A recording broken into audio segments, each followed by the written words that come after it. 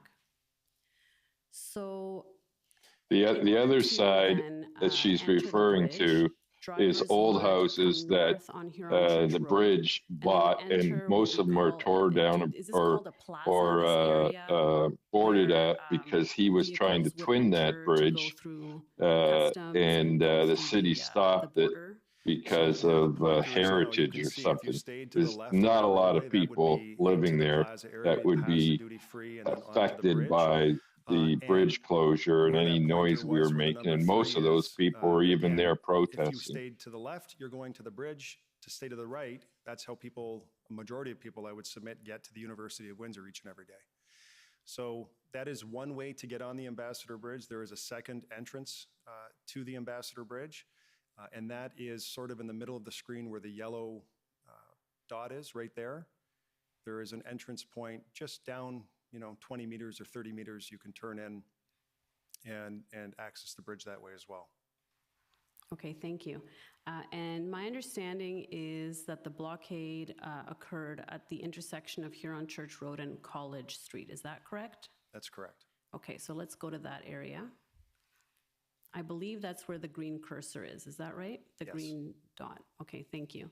So, so now with that in mind, He doesn't mention can that talk the a little bit police about blocked the it off blockade at and how it Tecumseh occurred, Road with having a better cement understanding barriers, of the layout of the which city is and far where the to the bridge is in south relation to from Creston College City. Street. Thank you for that. So you had mentioned that the Ambassador Bridge is privately owned, and that's on both sides of the border, correct? Correct. And the southern end, the Canadian port of entry, is, as we saw, within the city of Windsor. That's right. And my understanding is that there are a few other points of entry, or there are other areas to be able to get to the US side, including a tunnel. Is that right? Yes, the City of Windsor and the City of Detroit, we respectively own our own halves of the Windsor-Detroit Tunnel. We manage them together, but ownership rests with each municipality. And what kind of vehicles pass through the tunnel as opposed to through the bridge? Why would one go over into the tunnel versus the bridge? The tunnel is predominantly just vehicular traffic, passenger cars. Auto haulers can go in the tunnel, but there are weight and height restrictions. The tunnel's 90-plus years old, so there are height and weight restrictions in the tunnel. So the vast majority of truck traffic uses the Ambassador Bridge. Passenger traffic uses the tunnel. Okay. And my understanding is there's also a ferry between Windsor and Detroit. Is that right? That's correct, and the ferry is used for hazardous goods. They cannot For cross. some reason, I can't they like cannot this cross over the space, Ambassador but I Bridge can if share they're it. carrying hazardous goods. And does any I kind can't of like or comment just regular on the traffic space. go also on the ferry, or is that exclusively limited to hazardous goods? It's exclusive to vehicles carrying hazardous goods. Okay. And I understand there's also a rail tunnel that connects Windsor to Detroit. Is that right? There is. Yes. And Maybe what we're kind being of censored, traffic or goes maybe to the rail it's, tunnel? I don't I'm know. not sure in terms of the volume of traffic, but it is not a double stack tunnel, so it limits the type of traffic that can go through, train traffic that can go through. And is it generally commercial traffic? Yes. Now, according to the institutional report that we saw earlier, my understanding is that there are over 2.6 million truck crossings over the bridge, or there were in 2020. Does that sound about right? That sounds about right. And this is about 28% of all of Canada's truck crossings. Correct. And my understanding also is that the bridge handles over $390 million of trade each day. Does that sound right? Yeah, so the numbers vary, and it really, the estimate is between 300 and 450 million, depending on the day, depending on the season. But that, any way you cut it, it's hundreds of millions of dollars a day. So between 3 and 450 is sort of the rule of thumb. And the bridge also serves as an important corridor for travel for Windsor residents. Is that right? It does. And generally, what kind of day-to-day traffic in terms of residents is going over the bridge? Well, I would say there really are two kinds. And so living in Windsor, we have the benefit of being a sort of that safe, small city, community in Canada. And then people who live in Windsor in our area often cross for all of the amenities that you would find in a big city, whether that's sports or dining or entertainment. All of that exists in Detroit, just 10 minutes away. But we also have about 6,000 people who cross to go to work. So people who live in our community and cross to work in the greater Detroit area each and every day. And those are everything from engineers and a whole host of healthcare professionals that continue to cross even during the pandemic. And now, you had mentioned that if there was an accident on the bridge, it would be the Windsor Police Service who would respond to that accident, correct? If it's on the Canadian side, yes. Yes. Now, what happens if, for example, someone's trying to cross unlawfully, or there's another type of situation that's not, say, an accident? Windsor Police, from my understanding, would be the ones that would receive the first call and provide the first response if there's other criminal type of activity. Does the OPP have any jurisdiction anywhere in Windsor or the bridge, to your knowledge? Not to my knowledge. I would say that the OPP is responsible. When we looked at the map just a few minutes ago where the 401 meets the EC Row Expressway, the OPP is responsible to patrol effectively the 401, which is in our area as well. Right, but is the 401 is outside of the city limits, is my understanding. Is that right? Exactly. Okay. And does the RCMP have any jurisdiction anywhere in Windsor or on the bridge? Not to my knowledge. They have a presence in Windsor. There's a detachment, but I'm not aware that they have any sort of operational dealings with the Ambassador Bridge per se. Okay. Now, just going back to the arrival of the convoy that caused the blockade, and to even go further before that time, my understanding is that there were slow roll protests that happened at the end of January. Is that correct? Correct. And were you aware of those at the time? I really wasn't aware of them at the time. They really had no impact, and the chief of the day hadn't mentioned that to me, and so I wasn't aware at the time. And these were convoys of trucks going up and down Huron Church Road kind of slowly in a slow manner. Is that your understanding of what that was? Correct. And as I came to find out, they weren't blocking traffic, so traffic to and from the Ambassador Bridge was still able to move. Okay, thank you. Now, at the end of January, were you aware of the convoy protest that was happening in Ottawa? Yes. And did you have at that time any information to suggest that those protests might impact Windsor? I had no information myself, and nothing was passed to me at the end of January. Okay. So when were you first advised that there was potentially a risk of a blockade to the bridge, or that there was maybe a plan to blockade the bridge? February the 4th. Okay. So I'm going to take you to WIN 6010. And this is an email dated February 4th.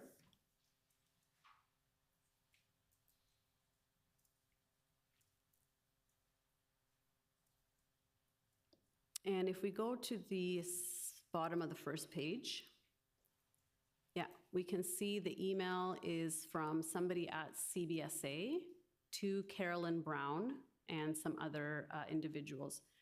Who's Carolyn Brown? Carolyn Brown is a city employee who's responsible for managing the Windsor-Detroit Tunnel, our half. Your half of the tunnel. Okay, not the bridge, the tunnel. Correct. Right. And so she's saying, Mr. Boismere is saying to her, we have heard of additional slow roll protests in and around Huron Church and the Ambassador Bridge over the next few days. Information on social media also suggests that, quote, if we don't see any change by Monday, we will be shutting down the Windsor border crossing completely, end quote. While there is no information that I have been made aware of regarding protests at the tunnel, if any such blockade occurs at the Ambassador Bridge, we may see an increase in passenger traffic and those commercial vehicles that are able to utilize the tunnel. Okay, so were you made aware of this information at the time? Not from the folks on this email, but I did receive a call from the chief of police shortly thereafter who told me about the slow roll and the police are monitoring this slow roll through the city of Windsor. And at that time, was there any discussion about I think you want to throw the potentially link trying up to prevent a in the blockade net from there, occurring? bud, for Rumble and all your No, what other the chief link told me, stuff. Chief Mizuno had said that that's when I found out that it was already happening in the days prior to February the 4th, and that everyone had been peaceful, that there had been no blockage of traffic to and from the Ambassador Bridge. And so what the chief told me is that they were monitoring the situation, and she just wanted to let me know. Okay. And did the city do anything in response to this information? On this particular time, I wouldn't say on February the 4th, not right away. I mean, what I did when I found out, I sent a text to Minister Mendicino just to let him know that I had received this information so that he was aware, because we were watching, of course, what was happening in Ottawa and elsewhere around the country, and I just passed that up to the minister for his attention. Okay, so we'll go to those text messages since you've mentioned it. WIN 402295.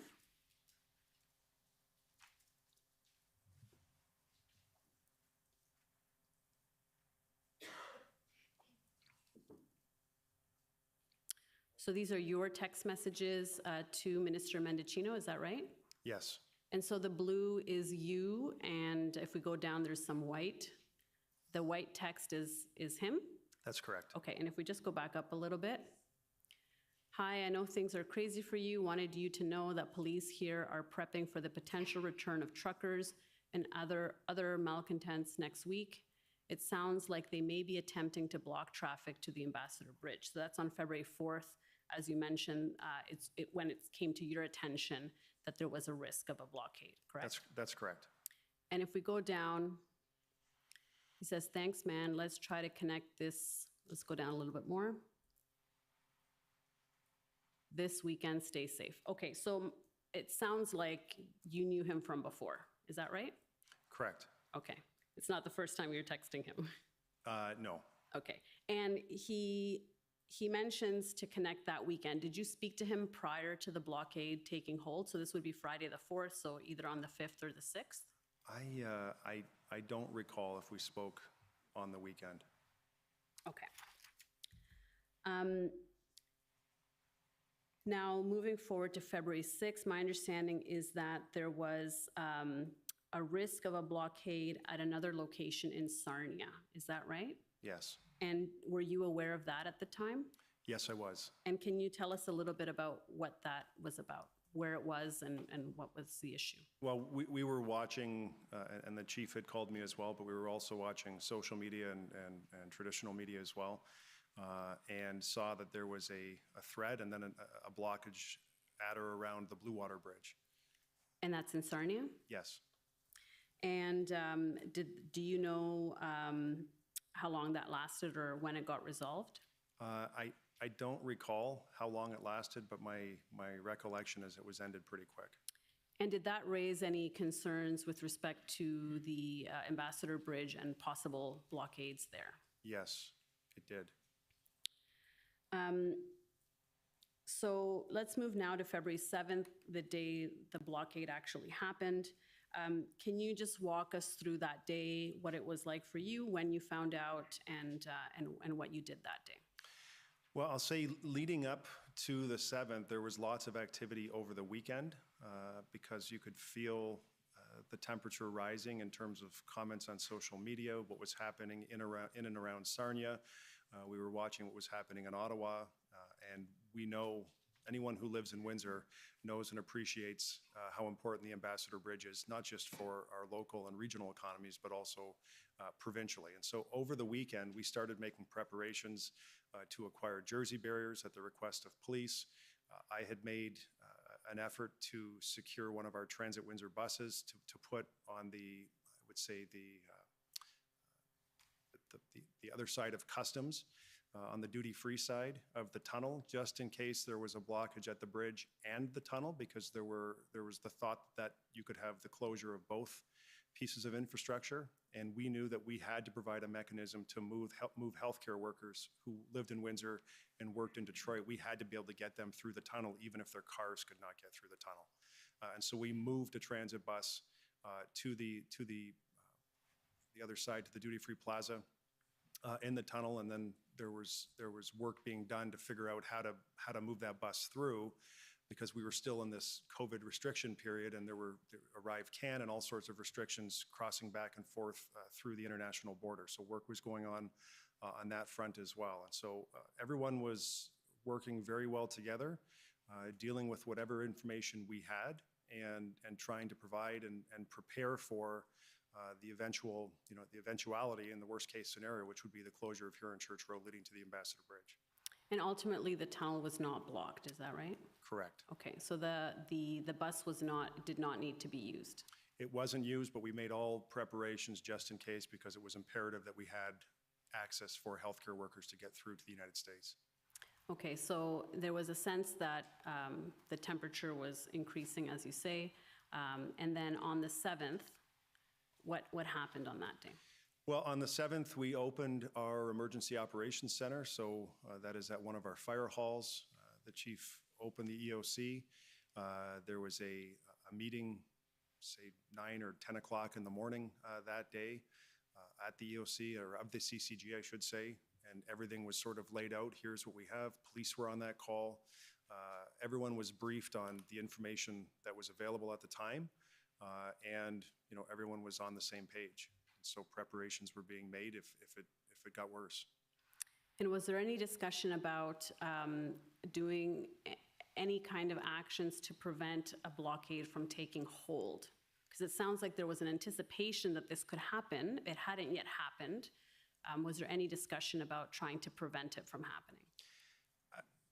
There were some efforts by OPP, as I was made aware, up the 401, outside of the boundaries of the city of Windsor, to try and divert truck traffic that may be on the way. But I think it's fair to say that if you know the city of Windsor and anyone who lives in our city, because of the distance from, say, EC Row Expressway, the end of the 401, to the Ambassador Bridge, and we're talking 3 kilometers each way, the number of businesses, the number of homes, the hotels that are built up that require direct access to Huron Church Road, it would be, for all intents and purposes, practically impossible to guarantee with any certainty that you could provide a route for trucks and without having huge disruption to the community, not just the business community, but also the people who live on the west side of the city. Right, because Huron Church Road does serve as an access point between the east side of the city and the west side. It seems to cut right through the city, is that right? It bisects right through, and so you can imagine the Ambassador Bridge when it was built, 90 years ago, that the road, Huron Church Road, was effectively a road with farms on either side back then. And over time, there are still homes whose driveways require access to Huron Church Road. But over time, that's changed. And so again, you have hotels, many, many hotels and motels.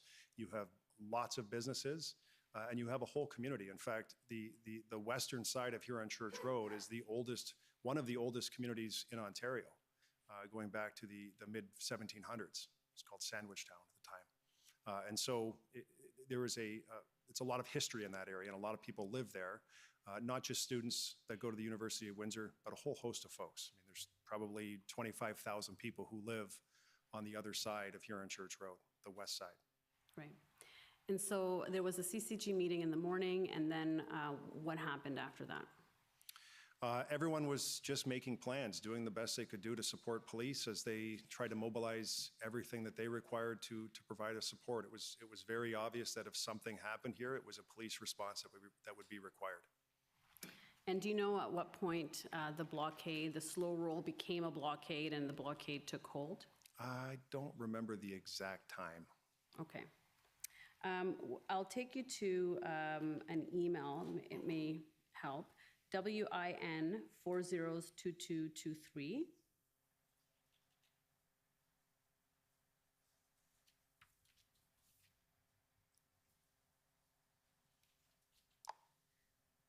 So this is another email, if we go down,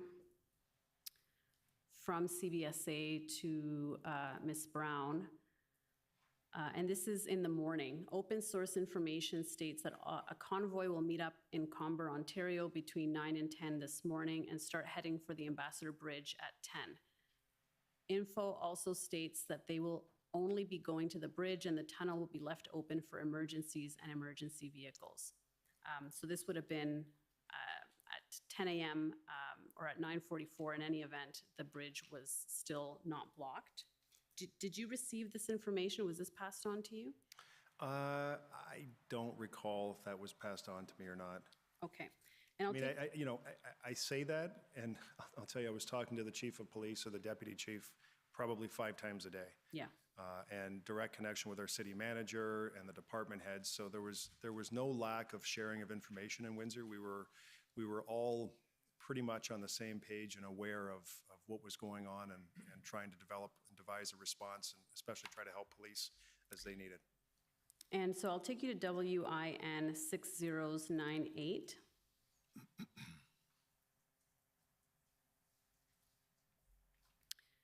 And this is another update from CBSA to Ms. Brown. And if we go down, let's go down. So actually, let's go down all the way. Let's keep going. There it is. So Mr. Boismere says, I have been advised that all lanes at the bridge are closed and negotiations have halted. Protesters have advised that they are staying put and not moving. They appear to be setting up a camp of sorts. Both lanes to and from the bridge are at a standstill. So this is now at 7:18 p.m. So do you recall hearing it sometime in the evening that the blockade had taken hold? Yes. Okay, thank you. And if I can take you to WIN 402204.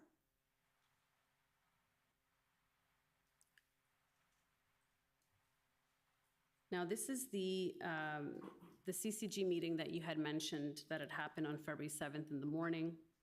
Looks like this was the first kind of blockade-specific or convoy-specific CCG meeting that took place. Is that right? That's correct. And if we go down, let's keep going to the next page. Yeah, we'll keep going. No, let's go up a little bit more. Yeah, okay, good. Yeah, so I'm looking at the part that says we do have a comprehensive plan. Okay, yeah, so at the bottom there, Deputy Belair. Can you tell us who Deputy Belair is? He is a deputy police chief in the city of Windsor responsible for operations. Okay. And you already mentioned Chief Mizuno, who's the chief of police, right? At the time, yes. At the time. And so Deputy Belair says, okay, we do have a more comprehensive plan and some fallback and negotiation strategies. There is freedom of movement and we do live in a democracy. If it is an aggressive, keep going down, public demonstration, we have incremental steps to take place as we have done our legal homework. Do you recall what the discussion was around this point, what Chief Belair was trying to express here? You know, my sentiment at the time was that they were doing everything they could to speak with the protesters, to try and find some way to allow a slow roll to continue if that's what folks wanted to do, but to prevent a permanent shutdown of Huron Church Road. And my understanding is that in this meeting, the police service explained it had a plan in place if the protest worsened, and that in the meeting, preparations were discussed, such as jersey barriers and mobilizing towing resources. Is that right? That's correct. And can you explain a little bit the city's role in securing jersey barriers? I'm not sure exactly who did it, but there was requests made. And so likely it would have been our Public Works Department sourcing whatever we had internally as a city.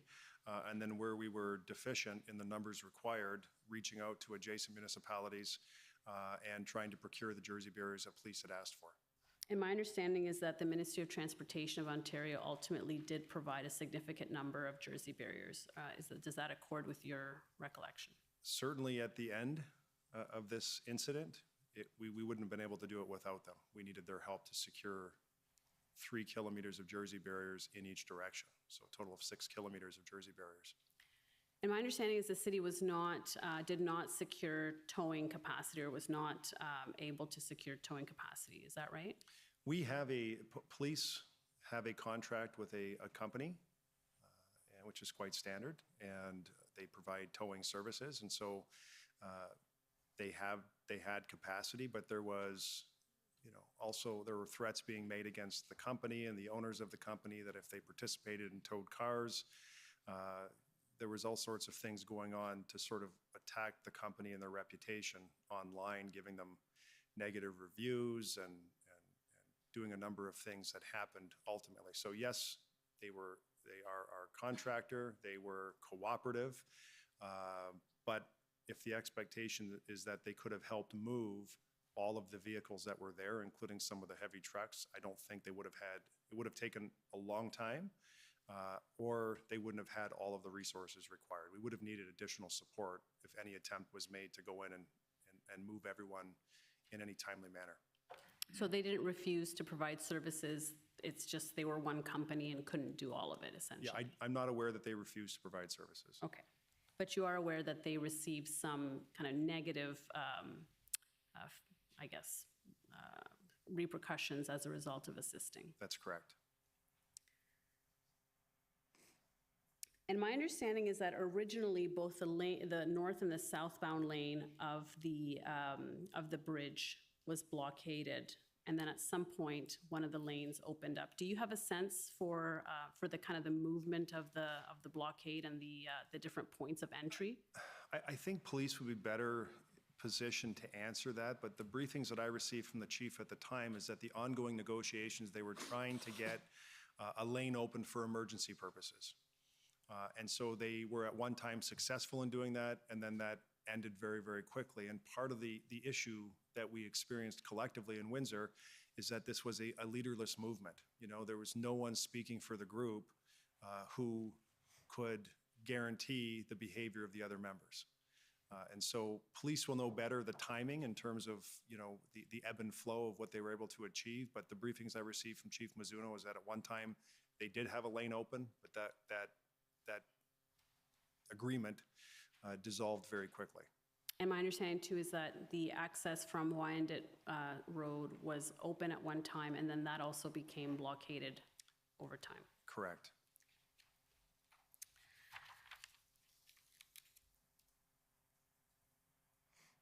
And when you say a leaderless movement, is this information you received from the police, or how did you come to that conclusion?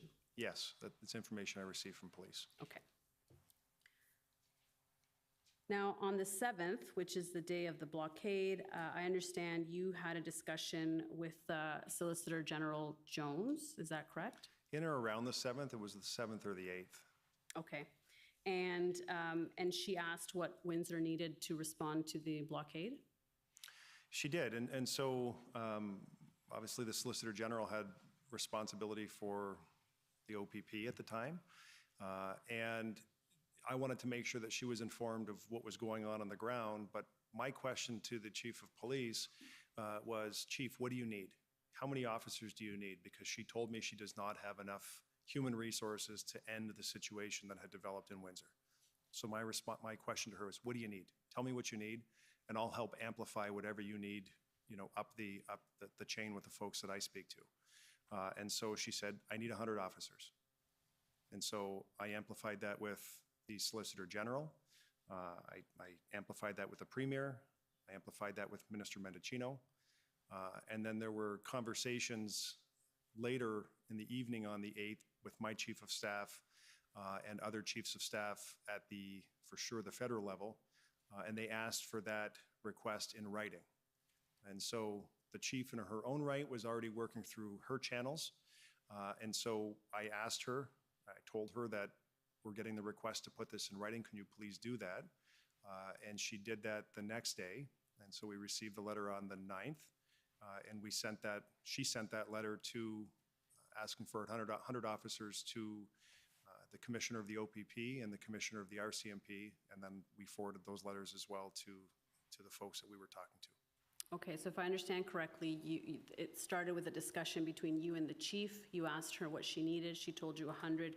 You then went to Solicitor General Jones and to Minister Mendicino and said, we need 100 officers. And they came back and said, please put that in writing. And then you went back to the chief and told her, put it in writing. And on the 9th, these letters went out. Is that a fair summary? Correct. Okay. So when you spoke to the Solicitor General on the 7th, that would have been to tell her the request for 100. And is that when she told you I need it in writing? No. She never told me she needed it in writing. And so I spoke with the Solicitor General just because I wanted her to be aware of what was happening on the ground and make sure that she was informed of what was going on down here. And the same with Minister Mendicino, just here's the temperature and the tenor on the ground, here's what we're seeing, just so they had a sort of situational awareness, I would call it. And so they didn't ask for it in writing. It was through their staff, really at the federal level, through staff at the federal level, who said, can you please put the request in writing? And that was on the evening of the 8th. And then I sent a message to the chief saying, they're asking for this in writing. And she had one of her deputies or superintendents put that in writing, and she sent it off in letter form to the Commissioner of the RCMP and the Commissioner of the OPP. And on February 8th, that was your chief of staff that participated in that staff meeting, is that right? That's correct. Okay. And do you recall anything else noteworthy from that discussion with the Solicitor General at that time on the 7th? No, she was obviously very concerned, very interested, very much wanting to help. And, we agreed just to stay in touch and make sure that we were informing one another of important things related to the matter. And in terms of your discussion with Minister Mendicino that same day, was it similar kind of tenor? Is that essentially the same type of discussion? Exactly. Okay.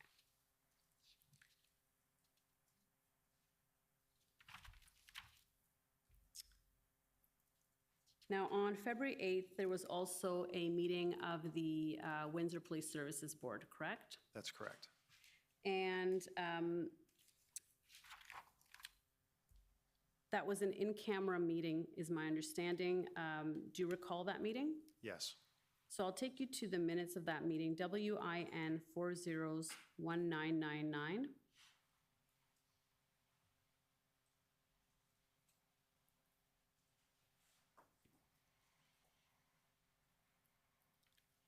Okay, and if we go down. Oh, sorry, I think this was actually your request to call the meeting. Yes. So you called this meeting as chair, correct? Sarah Sabi-Houdin is our board assistant, And so I had asked her to call a meeting of the board. I think I did it, if you went down even further, I think I asked around noon on the 8th. So, and the minutes of that meeting are actually at WIN 402174.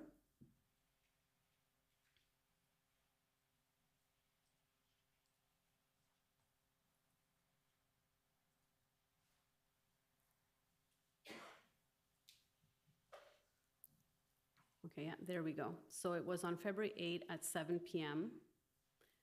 And we can see the chief was there, 2 deputy chiefs, you were there as well, some counselors were there, and others.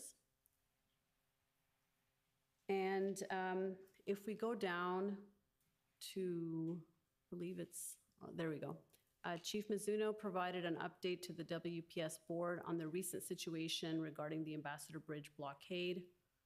WPS was notified last week of the potential for this protest to take place in Windsor. And then if we go to the end of that page, WPS has requested assistance should we need it from Chatham Police and LaSalle Police. Our top concerns are public safety and de-escalation. What was the board's role with respect to securing resources from other local police forces? The board took no role in that directly. The board, and I think you see in the minutes, was Chief, do you have the resources required to deal with the situation? What do you need from us? If you don't have the resources, what do you need us to authorize in terms of budget or whatever was in our purview to assist with the chief providing the response that was required? And did the WPS request any assistance from the board at this meeting? No. Okay. And if we go down, keep going. Chief Mizuno there in the middle says, WPS officers are doing a fantastic job.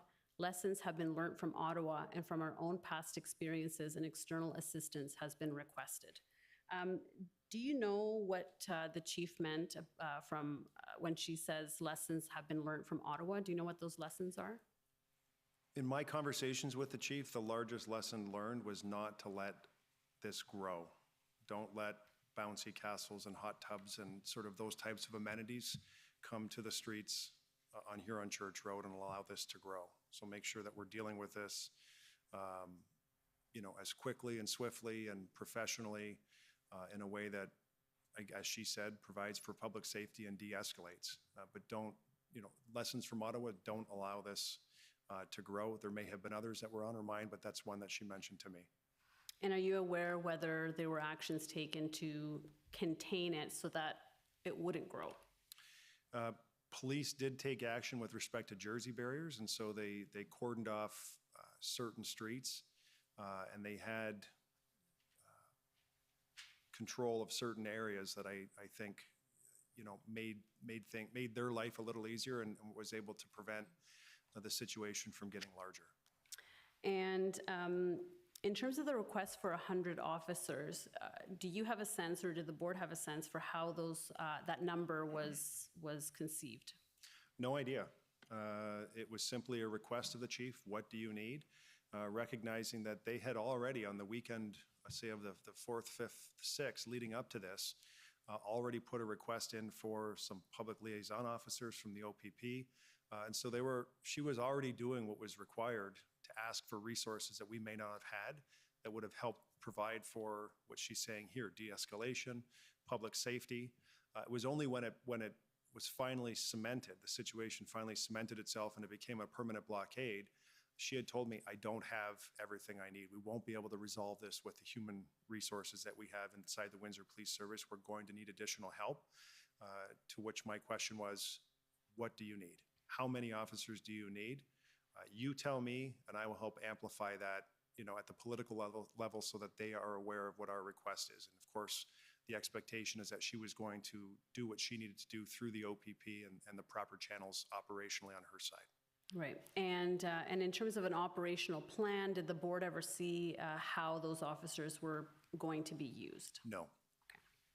Did the board ever request to see an operational plan? No, and I think that would be somewhat unusual at least for our board. We wouldn't get into that level of detail. And none was presented and none was asked for. Okay. And are you aware whether those resources requested were ultimately provided? I think it's fair to say more than what was requested was actually provided. And so my understanding, at the sort of in the final analysis is that we asked for 100. One may look at the fact that the chief wrote one letter to the RCMP and one letter to the OPP and may say, well, in fact, you asked for 200. Even if you look at 200 as, if you look at it from that perspective and you say we asked for 200, it's my understanding that we had at least 500 officers attend to deal with the situation. And when you say you were amplifying the request politically, what was the response that you were getting from the federal government and from the provincial government? A desire and willingness to help. There were great lines of communication with Sylvia Jones, great lines of communication with the Premier. Minister Mendocino was excellent, and a great phone call with the Prime Minister that I had that, he was very understanding, and of course, living through the situation here in the Ottawa, had a perspective on what we were dealing with and wanted to help. So all lines of communication were open, and it was back and forth, so it was very good. And did the board take any specific actions to support the WPS during this time? Vote going or No, the board asked the chief, what do you need from us? And her comment effectively was, we have everything we need, or it's being worked on at this point. There was no direction required from the board that wasn't already being worked on.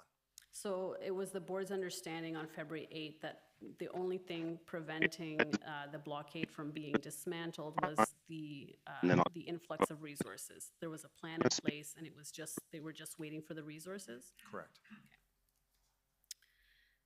Did the board adopt any policies pursuant to Section 31 of the Police Services Act with respect to either the slow roll or the blockade? You're breaking up a lot there, Warthog. Did the board ever direct the police chief in any way as contemplated What's in the that? Police Services Act? No. Nothing. Let me find my headphones. And who was advising Yeah, the board you're all on breaking these up. issues, on legal issues and interpretations of the act, et cetera?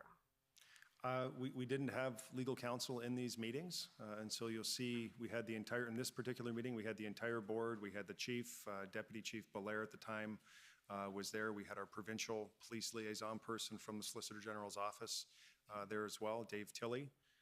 And so it never got to a point where the board felt like or asked a question that couldn't be answered or was unsatisfied in some way. So the board felt satisfied at the end of this meeting that they had asked the appropriate questions of our chief and were supporting her in every way that she asked. Now, are you aware of whether the WPS had any communications with protesters or blockade organizers? The chief did tell me that police continued to talk to protesters. Again, I go back to, opening one lane for a period of time, that was through a negotiation. And every day, the chief told me that they continue to talk, they continue to have discussion and dialogue. It just, ultimately didn't change much. Did you have any discussions with protesters or organizers? No. Okay. Do you have a sense for whether the protesters were local to Windsor, whether they were coming from the outside, whether they were coming from Ottawa? Do you have a sense for who these people were? I asked the question because clearly police were gathering intelligence on license plates and, scanning social media and doing the work that they needed to do. And I asked the question on whether or not these were, were they generally local folks or were they folks coming, from elsewhere? And there were a fair number of local folks, as I was told, that were part of the demonstrating group. But I was also told by the chief that there were a fair number of folks who weren't even from Essex County that had come in from elsewhere to participate in this. Now, on February 9th, you said to reporters that arresting the demonstrators opposed to pandemic health measures and towing their vehicles could lead to violence, and because you said some of them were willing to die for it. Do you recall saying that? I do. And how did you reach that assessment that they were willing to die for it? Well, there was a TV report that was also reported on the front page of the Windsor Star, and it was very early on in the protest that one of the protesters had said outright that this is a cause that they were willing to die for. And there was the reports to me was that there was a very high temperature on the ground amongst the protesters. They were very aggressive in their language and in their posture, and it was that type of comment, willing to die for the cause, that caused police to take a more measured approach into the way that they dealt with the situation. No one need to die on the streets of Windsor or elsewhere protesting vaccine mandates or whatever the protest ultimately was about. And so everyone took a pause. No one wanted to see a repeat. That was one thing the chief had told me, that there was a concern about what had happened in Toronto at the G20. And so, members of the public in Windsor were saying, why don't you just go in there and end this? Like, it didn't seem like it wasn't something, that it was an issue that the police couldn't resolve quickly to the average person. And so the public was feeling, the energy that they wanted to see something happen. And at the same time, police are saying this is not, a typical protest that you would see on a Sunday afternoon on the front lawn at City Hall. And so they were being very measured. They were being very cautious. They did not want to see a recreation of the events that happened in Toronto. And so they were taking a lot of precaution. And do you have a sense for how many vehicles or number of protesters were involved? It seemed to ebb and flow.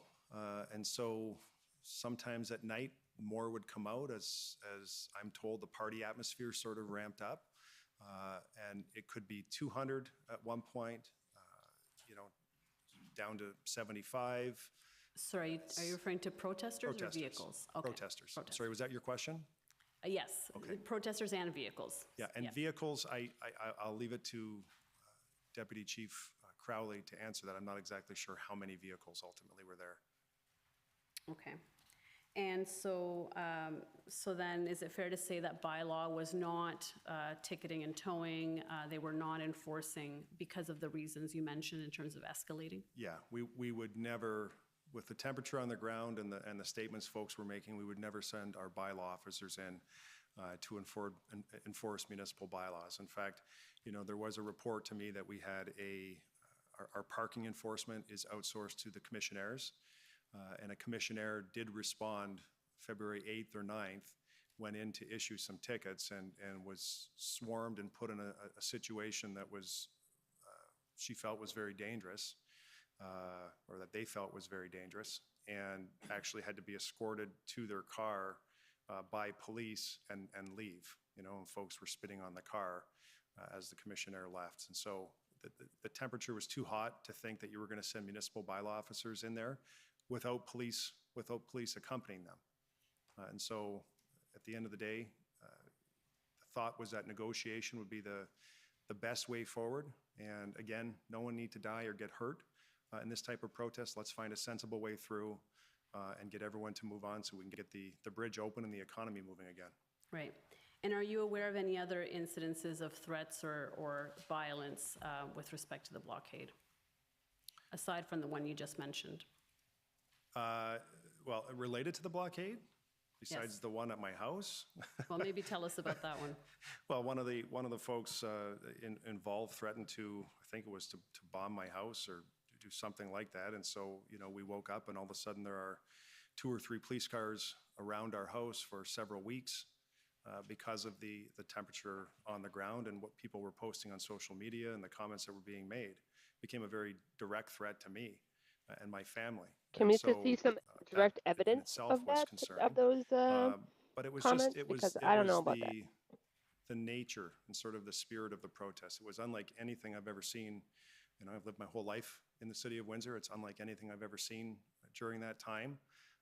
And the posture and the language was, it was almost as if folks wanted some sort of brawl on the streets. They were hoping police would engage in that way so they could have some sort of, brawl on the streets, if I can describe it that way. And I know police weren't interested in that. As the mayor, I wasn't interested in that. As chair of the police board, I wasn't interested in that.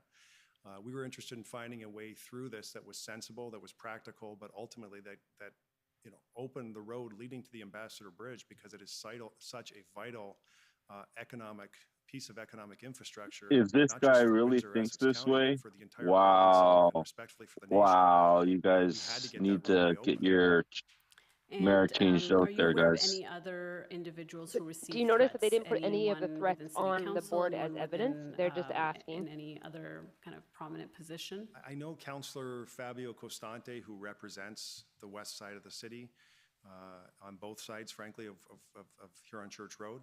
And there was a comment made that they would protest at his law office. He's a lawyer, and he has a law office in Sandwichtown. And so there was a comment made that they would be going there to protest at the law office. Did that materialize? Not that I'm aware of. So hearsay. So I want to go back to the request for resources, if I can, for a minute. Can I take you to WIN 401623? And these are the letters that Chief Mizuno sent. I believe this one is to the Minister of Emergency Preparedness. There we go, to Minister Blair, and that's on February 9. And I just want to go down.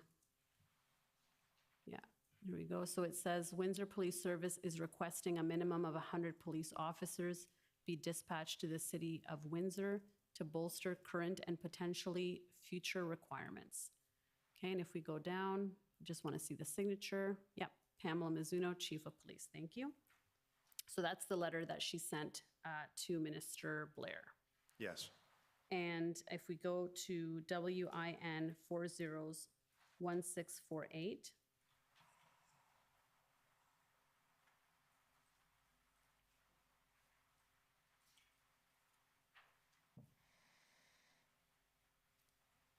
So this is now also dated February 9, addressed to the Honorable Sylvia Jones, Solicitor General. And if we go down,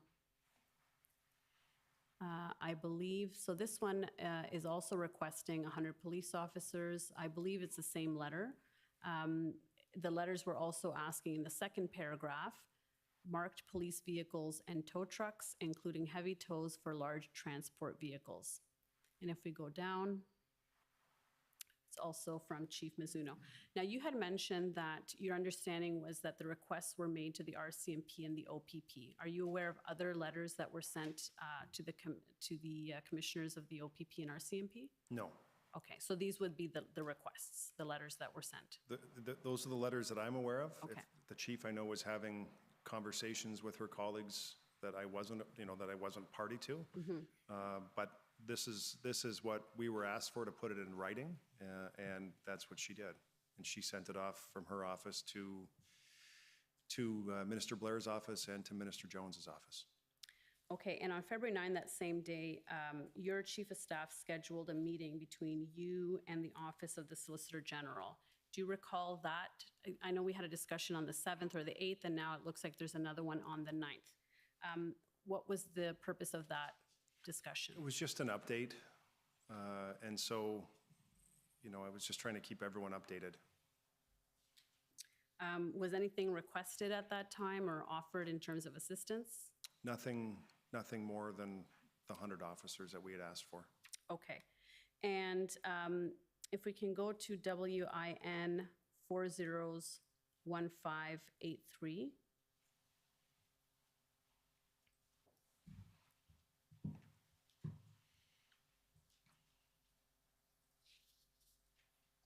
So this is now text messages between you and Premier Doug Ford, is that right? Correct.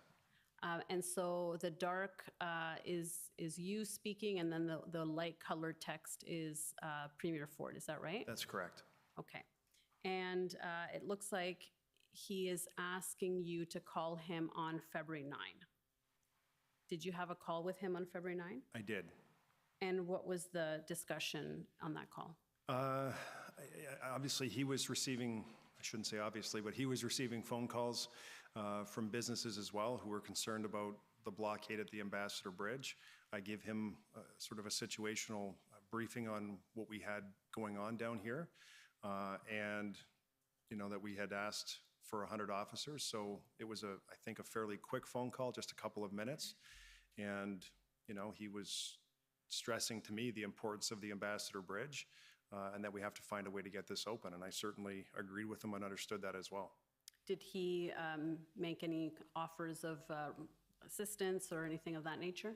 No, I had told the Premier that we asked for 100 officers and that OPP already had some resources on the ground, PLT, liaison teams that were already here. Yeah. So I told him that. And Okay, so told him about the 100 officers I think you guys can hear me now. The idea here is, do we want to continue which I texted with this, or do we want to have speakers? So if you guys would like to have a discussion, give me some Did that come up in emoticons your discussions with him? Never, no, and just So talk he didn't amongst ask ourselves you without whether the you audio. wanted that or whether you needed that or anything to that effect? no. Okay. What about What are the everyone's Emergencies thoughts? Act, the Federal Everyone's Emergencies thoughts. Act? Was that ever discussed with the Premier? Never. Okay, so we got two emoticons that want to. It's pretty Now, the next self-explanatory day on February 10, for those who you spoke to know the how media they're and going to said that spin this, additional right? resources were So being deployed by the whether or not OPP we and want that to the Premier subject and Solicitor ourselves to General this, I were don't know. responding rapidly to your Well, I mean, the call question for here is support. that they're talking Was about that stuff accurate like, at the time? oh, did we need more officers? Do we need I'm this? sorry, And da can da you da s- da can you da. s- And It was when on in February reality, 10. You you know, told all they needed reporters to that do this is just request was discuss with being things and have actioned very the dance of quickly, and democracy, that right? So the how much OPP was being detailage do we deployed want and to that the Premier dump and into our Solicitor brains General about were it? So responding rapidly to like, again, up requests to for you guys. So resources. then I believe that that to was be the true, speaker yes. sort of vote. And Now, do who you have a wants to sense continue for listening when to this thing it says there as it is? So OPP give us resources emoticons, started even if to you're a arrive? listener, that you So want to by keep the this audio 10th, going you and were listen to more receiving, of the this city was receiving OPP commission resources. stuff. Yes, we had some resources. I'm not seeing any cars that you could emoticons. Okay, there's see, one OPP emoticon. cars Tracy's got along her the hand. They're her already thumbs down. asleep. Yeah, I know, right? and So Tracy, why don't she you go told me ahead and that tell us there what your were opinion is, PLT and we can units just that were overrule already the here masses since no one's voting. and then she did tell me that Okay, public good order units morning. were Thank you also for starting hosting to this. arrive. I Because just my have understanding one is that comment, I guess. the Windsor So Police he's Service did not asked have how at the many time people a are PLT there, unit or a and he POU says unit. Is that correct? 75 to So they were 200. coming in from other, the OPP was providing He's not those, is that right? indicated that there were more Yes, people there than OPP, that, RCMP. and they need 100 Do you have a sense for officers when our to deal with RCMP officers 75 to arrived in 200 Windsor? I people. don't exactly know. That's just Did that's the just my board have any comment. role in swearing RCMP officers in? No. Okay, so what's your That was comment on our continuing I listening just to was this aware thing, that was an issue. or I'm to I'm not just sure dump in the I don't audio need and to talking listen to it. between ourselves? What's your I opinion don't on need that, to Tracy? listen. I don't need to Okay, listen you to don't it. need to listen? My Okay, understanding let's is ask her the that same there was question if she's close an to her mic. injunction that was sought and granted with I respect think that to it's the just blockade, correct? rewiring of, and And it's going to make how did this bad idea come for no about? reason, and it's just going Who to be was the boring initiator because of this? Well, I was. we already know what they and want on the February the narrative to 9th, be, you know, in sort of and the all we're going to mid do to is late watch people afternoon, craft their own I'd narrative had a using conversation with our inflammatory Commissioner of statements. Legal So they didn't put Services, one. Shelby Askin-Hager, you know, about They the didn't put a prospect of an screenshot of a injunction. death threat. And They didn't put a screenshot of a blonde threat. If that's she wanted actually to the think case, through it where is and the make sure evidence she of that? understood the best way So to move me, forward it's with just going that to be. idea. I was just trying to And then on decide the whether I 10th wanted in the to morning, we had subject to my move heart quickly to, if we were going to make that happen. you know, like So I angry, I and said, then I'll we have need to to like do work through this. the anger, let it go. Yeah, And no, the I get reason you. for I doing get you. this Okay, was so that's there were two sort of multiple reasons. against Captain Red Pill. What people Any need to opinion here if appreciate you're close is to your that mic? not just the temperature on the ground of the Well, I protesters, kind of agree with but the everybody. temperature I of mean, the general that's why I public never to listen to this protest the end of was these amplifying as conversations well. because Okay, it's okay, well, so. good, good. Yeah, I Mayor, know, I get Claire it. Good Nunn, enough. as Okay, chair then of can we the cut the Windsor audio Police to this Services thing and people Board, can go to their own direct police feeds for operations, this Yeah. shit if tell they the want? chief or the police administration. I need to reboot as well because answering the signal messed up my audio on this end. So I'll be Okay. right back. Yeah, we'll get you back up, Mikey. Okay, yeah, guys, you can listen to it. There's links everywhere if you want to, and you can report back into us. I'd much rather someone parse it for something that's interesting on their own, and then come back in and talk about those salient points. But the problem here is we're going to talk all about cops and what happened with Doug Ford and all this other shit. Okay, that's great, but you know, the problem here is that there was no dialogue. Protesters should be spoken to. Okay, the democracy is supposed to be a dance. You're supposed to dance with the populace, and the government's supposed to, you know, not try to step on our feet all the time. But this one, they weren't dancing. They were dancing all alone, holding their hands up in the middle of the ballroom, right? So I don't need to know every fucking detail of how many cops they needed for this, that, the other thing, because it doesn't prove a fucking thing as far as I'm concerned. It proves that they didn't talk to us. You know, I mean, what the fuck does Windsor have to do with the Emergency Act maybe it does. I don't know. Someone can clarify that for me. Maybe they needed it for some kind of, trouncing on rights or whatever. I'm not sure. Not that I really give a shit, but it's just we've got to be careful with our, like I talk about the sentinels to our brain here. The last thing Well, we they, need they is a fucking. conflate the two, right? When they say supposedly that $4 billion was lost, $4 billion wasn't lost in fucking Ottawa. $4 billion isn't probably spent in downtown Ottawa in a year or two, right? It was supposedly the loss of trade across the Ambassador Bridge, right? But that they conflate the two, right? Oh, $4 billion lost in Ottawa, right? Nobody spends $4 billion in fucking Ottawa. Well, as far as I know, there was one lane open anyways, and how many trucks can they deal with at the border? There's usually a border lineup anyways, right? So it's either here nor there.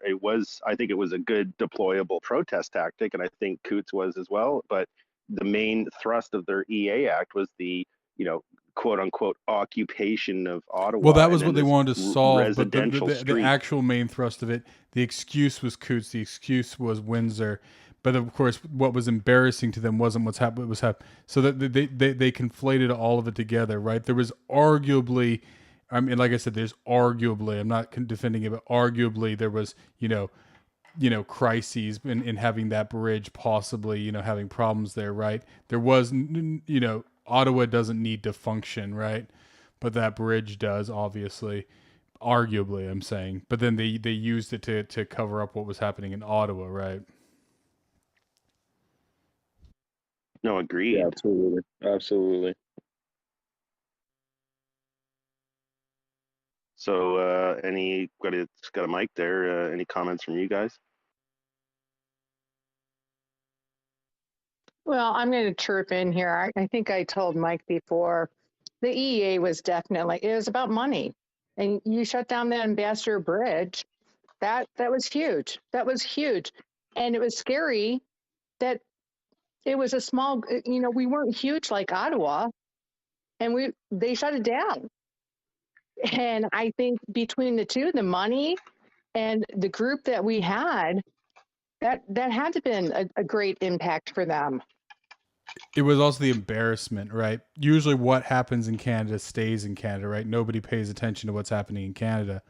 But both what was happening in Ottawa, but even more immediately, probably from the point of view of, international affairs with the U.S., what was happening on that bridge was probably, kind of a validation of how completely inept and dysfunctional this government is, right? Well, all they had to do is meet and talk. Let's talk about it. Okay, let's do it. They hardlined it because they knew that they had to for the narrative pull, right? Control the media. Don't talk to the protest. Don't legitimize it as a protest, right? Legitimize it as a quote unquote occupation, a quote unquote, insurrection, right? And then you can just frame that all up in the media, and it doesn't matter. The plebs, the sheep are just wandering around saying, "Oh yeah," I had to interact with some old fogies at one point, and they had the TV on. I went into this meeting, and they had the TV on, and they were talking. Oh my God, we just got to end this. Like these racists, and it was just they were just full in on this narrative. So whoever's got their mic open, just mute it there. Otherwise, we can hear you taking a dump there, whatever you're doing. So this was the problem, right? And this is the same problem with the CPC. Like you're just going to have to clear out the fucking old guard and start new. But we're not seeing that, right? We're not seeing any of this. All we're seeing is just CPC bifurcate or CPC bifurcated, and they have to like sort of placate the like, oh, the virus is real and the pandemic was terrible and blah blah blah, vaccines work, and they have to do this other half thing where it's like basically like us, people are saying there's enough of this horse shit, you're going to sink our fucking country. So you've just got to clear out the old people and let them die off. Maybe then you'd get people engaged in voting. Like we just did a vote there and we saw like how much emoticons. I think I got 2 emoticons from the listeners. So the apathy in Canada is gigantic because we don't feel like we're represented. We don't feel like we have a thing. And I think that one of the things that came out of the BJ Dichter interview last night was that, the lawyer guy there, Jim Caravalios or whatever his name is, he had a good point. He's like, this scared the shit out of the fucking parties, because if you can raise 20 million bucks in 2 weeks, a self-assembling party could have just sprouted right out of that. There was an opportunity to just sort of make it a fucking movement, but Bernier, you got issues there because you couldn't just fold in and all the rest of it. But that's the thing that really scared the shit of them. I don't think it's the money of what was lost over the Ambassador Bridge. I think it's the money that was fucking evaded. The Canadians just said $500,000 every day, saying "fuck you," like let's go. It took the Liberals forever to get 4 years to get 40 million together, or whatever it was. Pierre got whatever he got. I can't remember, it was 10 million or something like this, 5 million in like a month, summer of fundraising, but that's eclipsed by 2 weeks of 20 million. Sure, I would have paid fucking $2,000 to these guys to self-assemble. Okay, give us a goddamn. You guys are going to centralize everything. Give us a fucking political party and let's go right now. Or whatever. But it scares the shit of the establishment. I don't think it's the money of the bridge or any of this stuff. It's the embarrassment, and plus the embarrassment of the political system being like, holy shit, if we have that big of a war chest, what do we do with it? And that's actually how the Farmer Direct thing started in its infancy. It was like, well, let's get some of that money into a lobby group, into a PAC, like a political action committee, and let's take these fuckers out to $1,000 dinners and say, we want freedom, we don't want any goddamn mandates, and play their game with our war chest, right? And see, the problem is too that if they talk to us, then there's a chance that we'll make good points and they'll have nothing to say back, right? Even look at the New Blue Party of Ontario. Jim Karahalios, who interviewed DJ last night, he is leader of the New Blue Party. How many people in here actually heard about New Blue? They've totally squashed any party that's standing up and actually speaking the truth, right? So the whole thing is about continuing the narrative and keeping as many Canadians in the dark as they can and making us all look like crazy people in the meantime. And we do have, because every group has extremists, right? Every single group, doesn't matter where you're from. But as soon as you start introducing, name calling, and you get this one or two people that are really, really angry and maybe a little bit ignorant as to the entire situation, and they blow the wrong things out of proportion, they can use that against the entire group. And that's basically what they did in the media, is they took those extremists that have now, they've used those people to make the rest of us look insane. And that's how they're keeping the rest of the Canadians in the dark.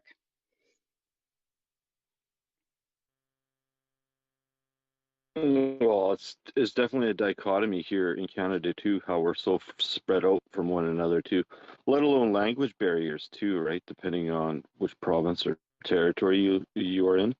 So many different barriers that keep us all divided, right? Let alone distance and the amount of time it is just to get together, right? So, yeah, the toxicity out there, even with humanity, right? Sadly, there are individuals out there that are very just dark and evil, really, and they're still part of the community in a whole too, right?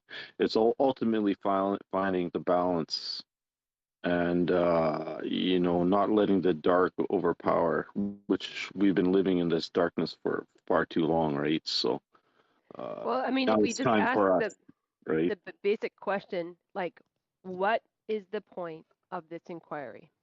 Like, objectively, like, what's the point of having it? Right now, it's like, the thing is it's a matter of like proving to the public, to like, it's once you have taken all those powers, you're gonna have to like justify that you've taken them to regain the trust of the Canadian people. But what I see happening right now is that it's not about a true public inquiry. It's about framing a narrative.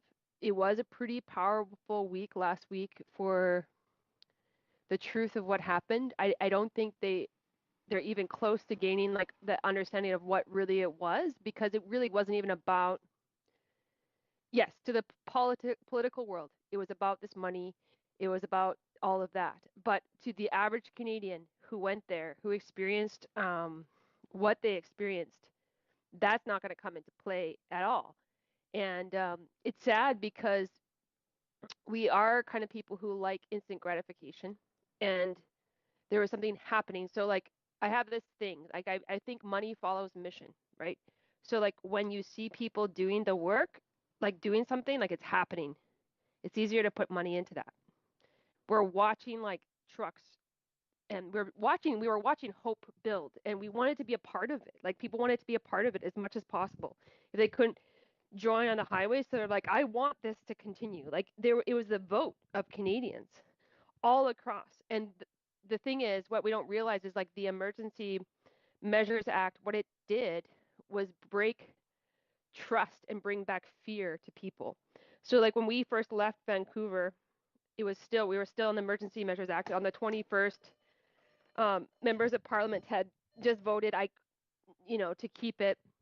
And I saw like the fear of people. They don't want their name known, because of the rhetoric from Christina Freeland. I mean, even for myself, like there was Justin Trudeau and people were saying like, if you have social media that's supporting this, like you're going to be shut down. Like basically it was like no rules, and it caused all these people to hide. So like there was this big burst of hope, but there was this big burst of something's happening, and we're going to put whatever treasury we have towards this because this is the first big movement that's doing something. And it was not even about, for the people that gave, I don't even think it was about, they weren't even thinking about in the sense of money. They were just thinking about wanting to be a part of what was going on. And so this whole Emergencies Act, like last week I was super engaged because I know each of the people on the stands, or most of them. I don't know BJ, I don't know the guy from Canada Unity, but just seeing like and hearing and kind of like sussing out like, are these people legit? What's going on there? The thing that I think is that we have to like we're going back to the government to look for the answers, and the one place that we actually had hope was not the government. Like it was truckers.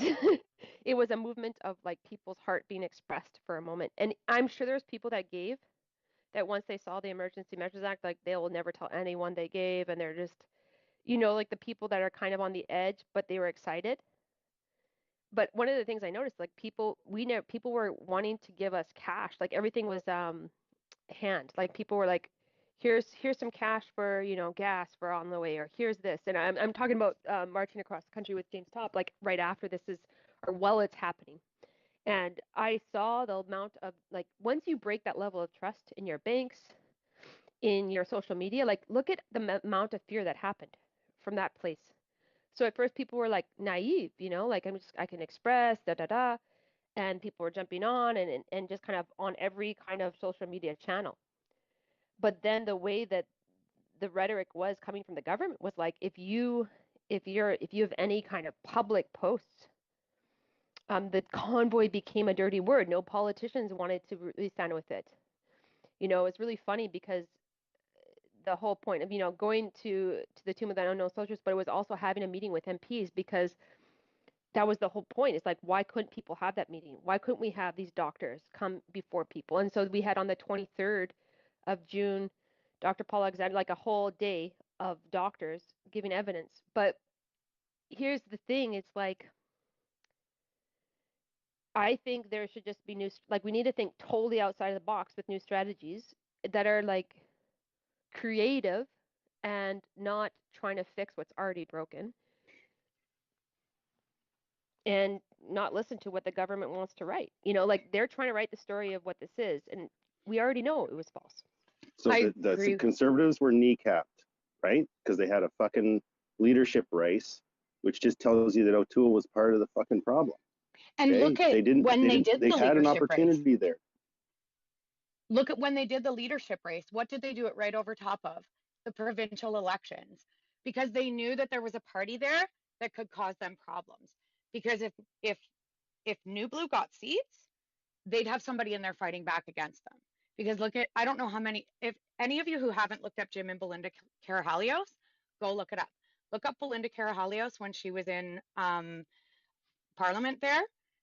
She was the only one out of whatever 306, maybe it was MPP, I can't remember, but she was kicked out of the Conservative Party, right? Because she was the only one in legislation that was standing up and saying, no, this is not for the people. Like, what are you guys doing? And they huffed her out. So they started their own party and they knew that they were going to fight back. So they did everything in their power to cover it up. They're going to cover up any of it. They're going to try to make everybody look crazy. That's the objective of buying off the media. I don't understand why the media is buying into it to begin with. I mean, I know it's money, right? But this whole thing, this whole rhetoric is just simply to make us look nuts and to scare the crap out of people that are willing to stand up, because we got what, maybe 5% of the population that is willing to stand up and say, no, this can't happen. This, and this is a problem. You guys are overrunning what is supposed to be a democracy. We pay your salaries. Look at the MPP's offices right now. How many of them have closed their doors simply because of the teacher union strike? I know in St. Catharines, their doors are shut. There's a note in the door that says closed to the public. Are they even allowed to do that? We pay their salaries.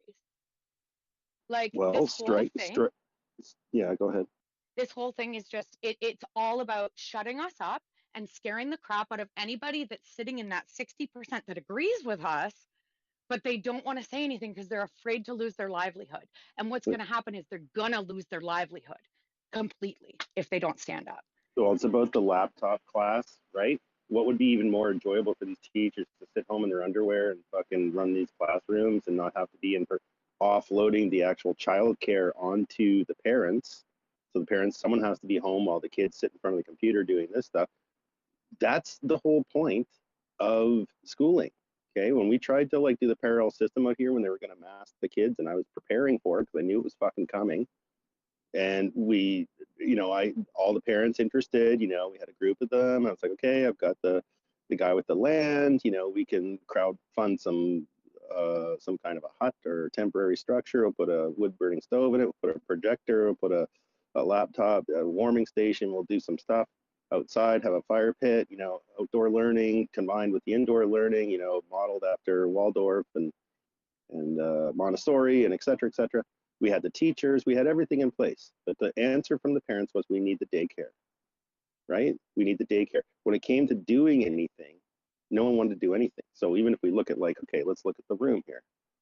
There's 8 quote tweets for this thing here, right? How many people's in here? 40. So even for hitting 2 buttons, you can't get people less than, what's that, 8 by 5, whatever. Let's just call it, 13%. Okay, 13% engagement.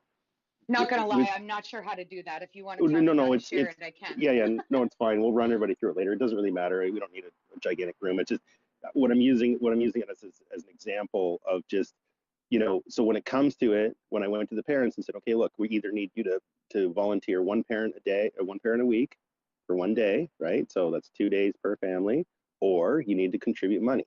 Those are the 2 options, because we need energy injection into the parallel system. Crickets, everyone dropped it down. Everyone masked their kids for 8 hours a day, and that was it, right? So how do you mobilize people to do an action when you can't even get them to, like, for example, retweet a room? So you have this sort of thing that people will do whatever. And why the money thing worked with the fundraising thing, because that's how everyone runs nowadays, right? Oh, I'll give $100 to the trucker convoy, blah, blah, blah, blah, blah, right? And that's where they're going to do stuff. So, and just as an aside here, remember the largest donor to the trucker convoy was a guy who donated $420.69, which is Elon Musk's favorite numbers. Then he bought a website called liar.com, which wouldn't have been cheap. That was right? awesome. Right? And then it went directly to Justin Trudeau's Wikipedia page. So people can shit on Elon Musk as much as they want because it's a thing and da-da-da-da-da. Now everyone's a conspiracy theorist. But the reality is, if that was him, then he's on our side, right? He's on our side. Let's have a fucking discussion. Let's have an interaction between us and the government. The government is becoming immaterial to decisions, right? If they're going to do this stuff, they're becoming useless, right? And so the other balance of power is the judiciary.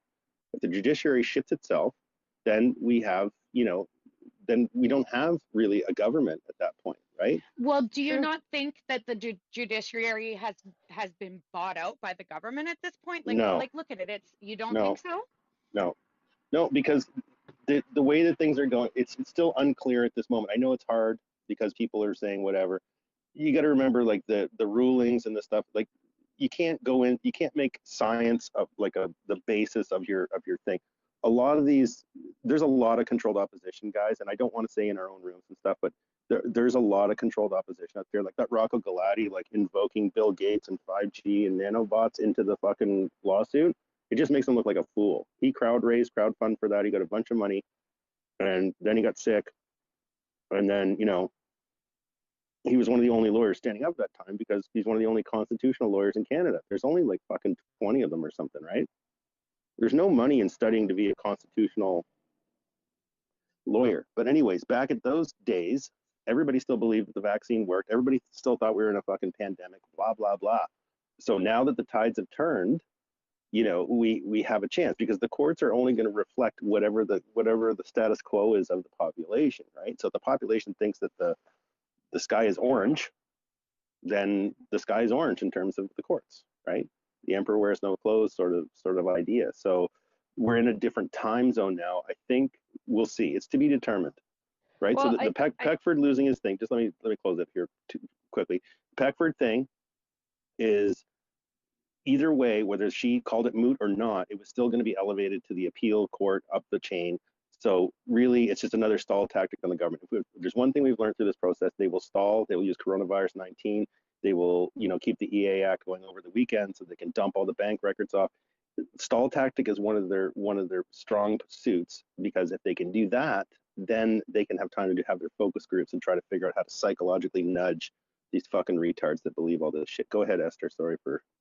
No, I think like so when I was so I'm a Canadian. I grew up in northern Saskatchewan, but I have I entered a convent, and then after that I have a ministry. I work with families who if a child dies, I walk with families in trauma. And I was here in Texas, and I was very aware this whole time of what was going on in Canada.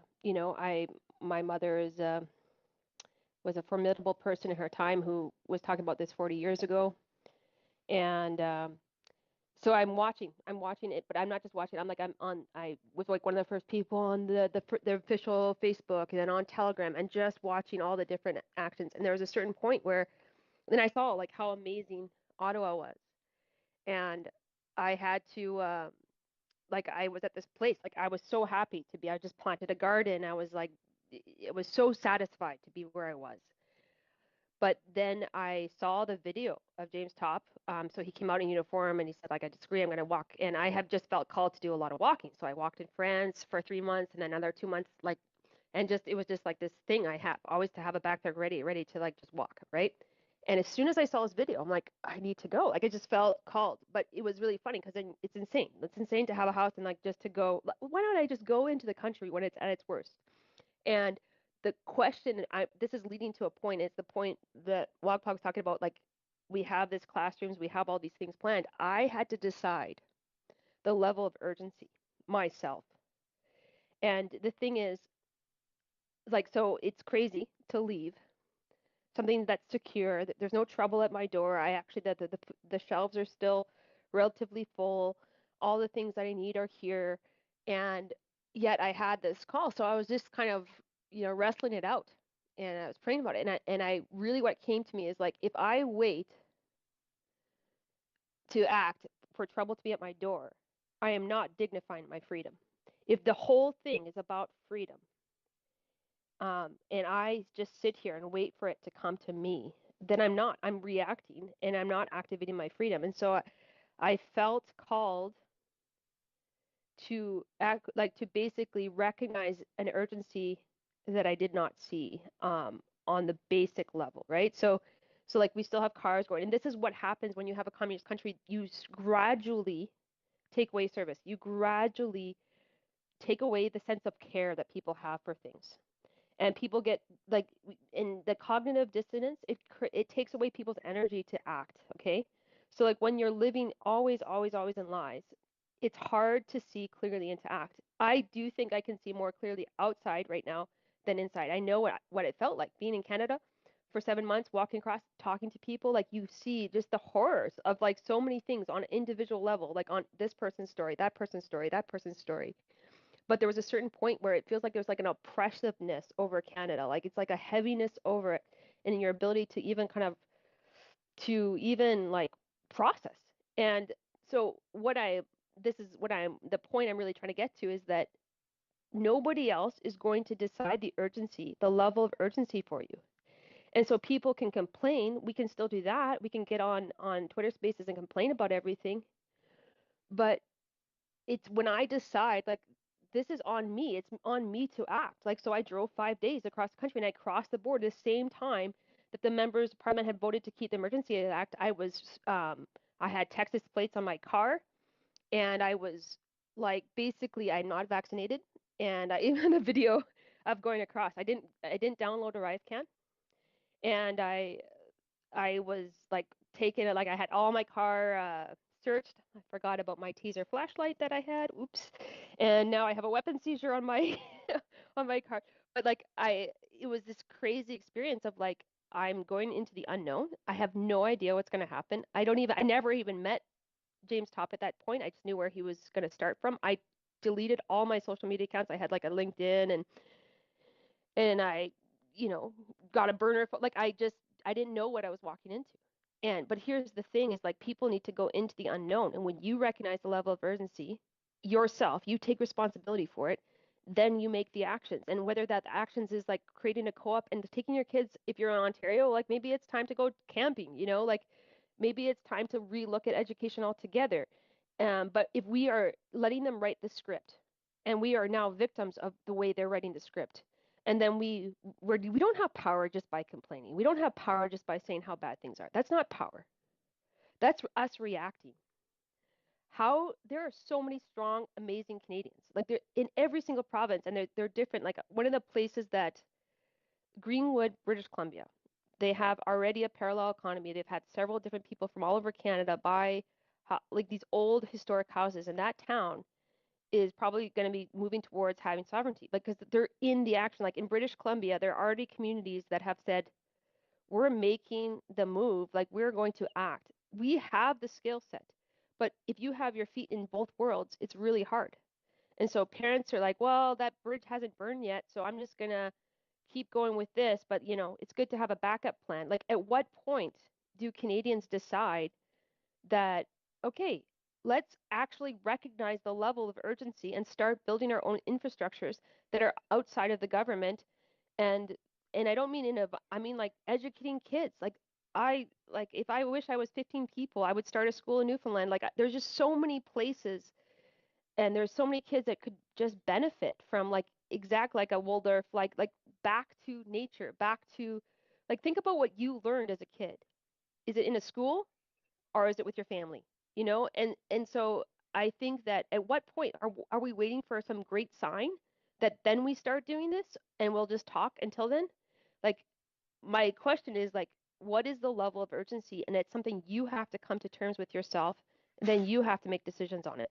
I 100% agree with you, Esther. And actually, it's interesting that you brought all of that up because my question is, how do we get people angry? How do we get them to a point where they know that if they don't stand up, they are going to lose everything. So they don't care about losing everything anymore because that's what's going to happen. We're going to lose everything.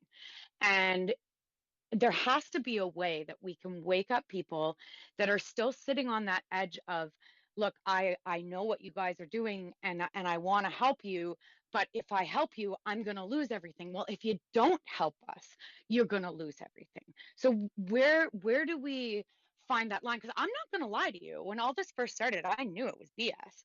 And I was working a job where I had a lot of elderly people around me. And in the first, like, I'd say 3 to 6 weeks, I was careful just because there wasn't a lot of information. But by the time Trudeau made his second speech about COVID, I knew it was bogus. I knew it was whatever, but I was still afraid to stand up because I saw what they were doing to people who stood up. I'm not going to lie to you. I was one of those people.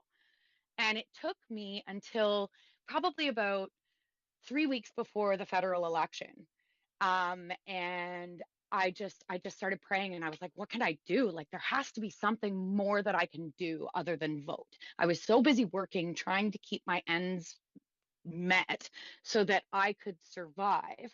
But at the same time, how do I help? And that was when I started getting involved in politics, because I was led to scrutineering through a chain of events, and that led me to connections in politics. And I actually ran for councillor in my town in this last election, trying to get some changes moving. Now, we've been able to raise some awareness.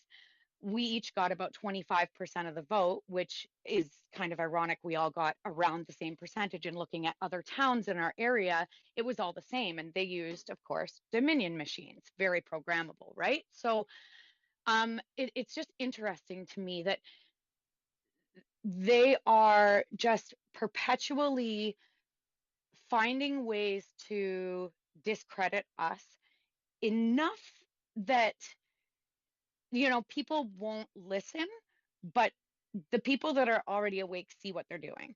And how do we get past that? Okay, we're afraid to stand up. We don't want to lose everything. How do we wake them up to see that if they don't, they're gonna lose everything? How do we do that? I think you build something that is attractive. Like, that's the thing, is instead of trying to convince people how bad things are, like one guy, James Topp, who was one guy, decided he was going to march across country. Like one trucker decided he was going to do it. So like what I'm saying is, instead of waiting for consensus to act, we should just act. Like, and it's, but I do, like, I totally understand what Wokpa was saying. Like, all of this is in line. It's all here.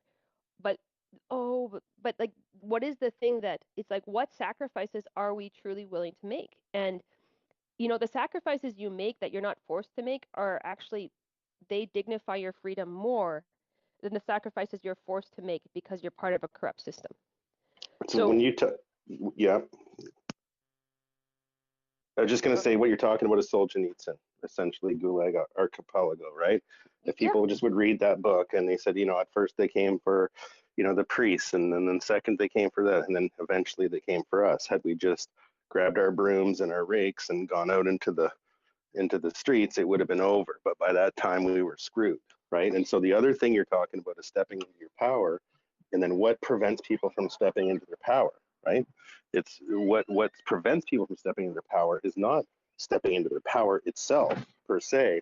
It's the idea that you have to then be responsible for your actions. Most people want to go to work, turn off their brain, do a 60 effort, come back, watch football, eat their Cheetos, play their Xbox, and that's the end of it, right? So that's what you're hitting on. So yeah, like we got some. No, I think Erickson fucked up. Well, and then that's what you did, right? That's what you did. Sorry, what is the book that you mentioned? I'd like to look that up. Oh, it's Alexander Solzhenitsyn, The Gulag Archipelago. It talks about like the Marxist Stalinist times when they all came to, you know,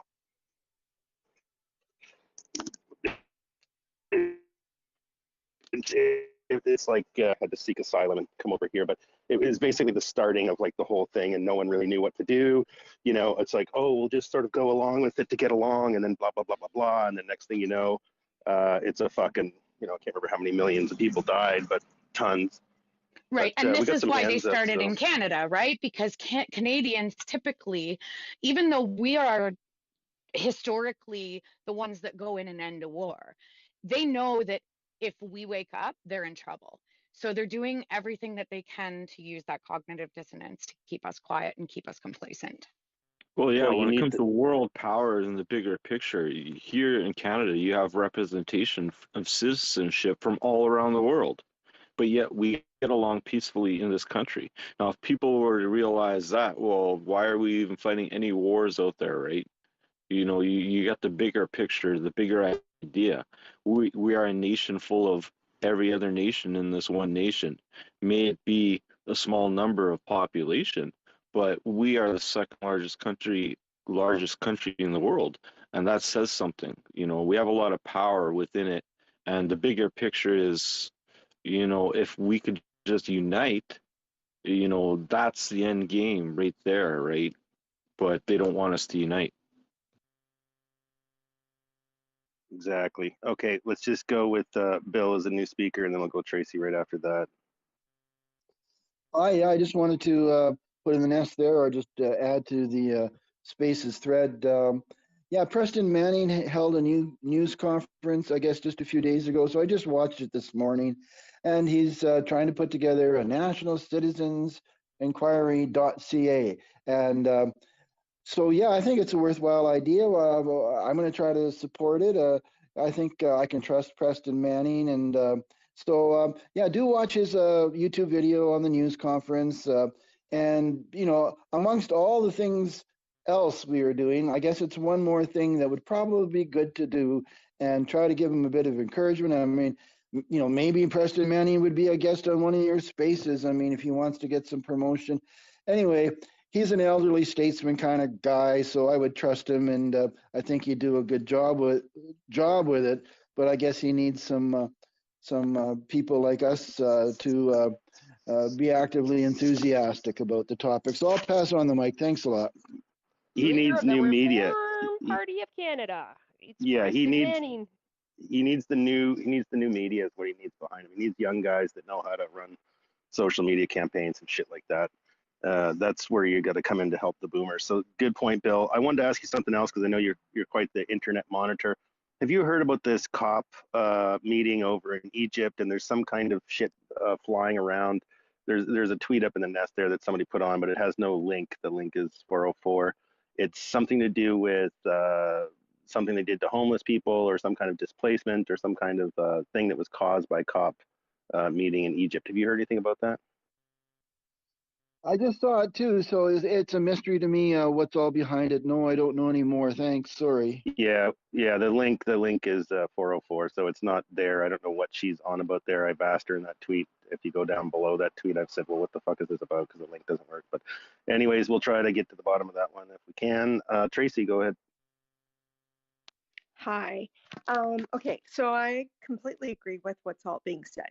I think one of the problems is, and is it a problem or is it, you know, it's reality really, is we are all individuals and each of us has our own line in the sand, if you will. So until each of us firstly recognizes what this line is, then decide what you'll do when your line is crossed. And then finally, which is the scariest for many, to actually act when that line is crossed.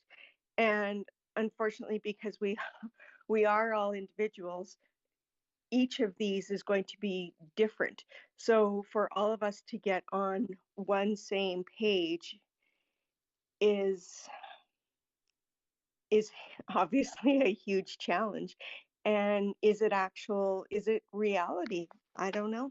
Maybe it's not about getting people on the same page, but it's getting over this, like, we can say, oh, we just unite people, we need to unite people. But instead of, like, I truly believe that if in your community, in your home, you start building, you act, like you do something that you feel like, we need to go into creative sessions with a deeper sense of whether it's prayer, like basically, what does it mean to step into your own power? Like, I think that each person has a gift to bring, and so, like, what does that look like? I don't know. Right now I'm in this really weird place where I've witnessed where we're going, but I'm in a place where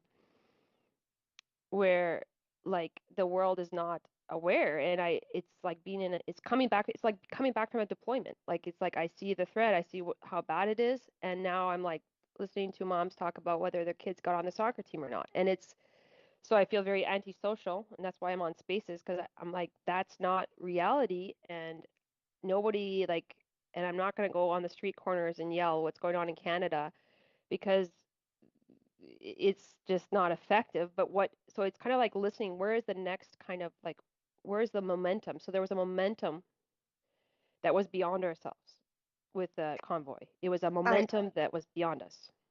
I agree with you. And each of us does have our own thing that we need to do. And yeah, we do need to gather.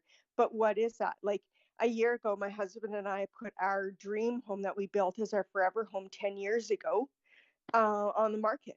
And we recently sold it, and we've moved on to an old farm. And, you know, our plan is to be as self-sustainable as we can and to get into a community with others who are like-minded and become self-sustainable, whatever that means. And it's, and you, why do you laugh? I don't think anybody's laughing. I think that that's exactly what probably is going to happen is that like you made the ultimate choice. Like you made something like you sacrificed for something that most people don't even know is coming. But I feel like a lot of people are sitting in that in between space right now, which is very uncomfortable because It's crazy uncomfortable. yeah, But I just it's difficult to get everybody aligned in what they'll do when their line is crossed and what their lines are. Like we're each individual. So like people talk about sides or on one side or the other side. And that's a really challenging for me, that's a really challenging place to be because I always thought I was a liberal. And then in the last few years, it's like, no, I don't align with what today's liberal means. But that doesn't mean that I agreed with everybody on this other side. And it's there there are sides, but there really are no sides I because agree. we're all 100%. 100%. See, that's the whole new paradigm of reality of things, right? We have to get away from the old paradigm of conservative, liberal. Like we have to create a new, right? They want to reset. Well, let's make it on our terms, on human terms. And because we have to really think really outside of the box here and realize that the system that we are in and have been in is obviously not working. So why are we even talking that language or communicating that way anymore? We have to totally think brand new with new ideas to resolve this. I strongly believe. totally It, agree with you. and I think some of it, like I do think that we need to allow silence in our life to listen to that bigger thing, so I'm always trying to be aware of what I'm putting into the system, like because when you're in that in between state where it's not really clear what the next step is, then it can be so tempting to jump on like false kind of like decoy battles just to feel like I'm more in control, Oh, like like it's like following a false prophet, right? You don't yeah, know who the right leader or right direction to go. Right now, it's such a limbo to where, yes, you want to support, but you've been screwed over so much. You know all the warning signs to all the false prophets, to all the political agendas out there, all the nonsense, right? So we're looking for the new to actually begin, right? And I strongly believe the new is with like-minded individuals actually sitting down and having constructive conversation rather than, fighting and bickering amongst each other and not actually resolving anything, right? But actual constructive conversation that actually goes somewhere, right? Right now we're in the lull. do you think we are waiting, like I asked myself this question, like what am I waiting for, like are we waiting for something to get worse, like are we waiting for urgency to kind of hit us, or like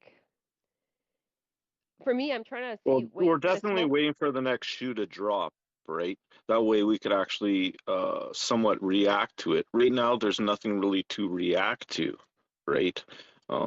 But what if That's it's what not I'm about And I finding. don't think reaction? we're waiting. I think we're all doing what we as individuals can Yeah, do and are prepared to do at this moment. That makes sense. yeah. It's not like we're Yeah, doing nothing right now. We're still ongoing preparedness and still trying to get the message out there, right? But until we have that mass formation, um, yeah, this is the kind of lully period it is right now, right? It's kind of weird too. It but is, I and oh, sorry. go ahead, Kristen. Thank you. I think so. One thing that I've really been observing, like, and I've heard it in this group too, that a lot of people that are seeing what's going on are believers in God or Christian. And if you're not, I mean no offense. It's just an observation. Um, but the one thing that I've noticed is that what both sides have been doing, and it started with the opposition, our opposition, with the labeling. Okay, so it's very easy to be like, oh, those people are crazy, or oh, they're liars, or they're nuts, or they're stupid, or whatever. And the more that these labels get thrown out, the more that we have that division. And I've noticed that on our side too. that has been coming out more and more. And I'm sure that it's like it's conditioning, right? The more that we hear labels, the more that likely we are to throw out labels. And I think that that's one of the things holding us back as a collective, is that when we start throwing out, oh well, the people that aren't with us are stupid, as soon as you insult somebody that isn't taking your side, they're going to stop listening. And I think that that's something that we as a group really need to start being aware of and calling each other out on, and saying, hey, you know, like, we're not going to get anywhere unless we approach this with love, right? We need people to understand that we're doing this because we love each other and because we care about each other and we care about what the future holds for each other. It's not just about us as individuals. It's about society, and it's about people being able to make choices for themselves. And the more that we push people away with those labels, because I know I've turned a video off the instant that someone throws out a label like that. And so that's something that as a group I think we need to be really conscious of and aware of, and be very careful how we approach a situation, because anger, labels, all this kind of stuff, there's a difference between being angry and having that righteous anger, right? Having a reason to be like, listen, like we need to stand up, we need to fight back. And it can't be based on, well, we think they're stupid, you know? So that's just, I just needed to throw that out there. I don't know if there is like, I think that I don't think there, I think I agree with Tracy and that there isn't necessarily sides. And I mean, in British Columbia, maybe what I would say is there's some level of desire to receive something from beyond ourselves. Like if I was going to say, like, I don't know whether you call that God, the universe, or whatever, that people who are aware of what's going on are trying to access knowledge that is deeper than themselves. And I think that maybe that comes from being like, I think that if the key is within ourselves at some level, like I myself, I have in my heart something to bring into this world that's supposed to help at this time, then I also have to be with myself, like without, it's scary to be in silence. It's scary to be, you know, to not have assurances. Like, what is maturity? It's like to stand up and realize that you are actually the strongest person in the room. And to come to terms with that, because I think in our lives, we're always looking for that person that's stronger than us, that's going to be the one that's going to lead. And that's where, like, I think Mike was talking about, like, it's like whether it's false prophets or it's almost as though we have to come to terms. And people say it in different ways, like, there's no one coming to save you. There's, you know, but it's not to be like you are alone and miserable and you have to do this on your own, but there is something each one of us has to kind of go into that place, like have your cup of coffee in the morning and just really sit and say, like, what am I supposed to be bringing about, and acting on that. And I think these conversations, at least for me, they're like a pressing deeper into the things that I've already been thinking about in that silence, right? So it's kind of like, first we have to have something individually that we are going deep into ourselves, and then we can bring out the treasury and kind of test it against the whole in a way. And that's what's going to build. I also find you have to work through all the anger, all the hate, and all the animosity, and all the vengeance, and all those dark feelings to actually bust through all that stuff, right? Bust through all the hate and all the anger. Because once you realize that that's just wasted energy, you could redirect that anger into a positive, right? And really get stuff rolling, right? And like, I have no hate or anger towards any of those that have done the oppression. I want them to be held accountable, definitely, and I want them to face consequences for their actions. But that's beyond myself as an individual to determine, you know, what that outcome is to be, right? You know, that's higher, that's bigger than any one of us, really, in my personal opinion. But you know, there has to be consequences for their actions, just like all of us face consequences for our actions, right? I have to step away shortly. I will be back. Emergency calls, so I got it, Mikey. I got it. yeah. Cool. So I just wanted to add, thank you, Mike, by the way, before you run off. I appreciate this talk. Esther, I really do. I really appreciate what you're saying about having to get quiet in order to hear, what our next steps are, because that's something that's been very much brought to my heart in the last, I'd say, 2 months, especially.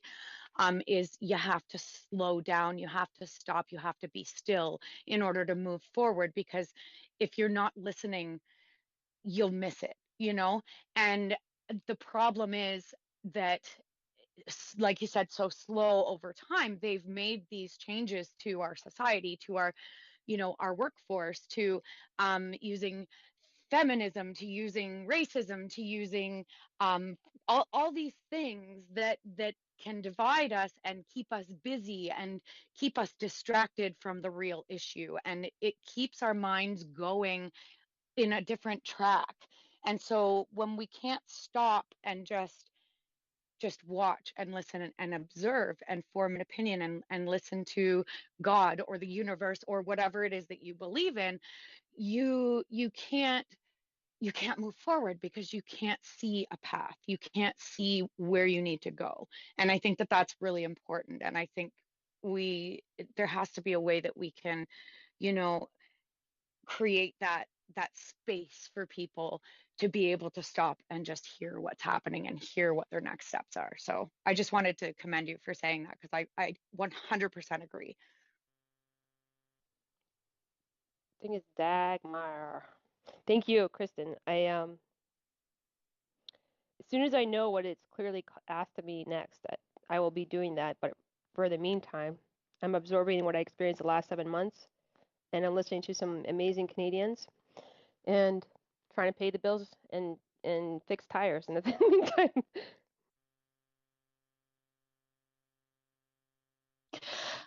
Hi, everybody. Dagmar. Okay, yeah. Dagmar. I've been listening, and for a bit, I had a point, and what it was based on is, I think, I believe it was Esther, Mike, or Kristen who said it's a very individual thing in regard to what would it take for us to take action or to do something about what's happening. And then I believe that is very true. And then from there, we seem to say all these wonderful things, and then everything just gets dropped off. So for me, my individual excuse me, I got a little bit of a sore throat. My individual problems arise in, I live in Ottawa, and I saw what happened to not only the truckers, but the residents of Ottawa who went to the protests, the convoy, whatever you want to call it, and what happened to them. Their bank accounts were frozen. Some of them were arrested, and some of them are still, dealing with that. And it's like they did that on purpose. They made them an example, because that's one of the big obstacles in my way is I don't have a support to fall on if financially everything's locked up for me. You know what I mean? And if I'm in jail, my closest relative is quite far away, to come and get me or bail me out or what have you. So there's that fear level. Let's just get to what that is. That's fear, and I don't know how to get over it. But then when you look at the actual trucker convoy, how did it happen? You know what I mean? It was very small. It just grew, it developed, it manifested into something huge that I don't even think any of us foresaw happening. And I believe we will get there again. We will get there again. And I believe what Mike was saying too, we are doing something. We are having these conversations. We're addressing the issues. We're getting prepared. All of those things are true. But back again to the individual thing, I think we need to all look at that, myself included. And when you said that, that's when I started to realize, what are my obstacles, and then confront them and find out what it would take for you to cross over those. Like for me, that fear-based financial security thing, you know what I mean? And I've been in all kinds of situations in my lifetime, where I've been really low and then, back up really high, living the high life again. So it's like, I don't like the low.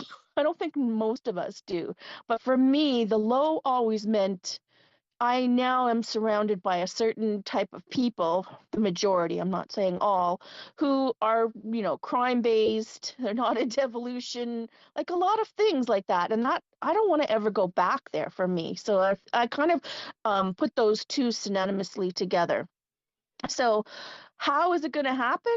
I don't know. Maybe it's you got to get in to get out. Maybe we got to address all the things that are our obstacles to, like maybe becoming a part of a convoy, It's like, what are our obstacles? And maybe just like, let's hash them out and how do we get through it? And I think a lot of support and a lot of numbers, here in Ottawa, I don't really have a lot of numbers, to be honest. It's such a mass formation, or I can't get the word out, of people that I feel very outnumbered. Even when I bring up at my job about, how Pfizer came out and said that it was never tested and, like it was all a lie, the lockdowns and everything. Like, it's like nobody at my work got it.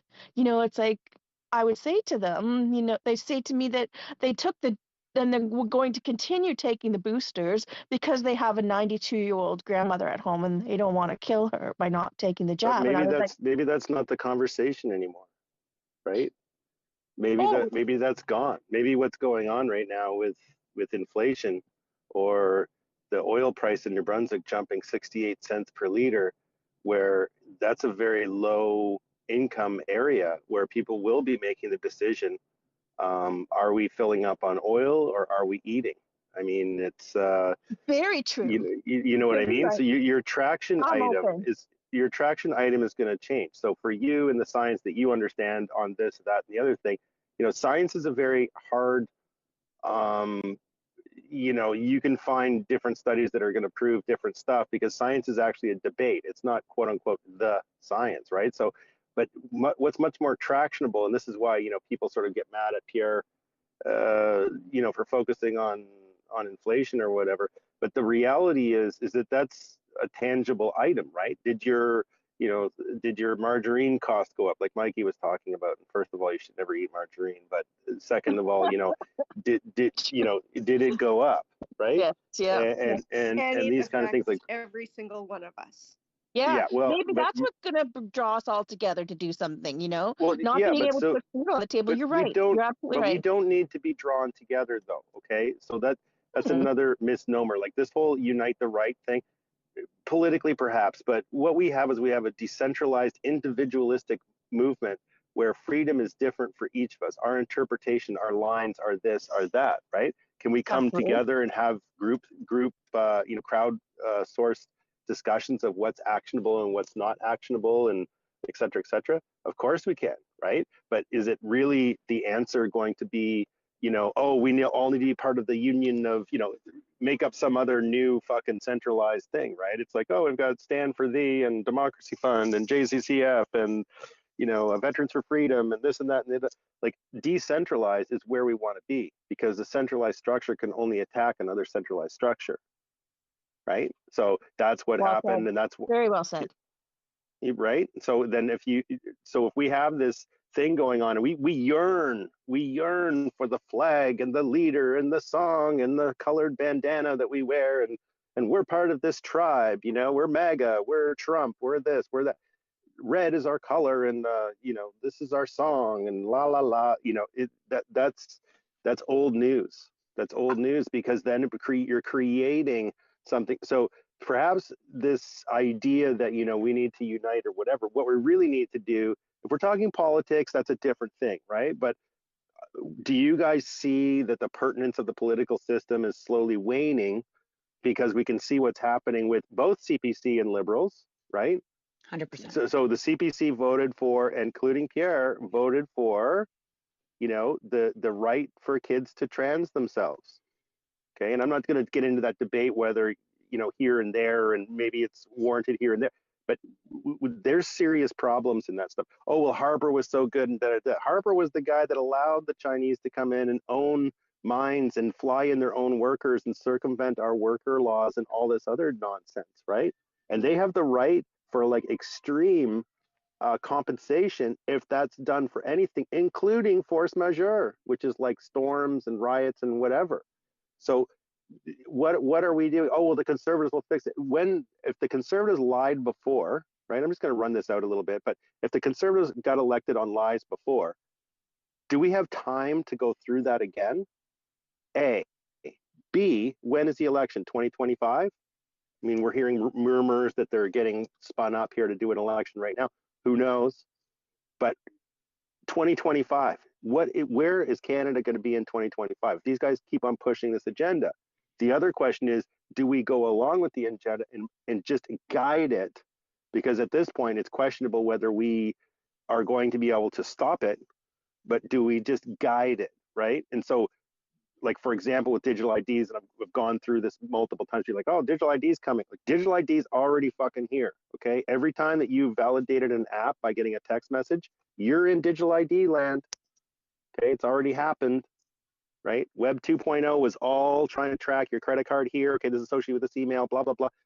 500 trackers in 15 minutes of cruising the net if you're not doing stuff that's complicated, and I don't want to get into that. But the problem here is that if it's coming, we better get ahead of it and say, what does digital ID do for us, right? What does it do for us?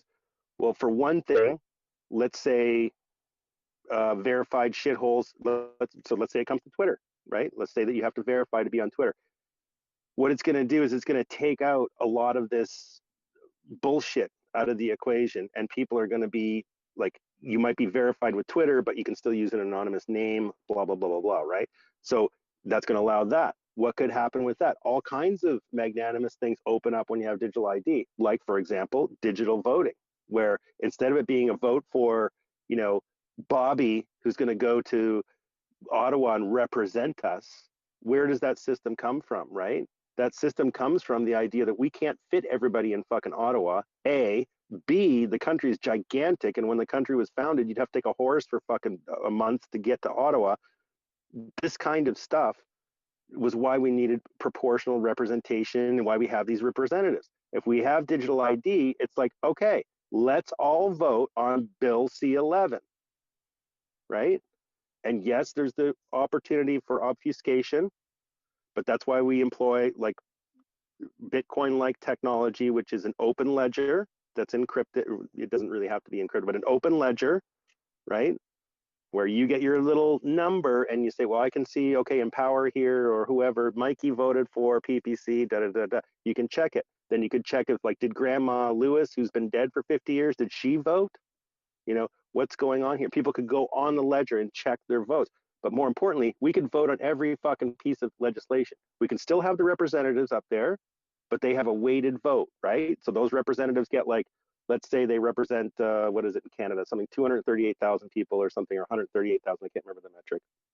But let's say that their vote, instead of being like 1 out of 338, it would be like, yeah, you could have their votes all coagulated in, right? But you've got like, you know, let's say in the grand scheme of the votes of the total of Canada, so there's 38 million people, so you have your 38 million votes. Then on top of that, each elected representative would get, let's say, a weighted vote of 50,000 people or something like this, right? So then you got your elected representative is getting diluted because there's more people voting. We can all vote virtually, right? Then we have a special league of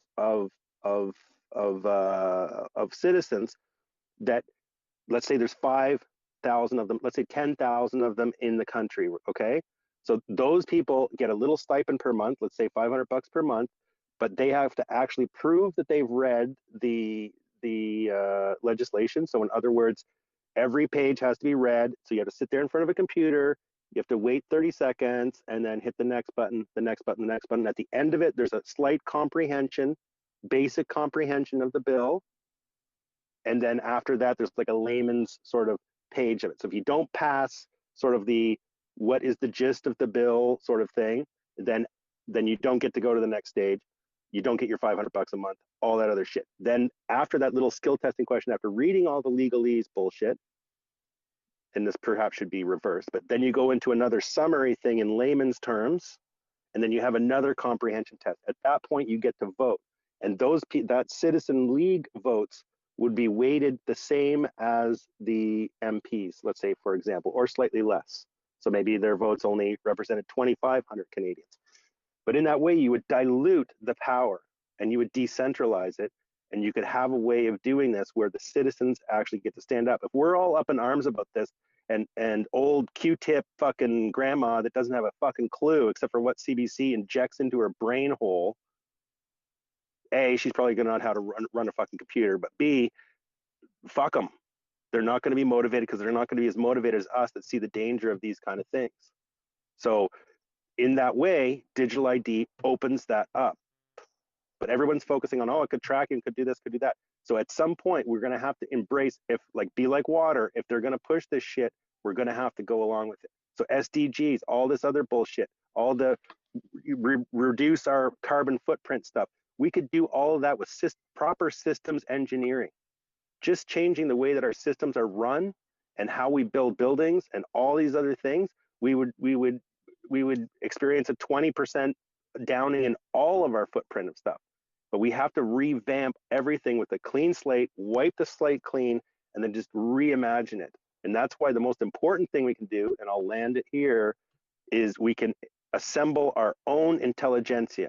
What is an intelligentsia? An intelligentsia is the movement behind any kind of political movement, ideology, philosophy, etc. So that's like your artists, your academics, your philosophers, your thinkers of the time that are behind any of these ideas, like the thinkers behind Marxism, the thinkers behind socialism, thinkers behind Democrats, Republicans, liberals, conservatives, PPC. They all have an intelligentsia behind it. But what we want to do is drop all of the shit, make a parallel intelligentsia that's ready to deploy at the moment's notice when they down whatever systems they have, right? If we focus on that, then it doesn't matter if they change the chessboard, because that's the ability they have. They have levers, right? They can be like, okay, the chessboard isn't 8x8 anymore, it's 12x12. It's like, oh, fuck, all our plans are on the 8x8 chessboard. Everybody panic. It's like, no, we don't have to do that if we have people that know how to play chess, that have read fucking books, and that they have assembled in a meritocracy sort of self-assembling, decentralized movement. That's the power of what we're doing here. It's not the other stuff. But anyway, so I could go on for 3 hours, and you guys know that. So I'll just go back to you guys. Self-assemble yourselves with hands. I can't pay attention to it.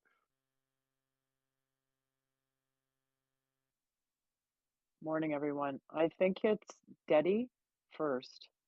She was before me Oh, anyway. yeah. Hi, everyone. My name is actually Bernadette. I just put it short form. I just wrote Det, but yeah. I just wanted to touch upon what I'm not sure who. I think it was Esther who was talking about looking into yourself, or I think she explained it much better what her point was. But not that I disagree, because I do agree in some regards about like the aspect of like contemplation and stuff and looking into yourself. But I've recently just been doing a lot of research on things in terms of looking to ourselves as a problem. So not that I disagree in the entirety, but I just find the notion of looking to ourselves like really interesting. So like looking elsewhere, we do that in terms usually of authority. And then when there's becomes like the lack of authority, and then truth can become an authority. In that sense, it's when we're dialoguing. So that when we're looking external to us, it isn't that we're looking for someone else to circumvent the need for like a leader, right? It just becomes a communication between people, and in that sense, reality becomes the thing that's spoken of, right? But I think that the biggest problem is like egalitarianism. So in terms of egalitarianism, it's where like in our liberal democracy, we have self-posited values. So we attribute values to things that we care for or consider as important, or things that we hold as valued to our identity, right? And I think what has become dangerous in this radicalized version of liberal democracy is that we're looking to ourselves for answers instead of looking to something external to us. And so in this way, we actually have a lack of identity. So we become vulnerable. And I think what was mentioned was the masses. And I think it was Kristen who said that word, but I think it's interesting to use that word because that's what we are, right? We're vulnerable now to become of the masses. So in this way, we feed into our own opinions, and that's anti-democratic. But what this is that this is what liberal democracy breeds. It breeds things that become anti-democratic.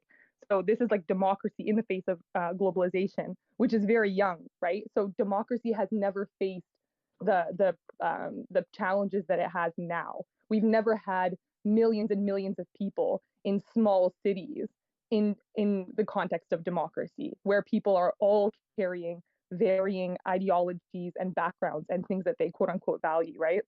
So the question becomes like, what has really brought us together, you know? And like, why is it that those who are opposed to the current regime are made up of varying demographics, right? Like we have, in like for example, the freedom movement. You have Christians, Muslims, you have people of different ethnic backgrounds, Jews, and people of different colors and whatnot, right? That are all congregating into one area, but they are all together opposed against the status quo. And so it's interesting that it's not that the globalization is necessarily the problem, which I think that there is a huge aspect to which globalization is the problem, because it leads us to not having a shared identity. But there are shared identities that are created through these oppositions to the status quo. And I don't know, I just thought it was interesting that people were talking about you know, looking to yourself, when that can actually become dangerous, right? Because then all of your opinions are based upon your own conceptions of truth, and it's not any form of dialogue at all, right? So anyways, that's all I want to say.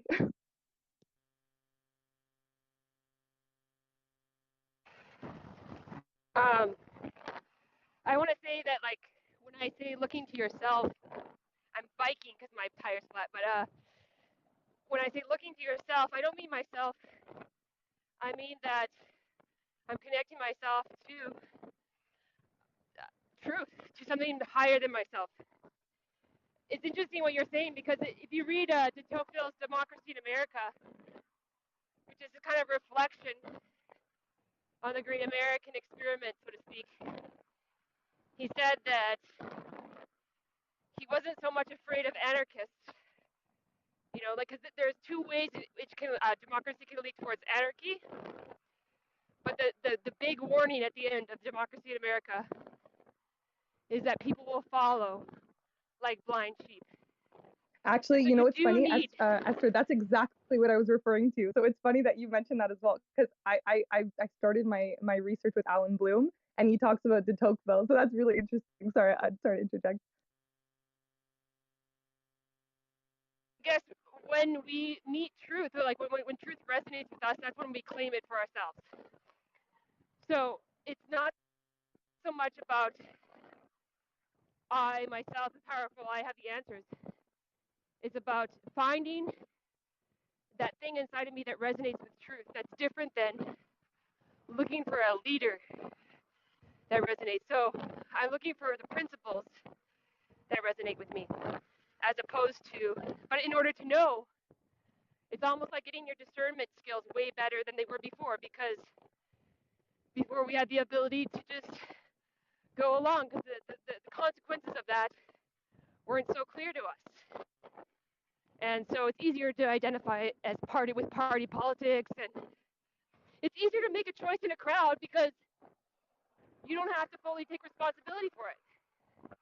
But once I have to step out and say, I'm not going that way, then I'm stick out like a sore thumb. Okay, so you just started a great idea for me. You're the only other person I know that goes on bicycles while they're in spaces. So sometimes I'm hosting them on a bicycle. So I think that as a fun space sometime, I think it'd be cool if we were all virtually connected, going on bike rides, and like everybody's on a bike doing something. And yeah, so good points, guys. I mean, I think you're on to something there, and I think that this power, stepping into your power thing, it just really is a mind fuck, right? And where's the programming that's gone into that thing where it's like, oh well, I'm just a lowly person, blah blah blah, right? That's sort of the ingraination of the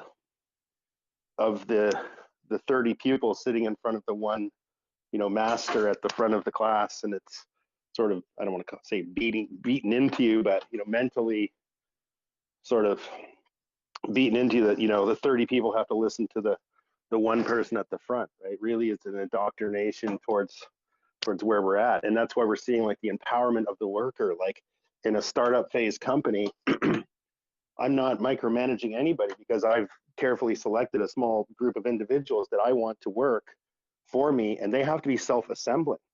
That's what I'm after. I'm after self-assemblers. I'm not after, someone I have to micromanage and be like, oh, where's the pen? Like I just can't find the pen because I want to dog fuck the time off, right? And then that's what happens. The kid that knows how to ask these questions that get long-winded answers, and then the teacher can't even get through whatever point they're trying to make can't even be made because they're too far into the fucking weeds of the time waster kid, right? And then you have the other problem is the kid that's half retarded at the back of the class that we have to travel at the speed of that kid. So let those kids that are slow or whatever, let them figure out where their path lies. Let's embrace their slowness. Maybe they excel at something. Maybe book learning or whatever it is isn't their jive. Maybe they're artists. Maybe they're just weirdos that don't have capability. I don't know, whatever. But I'm sure they've got something to contribute. Let them do that, and let the people that want to excel, let them excel. Like, let's self-assemble. There's nothing wrong with self-assembling, right? It's just a scary concept because we want that control of like, oh, this is that tribal shit I was talking about with political movements. It's the same thing that people are taught. It's like, well, what am I going to do here? I mean, the teacher, whatever, right? Or, well, let's do homeschooling and I'm going to be the teacher for my kid. Well, eventually that gets tiring. And then you're just like, fuck it. Let's do unschooling and let the kid sort of find whatever thing that he wants to study. Let him just read books. Okay, now's your reading time. Just do a little bit of math, do a little bit of this. And that's what I did when I was homeschooling my kid. I eventually got to the homeschooling or the unschooling movement, where instead of him interacting with me and me saying, okay, now it's 15 minutes is up, now it's recess, okay, 15 minutes of math, now 15 minutes of this history. I just said, you have to reach, this is your metric board, right? So you, at the end of the week, you have to have, 4 sessions of reading about history, 4 sessions of math, 4 sessions of writing, 4 sessions of reading, right? That's it. You're not coming to me and saying, well, I don't want to do the next thing because this and this. I'm not the teacher figure here. Your relationship to your education is personal, empowered through you. And if you hit these 4 metrics or whatever, there was 10 of them at the end of it because we included like art, piano, coding, learning how to type, making a website, making music on the computer, making music just generally. So all of this shit was included on this because as he added things he was interested in, I was like, well, whatever. And so when we calculate out, which we've done, how much actual one-on-one time does your kid get at school, right? With this, again, with all the other ingraining bullshit that's surrounded by it, all the other weirdo precepts that they've got going on there. It's 8 minutes. And that's if nothing else goes wrong. You get 8 minutes of one-on-one time per day. So there's your education thing. So what you're actually really doing with schooling is you're doing a daycare. And we would cover the school stuff in maybe an hour a day, maybe 2 hours, depending. And then he could do other stuff, right? He could read what he wanted to read. And sometimes he would read the books the science book. So self-assembling is where we're going to go. And that's why, so if you're a homeschooler, why do you get put on the very top of the list for Ivy League schools? It's because you've already learned how to self-direct your learning. And what do most kids do when they first get to college? They fuck and they drink and they do whatever, and they don't know how to self-direct their learning. So they're sort of in a lost thing. That takes like your first year. That's why the first year of college is all just review shit from high school, because they're letting you sort of get into that mode. So self-assembling is where we're going in the future, and we don't need to bring in 500,000 immigrants a year for low-level cashier jobs in Canada. What we need to do is we need to embrace the fact that robots are coming. You've all been to Walmart. There's one person running 20 tills now, those little self-checkout things. That's how we're going to get by this thing. The immigration targets that they're trying to do is they're trying to pay off the thing that they should have been paying attention to from 1980s on, which was the bell curve of baby boomers, which are going to be demanding their CPP and their pension payouts. And they didn't do a fucking thing until now. Now they figure it out. Look at where all this nonsense is directed at. Old people, old boomers demanding their, 58th booster and all this other shit.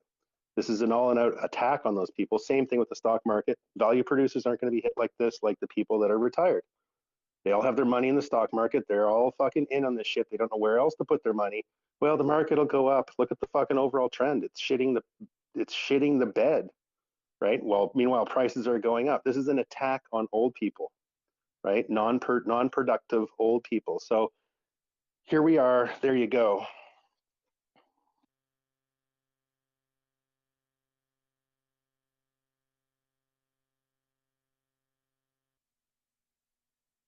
Hello, everyone. Happy Monday. That was an interesting 5 speakers.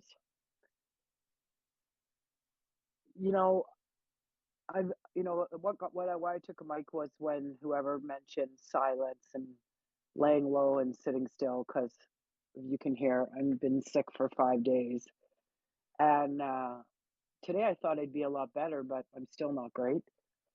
But in those 5 days, I've sat around a lot and thought a lot, about all these things that actually you guys are all talking about this morning, and what I see happening.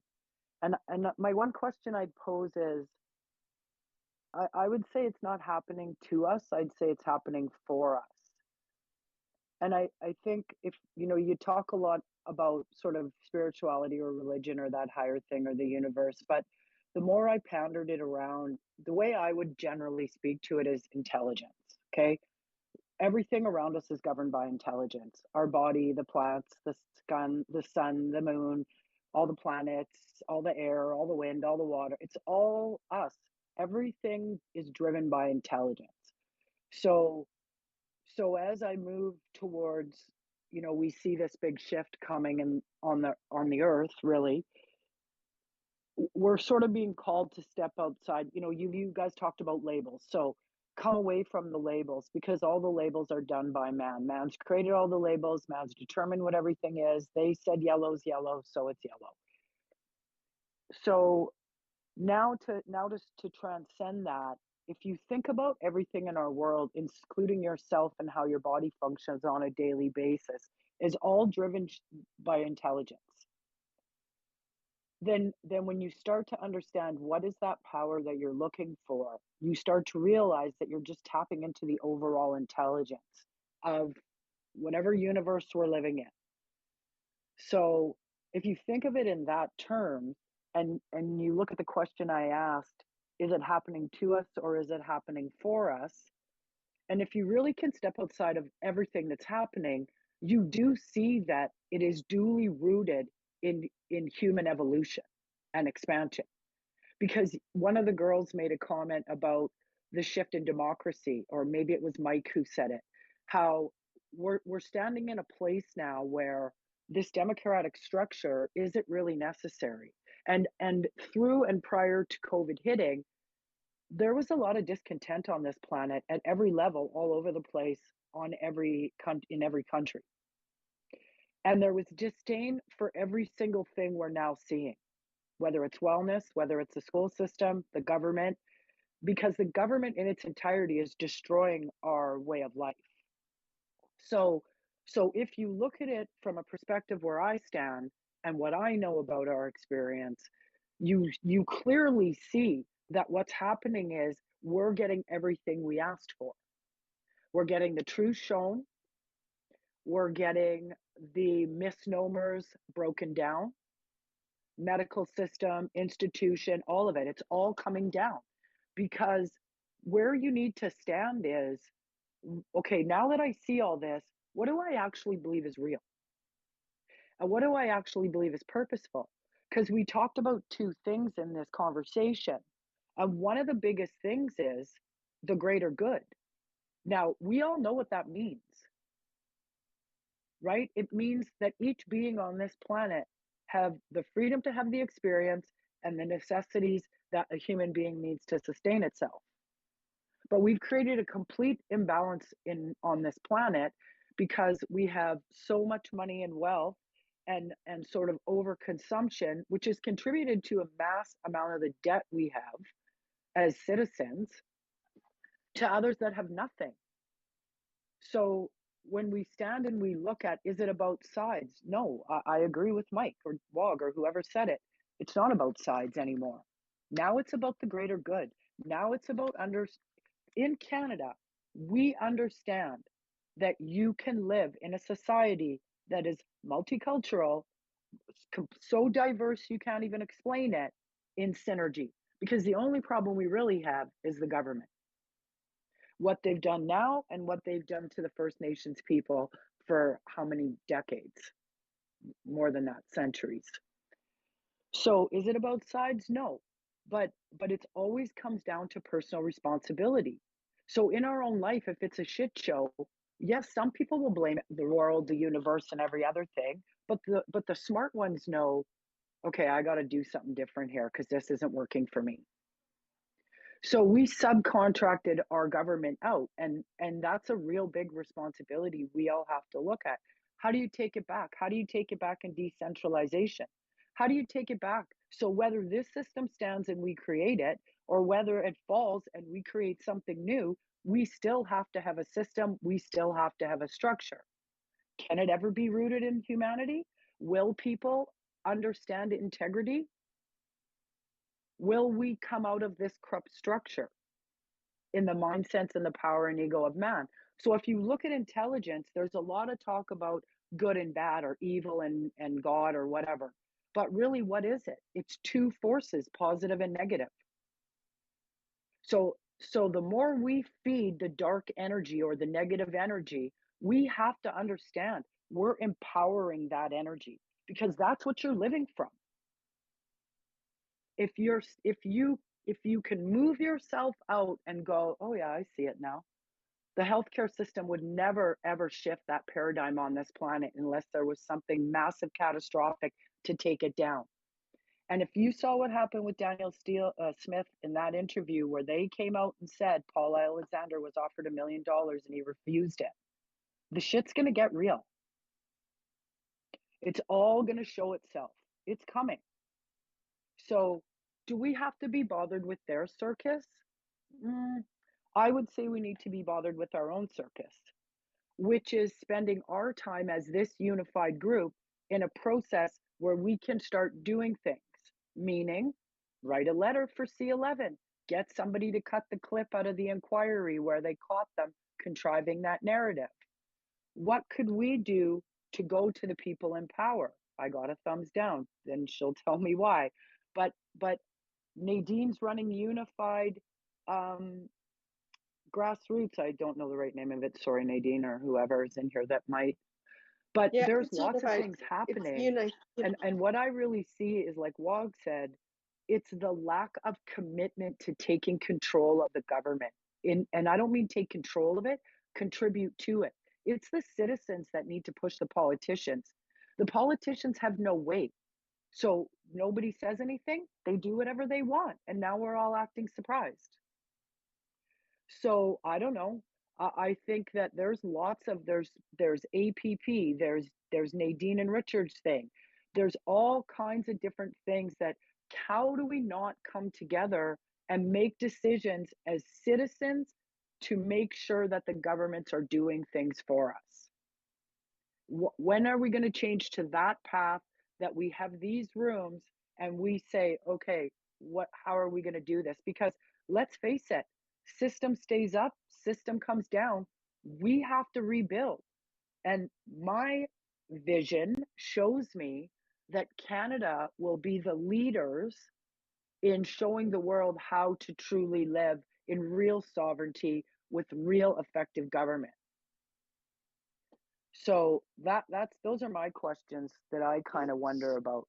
Well, I think about it in terms of like, why are we focused on the government? Because we need government, right? We need law enforcement, we need healthcare, we need all these systems. But while they're too busy destroying themselves, why are we preoccupied with what they're doing? Yes, monitor what they're doing.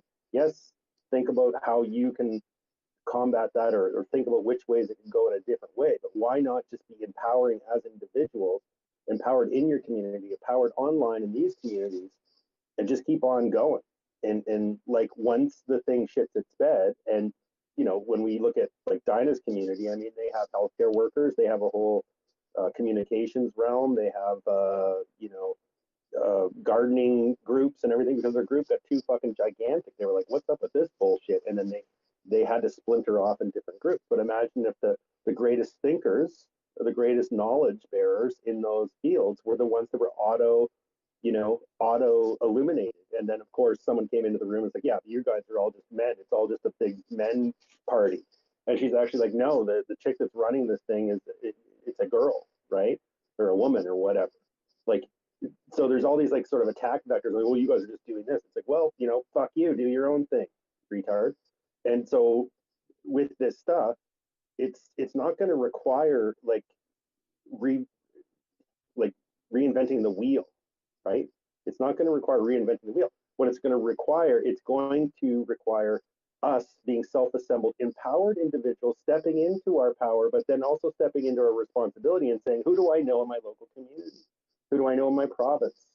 How have I figured out my life, right? How have I tuned into my essence and then stepped into that honor of honoring myself and my forefathers and the community around me and my children and my great-grandchildren, maybe, if you have those. I mean, I don't know. It seems like we have like 90% menopausal women in here, but that's just because if I leave the room, not this room, but if I leave the room for more than 15 minutes, it seems to be a menopause discussion group starts up spontaneously, but I'm joking there, just to not trigger the room. But the idea is like, why do we need to really worry about what the government is? If we see they're downing all these systems, if you think that the political system is going to be the one thing still standing at the end of this, I have a bridge to tell you, right? Because it's not going to go that way. It's going to go that way because at the end of it, they're going to say, oh, we can't handle ourselves. UN, please come in and make a world council or whatever nonsense garbage they have during their plan. And believe you me, if you look at the playbook here, you guys can do your own digging research, ancient technology research, all this shit we came up with in the 1960s, trucker protests, farmer protests, teacher protests, union unrest, distrust in police, blah, blah, blah. It's all been thought proven.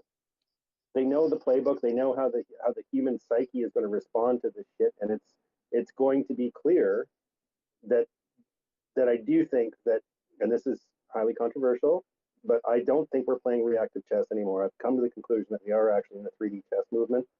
And that's why when I'm talking about the intelligentsia or the meritocracy of thought leaders, is that that's where we need to be at. We don't need to be reacting to whatever they're doing. We need to be thinking positive, constructing things. Oh, okay, they're coming in with digital ID. What fucking chance do we have to stop that before 2025 politically? We don't. That's the answer. We don't. The answer is we don't. So how can we guide digital ID would be a better positive, right? But that's an uncomfortable for most people. Well, Most people no, even empowering it, like, create the rule books for it, get people informed, educate people on it, everything about it, and then say, hey, let's make amendments to this and put laws in place or whatever, or prevent protective measures, right? Safeguards to all the insanity that they want to take us down. Like, all this credit shit and all that nonsense, right? Obfuscate it for our, empower the technology for our means rather than their means, right? Just like we're kind of utilizing these spaces and communities, right? This is above and beyond their reality and thought process, right? We're taking it in our own powers and our own voices to create these things, right? They've provided the platform. Well, I saw a void, and many others did too, and we're going to utilize it. That's how we empower it, right? Make it ours. Well, it reminds me of Eastern philosophy, right? Be like water, redirect, like martial arts and stuff, redirect the other person's energy into, don't try to force head on stop something, redirect the energy towards it. I'm not a big proponent of, I don't really want digital ID right now. Like I've said before in these rooms, like what I would like to see is 50 years of hunger is cured, no child is, homeless and all these other kind of things. Have 50 years of that and then we'll see. But unfortunately, the way that things are accelerating, I don't see it very much. Kristen looks like she has a quick comment, and let's go to Inquisitive because he's a new speaker. Well, it's not realistic though, too, Zerwog Pog.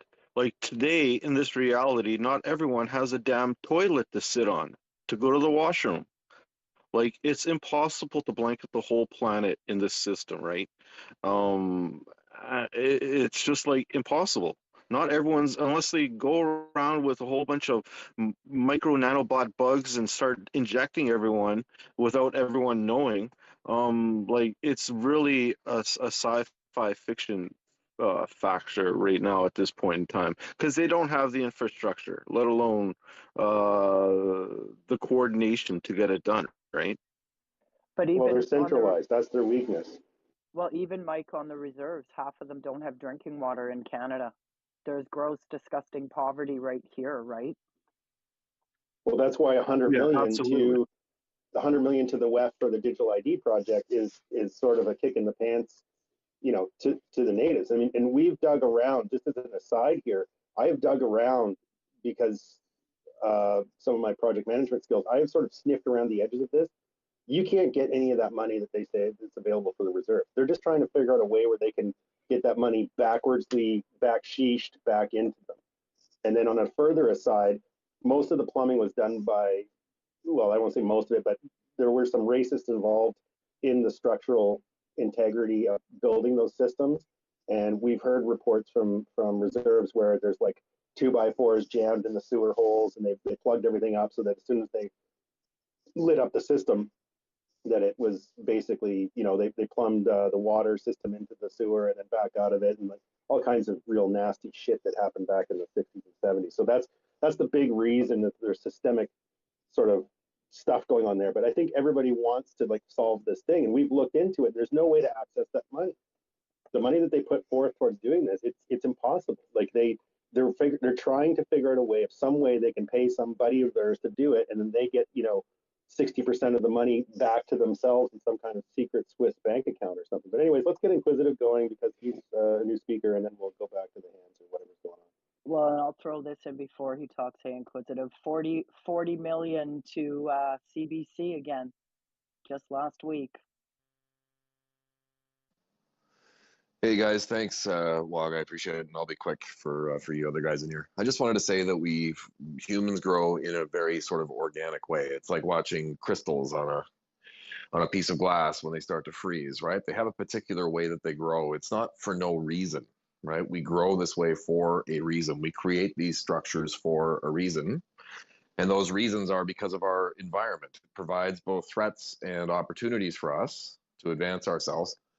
And so this creates the way in which we grow. So in other words, let's say you're a farmer's family, right? And you're living on a farm and you've got 5, 6 kids, and maybe 3 of them are grown and they're able to contribute. And you've got 4 or 5 neighbors that help you on the farm. And so you've got your own little setup and you're pretty good. Well, there's always somebody down the road with 100 men, right?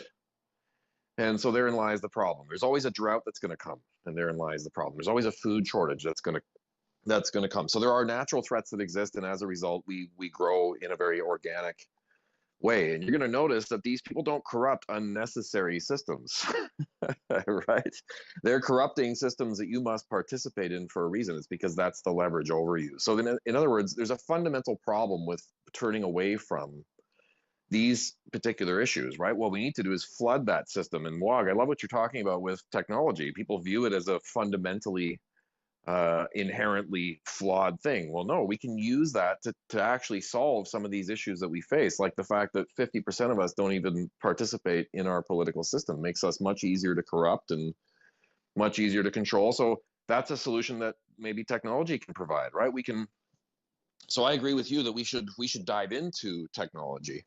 But in terms of this government structure, I think it's time for us to re-engage in that structure, not to turn our backs to it. We can't continue to give it to them. It's not their system to corrupt. It's the way in which we protect each other. It's the way in which we support one another. It's the way in which we succeed and we develop and we adapt. And then the last thing I want to say is just the necessity of this right now. Boy, it's never been more necessary because of all of the things that they have done. And by the way, it seems like almost all of them are man-made, unfortunately, right? These pathogens may very well be man-made or souped up. All the climate changes, maybe if they're happening or not, that's them doing this stuff. All of these issues they talk about, the wars that we face, hunger and all that stuff, it's them that are causing these issues. And now, so what we need now more than ever is a government that is actually adaptive that is empowered both with the power to make these types of decisions, but also in a transparent way, in a way in which the people have total control over the power at any time. So you could remove a leader, for example, at any moment as a people, but that leader must be empowered, and we must vet them, and we must protect them, and we must make sure that they're not corrupt. That's our responsibility, right? And if we do that, then we're best served by that system. And so I just want to keep saying, remember why these systems came about. We can't turn our backs on those systems. We have to redouble our efforts to re-engage with them. And we have to try to get everyone else who has lost faith in that system, we have to try to get them to give it another shot, right? And hopefully, maybe with one big push, we can retake control over these systems. But thanks, guys. I appreciate everything you're saying, and good talk. Yeah, no, engaging with the system right now is clearly the point. I just what I'm sort of pointing at is I don't believe it will be immune to the reboot. Inquisitive, a question to you. Were you in the room last night with BJ Dixer? No, I wasn't. I'm sorry. Okay, that's fine. So his lawyer came up with a neat sort of positing. He said, like, what's scaring the shit out of them is the fact that there was, $25 million raised in like 2.5 weeks, right? And that as a Canadian political party, and he was sort of pointing at, why was Rebel News sort of like tossing a little bit of the convoy underneath the bus there and stuff like this. It's like perhaps there's some kind of capture going on with the CPC with Rebel News, which I pointed out there's been some quite crazy stuff that they've done. But let's put that aside and go back to this political system stuff for a second. What Jim's idea is that this $25 million, when in Canadian politics, I mean, that's a major war chest. I think it was Jerry Butts. It took him like 4 years to raise 40 million or something for the Liberals. But the idea that we could self-assemble that much coin that quickly was scaring the shit out of the powers that be. Because if that was just channeled into, like, let's say, a political movement, then that's a force majeure in Canadian politics, right? So it wasn't really leveraged that way, and we know that they sort of went after the money and all that other stuff. But I thought that was an interesting concept, that he was saying that that's really, between that and the bankers saying, there's going to be there is a bank run and whatever. But just sort of your thoughts on perhaps that money thing there, and then I'm going to get you guys to self-assemble for a while because I got to do something. And Mikey, you can kind of run the room if you're still in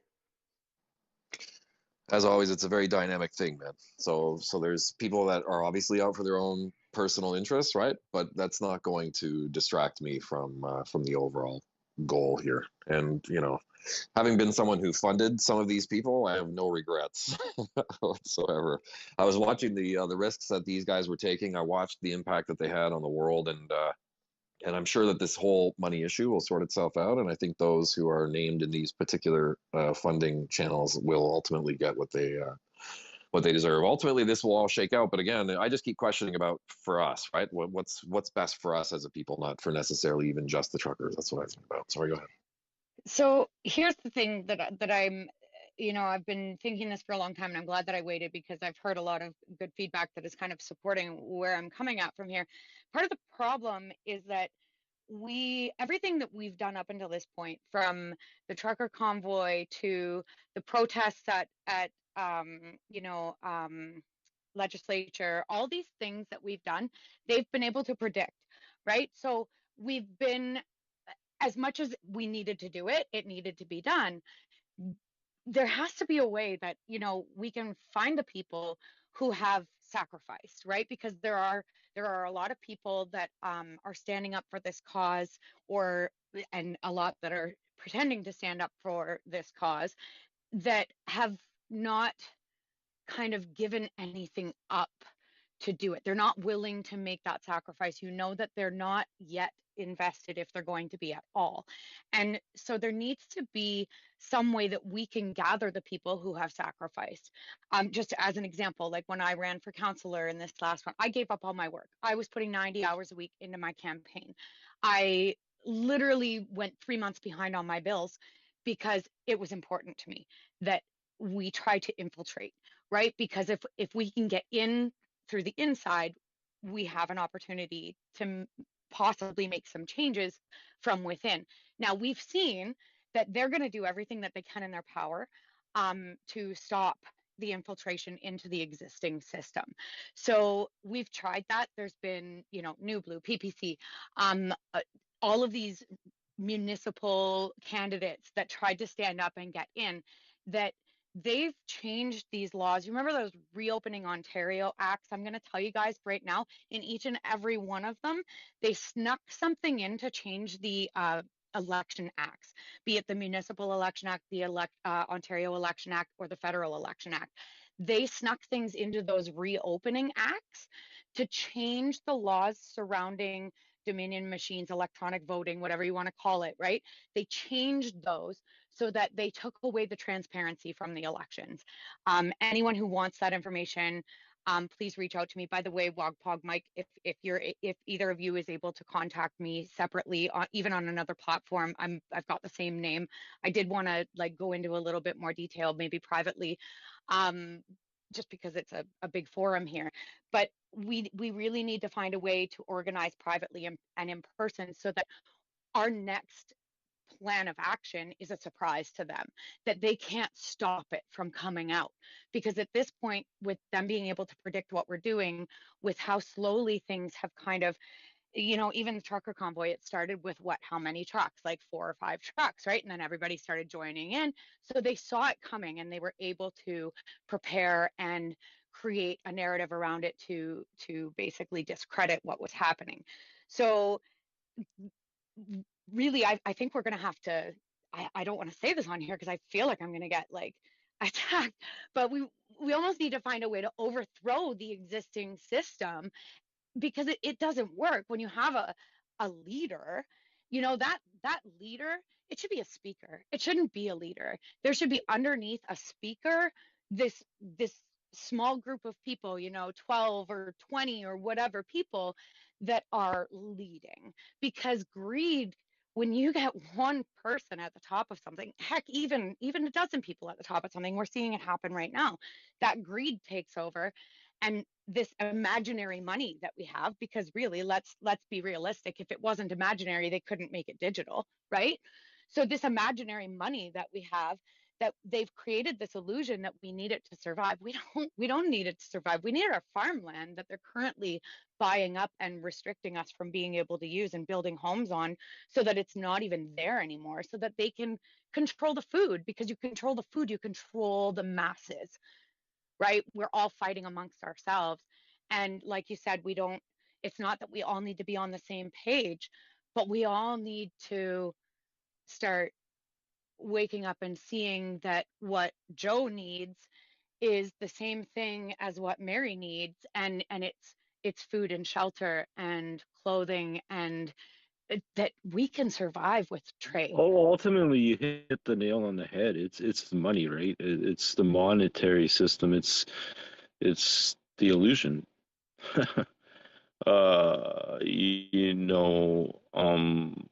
I don't know why people need to thrive for so much numbers, right? Humanity has lost touch to actually, not only living, but the earth, the planet, the nature, the spirit, the joy of everything around us. Like, have you looked at the inconscious, you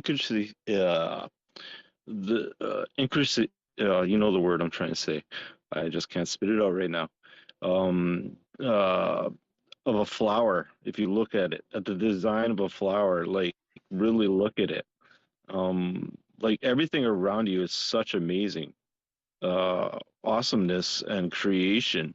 But yet most people are worried about paying the next bill, right? Or this society that we've created. Exactly.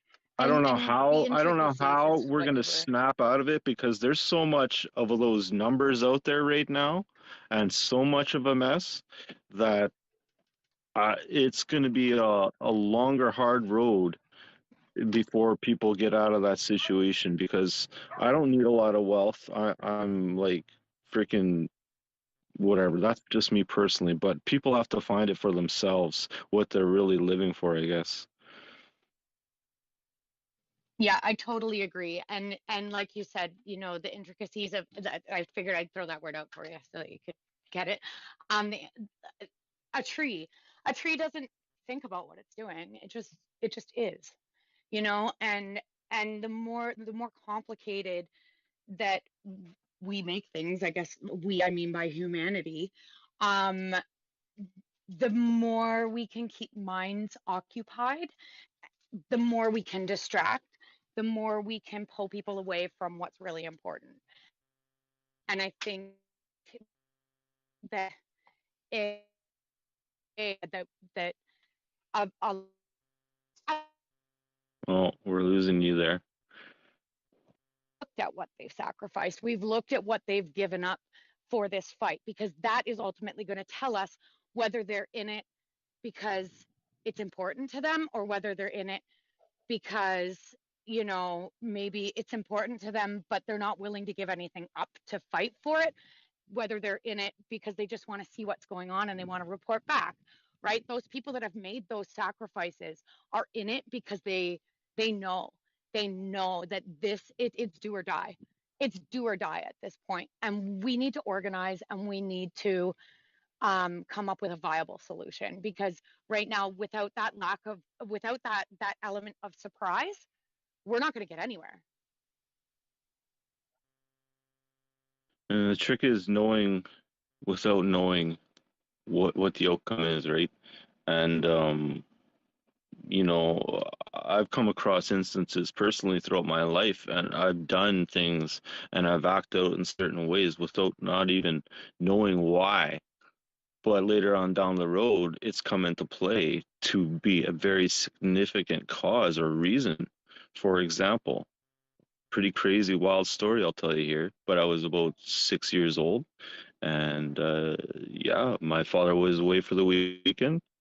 My mother was having a little fun with someone else, and I didn't even realize to comprehend of any of that. But for some weird reason, I got my sister to witness the whole thing. And, you know, I don't know why I did it to this day, but I did that at that such young age. No answers. But then it did come out in the future, and obviously it had some crazy outcomes from it, right? But circumstances like that, it's just the unknowing, right? And you just have to go with the higher reasoning of creation or God or whatever, some kind of higher out of touch power, because I cannot comprehend what the reasoning behind any of those circumstances will relay. And just like with this circumstance, my workplace, I've always been heavily involved with health and safety. Heck, we implemented health and safety committees back in Manitoba over 20 years ago. That's how well versed I am with health and safety and occupational health with workplaces. I've been heavily involved throughout all my work jobs in the committees and on committees and whatnot, and I was waving the red flag like a week before shutdown here at a committee meeting. I said, what is going on with COVID? What is, they're not nothing, they're dust in their hands, nothing. We're going to see what the government says, right? So we already knew lockstep and key. We're in trouble. And sure enough, not a week later, they were shutting down workplaces, right? So, you know, the red flags were there for me a long time ago. And then they came back to work. Everything was so-called fine and dandy. But this is after, you know, the restructure of all the operations out there. All the small businesses have been decimated now, right? You know, it's just a big corpse that are successful now. And now they were able to rebalance their books because they eliminated all their staff, right? So if they had any problems beforehand, well, all that's been wiped away now, right? So this is a total reshuffle of organization at everything at the highest proportion, and people just don't seem to grasp that idea, right? And it's paving the way for then they technology. implemented this jab at work, right? And you know, I have a huge story behind that too, but I took my stand. I knew it was a charter and rights violation towards every worker, every Canadian citizen out there. whatever. And I took a stand right away. I knew it was a Charter of Rights and Freedoms violations, and I walked up and down the HR personnel at my workplace stating so. So, it's been it's been a full year now since I took that loss of employment, right? And I haven't taken another job because as long as we're working in the system, the wheels are still greased with it, right? So Canada needs a general ride strike here, folks. And, if we really want to get serious about it, let's have some street hockey, like I said before, and let's get her done. Like I said, if you can reach out to me even on another platform or something, I don't know how to private message on Twitter. I'm relatively new to Twitter. I did it because of my campaign, but I'm glad that I'm here. But I would love to talk more about kind of what we can kind of organize going forward and how we can vet people so that we know we're not having infiltrators and things like that, because that's going to be a huge thing, right? Like that element of surprise and like you said, that sacrifice that you made because you knew that it was the right thing to do, that they were violating us as human beings. We have rights as human beings. It's not about the color of our skin. It's not about our choices. It's not about any of that. It's that as human beings, we have certain rights, and those rights have been given to us since the beginning of time. And to violate those rights outright, to take more control, just tells me that this government is so far gone that there is no going in and flipping it around from the inside. You can't. There's nothing left to do except organize and get a new system in place and somehow take back land, so that even if we have to create our own little area where we've got 20-foot walls with razor wire at the top where they can't get through, and start our own system, and then plan from the inside. I don't know what the answer is at this point. Yeah, well, but we've had many of those topics and discussions definitely over the year here, and over the years for many folks that have been much further along down the path of understanding, let's just say. But yeah, there are safer places to have those discussions as well too, right? So yeah, we'll DM each other and get connected in other ways as well. Moving on to the next speaker. I don't normally follow the hands. I'm usually just sitting around a coffee table and talking to people. Like, it's an awesome conversation. Captain, So whoever, it's go Captain, ahead. myself, and then Inquisitor. All right, give her. And it comes just at the right time because I'm on lunch break. Yeah, I'm listening to everybody speak, and everything resonates, and I have felt all of those things in the past, I guess, weeks where I've been silent. I found myself a home church because, like Mike had said, all of this is very overwhelming. So I'm trying to get myself centered so that I could kind of pull to the next thing that I need to do. And I like the term that WAGPOG uses, self-assemble. So I'm getting centered so I can self-assemble because I've already sat in silence. And so I'm at a strange juncture. I have less time ahead of me than I have behind me. So I'm bringing all my experiences with me. And I guess ultimately I would like to leave something for my children. And I always think about what's going on, and I figure, well, if I can't beat them, I'm going to join them. And I'm thinking in terms of sustainability. I know that they're pushing that so much. So I thought, I think I'm going to become a beekeeper. So I actually went to visit a local beekeeper here in Burlington in this area. And he's made a business out of putting containers together. I think he's leasing the land, and he's making honey. So that would be my self-assembling project. I'm also a beekeeper if you want to reach out to me at any point. Oh, that's wonderful. Who's speaking? It's Kristen.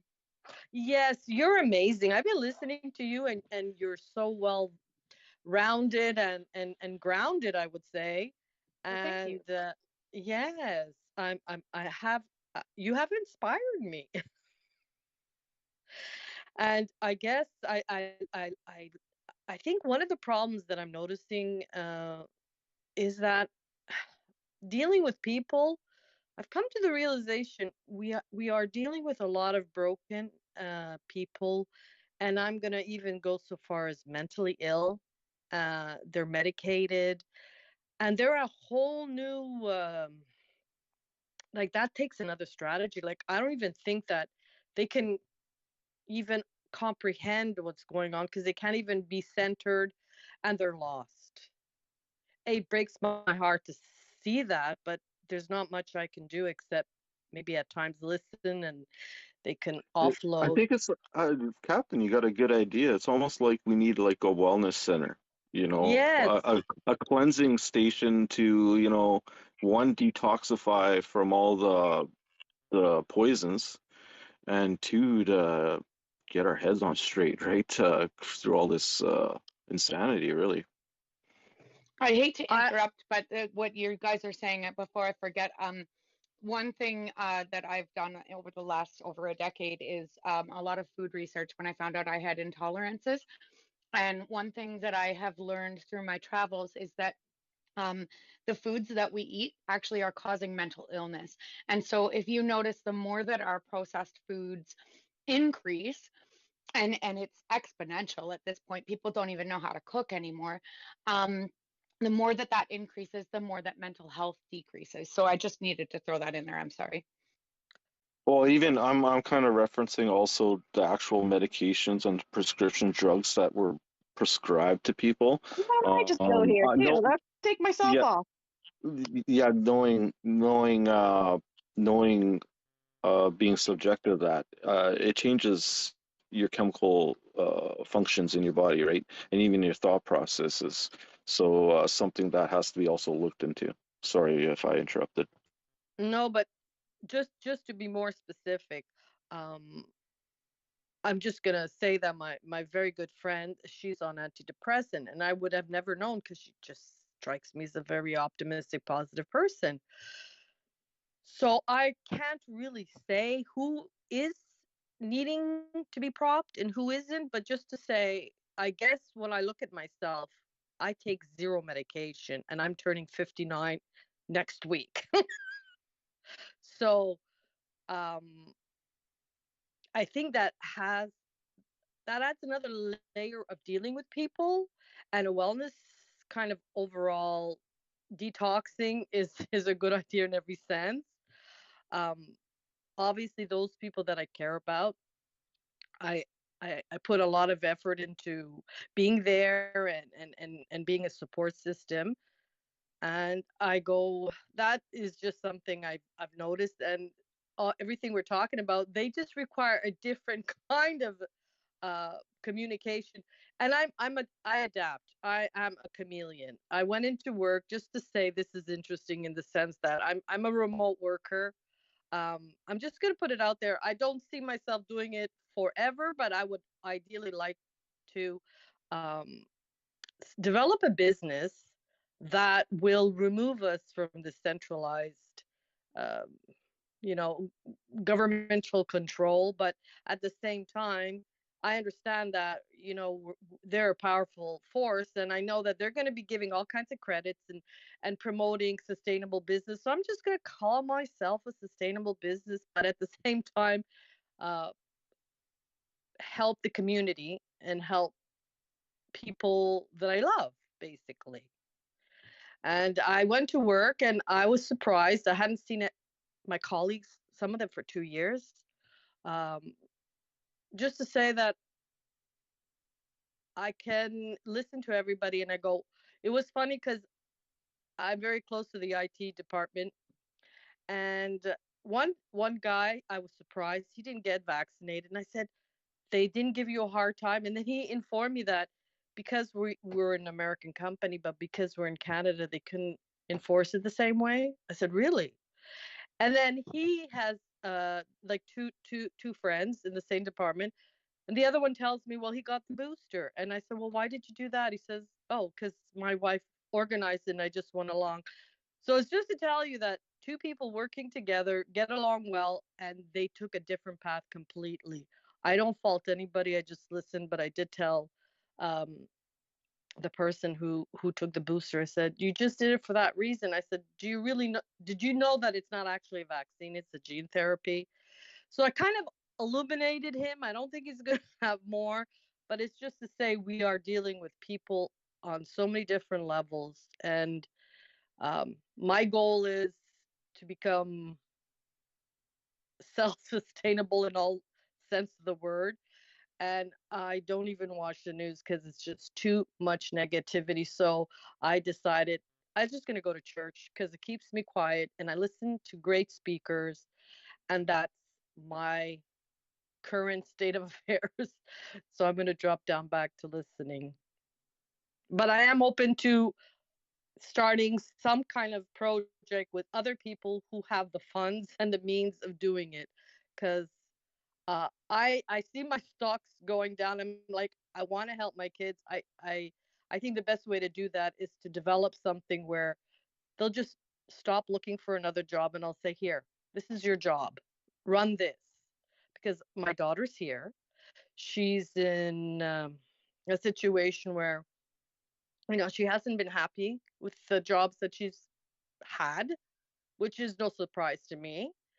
I've lived her life. I've been in aerospace and I've survived all the ups and downs, and it does wear you thin. You have to have stamina and tenacity. And I think, well, why don't we just start off the young people right from the get-go, do something you love and just not worry about all the other stuff.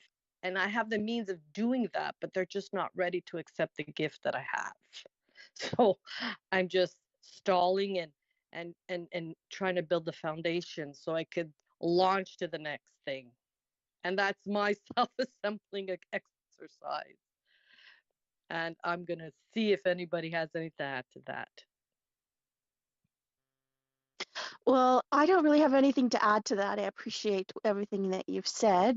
I've been waiting a half an hour to speak, so what I have to talk about has been, and add on to it, was Andrea from quite a while ago. When you mentioned that we've all done this to ourselves, I believe that wholeheartedly. Why I believe that is because we've all, when you said that, what's happening in the government and what's being unveiled, we wanted that. We asked for it. And so I have to say that I believe that we asked for everything that's happening to us, and the overconsumption, all of those things. I'm kind of rambling a little bit, but I'm trying to get to my point. Just been a while and there's a lot going on in there now. But I do believe that we've done all of this. And as far as, I think it was Wogpog who said we don't need to reinvent the wheel as far as the government is concerned. I believe we do. I believe it all needs to be torn down, with the exception of, possibly, no, I don't know.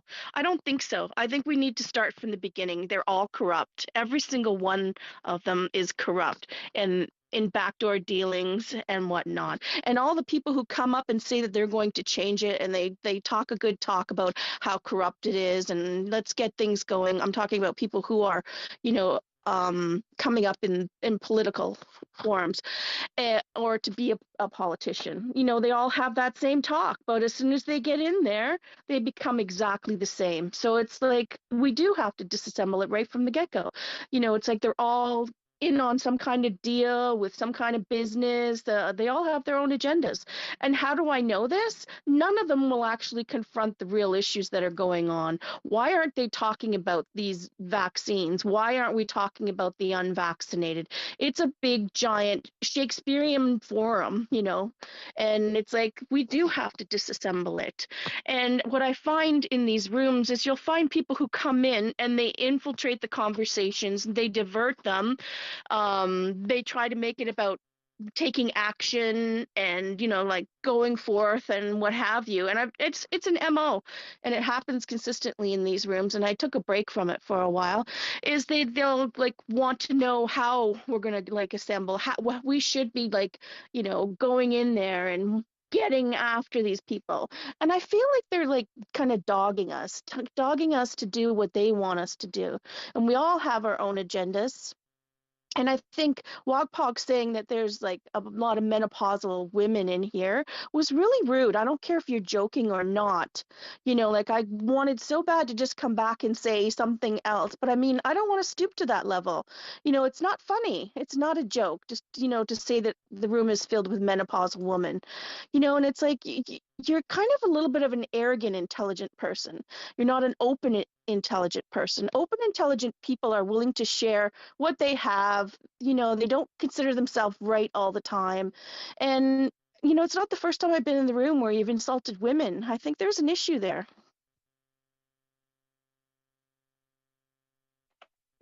Wagpog.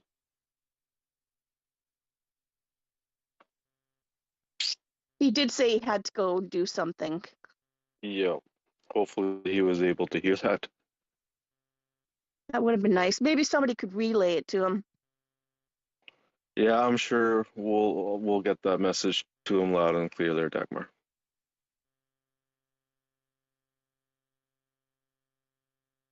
See, that's the diversity of these spaces, and even the fallacies of humanity, right? Is the understanding of what we're trying to say at times, and yeah, it can be misconstrued at times, and sometimes it could be very serious, right? So definitely something we will I'm pretty sure he'll probably listen in on it for sure as well too. Continuing on, or did you have more to say? Oh no, I actually feel like I said what I wanted to say for the gist of it. I don't feel like I articulated myself very well in terms of adding on to what Andrea said and the bringing about of all of this to ourselves. But it's the overconsumption, the throwaway society, all of those things, growing up. My grandparents used to take the lids off the cans and like recycle before recycling was recycling, and wash the plastic bags so we could reuse them. None of that happens anymore. It's like it's such a throwaway society now. So I mean, all of that is like a metaphor for how it all ties in to we've been doing it to ourselves, really.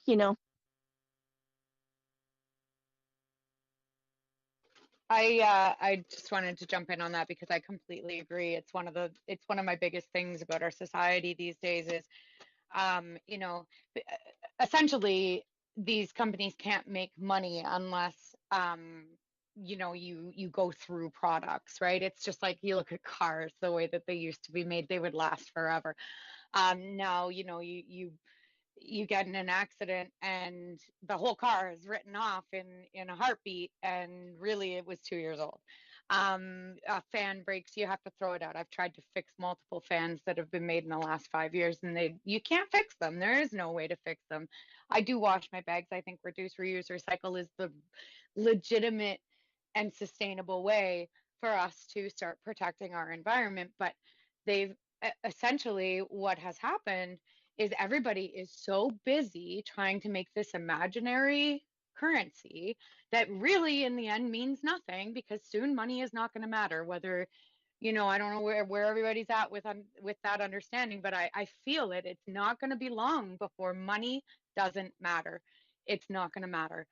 It's going to come down to survival, and it's going to come down to whether you can get food and shelter, and we're going to have to help each other, and reusing and keeping items around that we're going to be able to repurpose is going to be a big thing. And the more that we continue to live in this throwaway society, the more that people are going to buy into the narratives that are currently being fed to us. And I think that that's a huge issue.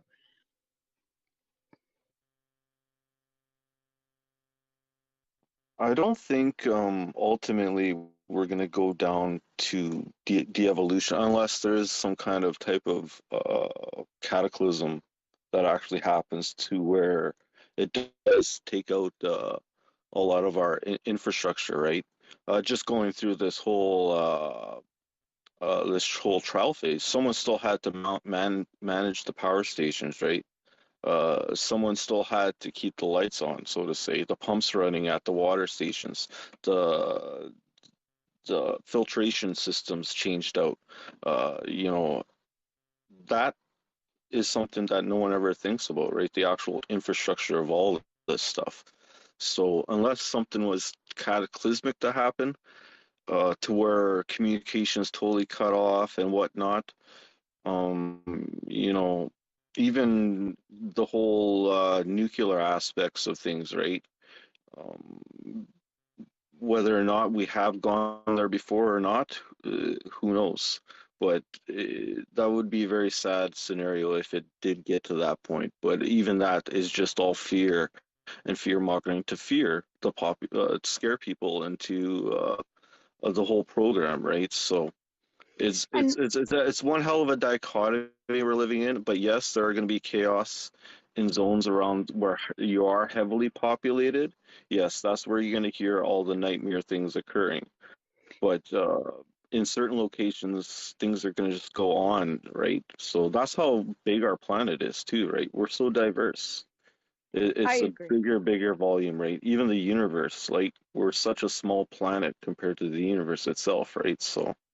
But see, and I agree with what you're saying, and I do understand like that that feeling of, well, I mean, that's not something that could really happen. But even with you, like with what was talked about with digital IDs and stuff like that, I'm not gonna lie to you, my instincts were like firing off, literally, because it's great. Like I love that concept of, I think it was you that mentioned it earlier about, giving with that digital ID the ability to vote on bills and things like that so that more power is given to the people. But that's never going to happen. They're not going to let that happen.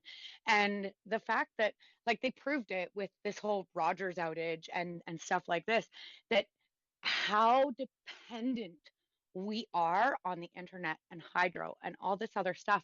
And unless we start making it so that we don't need them, we don't need that, we don't need what they're offering, until we can get to a point where we can say we don't need you anymore. They have the power, and they will Well, no, continue to no, manipulate. that's depending on which era you grew up in too, right? I this internet age is very fascinating. It's something that has taken the world over quite familiar. And when the outage happened, I thought it was hilarious. I thought it was hilarious. Everyone was panicking, worrying the world's gonna. No, it's not gonna end, you guys. No, you're gonna get a book. You're gonna talk to your friends. You're gonna interact with people. You're going to go outside and actually do things. What happened here in my town, everyone got in their cars and started driving around the city, right? There was a power outage. Like, it's not Right, but chaos. what They were happens? curious what's going on, right? So But what happens it all when depends on the everything's environment digital? you're in, right? But what happens when everything's digital? Do you see what I'm saying? Like if they can do that now, when we still have cash floating around and we still have all these things that are tangible, what happens when they make it no longer a tangible thing, when it is all electronic, when it is all reliant on that internet system, on that system that they've created, is that they now have that control unless we find tangible ways to be able to work around when they take that control. Does that make sense? Well, absolutely. Well, for instance, there's uncontacted tribes today on the planet that have no idea what we're doing out here with money and phones and technology, right? So it'll always exist, right? Whether or not we utilize the technology for good or bad, that's to be determined, right? But we can't always think that there's a nefarious reason for everything as well too, right? Some things are for the good, some things are for the bad, but ultimately the powers that be, if they didn't want any of this happening, they wouldn't allow these spaces to occur. They wouldn't allow like-minded individuals to make these connections, right? So this gives me a glimmer of hope that, you know, there is an opportunity and there is hope that we could do better and we can make the changes that are needed for the better, right? And peacefully, non-violently, not hurting another human being on this planet, right? There's no reason why there should be a starving child on this planet. There's no reason why we should have sex slavery or any, you know, all the nightmare stuff we all know about, right? There's no need for it. You know, so how are we going to resolve it, right? So yeah, it's an endless debate, but it's something that needs to be talked about rather than just sat on, right? And now's the time, and all the red flags are flying around us that it needs to be addressed, right? So how we do it is the key, and this time we have to do it the right way, right? We can't let dictators and tyrants really oppress humanity, right? I guess we'll go to Andrea and then Inquisitive again. Inquisitive.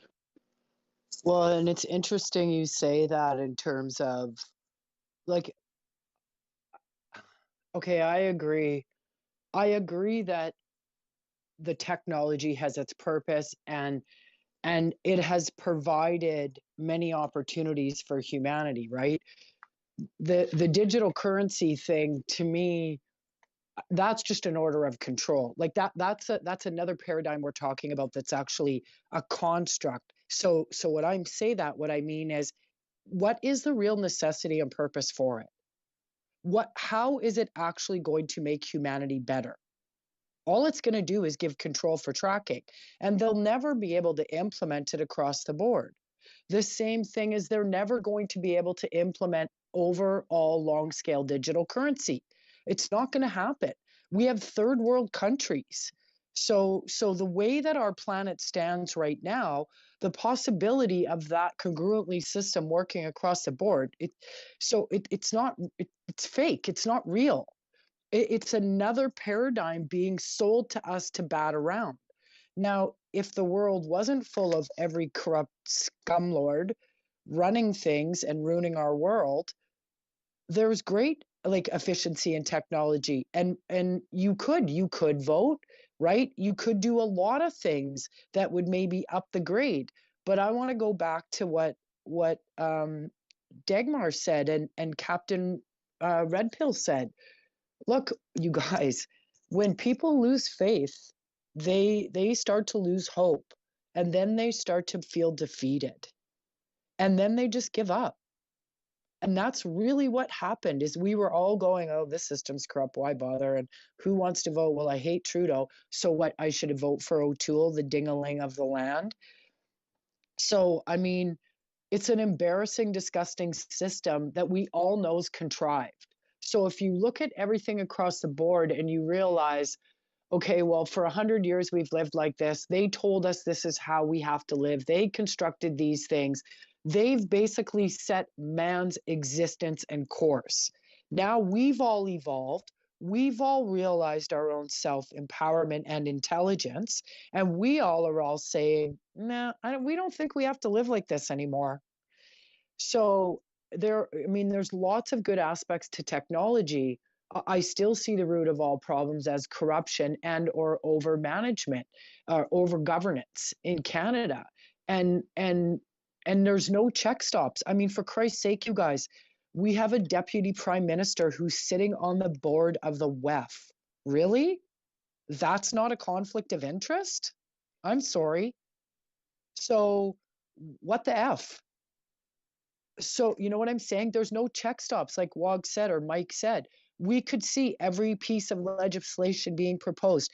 Every single thing the government does should be in front of the people or whoever's running whatever system.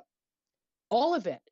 Like we just said, we have tons of technology. How come there's not one simple place for human beings to see what their governments are up to. And there's too much focus on federal when the premiers should get off their damn asses and protect their effing citizens, which they're not doing, which they did not do.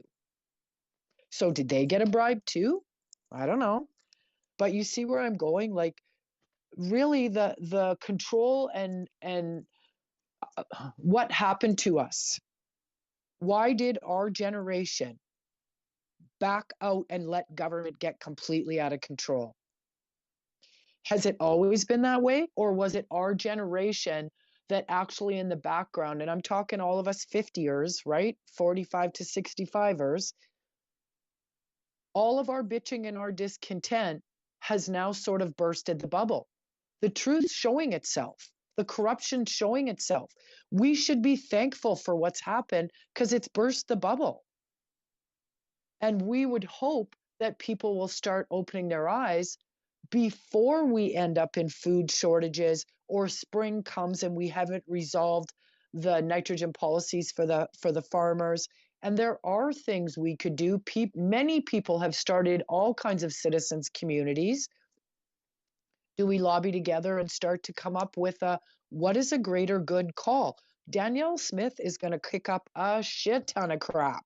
She's already started. So our generation's shifting. People do see. I don't know who's decent and who's not anymore. All I know is if all of us can really see the evolution we are standing in, which is this construct they've built for us, it's over. It's not going to stand. Everything around us is going to shift and change. And medical system being the biggest one, that's the biggest machine that is killing humanity. They're not stupid, you guys. They understand placebo effect. They've done enough studies in it in this time to realize what actually cures is state of mind. So they know that, but yet they'll still give you medicine and pills.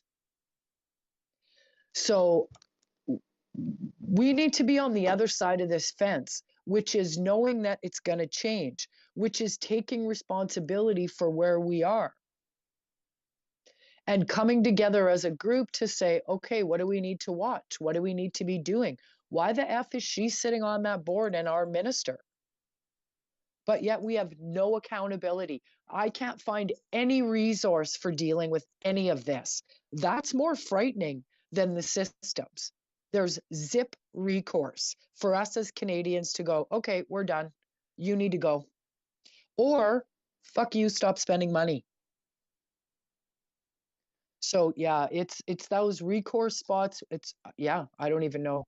All I'm going to say, you guys, is we're living in 100-year-old consciousness, and all that's happening on our planet is it's changing because all of us realize it's not sustaining. We can't sustain this system any longer.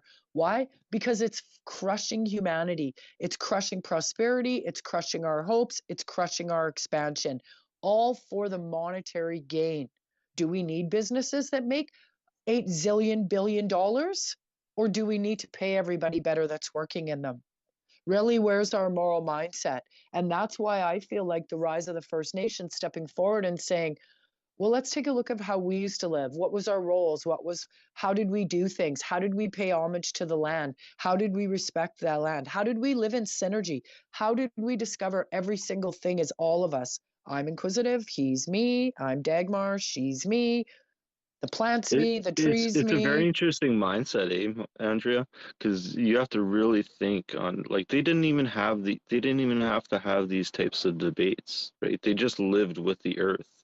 They roamed from place to place, gathering, hunting, and providing and blessing the earth too along the way too, right? So you have to have a really good synergy and understanding too.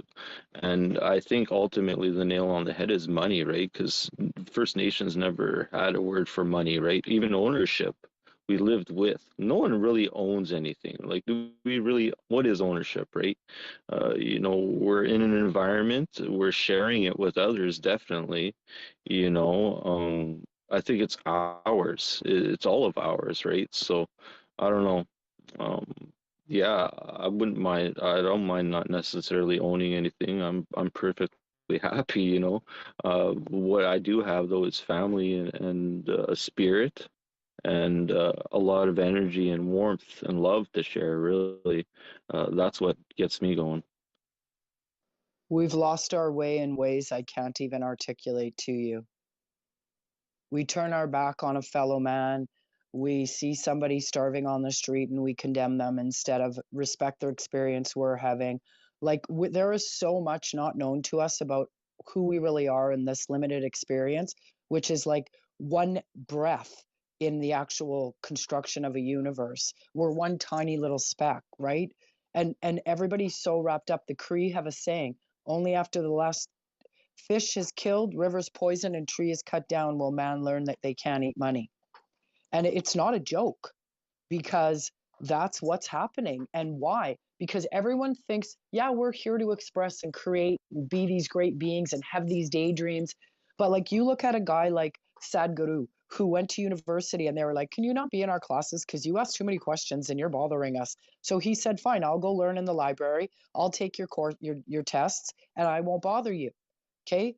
He's such an intelligent human being. He's created 193 farming policies for people around the world. He's got 9 million people working as volunteers across the world, working in this change of consciousness. But you know, again, the First Nations people, they didn't learn their understanding out of a book. But everybody's like, well, I read this and I did read that. And I get it, everybody reads. But you're living in an environment where intelligence is around you everywhere. And how did we get here? Well, we all started bitching and asking the questions, and the universe responded with, okay, well, this is how we're going to clean up this mess. So the sooner we can see that actually we're being supported and get behind that, the better off we'll be. Thanks, Inquisitive Buddy. Sorry. No, you're great, man. I always love listening to you. Don't forget, guys, we have the power, man. Okay, we have a lot more power than we've exercised thus far. And by the way, I'm talking legal, perfectly acceptable application of power within our system. We haven't even begun to explore that yet. And one of the things I was thinking about the other day was basically how unions operate. Unions provide a couple of very important things. Number one, they provide the ability to deny labor on a moment's notice. That's a very powerful tool for a union to have. Number two, they pool their resources and they provide legal care for their members as well in the event that maybe they have to go up against some company and fight for their employee standards and so on. The union does all of that for them, right? And the third huge thing that unions do is they provide a massive legal pressure, a political pressure on our systems, because they can direct their members that they want them to vote in a particular way, right? So what I was thinking about is we need basically what is a global freedom union. That's what we really need. We need a network of people that are going to help those who are fighting legal challenges. Maybe they got arrested inappropriately when protesting, maybe whatever the case may be, but that they have a network of support behind them for that particular thing. This has to be like a known organization, maybe around the world. Also, we can direct people to vote in a particular way, right? We can do all the things that unions do. We can organize in that way. And there's people talking about a global strike, a global walkout right now, which could be escalating. So maybe as a people say, okay, on this day, maybe on the first day of every month, we're going to start walking out until we get their attention, right? If that doesn't work, now we go out the first 2 days of every month. All of a sudden, it's the first week of every month. Humanity has an incredible amount of leverage and power over these people that we have not begun to exercise. And that's not illegal or criminal. There's nothing they can do about that. The RCMP is welcome to join us. And in fact, by the way, I'll bet many would. So this is how you unify. This is how you bring people together. Unity is the answer, just like unions taught us, right? Unions have provided an incredible amount of leverage. By the way, there's a current example of the power of unions with the ridiculous amount of inflation. The unions are the ones that had the power to renegotiate wages fairly quickly, right? And they've already adapted to this new landscape in many cases. So the teachers are well taken care of. You know what I mean? They have this power to control labor, and we need to use that mechanism to exert pressure on our political system. And I believe we can exert enough pressure that eventually they're going to be forced to look for alternative ways to control our system. I really do think that's possible. And I know that some people don't agree, but I think that kind of an organization capable of organizing labor, votes, and legal challenges for our government, right? To expose, think about this for a minute, okay?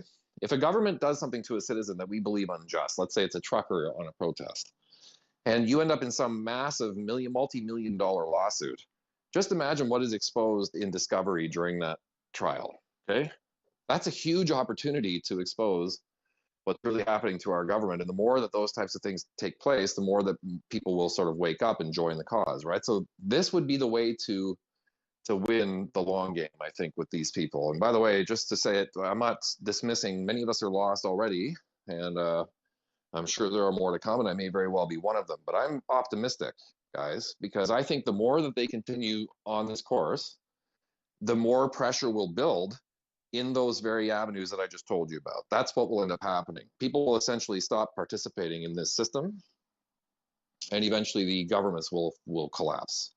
They have external pressures as well. But anyway, that's all I wanted to say on that. Yeah. Can I Just to ask him touch a couple question? points on that. I'd like to touch a couple points on that. I like the idea of a whole global idea and the whole global unity and everything like that. But that also kind of plays nefariously close to the whole one world government idea too. Eh? So I think also Canada being the second largest country on the planet, right? I think we and our population being such a smaller number, easier to not necessarily control or whatever, but to really educate and solidify individuals to really unite for one cause. If we could do that in our nation of Canada, having representation already in our lands from all over the world, right? That in itself, I think, could also be the Trucker 2.0 that ignites other nations to do the same similar type of idea, right? To stand up for unity and whatnot. But to sever the countries and whatnot is kind of leading down that one world path as well too, right? So just my thoughts and cautious thinking behind the ultimate plan of those powers that be that want ultimate control over all of us, right? I just had a quick question for Inquisitive. So I know that you're just making the example of unions, but do you think that plays the difficulty is that, along with what Mike just said, that these groups have failed to actually support specific people with specific interests, and so that for us to have organization that has only one shared interest allows for conflicting interests to get neglected, even though some people share some of the main interests that those groups support. For example, like the other day I was in a class and one of the students next to me said that his father was a professor, an adjunct professor at the University of Alberta. And what happened was his father was out of the country during the vaccine mandates, and his union failed to support him. He couldn't even get the vaccines out of country, and still they refused to allow him to continue on as a professor, even though he wasn't even in the country, And so I think in really stupid ways, I think political ways, unions have failed to represent the people in many different ways. So I'm just wondering, how do you reconcile the idea of having a group that has one shared interest with people who have opposing interests, though they share the main goal of the group? Do you know what I mean? So just basically group organization. Well, having myself represented a membership of over 2,600 members at one time, yeah, absolutely. Anything over more than 60 individuals, you could have like-minded opinions and solid structure. But anything more than that, yeah, it becomes very hairy, right? It's hard. That's where the word compromise comes into play, right? Ultimately, with larger amounts of individuals and people, we have to learn to compromise with one another. And just like going into bargaining negotiations with an employer, right? Your membership presents the employer with 3 awesome improvements to your collective agreement, ultimately, right? Well, for instance, my 25 and growing 600 membership couldn't get it down to 16. So how foolish did we look going to present that to the employer during negotiations, eh? So, lo and behold, it's ultimately who you have representing the people and those with integral honor, right? And it's hard to find them because ultimately it's the money system, right? It's the monetary system that really gets solid representing people that really have it good for the people ultimately, but they turn coat and join the management side because of money, right? Money is the ultimate influencer of everything. So that is the quandary of everything, is the monetary system. And even unions, when they don't represent, it's a failed union. That's not a union, right? Shame on them. Shame on what all the unions across Canada have done to all their members throughout this, whether they decided to take this or not. They didn't stand up for workers or human rights whatsoever. So even that needs to be overhauled as well, right? Son of a Manitoba Federation of Labor president here as well. So I would just say that money is what is the sort of currency that's being used, right? But don't forget that labor is how they're making money. So really the truth is, and any business owner knows this, we can grow at any rate that labor allows essentially in business, right? Finding sales isn't the issue, it's about labor. To me, basically you have two things going on. Our labor is our leverage, that's our leverage. And the mechanism they're using to control us is the way that they fund these candidates and get them elected in our corrupt system, right? So if you could organize people in such a way where all they're doing is they're maybe seeing an announcement on a particular Twitter handle, right, that says the walkout is scheduled for Thursday on this date. And the only commitment they're making here is to decide whether they participate. Do they walk out or not, right? And so that's a pretty simple decision to make. People can make a decision if they want to participate, and that can be escalatory, right? You can just keep going more and more and more until they finally have to listen to you. So you use your labor as leverage, much like a union does, right? And the demand, the ask, is a publicly funded election system. I mean, holy shit, how simple is this, guys? Why are we allowing guys with briefcases full of money to walk into some political party headquarters and buy off the party infrastructure to say, here's your new candidate? Why are we allowing that to take place? Listen, we can have a debate about how effective this will be as a measure, but surely we can agree that that has no business being in politics. Why are we not publicly funding these elections? It's such a no-brainer. Why are we allowing the richest people to control who leads us? This seems to me the most obvious thing. And by the way, if somebody is against that idea, you have to ask yourself why, right? So we can begin to put people on the spot and say, why are you not offering us what we're asking for? We want to eliminate the ability for you guys to install these corrupt candidates. We don't want that in our political discourse. We want, in Canada, for example, let's say it's 40 million people. We want 40 million votes represented equally. I don't want 5 corporate bosses to have an outsized influence over my election system. And it seems to me the only way to do that is to prohibit this private funding. So to me, we use labor as leverage. We use our money as leverage. We use our money as pooling resources to legally protect each other from these proceedings that are happening all over the place, which already are happening, by the way. And we use each of these as an opportunity to shine light on issues for people so they can understand just how corrupt this government really is. And as you do that, you'll begin to wake more and more people up, and therefore more and more pressure on their labor force, and so on and so on. And the ask, again, is a free from corruption leadership selection process that we can all have faith in. We go to bat. Once we solve that problem, we can now go to bat. We can fight each other all day. We can scream about particular specifics on issues that we may want or not want. But at the end of the day, what we're going to have is a healthy democratic process, right? We're all going to contribute to that process. And when a leader is selected in a particular cycle, they're going to get busy implementing the agenda that they were selected to implement. That's the system that is going to best suit and serve us as people. I agree. Well said. Absolutely. I also think that any politician should have all of their financial assets made public as well, not to be able to receive any corporate monies from anyone. If there has to be a measure to get them out as well, if they don't follow the guidelines that, the new guidelines that we as a people come up with, that we can get them out of there. It's ridiculous that Trudeau can stay there with all of his backdoor tactics, I don't have to go through them. I'm sure everybody knows them. You know, there has to be a something in place that we can get a prime minister out the door. Not just a prime minister, you know, like all of the rest of them as well. There has to be a way to get them out. And it has to be foolproof. It has to be lawyer proof. And that's half the problem is all of the lawyers get involved and find these little loopholes and technicalities in there. As well as if they do get booted out by this new way, that they lose their pensions. They don't get the all the benefits of, you know, of being a politician for being an asshole. They just don't.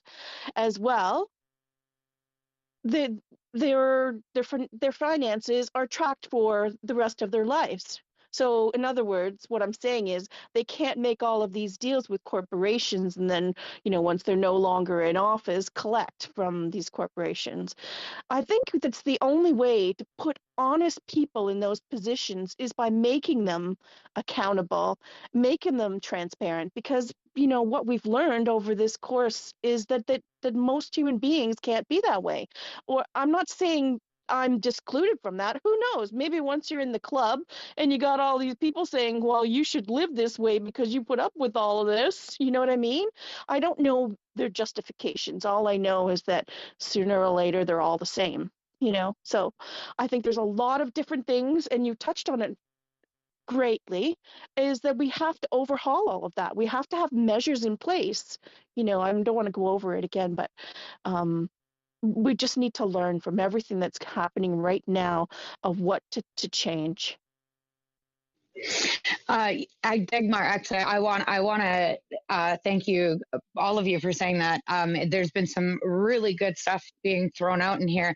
Now, there was somebody said something about the premiers earlier. Have they been paid off? I'll tell you right now that I know there was email correspondence between Trudeau and Doug Ford specifically, where he was fighting back against, you know, the mandates and whatever. And Trudeau essentially said to him, listen, you either do it or I'm taking away your funding for healthcare. I'm taking away your funding for, there was two other areas. I can't recall them off the top of my head, but there was threats made that he was going to withdraw funding.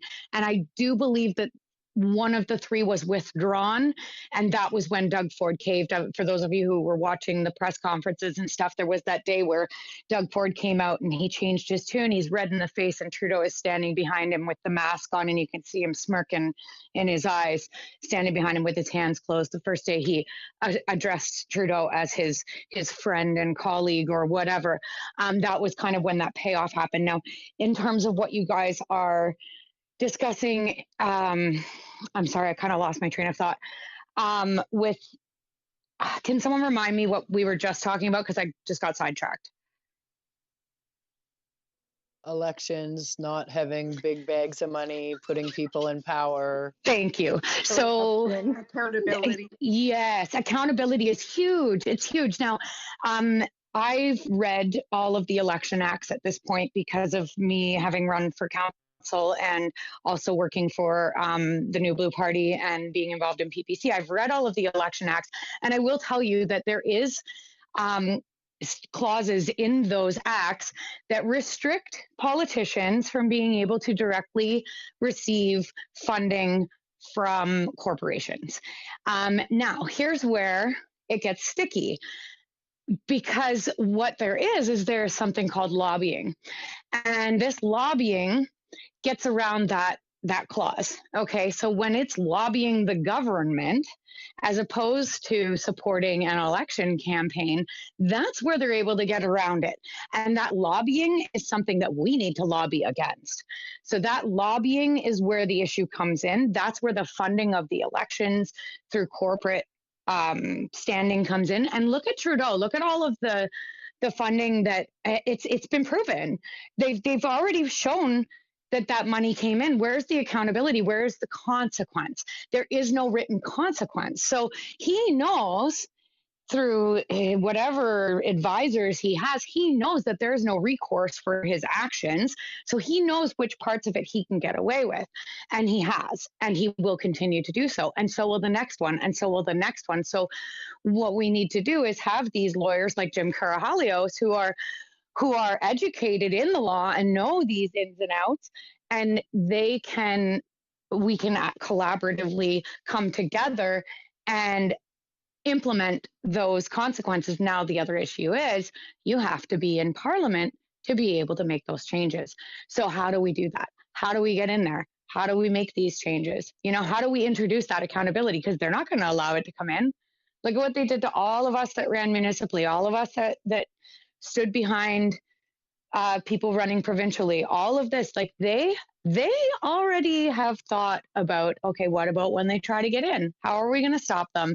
And they've already put those systems into place through the Reopening Act, Ontario Act, all of these things. And each of the government levels is passing down the buck, right? They know that what they're doing is illegal. They know it's against our Charter of Rights and Freedoms. So what does the federal government do? The federal government says, no, provincial government, it's your responsibility. You implement it. Okay, so then the provincial government says, okay, municipal government, you implement it. And the municipal government says, okay, bylaw officers, do it. We pay your check.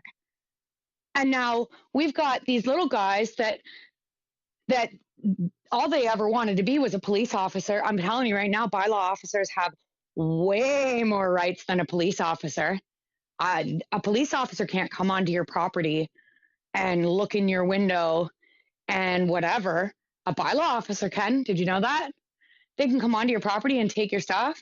They can come onto your property and just ticket you. My friend had all of his stuff stolen out of a utility trailer, saying that it was garbage, but they left the utility trailer.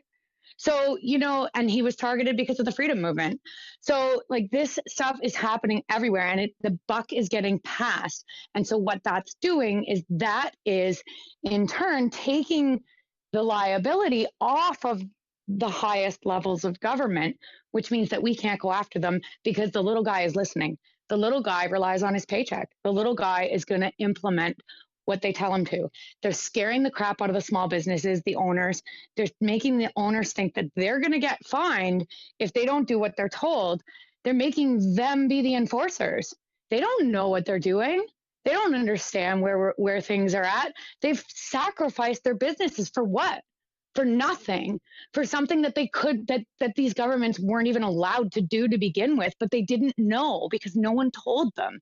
And if you did try to tell them, they were too scared to do what should have been done. So there is laws in place, there's no implementation. So.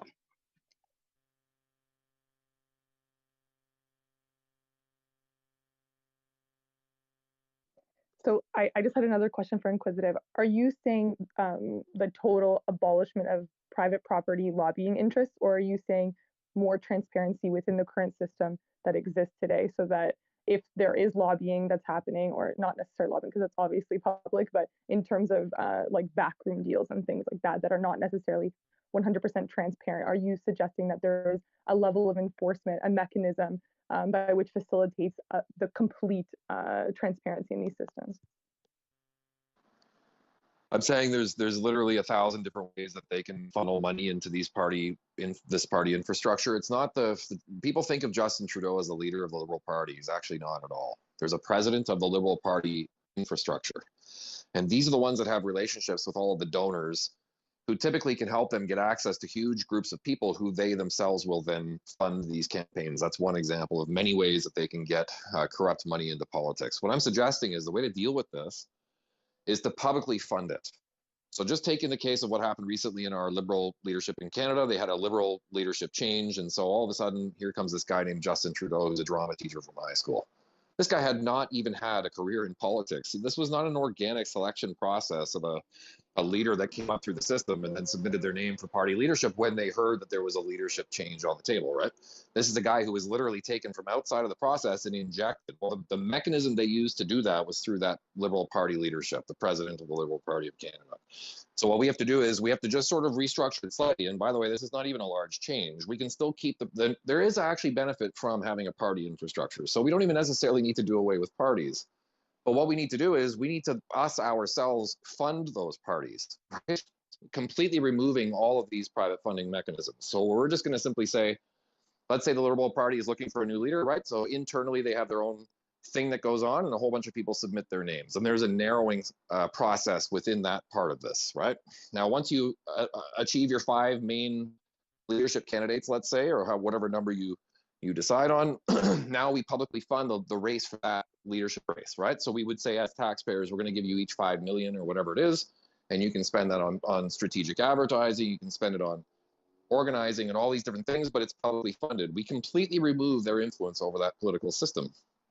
In addition to that, we have to end lobbying. We have to have a modest pay for these people so that they understand it's based on what the cost of living is. Most of your expenses are covered when you're Prime Minister of Canada. You don't need a massive salary, right? So these are all the types of things we should be doing. We can fix it with one law that's about a paragraph long and then let the normal system play out. We can have a normal debate process. We can all fight about ideas. We can scream at each other in Parliament. That's actually a healthy part of our system.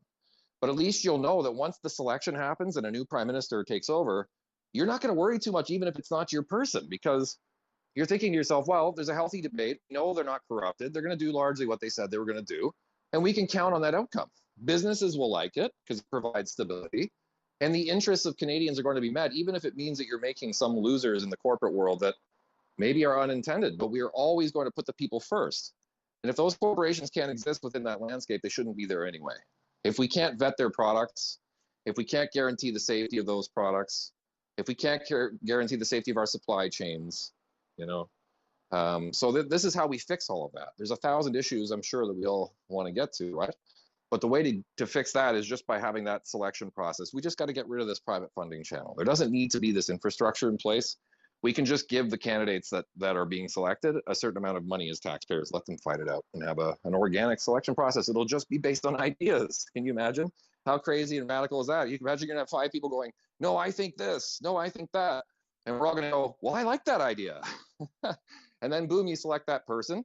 And our ethics people keep an eye on them like a you-know-what hawk, right? And we make sure that they do exactly what they're told to do. And then we have we can declare an emergency, for example, on a particular issue that freezes their powers. We can evaluate them and then remove them if necessary. This is the kind of evolution that we are going to need in democracy if we're going to compete with these challenges that we face, by the way, many of which are being created by these very people. So time to rein them in, time to get control.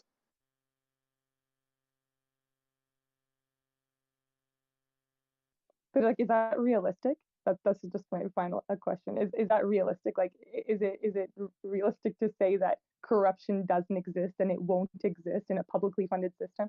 If you have things that are publicly funded, it would just increase arguably, it could increase the background dealings. And because private funding is substantially higher, you know what I mean? So is it realistic to say that because we have a publicly funded network that it wouldn't lead to corruption? Because it would just be like fake transparency. I mean, it could be fake transparency. Not to say that would happen, because obviously I can't predict the future, but what I can see as a failure in that system would be that people would just, for example, show their tax documents or whatever, but then they would have a bunch of things in the background and nobody would ever know about it because they'd be standing behind their, the things that they've actually displayed, which is arguably the current system now, right? So is it not just like a circular argument there?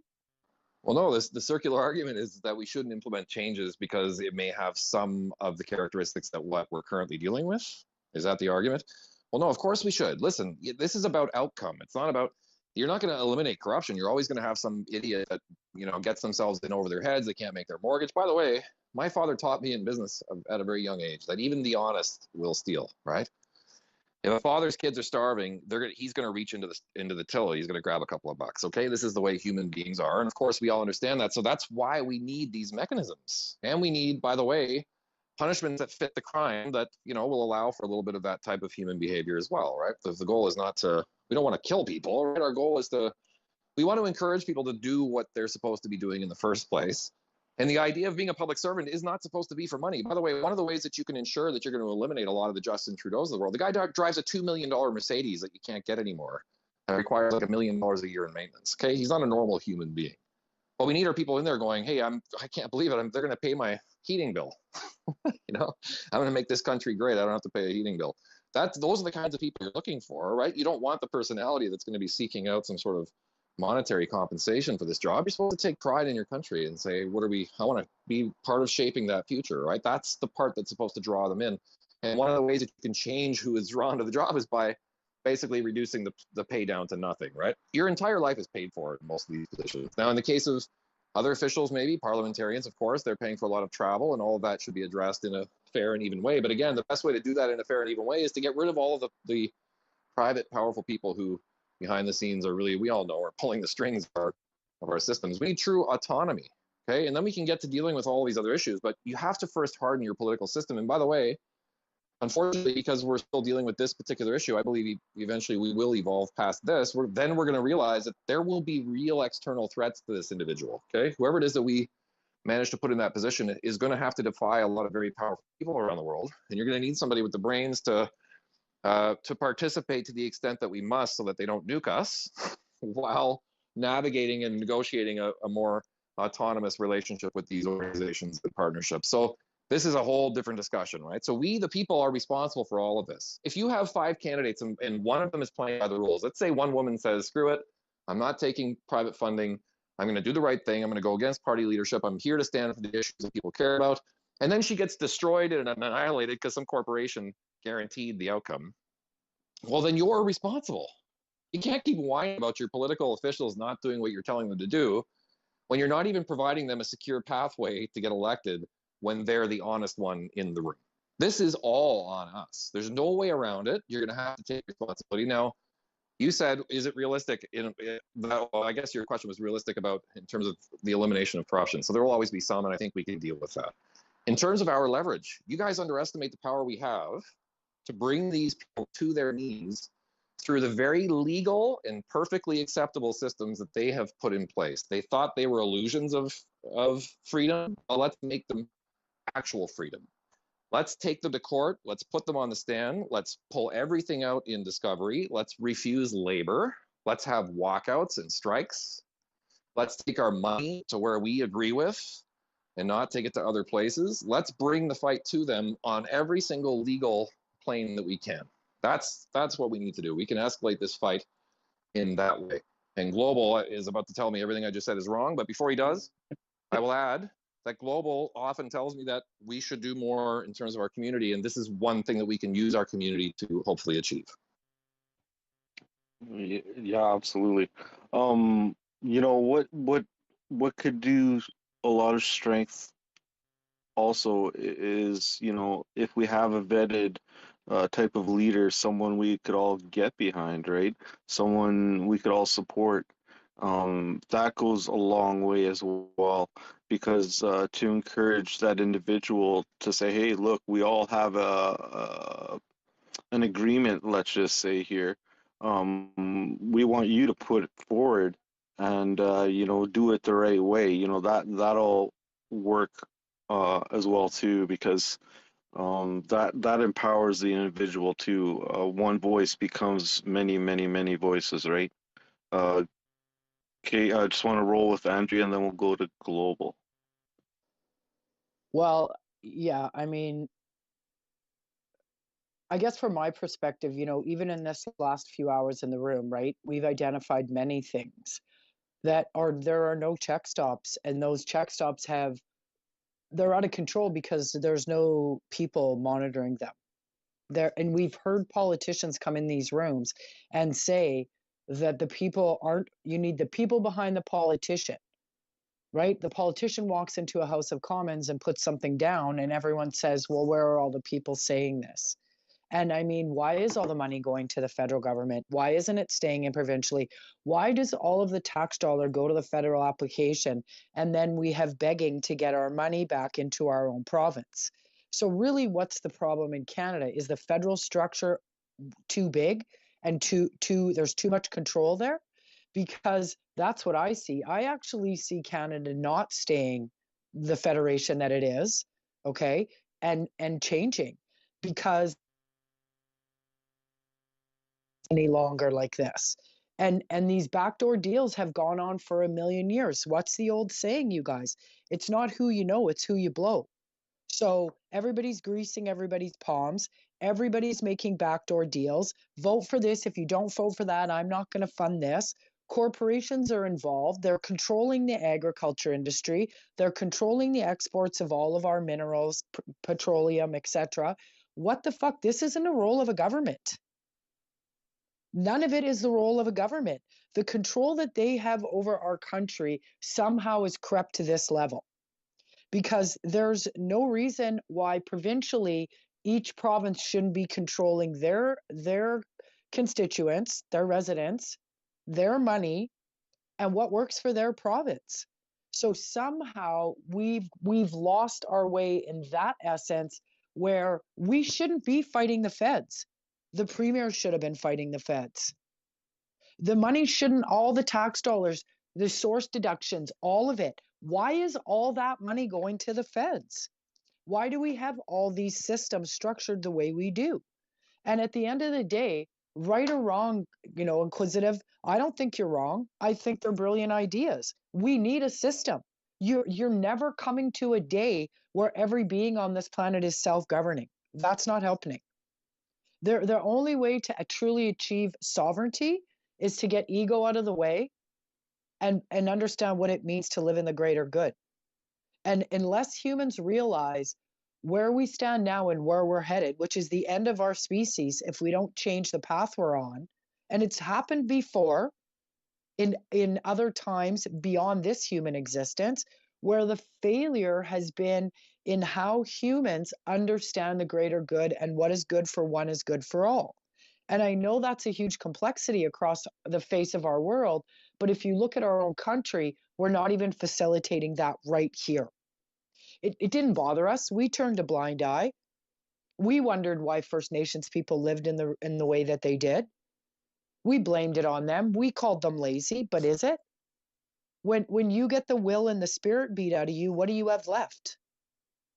And now it's on our doorstep and we're crying about genocide, but yet it's been here and on this planet happening every single day of our existence. So we have some fundamental things to really take a look at, and to go out and paint every single human being as being contrived or manipulative or malfeasant. That's not true, because look at all of us in this room.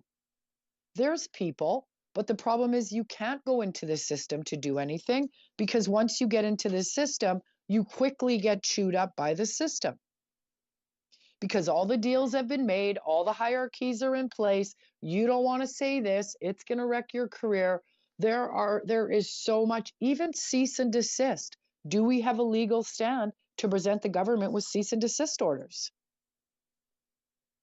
So, even this room, we can be thankful what's happened in the last 2 years, because we would have never collected like this unless we were forced into this position.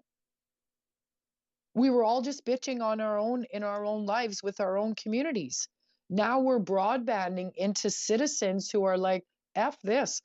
Let's remind ourselves, oh Canada, we stand on guard for thee, and we're going to damn well stand on guard for our effing country.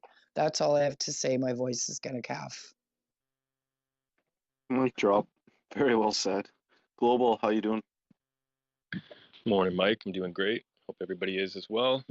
Inquisitive, don't jump to conclusions so fast there, buddy. We do agree local pressure can be applied. In that way, I do think that there's some good that can come from people on our side running for school trustee or getting into their local municipal government so that there is a voice of opposition from the inside. But honestly, looking at the big picture and what I believe that I know is coming, it's not going to be enough. I believe revolution is inevitable at this point. We're too far down the road, and these people that are pulling this off, they're not going to stop no matter what we do. They will not stop.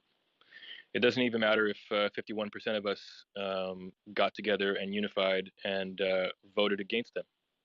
It won't be enough, because that opinion will not be respected. The people that are truly pulling the strings don't care if 99% of people are against this. They will force it however they can, and they have many, many, many tricks to use rolled up their sleeve waiting.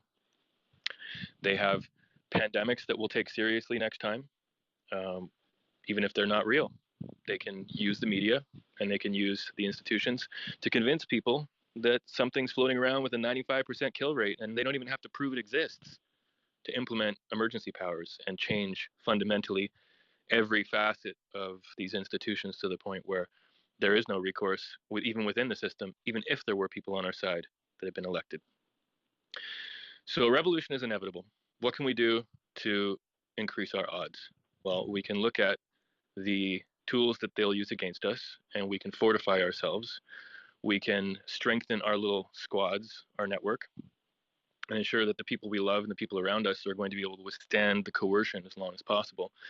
And in between now and the day that we're forced to do something, or the day that we unite strongly enough in our natural rights and understand the situation that we're in, and do something about it proactively instead of reactively, we're going to need to wake up as many people as we can. And that's the ultimate, that's going to be the one thing that will decide our future and our fate, is whether or not we can get the people around us who currently don't understand to take a position that they will not accept.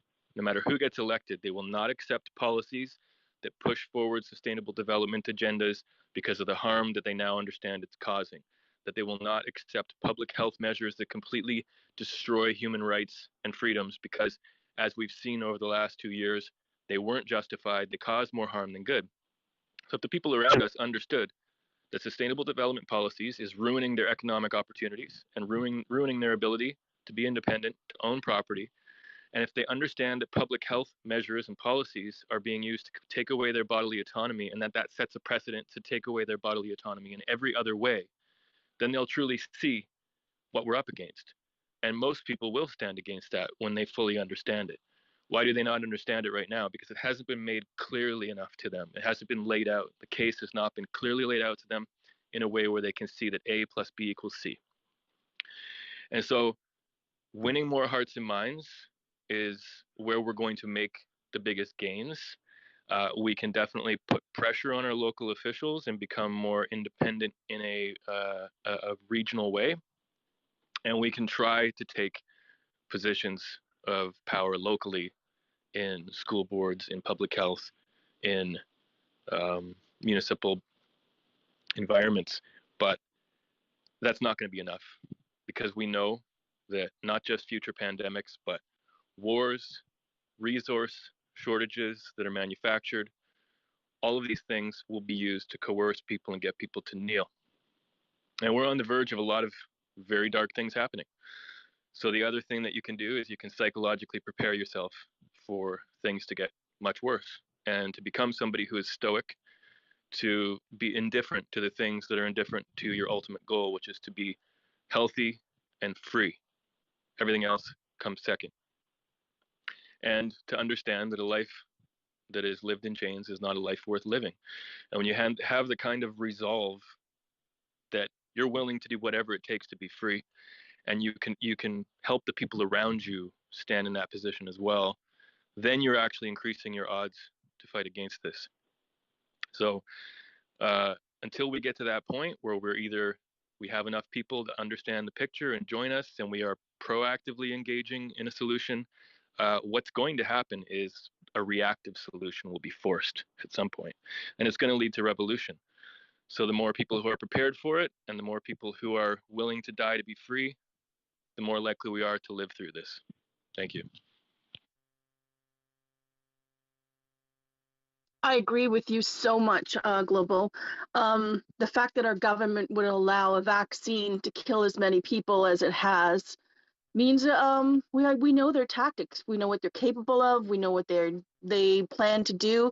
You know, that's where we are. And if we can't get our minds around that, we're not going to survive. Like, we have to prepare ourselves. And that's why they're so afraid of us having guns, because it's like, well, you can't do what we do. You know what I mean? Even though it's a different delivery method, it's still a delivery method of killing us. So it's like, knowing where we stand, it's really frightening. It's a little PTSD involved, but it's where we are and it's where we're at. And we got to get it together, by whatever that means. And I don't have the answers, but it's where we're at. They planned this all out to kill, I can't remember the percentage of the population, but anyways, here we are, and their plan is in action, and they've had a lot of years to figure out what we might do, so yeah, I see revolution too.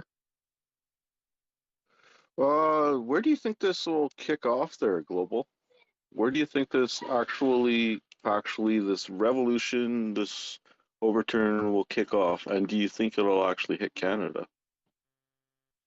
Yeah, I do think it's going to hit Canada, and it's hard to nail down an exact timeline, but what I see is potentially, possibly, the first thing coming at us will be a combination of civil unrest, possibly down south of the border that'll spread up here, combined with economic collapse. I think that the markets are primed for a massive correction, and we're going to see a black swan event very soon here. It could even happen today, because some news could come out about this election that could shake confidence and lead to that panic selling that will create that black swan event, that Dark Tuesday that a lot of people have called for to happen today, just so people are aware.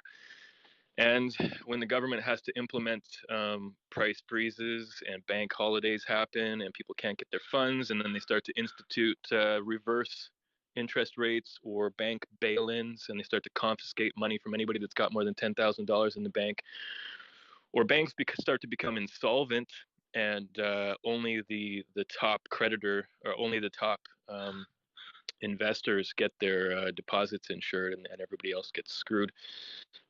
It wouldn't take much. The situation is already volatile, so it could happen as soon as beginning today. And it could be something in the future that has to do with Ukraine and Taiwan, if they want to use war instead, because somehow they're not ready to collapse the economy yet. But we can see that both of those things could be used to create that kind of volatility, that kind of situation that could boil over. And now just imagine in the States if the election goes the other way and Republicans win today, and then some information comes out similar to what came out about 2020 that shakes the the Democrat side confidence in the system, and both sides no longer trust the system. And then you have a catalyst from there, an assassination, who knows, but some kind of false flag could be enough to make people believe that they have no choice but to engage in conflict with each other. And in my opinion, the United States is the hardest domino to fall, and the way that they're going to take down the United States is it's been a long process of infiltrating the country through illegal immigration with sleeper cells of jihadis or other terrorists. And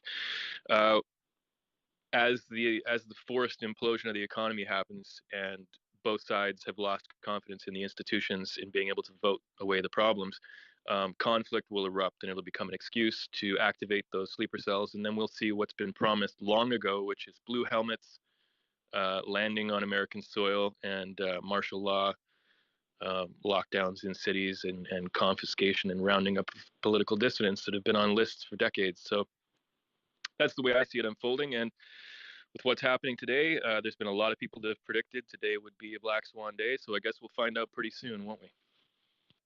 I completely agree with everything you've said, and I've been saying for several months now where this is leading to revolution. It is 100%. And like you said, things falling apart right now is it. They're going to start rounding us up. They know who we are, and they know the loudest ones, because a lot of us have stood up municipally trying to get into office. They know who we are, where we are, and I'm just going to throw this out there. All of those buildings that they built that people said were going to be quarantine camps for whoever didn't take the vaccine. They're going to use them. They didn't put those up for nothing. So the question is, which ones of us are going to end up in there? And I'm guessing a lot of us are, if we don't stand up and do something. Now, Inquisitor, I know one of the things that you said that I do agree that needs to be attempted, because we need to try everything that we can before revolution is considered as an option, is these labor strikes. Now, here's the thing with the labor strikes. It needs to be sooner than later. If we wait too long, technology is already being designed to replace us. So if we wait too long to do these labor strikes, they're going to be ineffective, because they're going to have a way to replace us, and they're not going to need people to do it. So if people stand up right now and do these labor strikes, it might have an effect. If we wait any length of time, we might be too late to be able to even use that. I really genuinely think that we're kind of past that point of being able to make changes, especially since technology has already now infiltrated every level of our government in terms of our elections. I forget the gentleman's name. There was one gentleman who hacked into the Dominion voting system just to prove that he could. He made changes.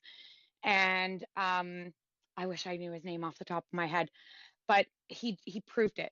We'd actually, there was 9 of us that ran on a similar platform. We had 2 or 3 things that were we were all on the same page, and one of them was, we're not going to use bylaw officers to enforce unconstitutional mandates, such as the vaccine mandates, the mask mandates, all this stuff.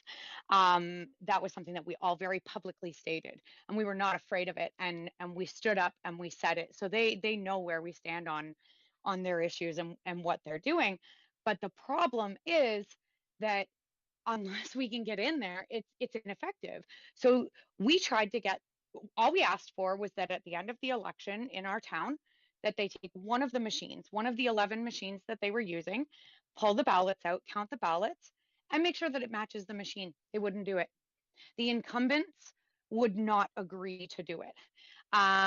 The town clerk, who, by the way, why the heck is the town clerk running the elections? Conflict of interest? Yeah, kinda. They won't agree to it. Every single person who was not an incumbent requested it alongside us. Not a single machine was taken apart to look at those ballots. As scrutineers, we were not allowed to see the ballots at any point during. In the Election Act, at a recount, you're not allowed to see the ballots. What the heck? These are all laws that have been changed in the last 2 years. They know what they're doing. They've already made changes to protect themselves from being infiltrated from the inside. The only way to do this is to flip it upside down and dump it on their heads. Sorry, that's kind of where I'm at.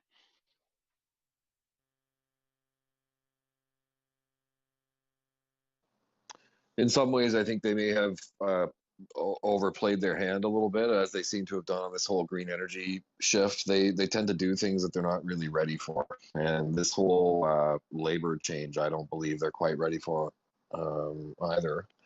So I still think we do have a great deal of leverage, and I think that's what we should use. I think we should use our labor leverage. I think we should organize. Basically, think about how simple this would be. This is a very simple thing. It's basically a concept that spreads. It needs no infrastructure. Nobody's joining any group. Nobody's paying any membership. You just decide that you're part of the global movement that wants to free our governments from corruption once and for all.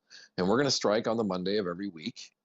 And as time goes on, it turns into the Monday and the Tuesday of every week, something like that, right? Do you not think that would have a massive impact on the power and the infrastructure? So I do. As their productivity drops, right? Think about the pressures that begin to mount in their own global infrastructure, right? That's Exactly. what we can do. And the thing is that I totally agree with you.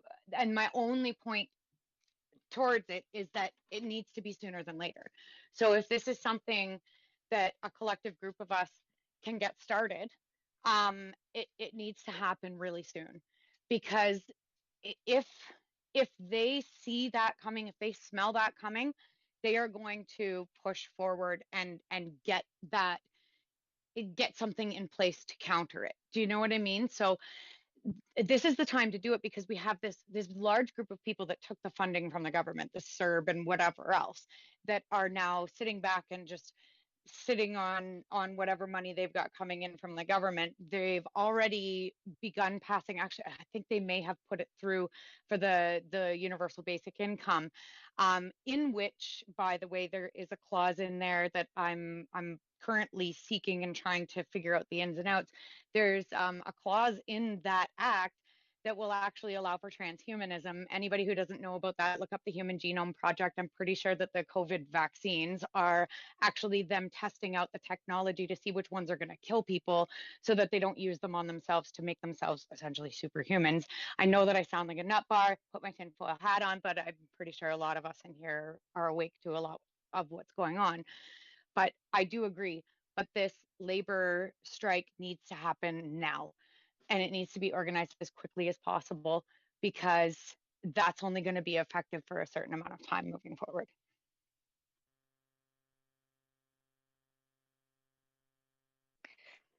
I think it's almost too late for national strikes. I think they've been expecting us to strike just as they kind of knew that we were going to do a large protest to invoke the Emergencies Act. So I think once again, it's a matter of creating the problem so they can implement the solution, i.e. artificial intelligence, and what was just being said about transhumanism.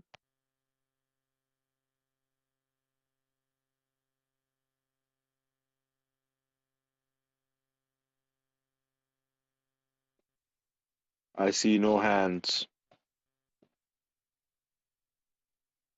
Global's got his hand up. Yeah, I know, but I don't see it. Hence, speak global. Yeah, so I think what we have to look at is, as an example, what happened with the convoy was an excuse to implement martial law. And so everything we do is going to become an excuse for another reaction by government that they want to implement. We have to be aware that there's nothing we can do that they can't use to their advantage. So the question is, what is the most likely reaction going to be to a worker strike? Well, the government could easily pass some kind of act that allows banks to freeze the accounts of anybody that decides to not show up to work, that's involved in what they consider an essential service that would cripple a city or jeopardize lives. And it can be argued that practically anyone staying home from work could jeopardize lives. So it'll be used as an excuse to do the exact same thing that was done to people that donated to the convoy, to anybody that participates. So the question is, are you ready for those kind of reactions? Are you going to be able to withstand? Would you be screwed if they froze your accounts today? Well, maybe you should consider where your assets are. Maybe you should consider how prepared you are to be able to withstand that kind of coercion. If you can't assuredly say right now that you'd be fine if they did that, then there's a problem. You're not paying attention to what the government's reactions have been, and you should be aware that that's obviously what they would do immediately, right? There's going to be penalty for anybody that stands up in any kind of meaningful way. So the question is, how can we win more hearts and minds in ways where we circumvent those penalties until we get to the point where we either have the critical mass that's unified and ready to proactively do something, or until the day where we're reactively forced. And I think that the worker strike would lead to the accounts being frozen immediately, and those people may even be barred from returning to work. There could be criminal charges for people that are deemed to be in industries where their idea to strike and stay home, their right to strike is overruled by the right to life by the people that their employment sustains. And that's the whole problem with this argument of the greater good. If you're staying home is your right, but it could be argued that you are putting someone else's life in jeopardy, then the greater good is that other person's life, and you lose your right to strike. You lose your right to decide for yourself, your employment opportunities, anything. And this precedent has already been set in other areas, so of course it can transfer over to anything now. So the question is, what actions are we engaging in, and how many people are actually prepared to be a part of that? Because what good would it do us right now to have all the people on our side go on a strike and then have their accounts frozen and say 80% of those people aren't financially prepared to withstand that and are still relying on their accounts they can't access anymore and are starved out? We would actually shoot 80% of our movement in the foot immediately because those people aren't prepared. This is part of the reason why for months and months, over a year, I've been pushing the prepping, is because if you want to actually engage in these things, then you better be prepared for the consequences. And how many people in here are truly prepared to be cut off completely, right? That's the question.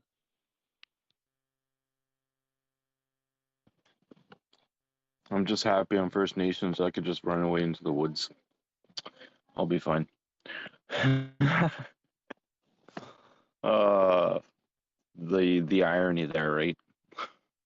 The irony, folks. I tell you. Go ahead, Dagmar. And the deep. Debt. She just shortened her name from Bernadette.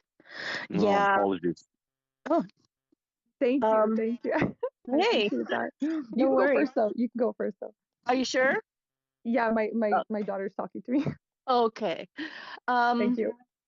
Yeah, global. I had to have been planning for quite some time, but I also have been ill and I don't have any CERB or anything like that. Anyways, I'm not going to go into all my finances. All I'm saying is that it could cripple me if that were to occur. So I know that you have the global freedom movement, and it's I believe in the numbers.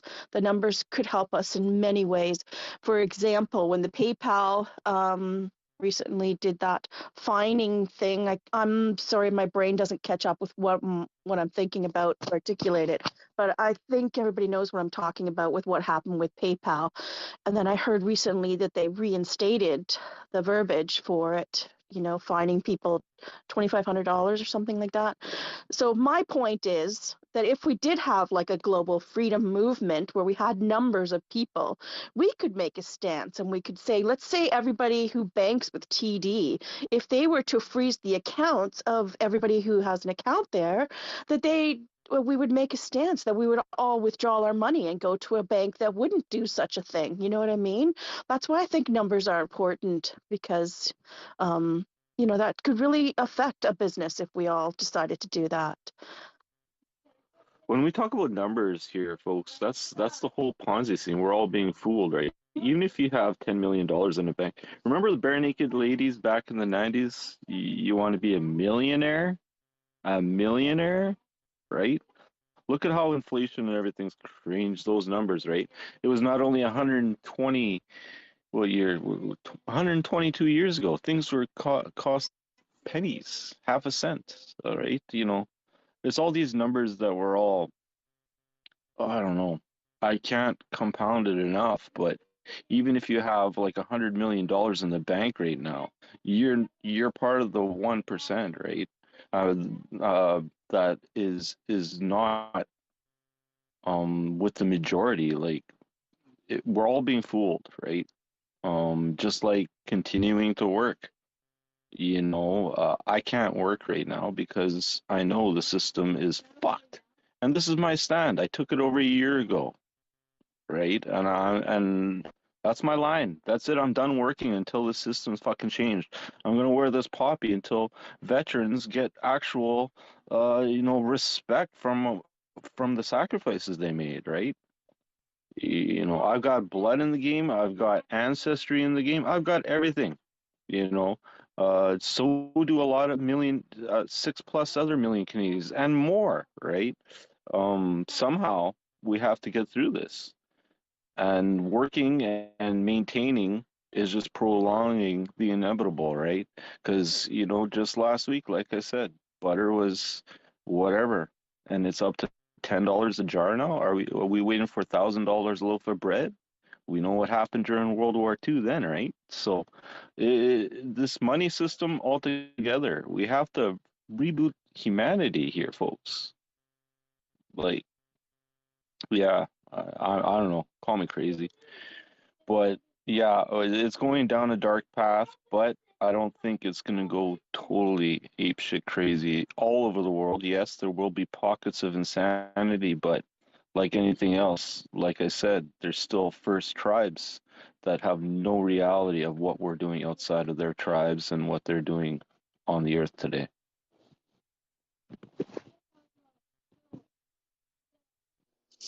Well, and I mean, let's be clear when like the greater good means you give a shit about more than just you and your own people and your own family.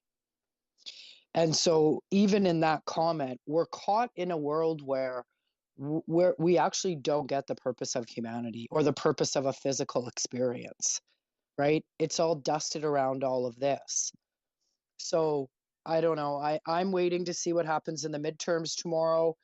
There are lots of wins. You can see them. You can see people coming forward. I'm not going to say every single person is contrived or a lost cause. I'm not going to say that. That would be naive and stupid to think like that. We don't know where things are going to go. We don't know what's going to happen. We don't know. But yet we have this sense of imagination that would take us to the worst, or we've been taught, again, another construct I would caution all of us on is to foresee and prepare for the worst. Well, I sold both my houses. Unbeknownst to me, when I sold them, I was shocked I was actually selling them, and that was impressed on me that I should get rid of them. And maybe that's why I'm got rid of them, so that there isn't anything tangible. But again, I'm going to reiterate that, look, blame who? Blame the people that were allowed to take over? Blame the ones for 100 years that have been able to do this? Blame Canada. Right. Like, I just think there's so much more here than blame. And when you look at it as, is this something that has been created by globalists, or is this actually a natural occurrence in the state of humanity to say, do you really believe that this is the world you were all meant to live in and under? Or do we believe there's more and we are now at a time of expansion, which means moving away from the control and the contrive and the manipulation that man has always had? So I just think, we don't know what's going to happen. Tomorrow there could be a miracle. We don't know. So yeah, I always caution against like this whole, evolution, one thing. Look, we have more things to be concerned about rather than a revolt. What we need to be concerned about is, hold on, I got to blow my soup. It's going to boil over. We need to be concerned about our fellow man, the ones that don't realize what's going on with the vaccination status, because that shit's going to hit the fan right away. Now, let's think about the population and what all of the sleeping, when they wake to find that this vaccination, and they're now have to contemplate, I took this vaccination, will it hurt me or will I die from it? Can you imagine what's going to happen when that truth hits the streets? Well, I could tell you right now that it terrifies my partner. Definitely, it terrifies both of us. Right. We have bigger, and they aren't, and until they come to that realization themselves, they're avoiding it, right? They're ignoring it. They're sweeping it under the rug because they don't want to face that cold hard truth, right? So and what happens, Mike, when people get hungry? Mm-hmm. That changes the face of our population, right? Well, I think in Canada, though, we have a uniqueness here. We tend to help each other out more so than try to, create more problems. Like just through a lot of natural disasters, heck, floods I've gone through in Manitoba. The community that comes together to put sandbags together and really pull together, right? That's the true essence of humanity, right? And I think ultimately that's what the evil bullshit powers that be can make things a lot easier for everyone on this planet, right? With great wealth comes great responsibility. Well, why do they still allow this system to occur, right? Well, so, and just my last comment. But Sorry, it go comes ahead. together. Humanity comes together ultimately, right? So but that's the beauty of it. But do we come together in a natural essence of everyday living, or do we come together only when we're in challenges like that?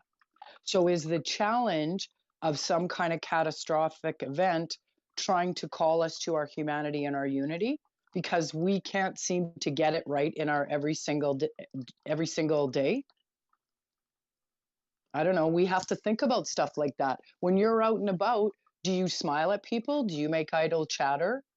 When you walk by somebody impoverished or suffering or struggling or addicted on drugs, do you laugh at them? Or can you have some compassion to understand a path they may have walked that you'll never understand, that put them in the place that they are? I don't know. I don't see a lot of that. I see a lot of ego, a lot of judgment, and a lot of arrogance. I really don't see a lot of compassion. I wish I could help the homeless out, you know. I wish I had the ability, but I do talk to homeless people. I engage them as humanity, you know, that at least you can know that they still exist, right? Same thing with a lot of our elder generations. They're very lonely. We've left our elderly people to just, you know, wither away in homes and stuff like that, right? Because we're all busy working, right? We're all busy, too busy. Same thing with our children. We're all too busy to actually manage what is really needed to be managed, right? Everything from our children all the way to the full circle of life to our parents moving on to the next life for those who, whatever, you know. It's wild. And it's one, we're only here for a short time. Let me remind everyone, like 100 years, right? That's a speck of what's really going on, right? So take the time and soak it all up. My experience is one hell of a ride, and I'm only 45 years old, grandfather of 3 awesome girls, and you know, this wild's only getting better, and things are getting better because more truth is coming to light. So be positive, be hopeful. Things are changing for the better.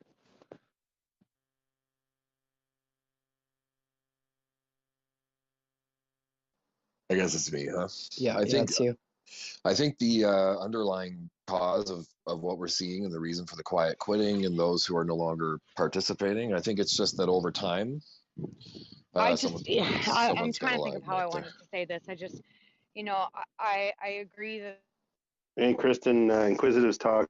It sounds like you might be broken because you can't hear him. It means the room's breaking for you. So just Well, no drop worries. down. We'll What? bring you right back up. Okay, well, she could go ahead. Go if you ahead, want to. Inquisitive. Yeah.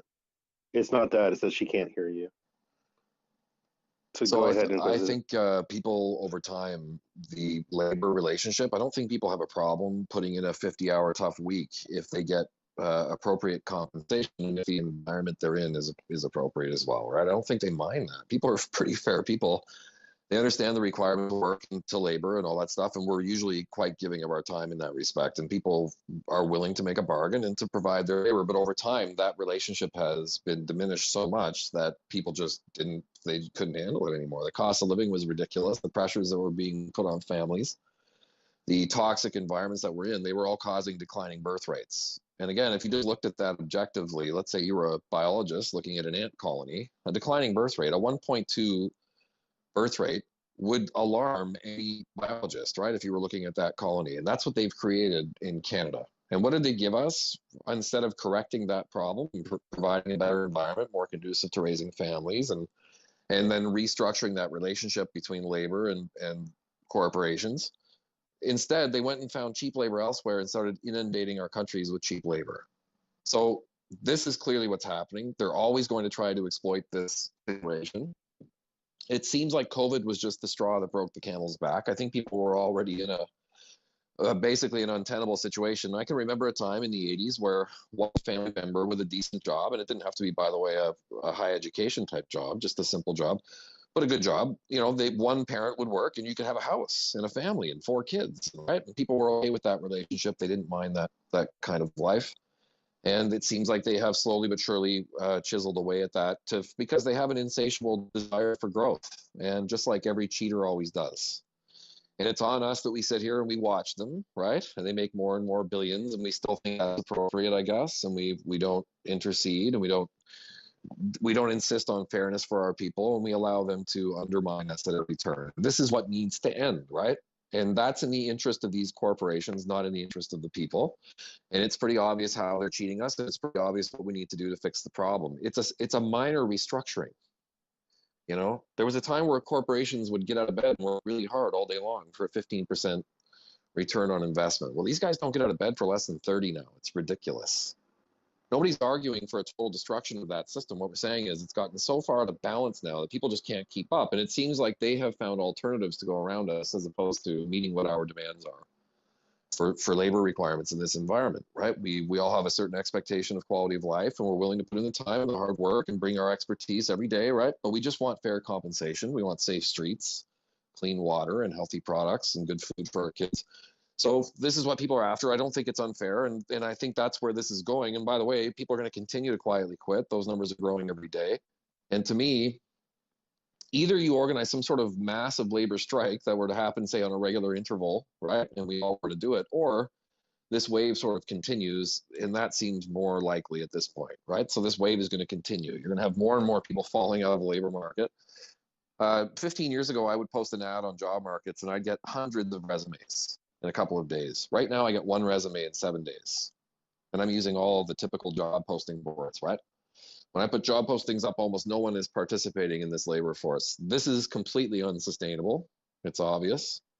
And at some point, something's going to have to give.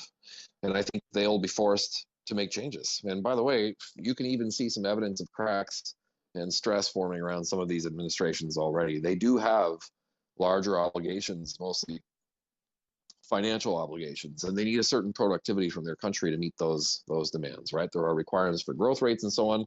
They could be paying off these debts for hundreds of years otherwise, and others won't accept that. So there's a lot of pressure on these people externally, and hopefully this will continue, but I think that's where this is going. It seems like there's just going to be more and more people quitting all the time, less and less people in the labor force, and less productive economies, and they can't just keep printing money forever, and when that stops, everything collapses. There isn't any real production right now, right? What we're seeing is in the US, they printed $6 trillion in about a year, and that's what has artificially inflated this economy. It's kept it going for them for a while, but eventually that train runs out, right? So that's where this seems to be headed, and at that point, they're going to be forced to make a decision about maybe they're going to have to appease us at some point, but what's important is that people understand what they need to be asking for, right?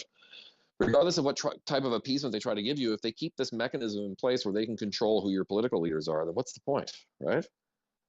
Yeah, So you know, here in that's what we need. Canada, we could see, you know, how is the service industry out there, folks? How are the lineups? How are you being treated in society yourselves, right? Even if you have, you know, jobs and whatnot, and you're taking part, who's working those jobs now, right? You know, back in the day when kids, you know, were growing up, you had a paper route, you know, you sold ice cream, whatever. You had a lemonade stand. Now adults are doing those things, right? Flyers, adults are doing them. You know, it's no longer a growing of passage anymore, right?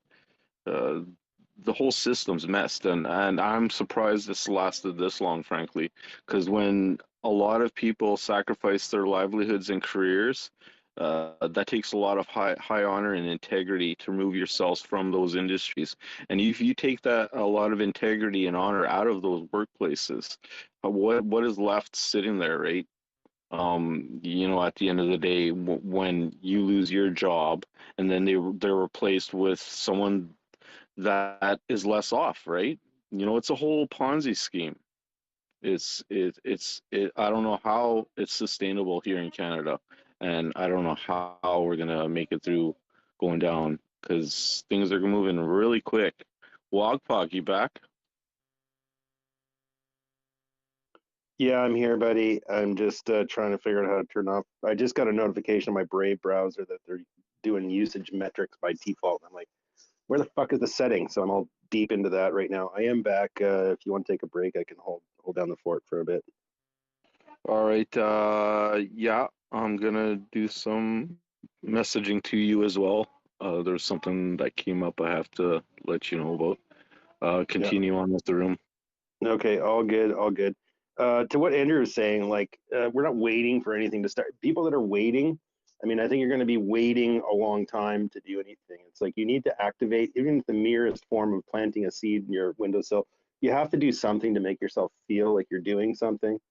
Like, I'm not waiting for anything, right? And one of the biggest things we can do is keep this discussion rolling, right? But there's an in real life component to this stuff. as well. It's not just as simple as, sit on here and tap a few buttons and retweet this and retweet that. I used to watch that on Facebook back in the day when it was first sort of started. It was like, oh, we're really doing something by, online petitioning or making this tweet go viral. Are you really doing anything? Yes, you are doing something, so that makes you feel better. But I mean, you have to have the componentry, the balance in your life of different things that you're doing. What's the status of your generator? What's your deep freeze doing? Oh, I live in the city, I don't have one of those things. What's the status of your 5-gallon pails one full of rice, one full of beans? Maybe your earthquake preparedness kit. Where's your 16 liters of water or whatever? Do you have a method of purification if indeed you need to do something else in the city? Is there a water source near you that is not salty? All these kind of things. Do you have friends in the country? Do you what are you trying to do? Right? I mean, it's the earthquake preparedness, thing, plus mental shielding, keeping your brain, the sentinels that protect your consciousness, keeping them active. What are you retweeting? Right? I try to ponder, am I actually feeding one side of this thing or the other side of this thing? I think the biggest wool that's been pulled over our eyes during this past 2.5 years, well, I guess we're coming up on 3 here, 2 3/4 years, is that we're facing some kind of deadly thing. We're not facing a deadly thing because 80% of the deaths have happened inside of institutions. That means long-term care homes, jails, and hospitals. If you avoid those things and you strengthen your body, this bigger switchover that's happening is just like nutrition, vitamin D levels. Where are you at with that? Do you get outside? Do you get exercise? I mean, it's very, very simple. We're not facing a contagion that is deadly. We're facing a system that has been co-opted and that feeds you remdesivir and midolazam to fuck around with you. Stay home until your lips turn blue, right? And most of the guys that I know that went through that were vaccinated people, and it was a reaction to the vaccination. I gave them ivermectin. I think I saved their life. I don't know. I'll never know. It's anecdotal. Doesn't matter. But was I prepared? You're fucking right. I was prepared. Right? Oh, you can't get in Canada. I guess we'll just sit here on our thumb. Fuck that. Fuck that. There was doctors getting it smuggled in. People weren't fucking around. Charter planes were on standby. They were prepaid, ready to go at a moment's notice. Okay, fuck Canada, we're out. Oh, it's a loophole. Well, who gives a shit if it's a loophole? Don't put it on goddamn social media and broadcast it all over the place, right? Be smart. Oh, you know what? We don't even need fucking vaccination to fly. Remember when that was floating around on Twitter? Do you remember what happened right after that was all floating around? People all smarty pantsing themselves. Then they fucking actually locked it down because I fought that for fucking years. I fought with my buddies. They just drank the fucking Kool-Aid. Like, oh my God, this is terrible. What's going on with our country? Blah, blah, blah. We can't even fly anymore. And I'm like, no, dude, you can still fly. No. March of 2020, can't fly. Can't fly. It was like, you're just turning up your intellectual belly, right? You're frozen. You're a grouse that thinks it's like, no one can see me. I just won't move right now, right? It's fight or flight or freeze, right? The 3 F's. So, figure out what you're doing, and those things make you feel more confident about what's going on. What's your larder at? What's the status of, like, you couldn't go right now, couldn't go to the grocery store for 5 days. Do you have enough shit to eat? Like, and that's just basic earthquake preparedness. I mean, back to that. I mean, I'm out in the West Coast here, so that's a thing that actually exists out here. But we've had natural disasters, fires, and stuff like that. Do you have that? Right? And I'm not talking about hiding a bag of dog food in the woods and all that nonsense with the fucking, grandma learning kung fu and all this other shit. Just I'm not playing into that game. But what I am saying is, do you have the bare necessities? What would happen? Where would I'm assuming your water went off. What would you do?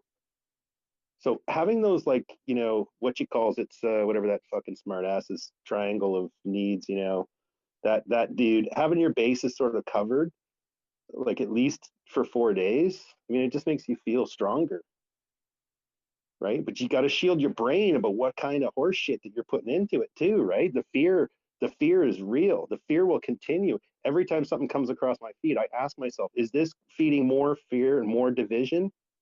And if so, I have to be very skeptical of it. What does the lab leak theory tell you?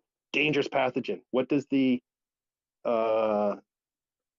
the animal passage thing, super dangerous. The reality is they can't do this.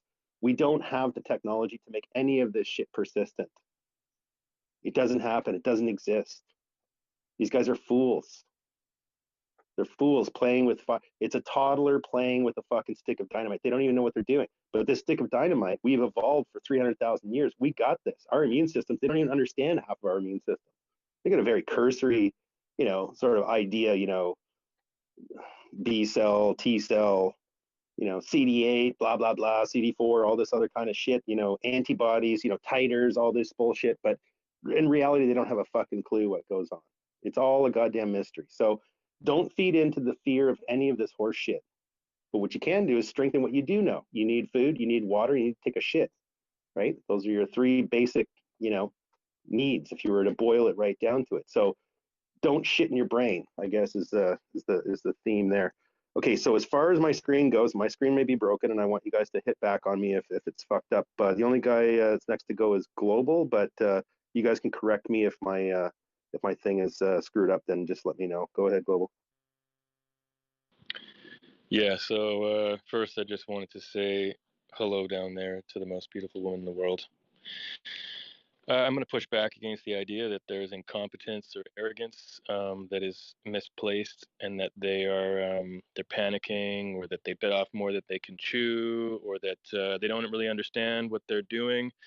They don't know what they're playing with. They don't understand they're playing with fire, and they don't fully comprehend the ramifications or anything like that. They fully do.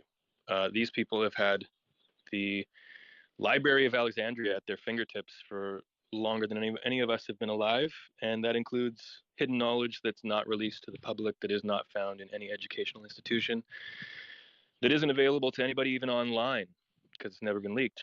And what they know is far greater than what we'll ever know. They know exactly what they're doing, and they've made zero mistakes. They've never panicked once. We've never given them a reason to panic once, and the reason is because they've calculated everything and they've prepared for everything. So imagine your life as a choose your own adventure, but the ending is always the same. The ending is always the New World Order. And there are some paths that make the ending less probable than others. I believe that revolution, which I believe is inevitable, is what they want, but it's also the one ending towards the New World Order that has the most amount of probabilities that don't go out in their favor. So there are many ways that we can go. There are many paths that we can fight against this. And some of them have higher probabilities of success than others. But in their planning, which has been going on for decades and decades, they've accounted for all of them. And depending on our reaction, they just turn the page to that part of the choose your own adventure and play out whatever they've prepared to react to how we're reacting. So what is the New World Order? What is it that they want? Economies don't matter in the New World Order. There's no free enterprise. There's no employment. There's no self-starters going out there and making their way in the world. There's none of that. So they don't care that all their decisions are leading towards this labor shortage that's going to collapse economies, and that their decisions with finance are going to collapse currencies. That's what they want. It's exactly what they want. They want to burn it all down so they can reinstitute something new that can rise from the ashes. And they tell you this with their symbology, with the Latin words they put on your money. They want order out of chaos, and they're creating chaos on purpose. So the idea that they are making mistakes is, I believe, an element of arrogance that needs strong correction now, because when the situations evolve to show you that that was arrogance, at that point it'll be too late. Don't underestimate these people. They haven't underestimated us. That's why they spent trillions of dollars and hired every think tank in the world to produce 10 to 15 reports on how we'll respond to every single scenario when it comes to enslaving us. And understand human nature, because you've got a pretty good example of it over the last couple of years. How many people thought we're living in a society that's more egalitarian, that's more intellectually involved? We'd never repeat the mistakes of the past.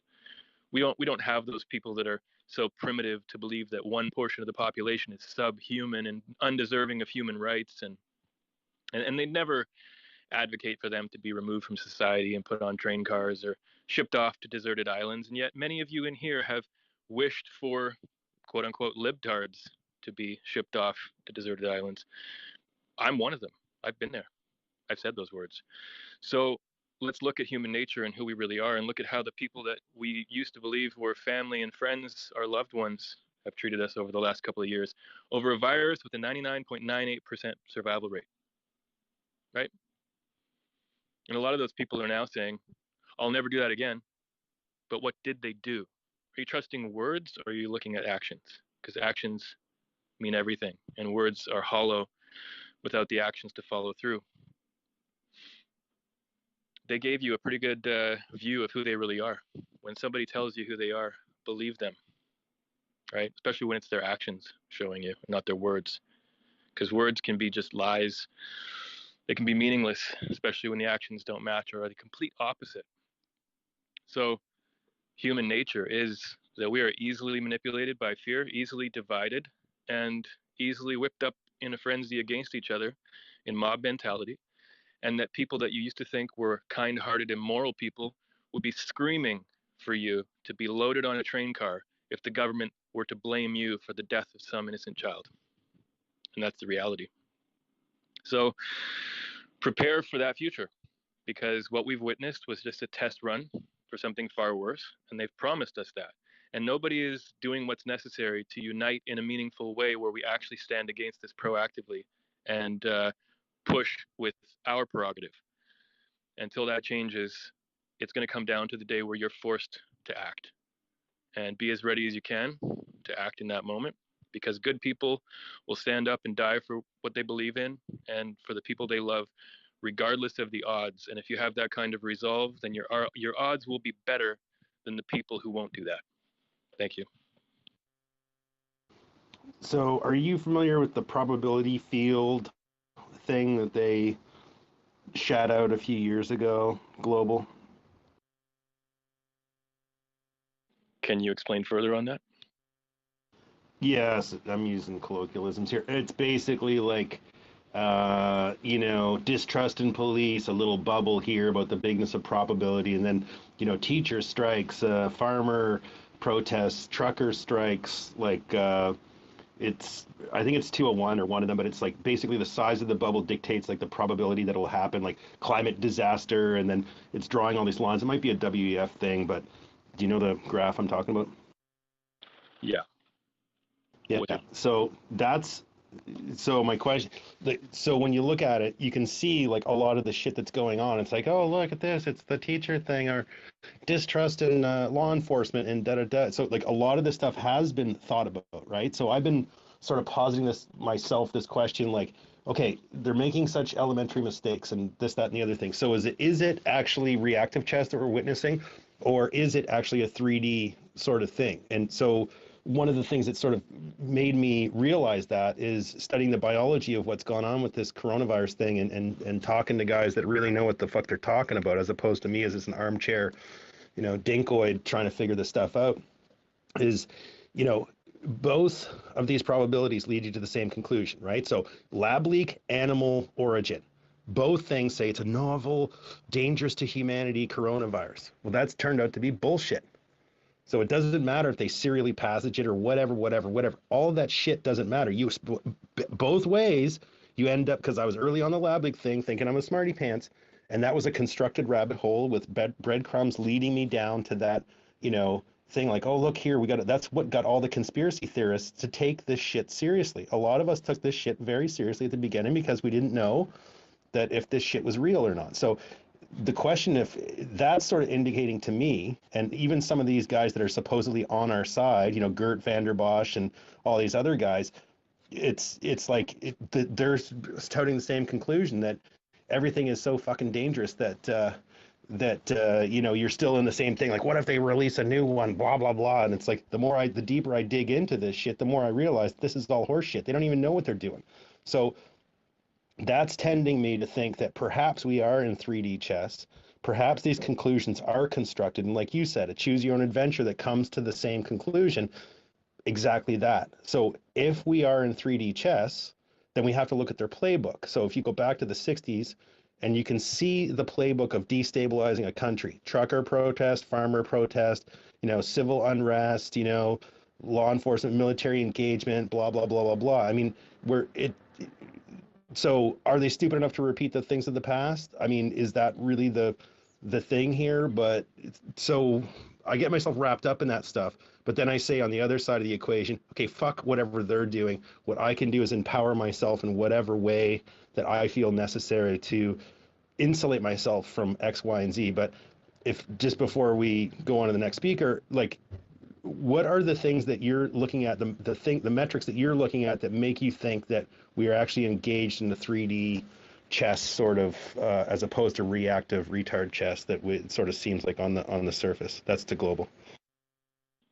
Yeah, I look at all of the big names that are supposedly on our side, and I see all of them reinforcing one part of a narrative by undermining another. And until I see any of them openly questioning all of it, I see them as controlled opposition. I see them as leading people in a direction that they want people to go, and it goes from the belief that the virus exists when it's never been isolated in an independent lab. There's been no sample provided by the CDC. I've been on that position for a very, very long time. And anytime I see somebody that is supposedly more educated on this subject who reinforces the narrative that it exists when it's obvious to them, it's got to be obvious that they've had that information reach them, that the virus has not been isolated and no samples were provided when requested, then that's a huge red flag. And I see red flags with almost every single major name in the freedom movement that lead me to believe that there are multiple counter narratives that have been created long before this that are there to provide people with a predetermined direction to go when they wake up. So they wake up to one part of the narrative, and then they find this freedom influencer who pushes them towards another part of that narrative or a different narrative, which still leads people towards the same result. And also mainly is a distraction to buy the time required, because what I believe is occurring is between now and 2025, a massive reduction in the population. And we're on the precipice of a huge drop in that population happening this flu season, which will be the excuse for a whole bunch of tyranny. And they're just trying to keep people placated with these ideas that there are people in power that are trying challenges and are working on things, and there's still a chance that we could do things for the system.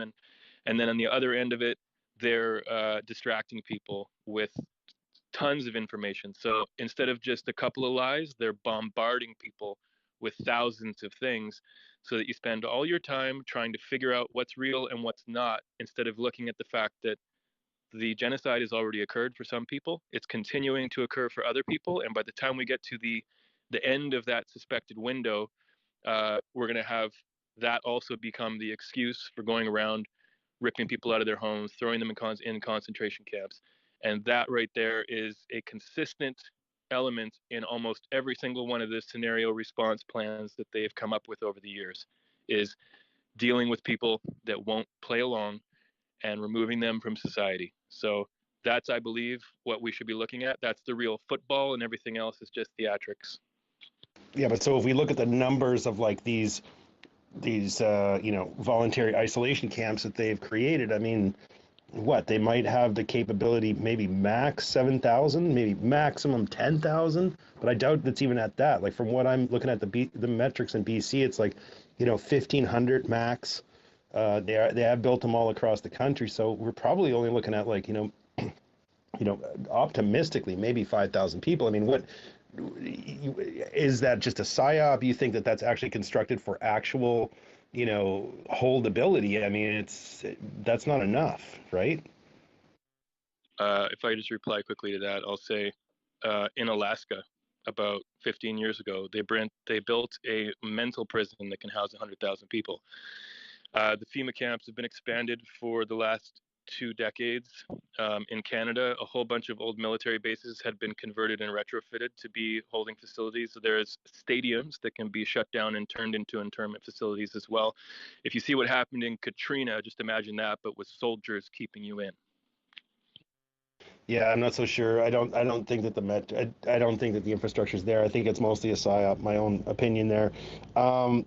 Just to counter what you were saying, the it's tough because of like when you look at like the probability fields of what they've already thought about.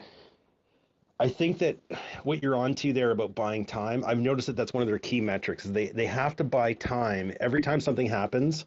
They're doing game theory, right? And so you were right on something else. You said it too. It's like they don't want to roll the dice fully, right? It's like a guided sort of each time something happens, like, okay, shit, go in the bunker and get the quantum computer going and get all the psychological assholes around the earth to, work on this stuff of how do we control the population and blah, blah, blah. So it seems like they need that time each time one little thing changes. So there's something going on with that as well, employ the COVID-19 tactic. Like, oh, look, there's a scandal. Oh, I got COVID-19. Like I could almost predict like, oh, look, there's a scandal about, AOC or something in the States. It's like, oh, boom, COVID-19. Like, and the general population isn't getting the fact of like, they made a big production with them getting the bivalent booster or whatever the thing is called.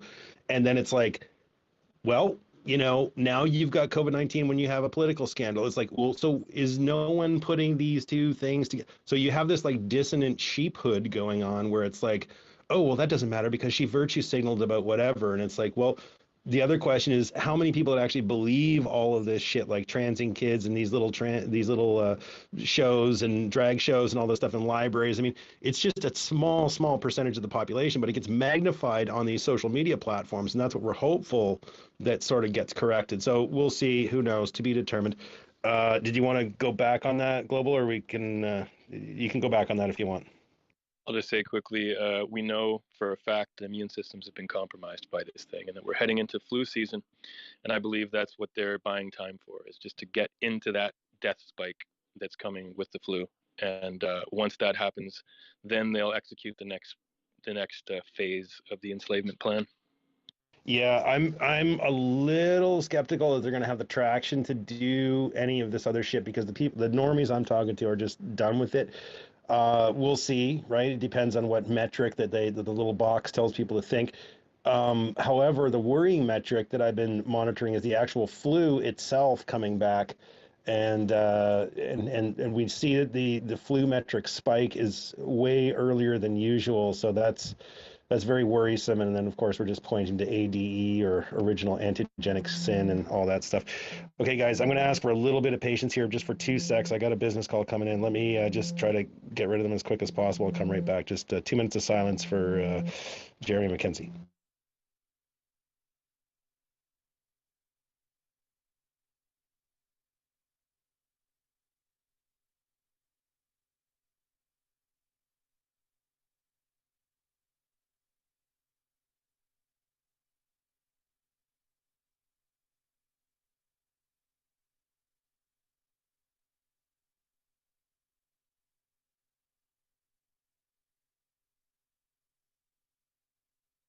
Look at what I do for you guys. I even dish off business calls just for you guys. Okay, so it's gonna go Nick.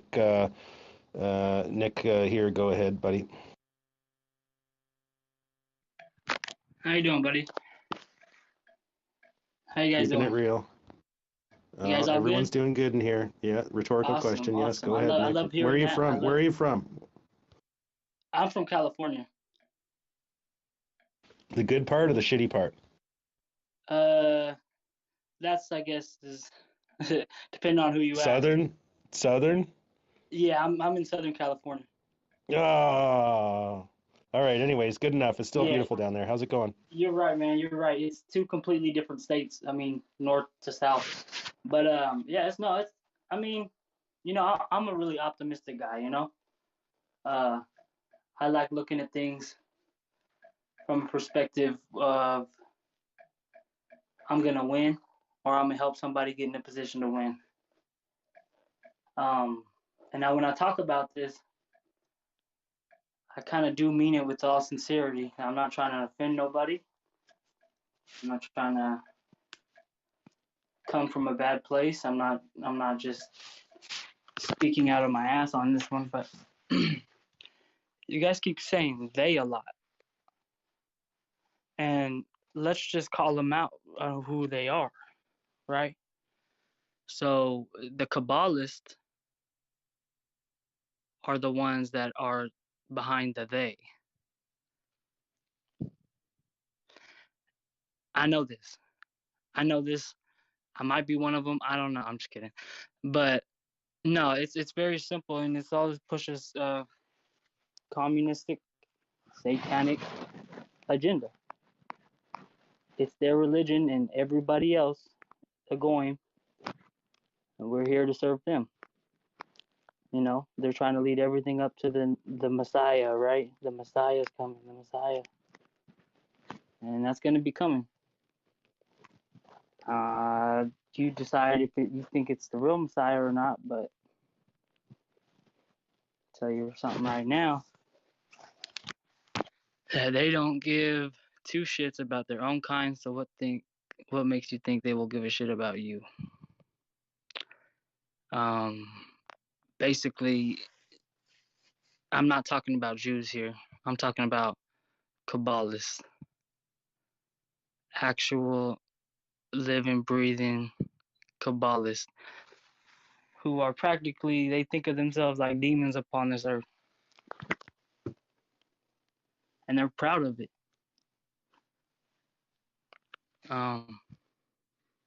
Like I said, I went to school with some of them. I've been to their house. I've been to their dinner table.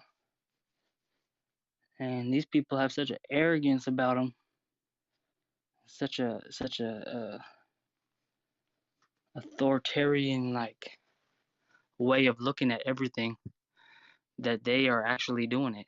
Like they are manifesting everything. And like I don't know if you guys realized it, but I know some of you guys don't really pay attention to like the media and all that stuff, but they tell you things in the media.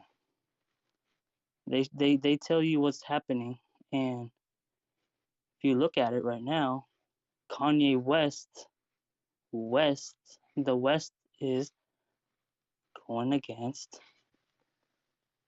who?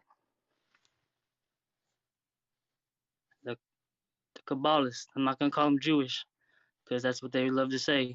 Oh, we're Jewish, and this is no, they're not. They like to act like it, but they're not. I know. I like Jewish people. They're cool. I know real Jewish people. They're not that. And that's who Kanye West is going up against. Is these demons cloaked in this ideology, this story, right? They're cloaked in this story that everyone has bought from them. That World War II and all this. I'm not saying it didn't happen, but you guys have bought the story somewhere down the line. You're watching all their movies, you're reading all their books, you're feeding them into their schools. Okay. Hold your horses for a sec. Like, I get it. I get what you're laying down here, but we're running. Look, the reality is here. It's not one subsect or of anybody that's doing it. As a position, no, that's simplistic. Sure is. Okay, let's go back to your other UN comment. owns everything, and yeah, let's go back to your first comment for a second. Okay, and I'm just doing this to help you along. So you said like just wait for the rapture, everything's going to be cool. Okay, like that kind of thinking is very dangerous. That's the kind of thinking they want you to think about, right? So they're going to freak you out and get you to think that, whatever stuff has been written in the past. Oh, look, there's the 4 white horses, and then there's the this and the that and the da-da-do-do, right? So you're right. It's an occult thing, for sure. Right? I wanted to find solutions after I dug into the numbers, and when I figured out the pandemic was horse shit, which was pretty early on in this thing. And I just kept my mouth shut because I was like, who the hell? You can't go on can't go on Facebook, right? Not going to go on Twitter doing it. I just don't want to get jumped on. I just don't care, whatever. So me and my buddies were talking about it in person, blah, blah, blah, and then it's like, okay, I got to start thinking about solutions. So I had to go to philosophy.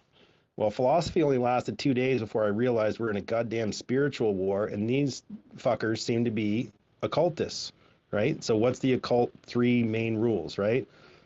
Reveal the method, gain consent, and then sacrifice. There's their three things. So what you're hitting on is true, and it's not any one subsect that's doing it. This is like the, whatever you want to call it. We don't have a proper name for it. You can call them whichever name you want to call it, but we don't have like a really good name. I'm waiting for someone to come up with one because I want to find it. But the reality is that they're dependent upon people to wrap themselves in warm blankets. Now, that warm blanket can be named Trump. That warm blanket can be named the Rapture. That warm blanket can be named, Dr. Malone, right? Tucker Carlson. I don't give a shit. Pick your warm blanket, but do not wrap yourself in the warm blanket, right? We've all been exposed to enough church, or anybody's ever sat in church before. The most common little sermon preacher sort of setup that they go through is they always say the same shit. And I've been forced, because I don't really like church, right? But I've been forced enough times to go in there and sit down and listen to this stuff.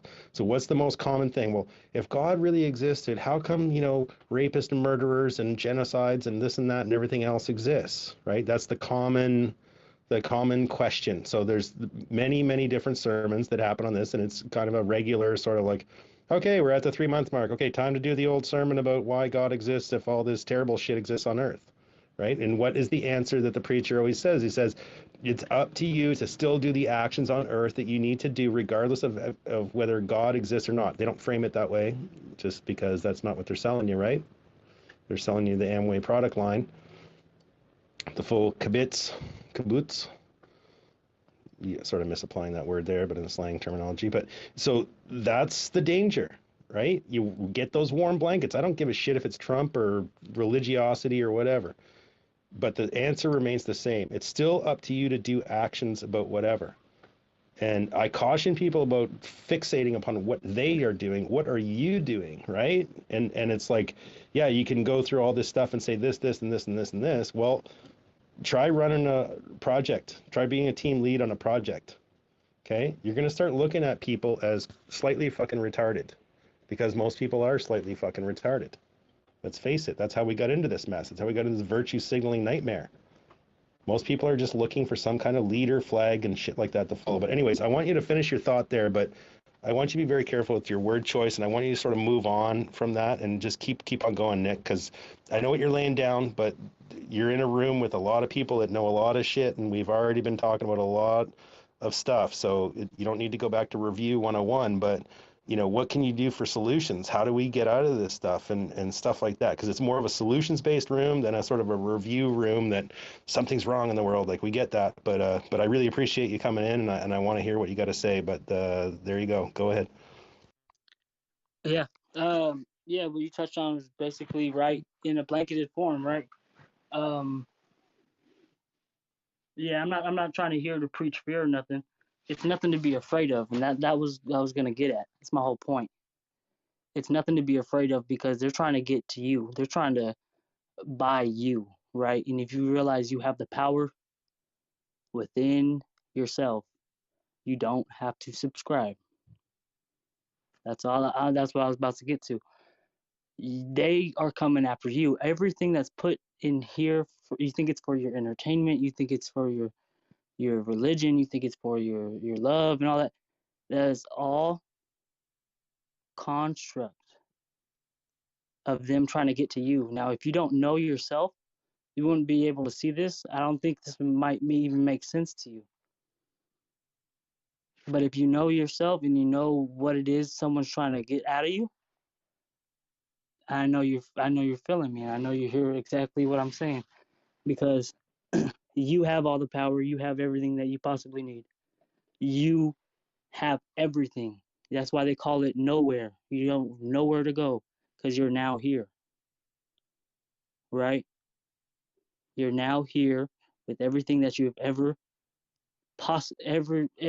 anything possibly needed. There's nothing out. There's nothing outside. Everything's inside. Stop looking outside. Stop looking for outside saviors. Stop looking for outside problems.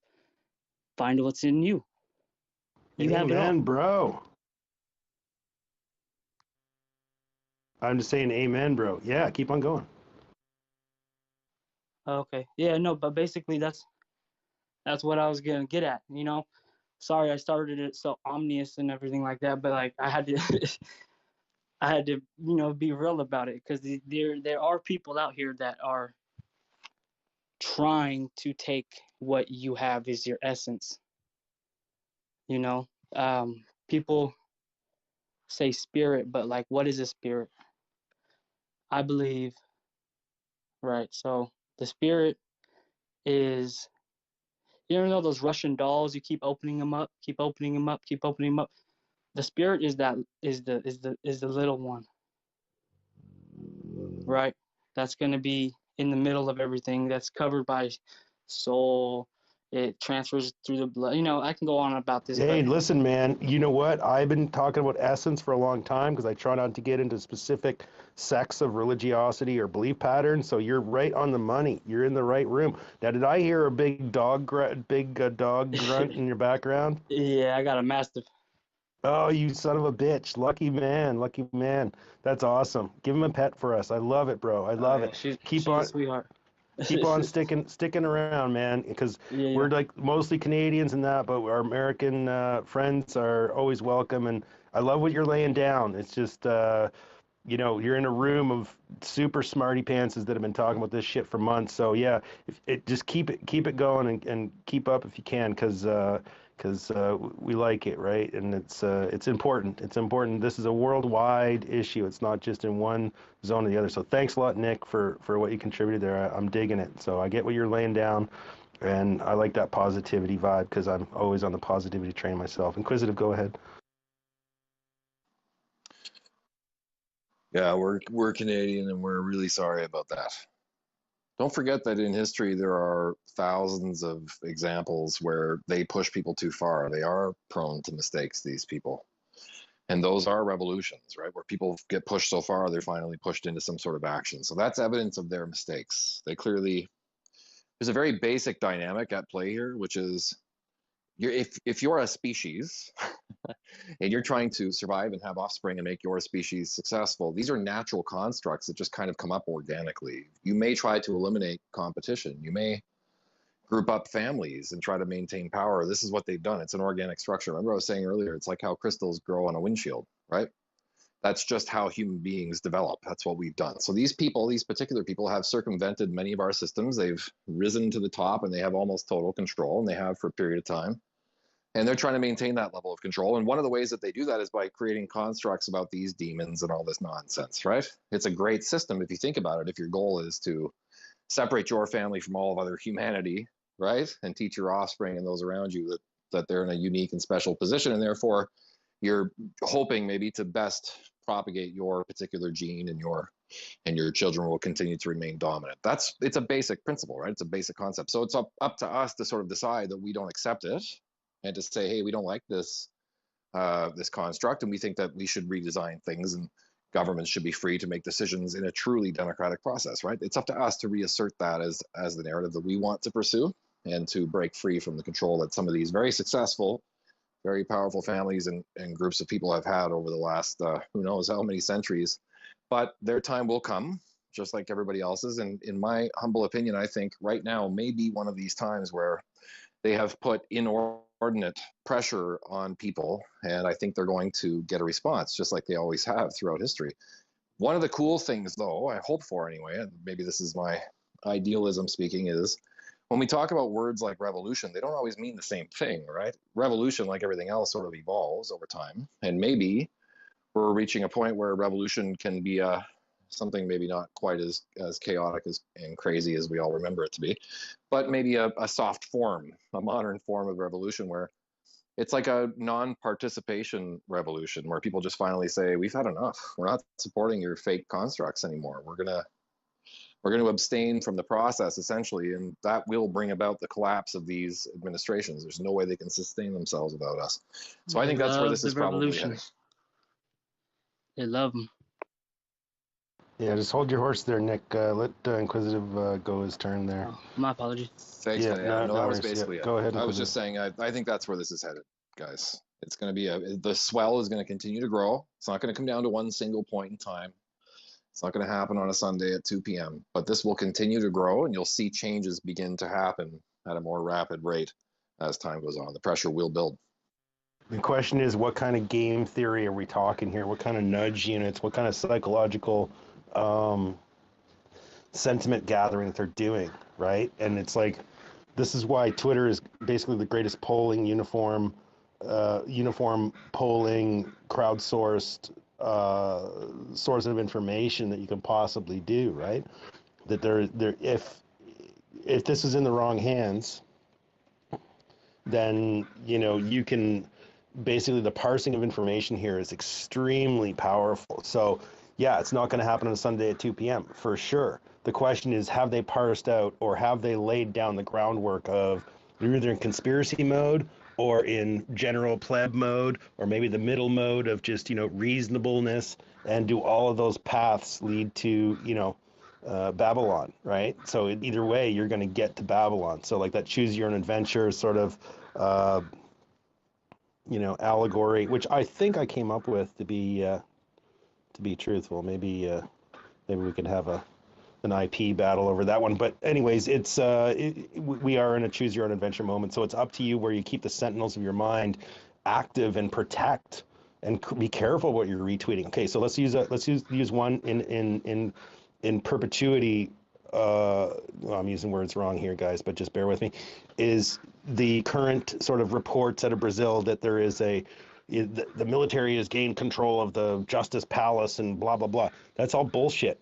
So I reached out to some Brazilians, a ton of them actually, and I got a couple bites back, and it's all bullshit. Yeah, people are pissed off because they think the election was stolen. Unclear if it was, unclear whatever, but there is no, and so we have people coming into the room just repeating this, and it's like, does anyone know anything about it? So I reached out, we sort of fact checked it on our own thing, and we don't see any of that from guys that are on the ground in Brazil. So don't know. Is that a media blackout if that's happening? I doubt it, right? So we'll see, but who knows, right? Is it just one faction that was pissed off that their guy didn't win? I don't know. I mean, we don't know about this, but we do know that they were using electronic voting machines, and who knows, right? But you got clickbaiters out there, right? But guys that just want to get those million clicks, so they'll take a photo after they've already voted and then show themselves touching the button, and if they can't, vote for that guy anymore or whatever. Like there's lots of disinfo out there, and like we were talking about earlier, there's a flood of information. So one of the ways to do it, what they've learned about large scale data collection is if you make the haystack so large, you can never find the needle. And that's the problem that they did when they did large scale data collection. It's like, okay, now you have the whole haystack. Now what? Well, your needle is much harder to find, right? So we'll see how it goes. But let's go to Andrea, and then we'll go to Java, and then Global. Well, and that was an interesting construct, because my question that I would ask everyone is, are you prepared to come out of the medical system? Do you see purpose, and can you find a different way to sustain your wellness? And is that sustaining of your wellness contingent to free healthcare? Right? So if you had a choice to go a different path and you had to pay out of pocket, would you do it? And I mean, when we talk about how to change the systems, that's one of the biggest plays, is to come out of what's been created. Go back to supporting local. Go and shop at Federated Co-op rather than Sobeys or somewhere else. Buy your gas there. Don't go to source out what is Canadian and stay there as much as you can. Can you come out of the medical system? That's a huge question for all of us to answer. Because if you look at what's happening, two things are propagating this. One is this pharmaceutical industry. And I'm going to repeat the placebo thing again, because you have to understand, they know that your wellness will be created by a belief. It has nothing to do with what pill they give you. So now they already know that, but they went, oh, we'll just hide that and we'll just dole out all these pills. So I'm wondering where those switches for people are going to be to start coming out of some of these constructs, or even looking at what do I really believe, and what do I see as actually real? Because to me, when I look at the big game, we can see the game. You see it in different levels. You see an agenda for depopulating because they can't sustain where we're headed. The statistics of suicide and mental health are out of control. They can't deal with our aging population. They can't deal with the impoverished. So this is their plight to humanity. Well, we'll just eliminate all that, dust it right out of the way, like a raccoon tearing up your garbage. So I just wonder, my question to the crowd is, with what's gone on with the vax, what moves has everybody made to take a look at this system and moving out of it? That's my wonder. You make move towards independence, right? When the other day, when we figured out that the BC healthcare system was getting fucked and some baby died because their local hospital was shut down, they couldn't get an ambulance and all the rest of that horse shit. Like, luckily, I have a partner that works in healthcare, so we discussed, do we have a suture equipment? Do we have up-to-date saline? Do we have up-to-date equipment? Right? Do you have that? Do you know how to use it? If you don't, who do you know that knows how to use it? This is the Dyna template, guys. You got to get around people in real life. This isn't a fucking virtual plan anymore. This is like, okay, you don't have a deep freeze. You don't have a generator. Maybe your buddy in the country has a generator big enough to run 2 deep freezes. Well, maybe you can buy a little mini deep freeze and throw your shit in there if you need it, you know? And besides from that, like rice and beans, the old hippie stuff we used to live off on the farm, it was basically rice and beans. Just put it in a rat-proof container, you know, get a bunch of containers of beans. I mean, rice and beans you can live off for fucking ever. Right? I don't, like, what are you doing? Right?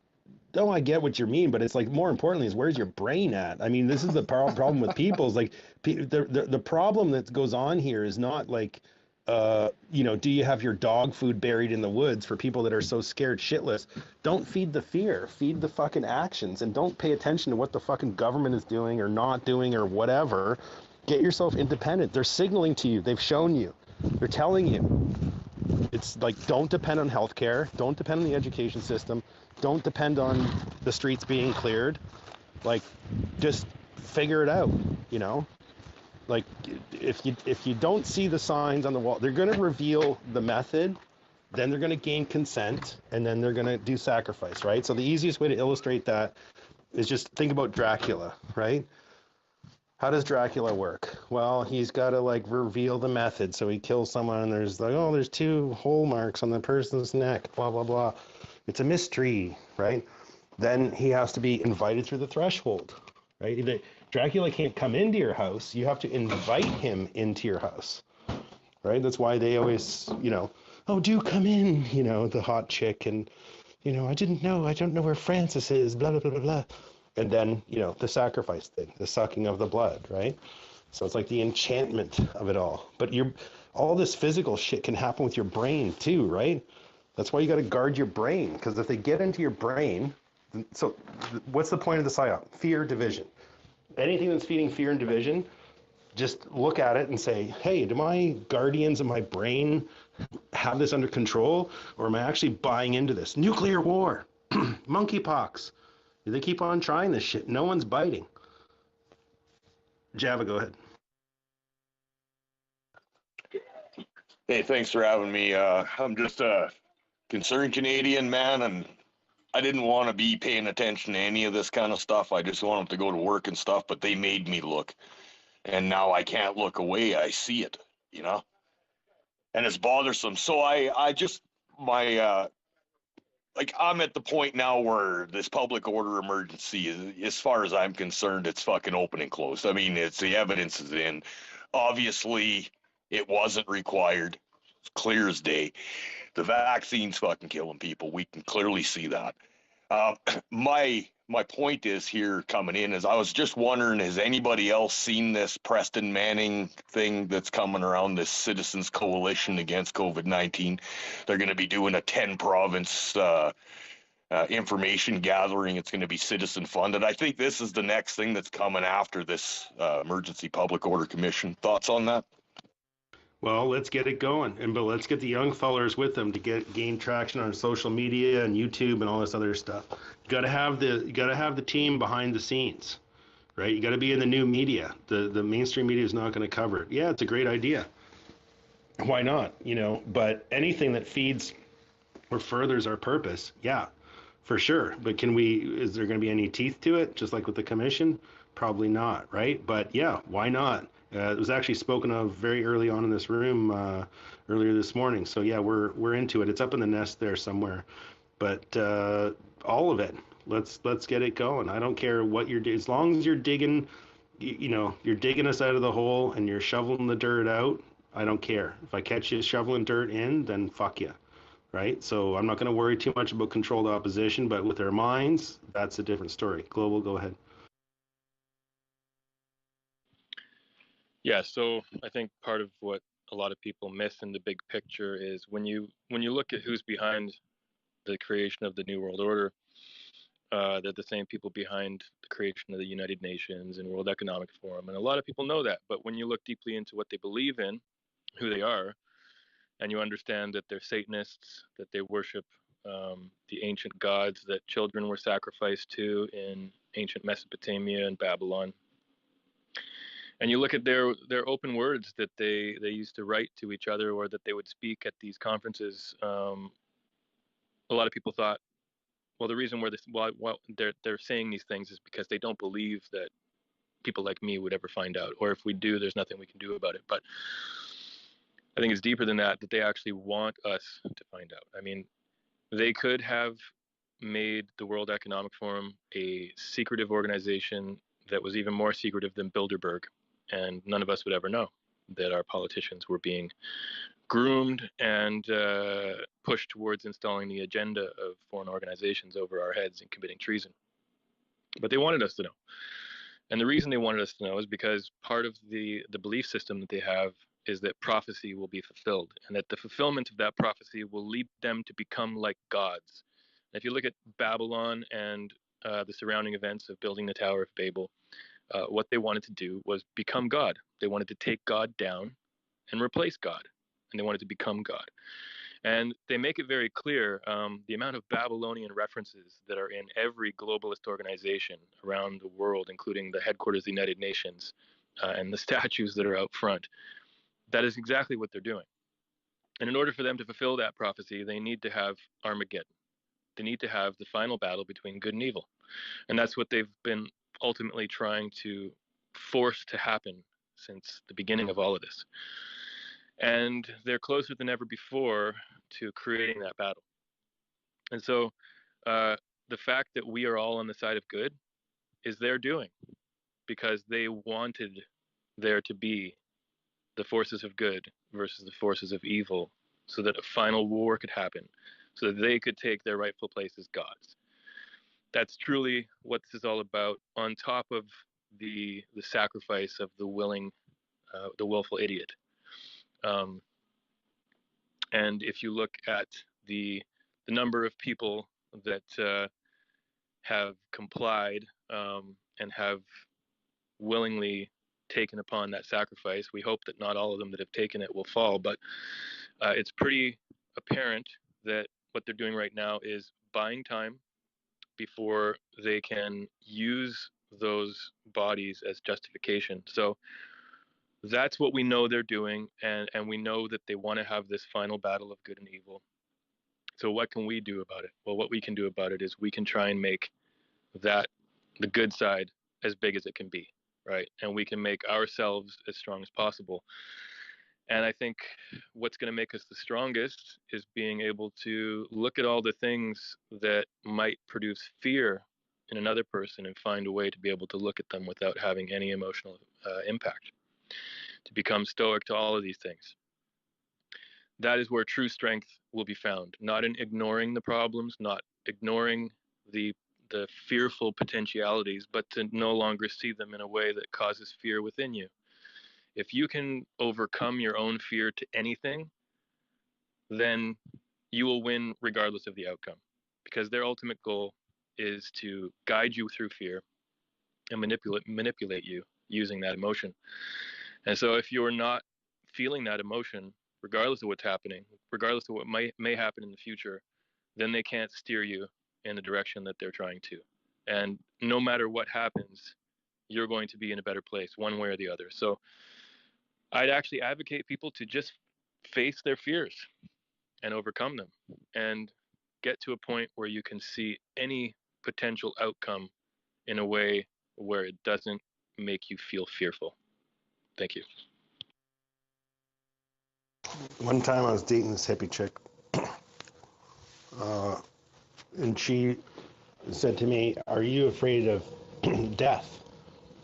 And I said, "Well, shit, yeah," just because it's sort of the normal response, right? And you're programming your skilled TV watcher programming. I mean, what was the big fear, right? It was like death. You know, Rambo ended when the guy died, or whatever, perception of dying, or everything ended, you know, when you died. I'm not going to touch on the religious aspects of this stuff because it's just beyond the scope of what we can handle in these rooms. But she said, well, think really deep and hard about what makes you afraid. And I was like, well, you know, like pain of death and blah, blah, blah. And she's like, oh, exactly. So like now, if you think about, if you take away the pain, are you really afraid of death? And I was like, oh, that's a good question. You know, and as we walked to the store, I was like, well, actually, that makes a lot of sense, right? Because my mind sort of de-wrapped itself around it. Are you actually afraid of death, or are you just afraid of pain? Because we've all come to terms that we are mortal, right? So it's a big question, but it's very simple. It's a very simple answer, right? But we have to break these things down, right? We are all going to die. That one thing is certain. I mean, I've fucked around with this topic with my kids, right? It's like, well, you're gonna die sometime. Like, oh, yeah, but so are you. It's like, you know, the kids get sad and whatever, and then one of our ducks died, and you know, and the little kids don't really get it, right? It's like, when's he coming? When is he gonna dig his way out of that dirt and come back up? But being like real with him and not being, you know, lollipops and unicorns and Finding Dory or whatever, that's the way we're going to get through it. And then to that point, like where people bitch about their kids like going through this and whatever, fuck that. My kid's got a fucking toolkit. He's got a sniffer nose of bullshit that he detects a mile away. He's already stood up for himself at school when they started trying to put that toxic shit on their hands again. And I was going to make a big stink at the school because a lot of these hand sanitizers, this is a big vector that you can attack. I should probably start pumping it out again or whatever, probably make a video about it or something. But you don't let them have a fucking inch this year. So my kid went back to school. No one was spraying the shit on their hands. Then they saw it was wasting a bunch of time with the kids, so they were like, okay, well, now everyone has to put out their hands. They're going to spray it. And then my kid was like, no, fuck that, I'm not doing it. And then the teacher's like, no, you have to do it. And like my kid's like, nope, not doing it. She's like, why? And she said it very aggressively, according to my kid.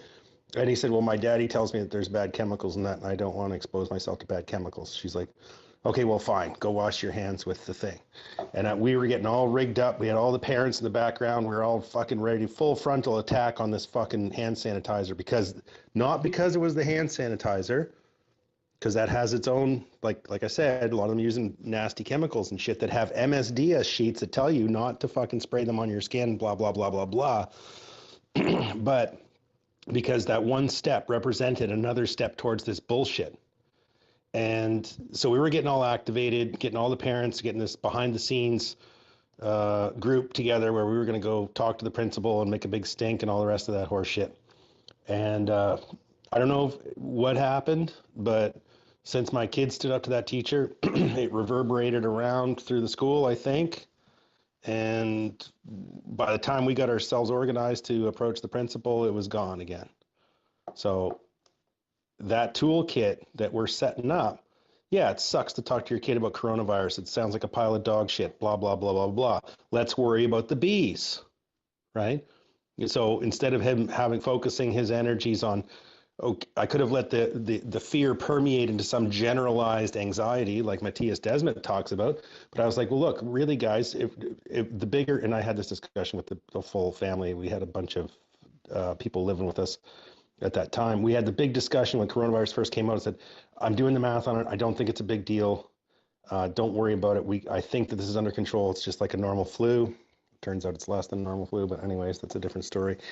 But the thing was that we pivoted the conversation to say, well, bees, we have to really care for our bees because we're actually dependent on fucking bees and other pollinating insects. And if they go down, which there is mysterious things attacking those bees, if they go down, then we're fucked, right? So then you go and look into that. How can we save the bees? Well, turns out there's a guy here in BC named Paul Stamets, who's a mushroom expert. And he's working with the Department of Defense down in the States to on a mushroom that apparently if you feed it to the bees and they inoculate themselves against this, flea or whatever. I can't remember all the bullshit. There's too many details in my brain, but some kind of thing that attacks the bees or whatever. So we're finding solutions, right? We're finding solutions. If we help the bees, and this is actually what people should be paying more attention to for deathly, pandemic around the world. You don't protect your bees, you're fucked. Right? So with the rest of the stuff, well, coronavirus, no. Vitamin D against the normal flu, just vitamin D. When it was first discovered, it was proposed, there was a debate whether vitamin D should be looked at as a pre-hormone or actually a hormone. That's how key it is, not a vitamin, but an actual pre-hormone hormone. That's how important vitamin D is to your being. It's why we're white in the northern hemisphere, and that's why in sub-Saharan Africa they're black. It's because they'll overdose on D if they're exposed to it. That's why the number one people that were catching the flu in New York State, it was minorities because they live in a northern clime, but they have designed themselves over the period of evolution to not have white skin because they're in an area where they'd actually overdose on vitamin D because they get so much sun exposure, right? That's how all of that shit works, intertwined science of what goes on. But when they move to northern climes, they don't get enough vitamin D because of whatever. So what was the metric?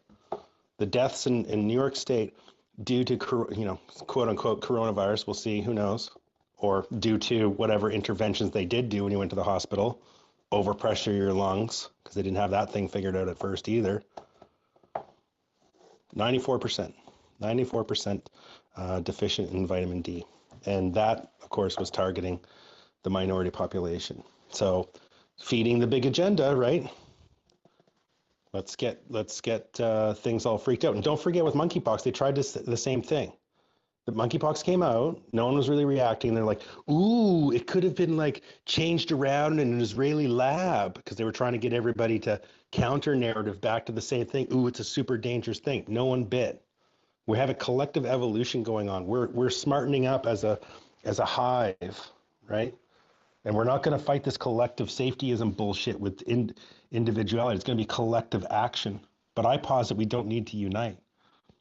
I posit that it's impossible to take down every dandelion in your lawn. If they're all in one clump and they're all together and unified in one 2x2 area, you can just dig that up and take it to the dump and it's over with. But when you have a decentralized sort of system, that's our greatest advantage on the quote unquote right. Let's call it free thinkers for now. But that's our greatest advantage, this decentralization. There's no way to stop this shit because we're all independent thinkers. Make us be independent of each other because you don't have the internet or whatever. It doesn't matter. We're all independent thinkers. It's not going to work. The centralized power is over. And that's really what this fight is about. Centralized power is over. Centralized control of fiat currency is over. The writing's on the wall. We didn't have our traditional 8-year die down, right? Year 2000 dot-com bust. 92 devaluation. 2008 devaluation. Where was the 2016 devaluation? It didn't happen. They tried it out. They were like, you know what? Let's try not having our little down where we make a shit ton of money off of it. fuck it, let's see if we can keep this going forever.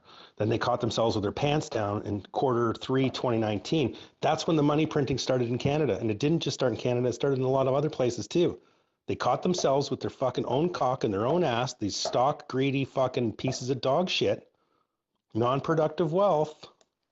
Remember the percentage of GDP that we're doing over here in England especially and all kinds of other places around the world, non-productive financial instrument wealth. It doesn't produce anything. It's just a big bet on money, essentially. Get all the greediest people in one industry. Then they find themselves with their own cock in their ass. Like, shit, it didn't work. Let's try modern monetary theory. Well, how are we going to get everyone to print money worldwide? We need a pandemic. How the fuck did Klaus Schwab have a fucking book ready to go as soon as the thing came out?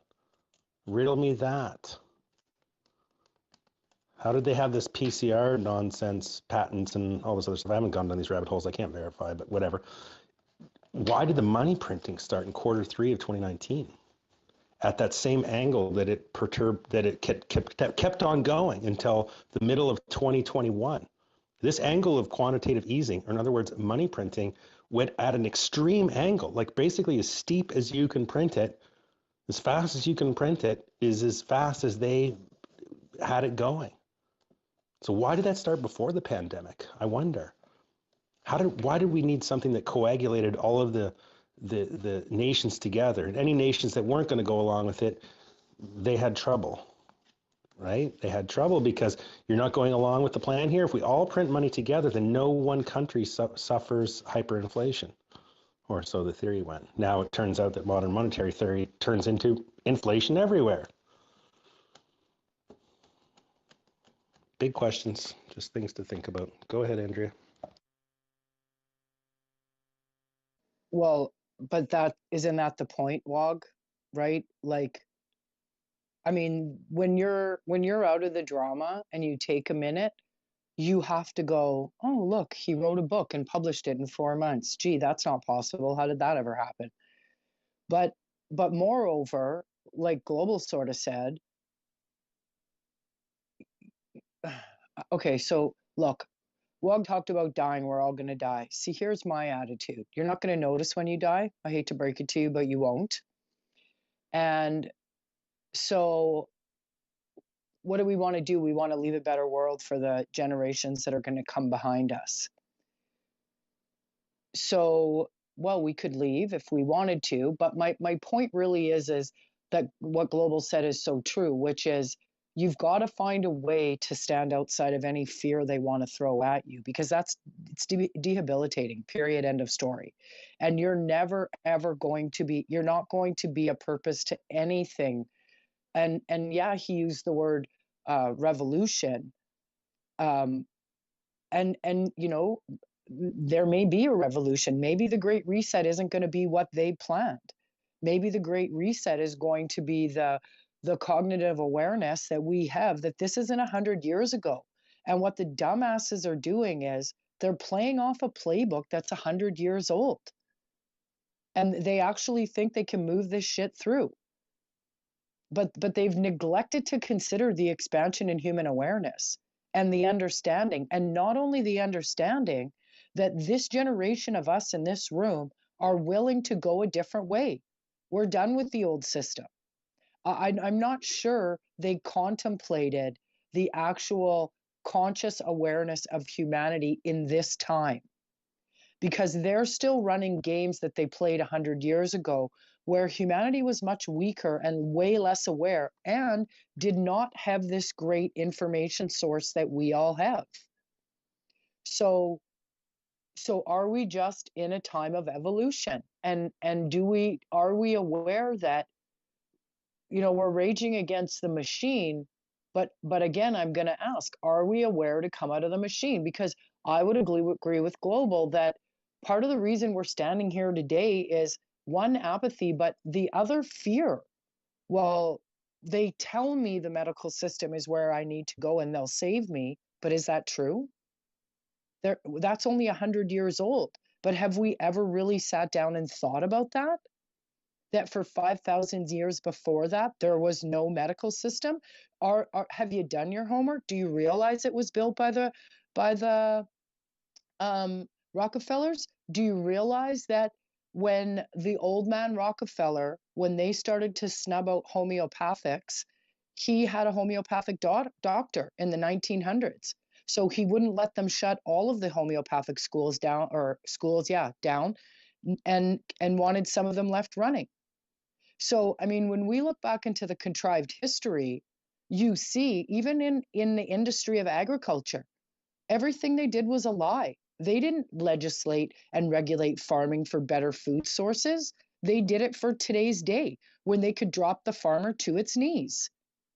The UN and the WHO and the WEF, that's all a effing lie. All that was a place to funnel money. So in the end of the day, they could run some global government. Now we can all see that. So I do agree with global, because I'm one of those people that actually did not think humanity would take us in this direction again, or the powers that be. So I have to say, I'm one of the naive ones that never thought we'd walk this line again. And whoever said it, WOG or whoever, it's 1,000% right. When man deems that they can play the role of creator, they're in trouble, because it's never happening. And if you're that arrogant and that much of an idiot that you think that you can supersede a planet that's been around for 400 billion years, then you're dumber than I actually gave you credit for. So again, I say, like Global does, we do have to come out of the fear. We do have to look at, what do we really believe? I don't believe any child should be put in a school until they're 10 years old. They're way too impressionable. Daycare, school, no one. Because you don't understand. Everything that child will learn and that will carry them through the rest of their life will be implemented in 0 to 7. And we're just giving our kids away to cuckoo people to raise them and crossing our fingers. So I'm sorry, but what I see coming is, it's all coming down. The educational system, the government, healthcare.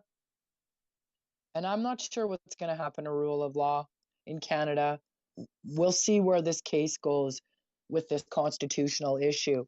But again, where I was trying to get to was, when Global says, find the place that you can't stand in fear, you need to look at where we're prostituting ourselves in this machine for convenience and for something like healthcare, because are we too afraid to go and look somewhere else? Do we understand that that's an industry? So even in just small awareness, something that doesn't actually make you well, that keeps you coming back for more or on a prescription, constantly supporting that system forever and ever, do you really think they have the best interest of humanity in mind? And don't get me wrong, there's a lot of great people, but here's what's happened.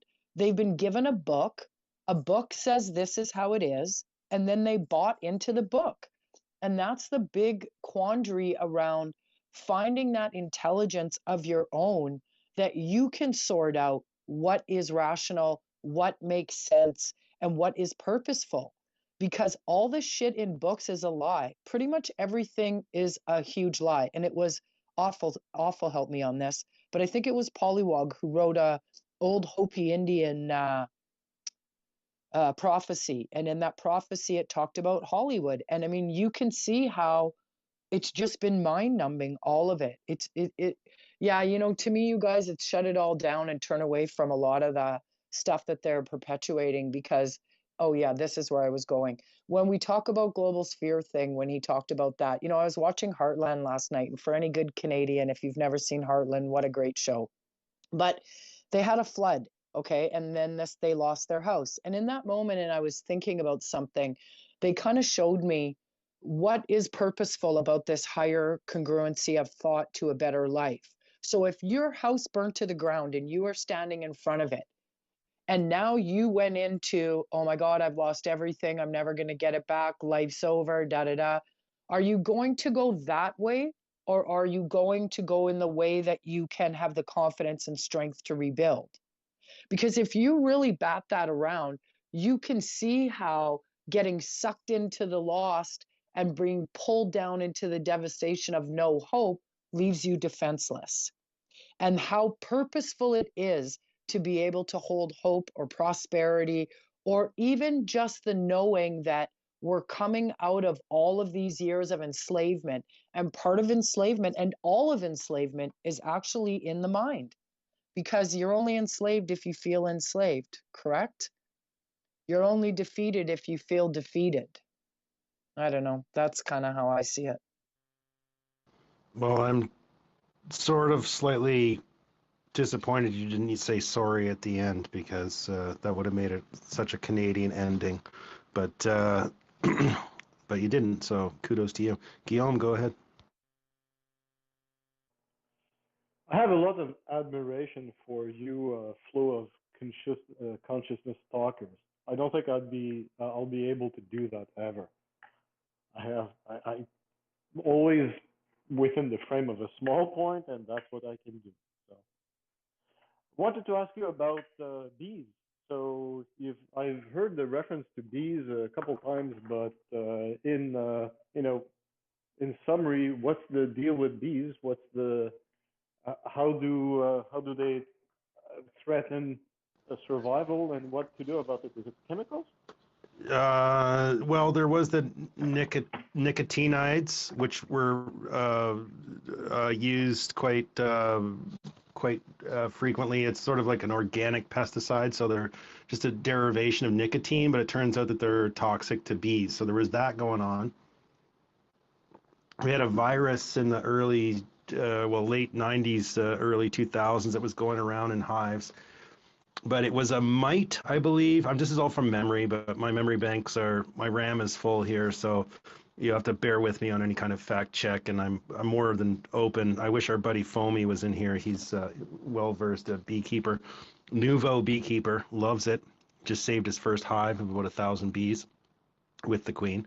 But it's a mite, and I believe now it's a fungus, some kind of a fungus or something.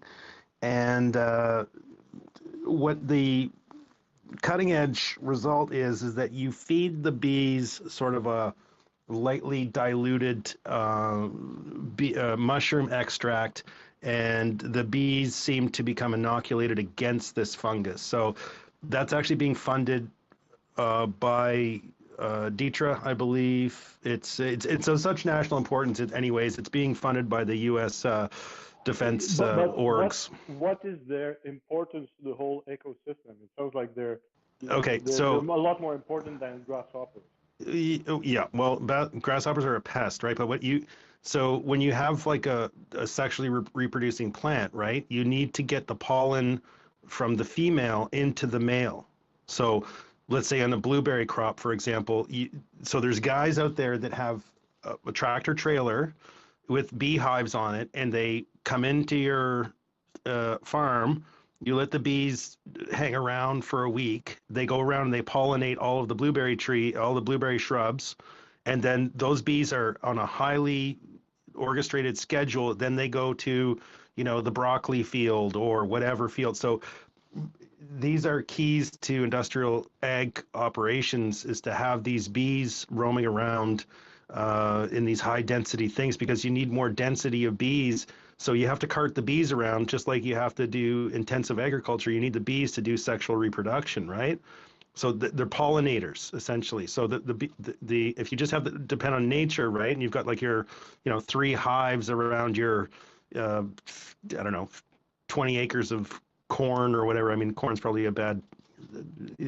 Someone's going to catch me on something wrong here, but what the point is that heavy industrial agriculture operations require heavy duty bee populations to do the pollinating of these different crops. So that's the reason. So, and also, just as a side note, these tractor trailers of bees are not unknown to become stolen, because they're worth like $250,000, these things. This is no joke. Like it's happened here in BC, where the bee tractor trailer has actually been stolen, and there's been a search on for these bees. So that's how important it is. They're stolen for the bees. Yes, because the bees, like I said, are a full tractor trailer of bees is worth about $250,000. Pollinating bees. Yep. All right, learned something. Thanks. No, I'm glad that you asked that question, Guillaume. I know it's obscure, but that was the family meeting we had, and it's just something I've been monitoring.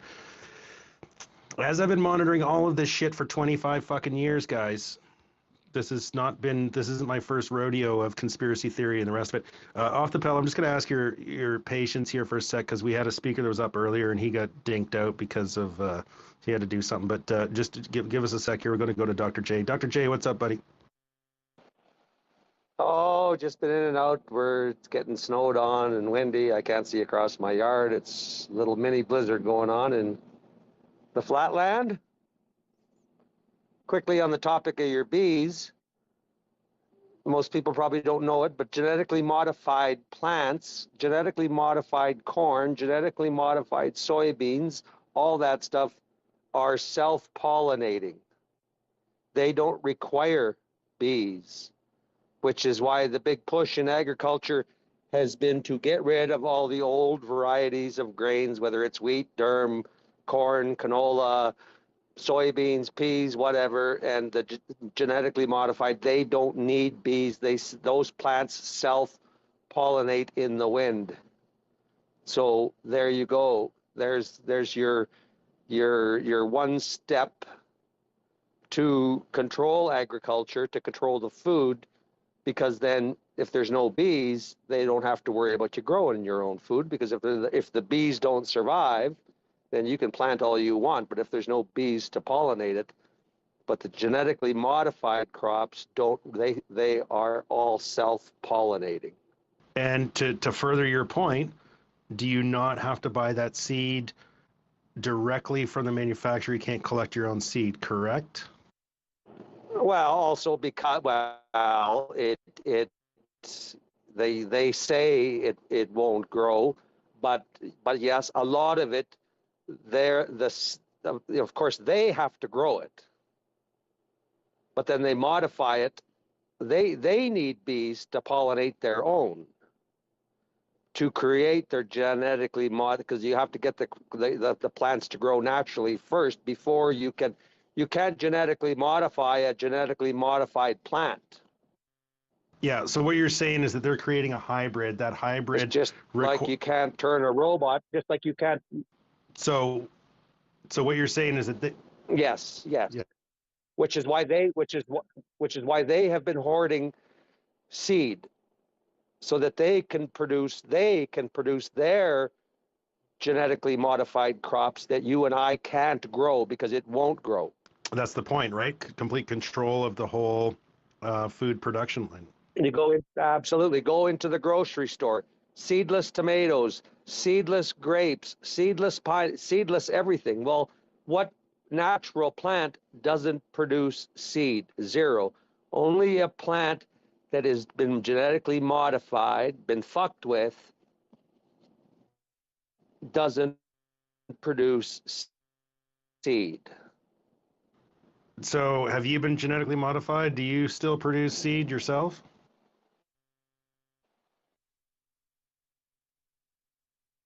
We're losing you, buddy. Can't hear you. Well, and I want him I don't know. I can't get him to How quit bad swallowing. is that food for us? Who's that? Who's that won't say? Oh, shit. Yeah, you heard that. Yeah. Well, you're cutting in and out there, but anyway. Yeah. Well, I'm just in my shop now. I had to come out and seal up my chicken door. My chickens were getting cold because it's -12 and a 50K wind and a blizzard. So it's the chickens that are swallowing. Yes, the genetics. Yes. Today it's the lucky chickens. Absolutely. Lucky Charms. Anyway, it makes their eggshells harder.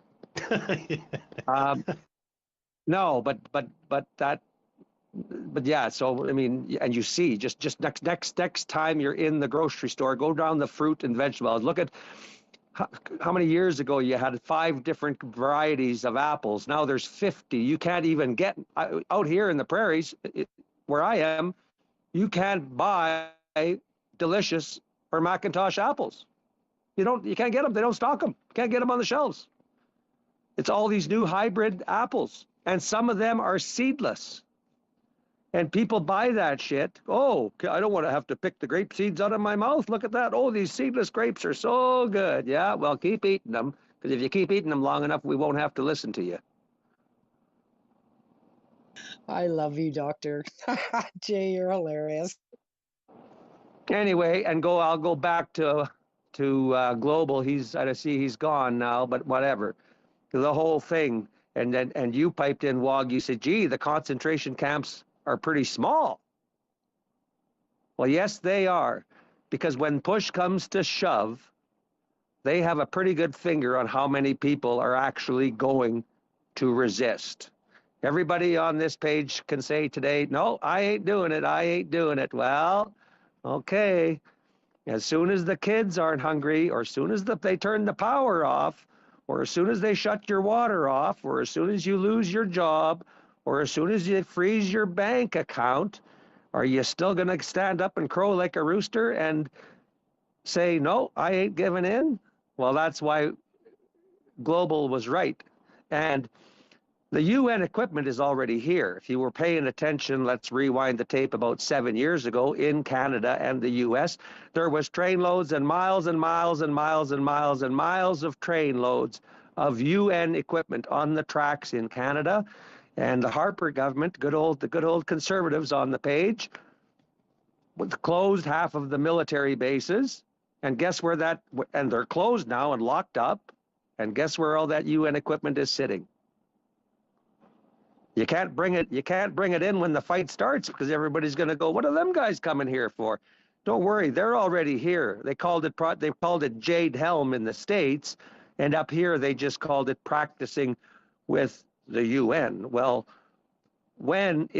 since the creation of the UN, has the UN ever came to Canada with their equipment to practice on Canadian soil? And the Chinese have been here too. So when the war begins, they've already got all their little pieces in place. Well, from what I was told or researched into, that a lot of those thingamabobbers you're talking about, that we actually have a huge defense manufacturing facilities in Canada, and there was a lot of freak out during the pandemic days about this, and that it was basically sort of debunked that was what was going on. Now, to touch on the UN plane thing, we caught them in quite a lie. I did quite a bit of deep diving on the UN plane things, because of course the thing that was circulating around in the interwebs was that those mysterious green dudes at the convoy, whatever you want to call that, confrontation thing, that those guys weren't Canadian. From what we've been sussed out with those uniforms, that was a Sûreté de Quebec thing. And then we looked into the UN plane things, and there was a mechanic or something that had written in the little local shit newspaper that, oh no, these planes have been grounded, they're just here for maintenance, blah, blah, blah, blah, blah. They haven't left in weeks, da, da, da, da, da. And this is like a guy that worked there, and because it's a charter company that provides these planes to the UN. Now, that was bullshit, because we have the flight logs that thing had actually flown the week previous. So that guy was full of shit. But as far as taking guys in from other countries, that doesn't seem to be the case. So there's lots of little floating arounders about this, but I would encourage people, if they can get pictures of all these UN vehicles, let's crowdsource that.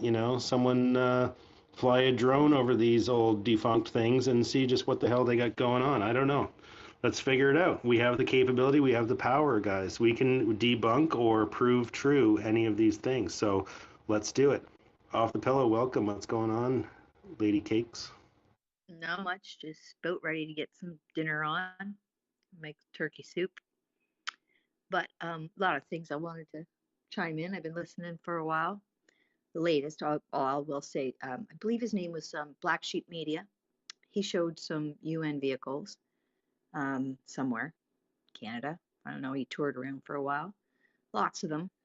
But what I wanted to go back to, what DR was talking about, Doctor, about the food. I heard Andrea try to pipe in and say, well, this stuff can't be good for us to eat. Well, of course not. And then he says, you know, you keep eating them grapes without the seeds and you won't be around for long. All I wanted to say is there is a really good journalist who does her due diligence, and her name is Corey Diggs. She's done extensive research with regards to the food and their vertical gardens or their vertical agriculture that the globalists are quite happy to be, you know, funding. It's the future of our food. It's definitely something to look into. It's quite, I don't want to eat it. That's all I can say. I don't want to eat it. So I'm hoping we can keep our bees. But a few things that people were talking about today, Global touched on it, and Andrea, there was a couple things that you said that made me think of this. And then there was a gentleman in earlier about when he was talking about how we were kind of pushed to work too hard. That's why our sperm count went down. Well, no, they've been poisoning us for decades. And that's where the sperm count has diminished. It's been more diabolical than just overworked men. But I just was in a room earlier today, and we listened to Alex Jones interview Dr. Peter McCullough. And at the very tail end of the episode, he plays Alan Watts. So there you have an old guy. Oh, that's what it was, Andrew. You talked about the books. Well, Alan Watts is talking about where he learned everything he could. And he said, we're calling him the New World Order now. So they had a name before that. He doesn't touch on that, but we can all go there in our own minds.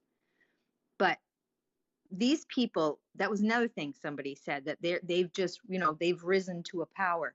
No, they came from power. This is bloodlines.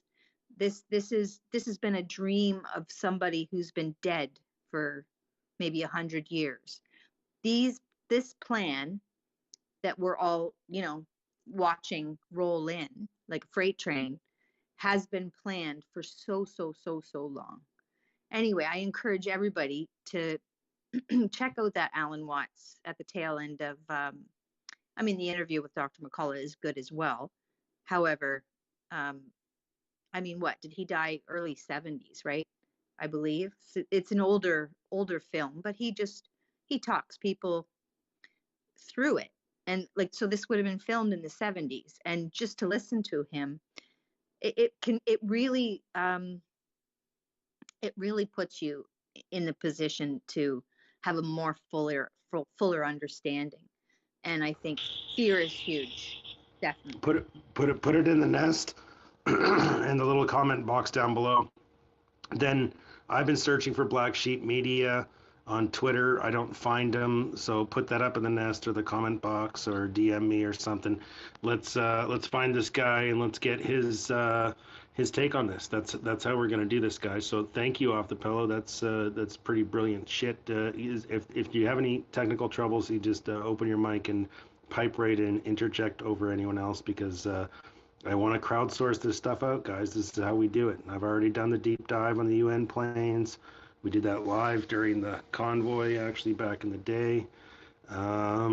Yeah, so we can do it. We have the power of 49 people in here, 49 independent minds trying to figure out, make sense, and the collective hive mind of these 49 people can be exponentiated. So anybody down there who wants a mic, go for it. Otherwise, we're going to Sean. Welcome, Sean. What's up, buddy?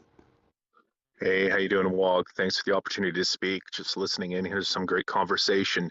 Just wanted to let everybody know that about 15 years ago, a friend of mine who's very awoken by what's going on had shown me an excerpt in a book, and I found it kind of ironic. And I thought to myself, I've got to make sure that I reach into this, that I do some deep diving into this. She had shown me an article stating that there are there are scientists that have found and cracked the code on genetics in order for the following to materialize. And I didn't believe this, so I read the article from the book, And I can't remember what the book is, but I'll tell you what it stated. It stated that we're at a point in history where genetics can now be affected. So what I read was that they can actually produce a fruit tree, and the example was an apple tree, to come to term, and they actually can make it so that it only produces fruit once that it dies. They've cracked the code on this. And it opened my eyes immensely. And I thought to myself, this is something I need to look into. At the time I was living in Canmore, I had to move away, relocate to BC, and I did so. I will contact my friend that actually showed me this excerpt in the book, so that way I can post it in the nest, because if we don't think that we're there, technologically wise, genetically wise, we've been there for a long time. And the other thing that I wanted to say is, not to feed into conspiracy theories, and I've mentioned this in prior rooms, if we start seeing pieces of the puzzle come together and step back, and if we can start understanding that there's a reason why Gates, there's a reason why a lot of these elitists that so call themselves that actually invest in railroads, there is a reason why they're doing this. And as it was previously mentioned, we all know this is all part of a plan. They've been born into it. I don't need to repeat what was said earlier, but when we start putting the pieces of the puzzle together, it all comes together just in that form. So I'm going to find that. I'll do that deep dive. Hey, I managed to be able to find something on that Zexi Leafria, WOG. I'll find this article because I think it's very eye-opening to be able to say that they can produce a fruit tree and it can only bear fruit once. And if that doesn't say anything to you, that's quite alarming. I know it does, but I'm just saying it's quite alarming to anybody. Well, the way that I understand it is that it's like a jackass, right? So you breed a horse and a donkey and you get a jackass, right?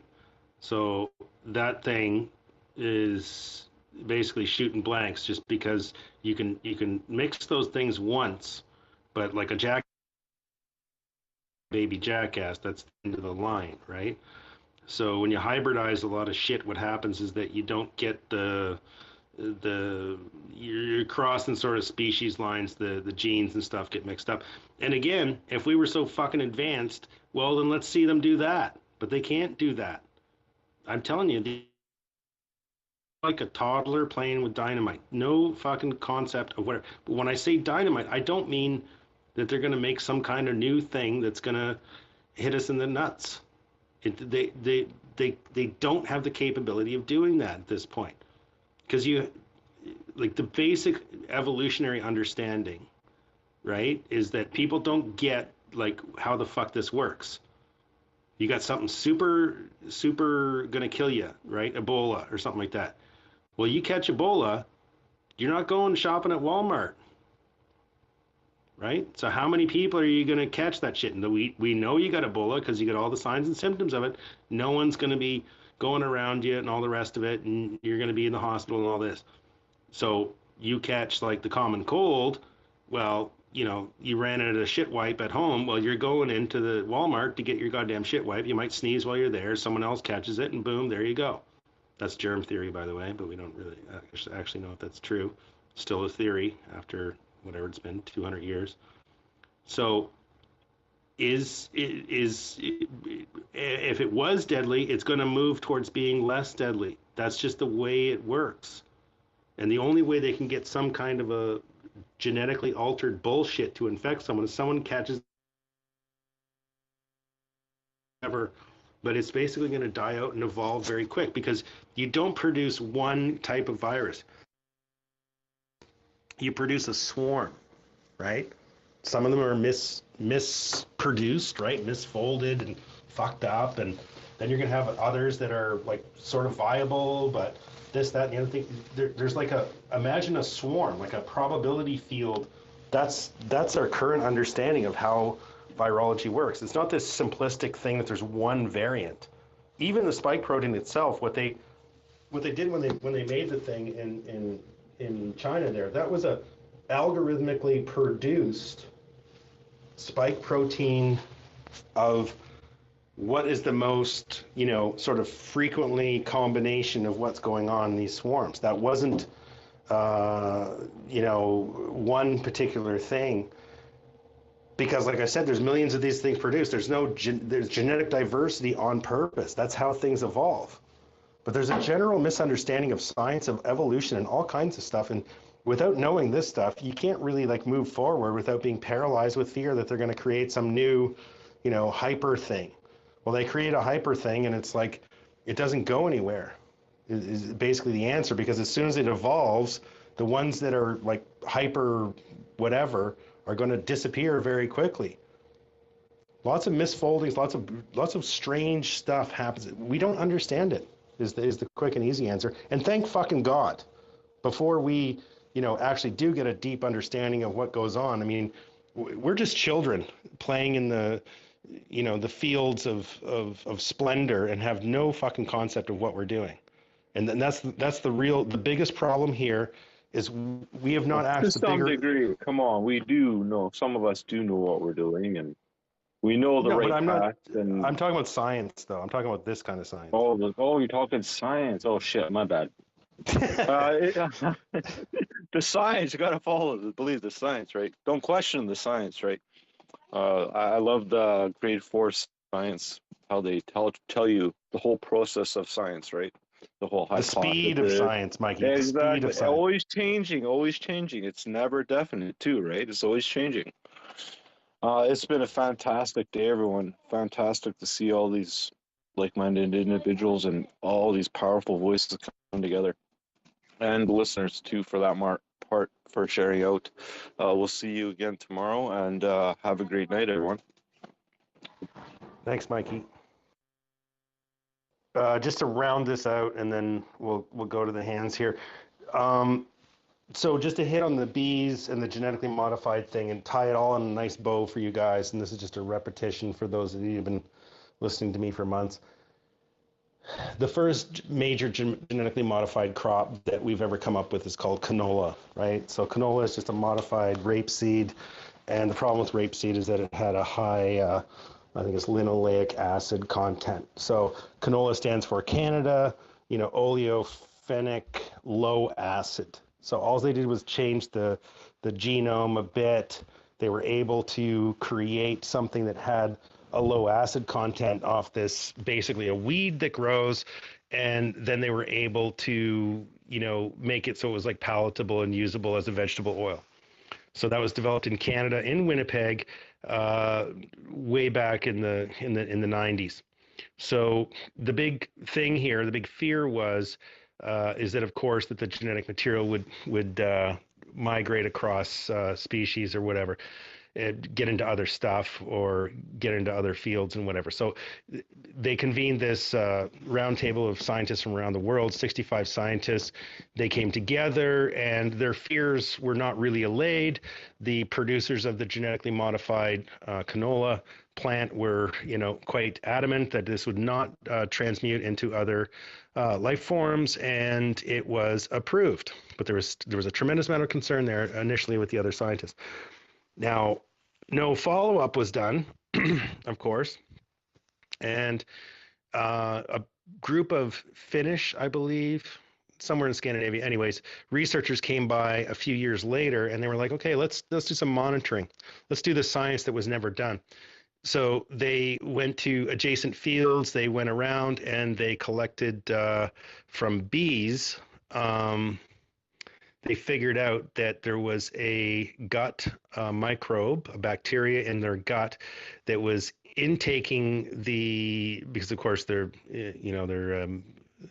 taking the nectar off of these plants or whatever, and it's getting digested into their gut. Is that the bacteria in their gut had actually taken on some of the genetic material.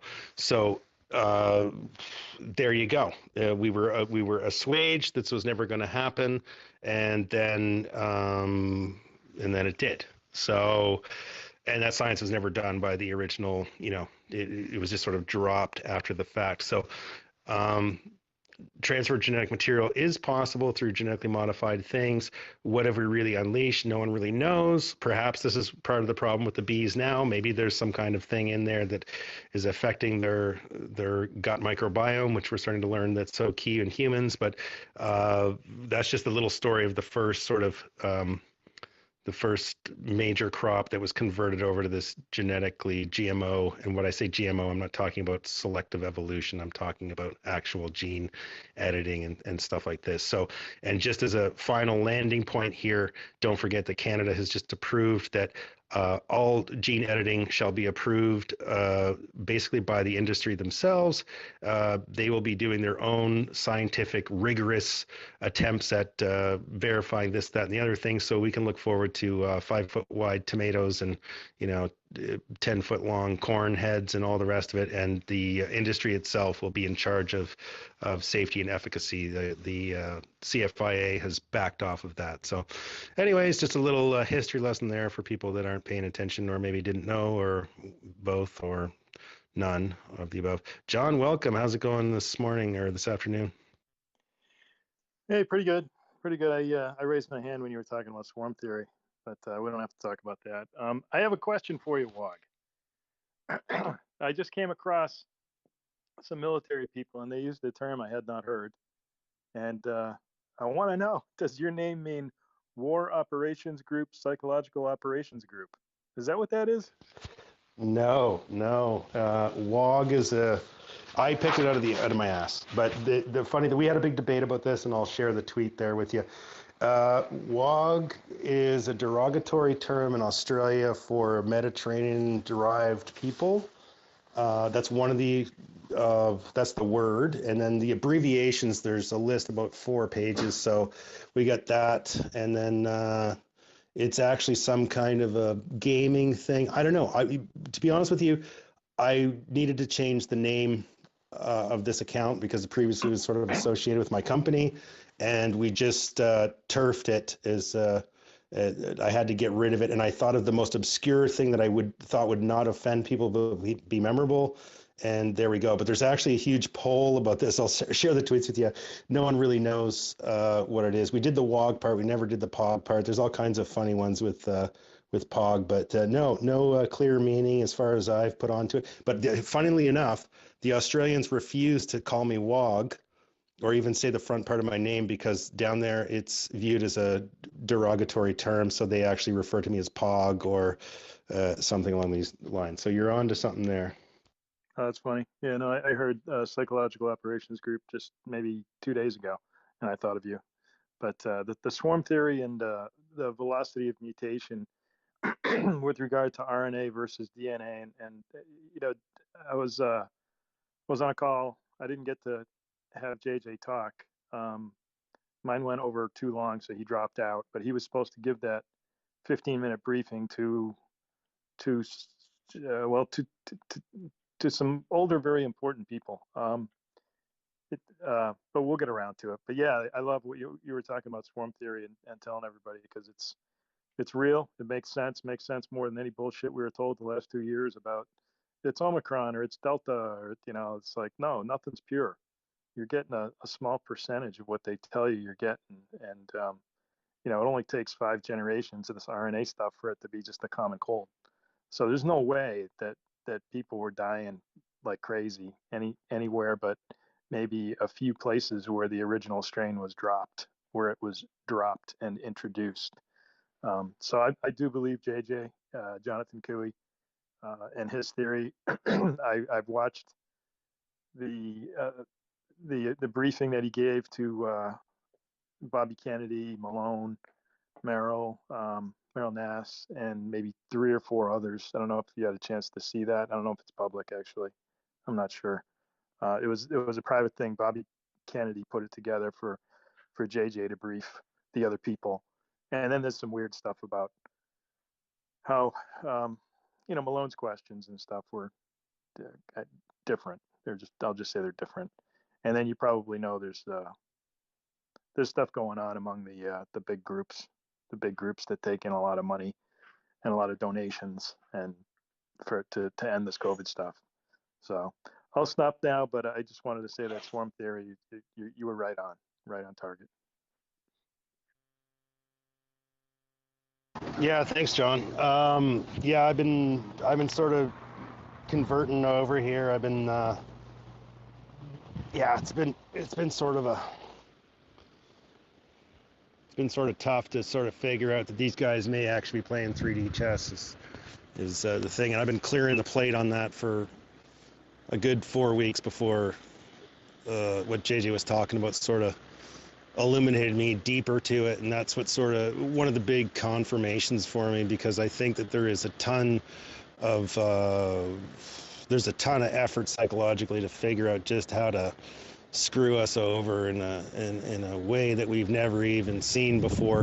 And that's why I don't believe in like the typical templates of like revolution or whatever that people are talking about. It's like, no, we're in an accelerated, if we can go into this kind of nightmare this quickly, we are going to collectively grow very quickly, and we'll be able to come out of it possibly even faster than we went into it, because I see a lot of people not biting on monkeypox. Then they tried the same thing with monkeypox. Oh, it's been changed in an Israeli lab, and it's like, we're not biting on it. It's like, you know, it's not gaining traction.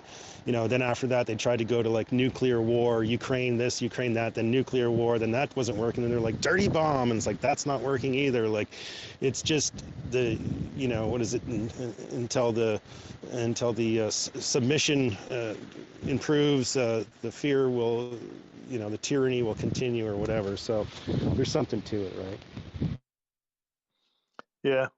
Yeah, and I guess last thing I'll say is I did get the Vermont data recently from a guy.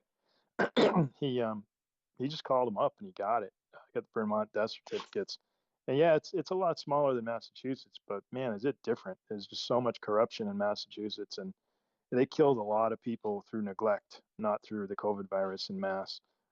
Vermont looks as though there was sort of this natural, really low grade kind of flu-like, COVID in 2020. But then you look at 2021 and 2022, and man, they killed people with the vaccine. It's nothing like a viral respiratory disease. It's steady state. Steady state, every day there's so many deaths all year long. It's not seasonal like a respiratory virus is, like the first year up in Vermont. So I'll be working on it the next few weeks. I just put out my first article last night. That was a really tough one because it was personal, and fentanyl. Since they opened the border, killing so many with fentanyl, and oh yeah, you chimed in. Somebody responded to the article, put a comment. I think it was British Columbia, maybe, that they had said there's tons of people dying from fentanyl and nobody's saying anything. It's far worse than COVID, and that's on purpose. They let that stuff up through the Mexican border on purpose from China through Mexico. The cartels are just businesses. They're just making money. They're doing what businesses do. But the Chinese know what they're doing. They know they're killing our people, and they're killing a lot of Canadians too, and far more than COVID. And yet the government doesn't do shit because they don't care, because they want people dead. They want to remove the people who would do fentanyl or who would do benzos or cocaine, and that's what it's being laced with. So it's real sad. It's a scathing article I wrote, and it's just Vermont, but I appreciate whoever posted about British Columbia, because it needs to be known. So anyway, there you go. Yeah, so more people dead in British Columbia due to overdose than C19, so that's interesting. Did you ever get a chance to look at that stuff I sent you from Kelly Brown there? Oh God, my head's been kind of buried. Can you remind me of the topic? I might have looked. I think I looked at something you sent me. It was in the DMs, right, in response to your thing. Thank you. It was in the DM. It was in the DM in response to your new article. I'll go back and look at it. Oh, so that must have been. Yeah. No worries. But no, that was. Last night. Yeah. Last night. So. I was. Yeah. Well. Yeah. Well, don't keep it in, right? Just let it out. And it was personal, and I really like the fact that you did include that, because why not speak of your own, and as any parent knows, I mean, it's the worst case nightmare. I mean, I'm trying to drill the fear of God into my kid about cars, right? And I said to him, like, when you expect no running in parking lots, don't do this. And every once in a while he gets excited and he's running around, and I'm like, for Christ's sakes, like I said to him, I says, consider this a video game, except you're playing for your life, and every one of these cars wants to kill you. And that's how we were sort of taught as a bike courier or whatever. That's what they sort of teach you, right? It's like, assume every car wants to kill you, and it's every parent's worst nightmare. So I thought that was a nice touch to put that in there. And like you said, you were thinking about taking it out, but fuck it, leave it in there. Yeah. No, I remember when my youngest, I was talking to guys at the polls. I voted. I came out. Guys were holding signs. A couple of old guys, and I started talking to them, like, "Where are you from?" I said, "Well, I live over, this part of town." And I said, "Where you guys live?" And they told me, and I said, "Oh, the two streets that you guys live on intersect at a house. That's where my ex-wife lives." And they both said at the same time, "Those are your kids?" And I was like, "Uh-oh, what do you mean?" "Well, those kids are always running in the road in front of the cars, and the cars are coming by. They're going to kill your kids. Somebody's got to watch those kids. And those kids shouldn't be running out in the street, especially that little one." And so I was thinking, oh my God, next time. So we're at my house, and my youngest one is 4 years old at the time. The ball goes out in the street. He goes running right out, doesn't even look. So I said, okay, well, here's my opportunity. I said, "Henry, come here." I brought him inside. I whacked him on the ass. I said, "If you ever do that again, you're getting this again. And by the way, I know people who live around your mom's house. They told me you run right out in the road between two bushes and you don't look. If you ever do it there again, I will whack you on the ass again." And he never ran in the road again. He always looked both ways, and he never liked me again either. So I don't know if that's a win or a loss, but he's Yeah. Come on. I can detect a lie on these spaces very quickly. He liked you again. Come on. No, he didn't, believe me. But anyway, Yeah. Oh. he's alive. I don't believe that, John. I don't call you up on much bullshit, but I'll call you on that one. I was thinking back to my first sort of spanking experience there the other day, because like I've always said to my wife is like, try not to spank or do anything like this, but if it comes out to it and you got a toddler that keeps on running into the woods or running into the street there, it's like, what's worse, like a spank on the ass or a don't go out into the thing. Because at this one point he was into this thing when he was like, I don't know, maybe 4 years old, where he would just get a kick out of like taking off out of a store. So mommy would be shopping or doing whatever her thing was, and then the kid would just completely go outside and then just take off like running down the sidewalk, right? But it's like we didn't live in like a rural area, so when she went to town to do X, Y, and Z, like where we lived, like playing hockey on the street or whatever, like playing in the street was fine because it was like there was zero cars, right? But so he didn't have that, sort of thing. But anyways, yeah, it was a tough period to go through, and then sometimes you revisit it with these kids, and then you wonder, are you? But fuck it, it's our job. Like I explain to my kid all the time, I don't need to be fighting with you at every little thing, because there's way better things to be fighting about or discussing or debating, right? Because I'm trying to make the differentiation between, discussion, argument, debate, this kind of thing. But yeah, it's a real tough hoe bag to get, and then it's. I don't know. Just for the audience, I didn't spank him otherwise. That was it pretty much. I was just 4 years old, but he remembered it. The question is, how many times have you been spanked? No, never. I don't ever remember being spanked. Never. Oh no. Not even as yeah. Okay. I think I was like 2 or 3 years old. I have a vague memory of being whipped with a belt. And I think I peed on somebody's floor. I think I was 2 or 3 years old. I didn't know where the bathroom was, so I just peed on somebody's floor. And I think something else happened, but it's repressed now. Other than that, well, I didn't expect. I think most people that grew up, a few years back. I think most of them have been spanked, but I was referring to as an adult. But anyways, I wish. yeah, right. So okay, so you got Vermont out of the way, so now you're going to go through the codes and see if you can deflagrate those things. Is that what the there's plan is? No codes. They didn't send any codes, so I'm doing word string searches for like cardiac arrest, cardiac arrhythmia. So I just have to look at the words. It's the death certificates. Vermont doesn't do the codes. They send them to the CDC, and CDC has an automatic parser that adds the codes, which really is there's an integrity issue there.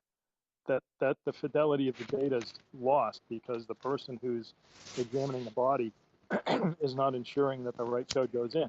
You're just sending it to this automatic thing at the CDC, and they're putting in whatever they want. Well, not whatever they want, but what applies to the words. So Vermont has a bad database. They have a bad database. I'm dealing with it, and I'm doing string searches, and it's all cause mortality is up 2021 and 2022. So it's like all of a sudden you take the cyclical nature of any year, because everybody gets sick in the winter and a bunch of old people die in the winter. You guys are up in Canada. I'm sure you have the same curves. It looks like a sine wave. There's fewer deaths in the summer and more deaths in the winter. Just a sine wave that goes along. Every single year is a cycle, and that's the way it is up until 2021. All of a sudden, you just take that sine wave and you bend it up. It just bends up. And that's because there's a steady state excess death all year long, starting in January 2021, and I believe it's from the vaccine. That's long COVID, John. Don't be ridiculous. Yeah. Right. Yeah. Long COVID. That was set up very early on, before we even had decent metrics. Don't forget the long COVID was like, as soon as the people were sort of getting it, and then it wasn't really doing anything. It's like, well, long COVID. It was like, what are you talking about, long COVID? And it's like this whole thing. I just think it's just pointing us towards getting in a different system going. But I did want to mention a couple things. If you think that your system down there sucks, and I don't want you to parse Canadian system because it's such a terrible. It's actually looked at as a joke statistically worldwide. I'll try to find the articles and tweet them to you, or find the tweets that are about it. But ours is the most ridiculous. So it all goes to head office. Head office approves or can disapprove or change the code altogether. So each little municipality so the doctor says whatever, or the doctor says, and then it goes to the the hospital thing, and I think there's some kind of administrative thing there. I can't really remember how it works, but whatever it is, it goes to sort of your district manager, and then they can sort of approve or disapprove of whatever you're saying. And so it's basically looked at as the laughing stock of Western countries sort of reporting for adverse events, or so it's definitely the adverse event reporting thing. I don't know how granular our data is on that, but the reason why I was pointing into this stuff is that we were talking about renal failure, and I believe you did a thing on it, didn't you? You did do you had a renal failure mode, and I think I tried to share that with who we were talking to there, and trying to get that sort of sorted out, because I think that's the next sort of push here, is to try to make the ties there. I mean, really, why are we doing it? There should be someone doing this stuff, and it's classical that it's here we are talking about having to do it ourselves. I have a whole business plan around it, where the market would be class action medical malpractice law firms, also insurance companies, and lastly municipalities, either county or state departments of public health. So what I'm doing is usually a very large company that can be repeated everywhere.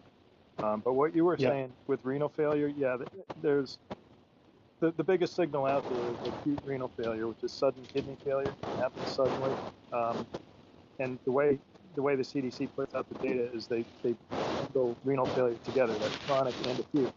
So the chronic went down from 2020 to 2021 to 2022, and acute went up and up. So one's going down, the other's going up. They cancel each other. And when you look at the CDC data, it just looks like it's 10 to 20% rise. But if you look at sudden kidney failure, it's up 85%. So everybody missed it. They all missed it because they don't have the individual data, the record level data I have. So I mean, if everybody did this, if you have remdesivir being used in your location, you will have this signal. I guarantee it. And you got to separate in renal failure. You got to separate sudden from chronic, and you'll find it. I guarantee it. I don't know what we got going on up here. I don't know if remdesivir was a real goer in Canada. I know the only approved treatments, according to I think the government's own thing when I parsed it, was monoclonal antibodies, but they had 40,000 doses and they never released them up until I think November of 21. So we went through the whole thing because we were starting to make a stink on Twitter. I was like, well, fuck, what are they doing? They don't even have them. Then all of a sudden it's like sort of, and that's when you sort of realize like the metric, like what Twitter really is like it's a highly developed like parsing tool of trying to figure out just what's going on, right? And it's a survey, right? And it's a survey not of like like for the most part, not of the plebs, right? It's a survey of like who's the thinker, who wants to get politically activated, you know. And that's the beauty of Twitter right now. Before like the masses get on it, is that you can tweet at someone that's like maybe high up in some form or format in some regard, and you can actually get a response and maybe even have a discussion in the space or whatever. That's the real beauty of this thing. If we get like high adoption rates and we get like the plebs in here, I don't know, the nuance may be, the love affair may be over. We'll see how it goes, but I'm not too thoughtful of it because a lot of people are really excited about spaces getting huge and stuff. And as someone that's been in like a bigger space, like this is my happy spot. We've got 40, 50 people. We have a good lively discussion. You can still reach out to people and get comment from whatever. But if it becomes like Facebook where everybody's on it, then you dilute. You're basically just diluting at that point, right? Yeah. I'm going to take off here in a minute, but I told you. So last night I went into this other space that came up on my phone, and I've seen the people before. I didn't recognize the host, but I saw some other people. So I put my hand up, and then they had this one person going, and she just was challenging everybody, really obnoxious. And a couple of people were like, just listen to my question, stop being bothersome and talking over me. And then I go to talk, and I said something like, I wish she'd be quiet because we're just trying to have a space here. The host mutes me, mutes everybody, and says we invited her here, and then started talking. So I just got frustrated. And as soon as they put me back on, I said, your space sucks and you can all F off. And I left, which is very unlike me. I've always been a gentleman. If you guys have heard me before, I got an argument with one other guy one time, maybe a month ago, which was kind of funny. And we were cool after that. But this was like, wow, you people, you have 100 people listening, and all you're listening to is one person talk over everybody else and actually say nothing. What is a democracy? What is a democracy? It's like, we already gave you 3 different definitions. So I just want to say I appreciate the way you run a group. I love all you Canadian guys and gals up there. And have a good day, and thanks for giving me time. Yeah, thanks a lot, John. We'll speak again, no doubt. And yeah, keep up the good work. I appreciated your article last night, and make up your own fucking metrics, which is what you did last night, and fuck it. I loved it, and I sent it to some of our statistician buddies up here in Canada.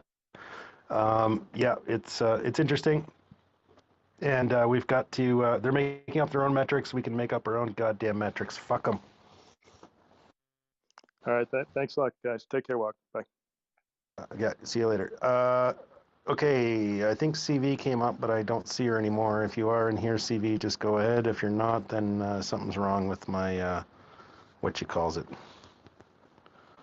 My confabulator is not confabulating. Does anybody see any hands up, or is it just me that can't see hands?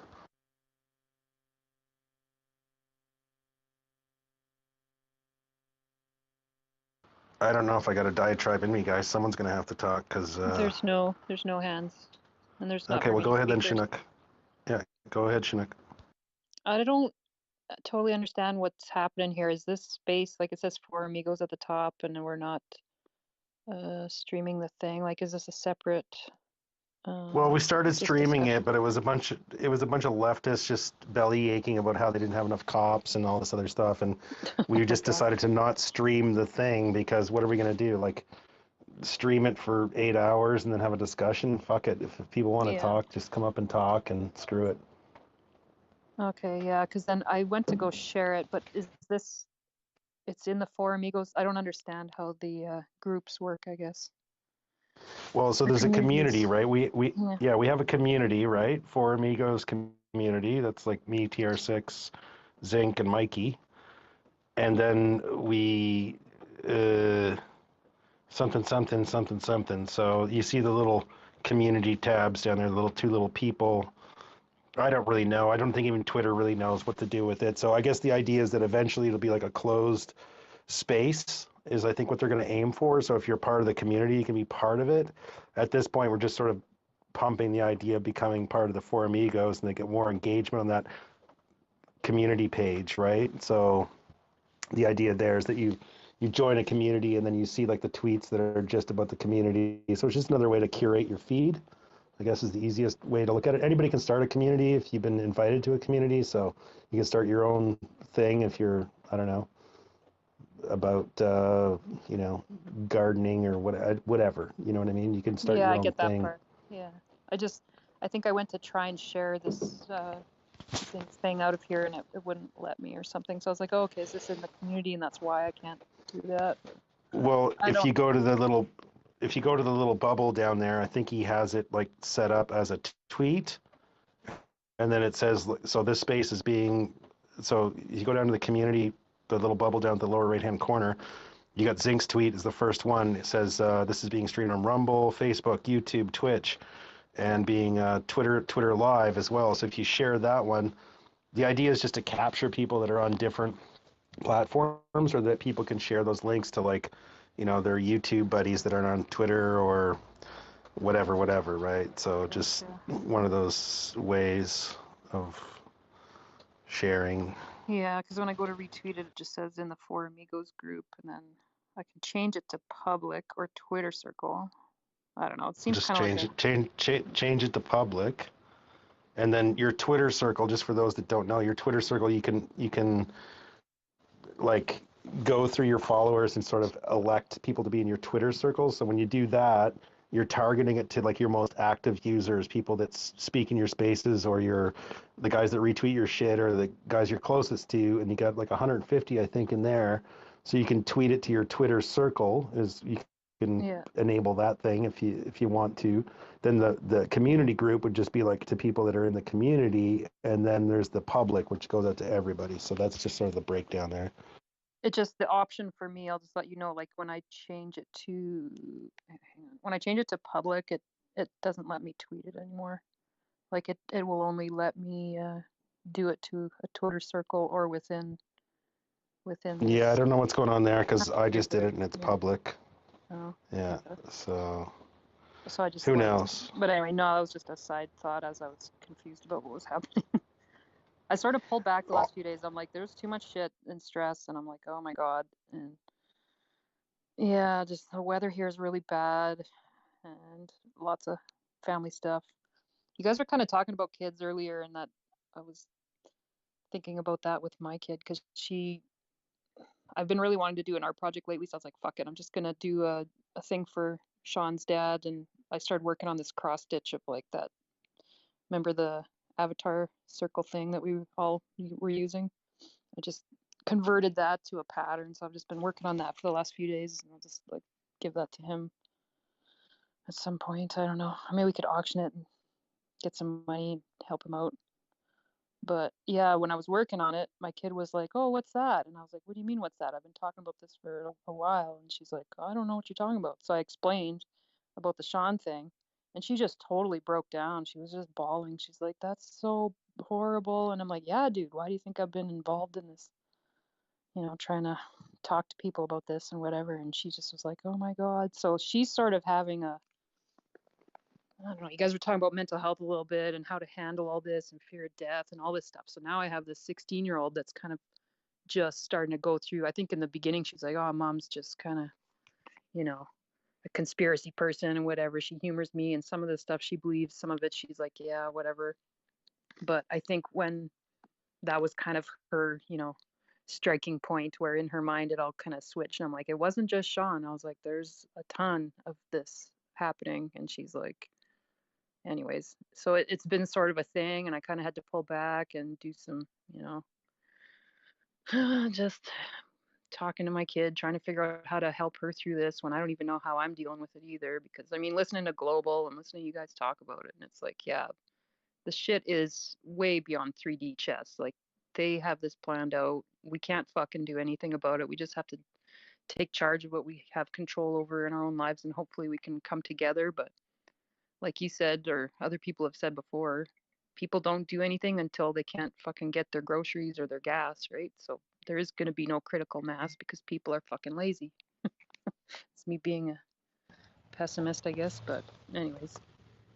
No, we'll get it. I mean, It's the thing intense, is, right? How do you explain to a teenager some of this stuff? How do you, so that's been really hard for me because she's just like, she's already struggling with like, oh, high school sucks and blah, blah, blah. And it's like, okay, now the elite shit wants to kill me. And I don't tell her everything, right? But like, I think she kind of clued in, and it was like really heartbreaking because she was just super sad. She's like, oh my God, what if I had to do that with volleyball and it would have killed me or something like that? I'm like, yeah, I know, right? Like, well, it's unclear. It's unclear, though. I mean, the real answer is that we don't know exactly what's going on. We're seeing metrics like John's, the guy who was just in here, he's an engineer that does sort of statistical analysis on this stuff. We don't know, right? That's the easy answer. The proper science hasn't been done. This is a clinical trial population basis, and they haven't been doing the proper metrics. I mean, we're sniffing it out as we go, but the real reality is we don't know. Perhaps the name of the game is you get it, and 5 to 10% seem to have some kind of adverse event. 5% of them seem to be serious. And perhaps that's just it. We don't know. That could be like the idea of advocated consent, where the 95%, continue to say, well, I got it, nothing ever happened. It's like, well, who knows what you're getting, because for some people it seems, shit, right? Shit that doesn't throw or up right away. We don't know, right? We don't know. It's basically, it's a game of catch up that we're playing. And by the time that we figure it out, they may have pivoted the narrative to say, like, back to the unvaccinated, causing the new wave, whatever they're going to call it, Zappa or something, Frank Zappa variant. Who the fuck knows, right? So I don't know if the medical tyranny thing is going to play much farther, because the people I'm talking to are not, they're not biting. And so I'm talking like normies, like, talking to the cashier or whatever, like people just aren't buying into this anymore. So they may have expended their, like we talked about many times before, trust capital, right? So maybe it has to go to climate or some other thing, but people are seeing their pocketbooks getting eroded, and there's basically nothing to show for it except for the federal government trying to grab cash back. So, I mean, we don't really understand what's going on and how it may pivot or not pivot, but we'll see. I mean, it's unclear. Basically, the answer is this. We don't know if the vaccine is bad or good. We know it's bad for 5 to 10%. The other metrics, are they coming from that? We can assume, but is it, quote unquote, long COVID, which seems to be the cover story for the adverse events?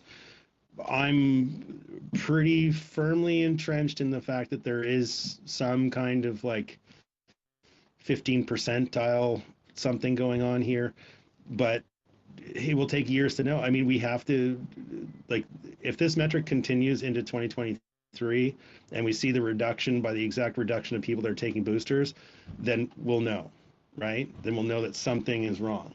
So in other words, people that are still on the booster train are still getting fucked up and showing all these like this, that, and the other thing. I don't know.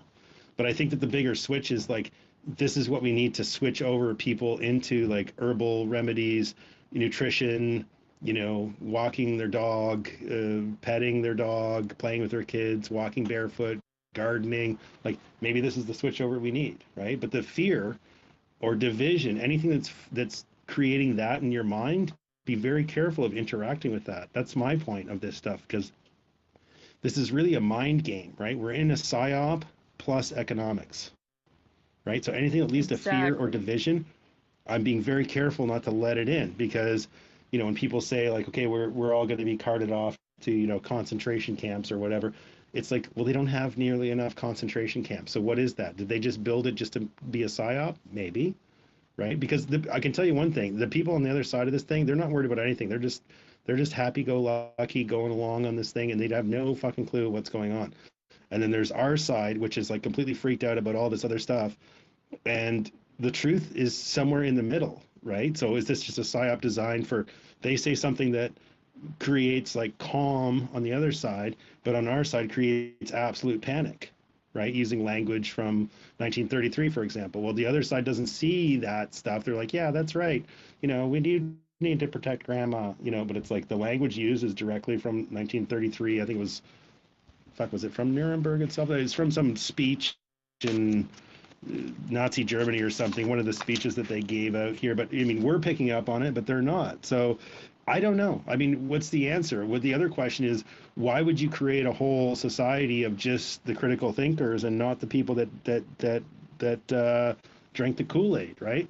Because you need the Kool-Aid drinkers to perpetuate your thing. So there's all kinds of deeper questions here of what actually they're doing. And that's what lends us to think like that they're not playing 3D chess. But then on the other side of the equation is like, you know, like I said, with the lab leak theory and with the zoonotic origin of SARS-CoV-2, they all lend you to the same thing. It's a new virus and everyone's going to be fucked. Da, da, da, da, da, da. Well, we already know it's not happening. No one dropped dead in the streets in Canada. I don't think ever, right?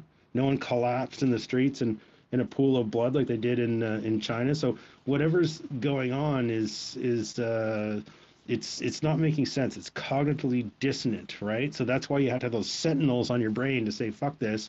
I'm doing things that make me feel empowered. The rest of it can fuck off, right? Same thing with retweeting. Am I going to retweet some Brazil, the military's taken over the Justice League or whatever it's called? No. The short answer is no. I've spoken to people in Brazil. They are saying that no, none of that is happening. So again, it's another mind fuck. Was the election stolen? I mean, we don't know, right? These are easy, hard questions, right? The question is let the crowd. So what I do now is I don't go down those rabbit holes myself, unless we need to on a space or something. I'll start going down them, but I let the crowds source them or fact check them. I don't need to be down every fucking rabbit hole that comes up, right? Exactly. Like right Yeah, now, because there's this is exhausting, right? Like the psyop of this is just too much, and it's like I've had to kind of reorganize my shit to figure out, like, okay, what do I have energy for? What's important?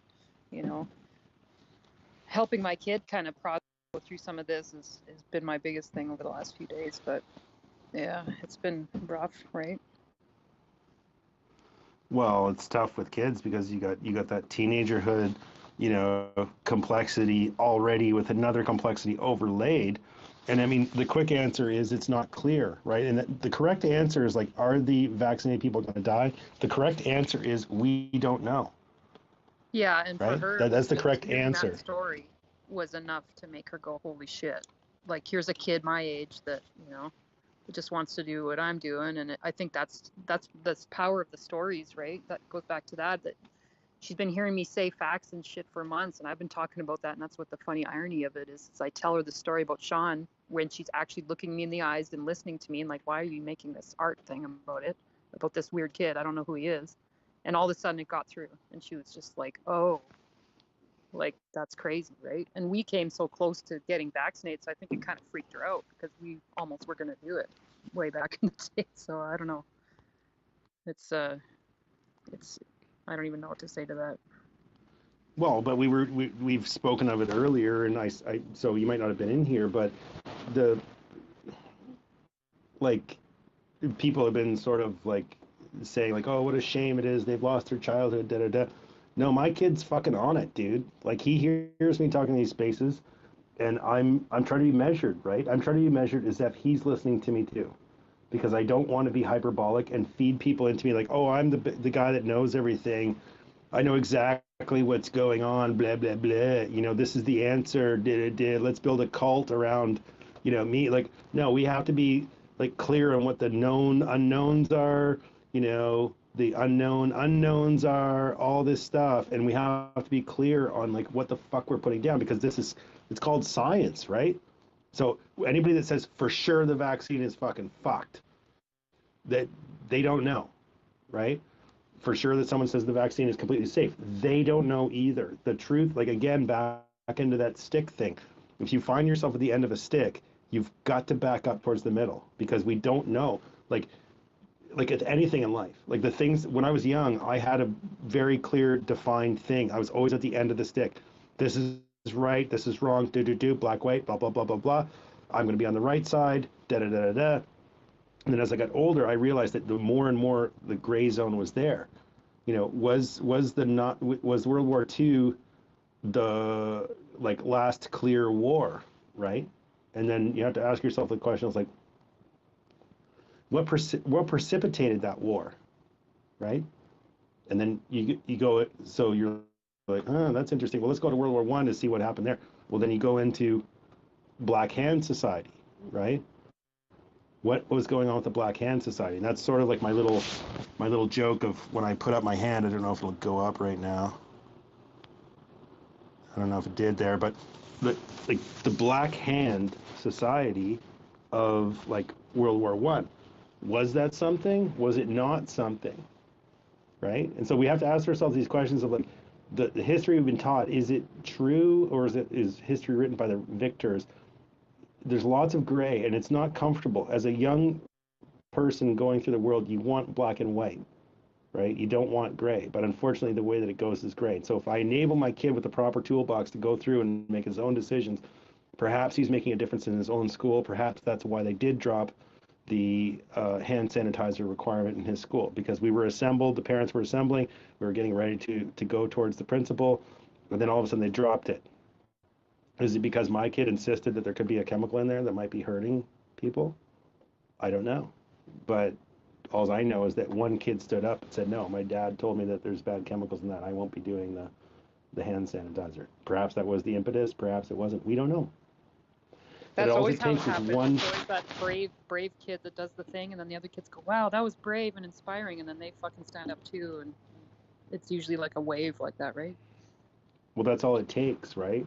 But it takes one person. So I know that I've instilled in my kid like the proper toolbox.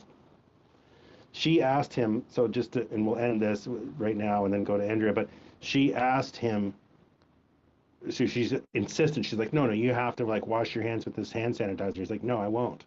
She's like, why? And she was quite aggressive, according to my kid, with the why. And remember, my kid's like under 10 years old. And it's like, he said, well, my dad told me that there's chemicals in that aren't good for me. And then she sort of paused. She says, okay, well, go wash your hands then. And then shortly after that, the whole thing ended. But maybe she looked into it for herself. But if my kid hadn't done that and just gone along, so I'm giving him the toolbox, but I'm not just saying don't do it. I'm saying, well, why, Daddy? Why aren't we wearing a mask when we go into the stores? Why aren't I wearing a mask? Because a lot of times I would wear a mask until I get by like whatever douchebags at the front of the store, and then as soon as I pass that fucker, the mask is gone. And by mask, I mean I wore a balaclava because I got a charge at wearing a balaclava inside stores and banks and stuff for the first time in my life. I was like, oh, this is fucking great. I can actually be, virtue signaling that I'm wearing a fucking balaclava in the bank. This is classic. But before that, I was wearing a handkerchief like Elon Musk was wearing.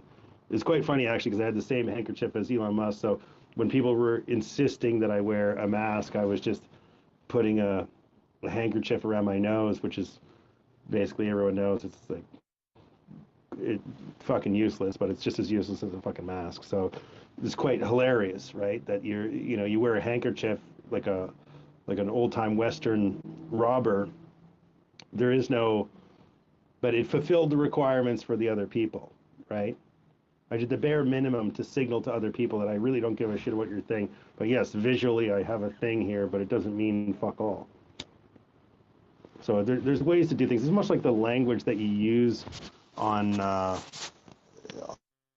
stuff, right? The language you use on a tweet can either get you banned or you can keep going. So guys, can you just hold on for a sec? I got to make a quick business call. I'll give it like 2 minutes. Just a minute, 2 minutes of silence for Jeremy and Mackenzie.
All right, back in business. Go ahead, Andrea.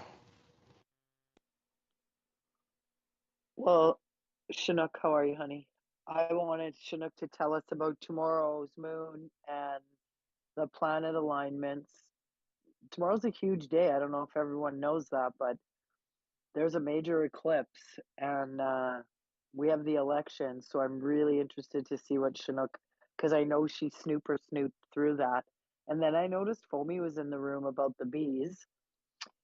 And then I'll leave those two things. But where I was going to go was sort of talking about some of these constructs, like education and health and how they've been built and how we've been living in them. But I'll let Chinook and then I like I said, Foamy was here about the bees, but we might have moved past bees now. But hear me out. Those were my notices. I'm just draining some beef fat right now, so I'll be busy for a few minutes.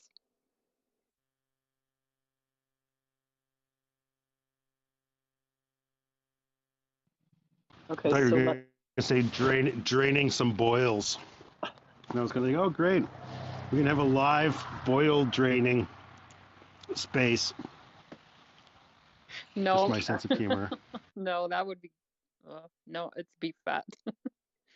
That's when you need to go live with video. And it would go viral.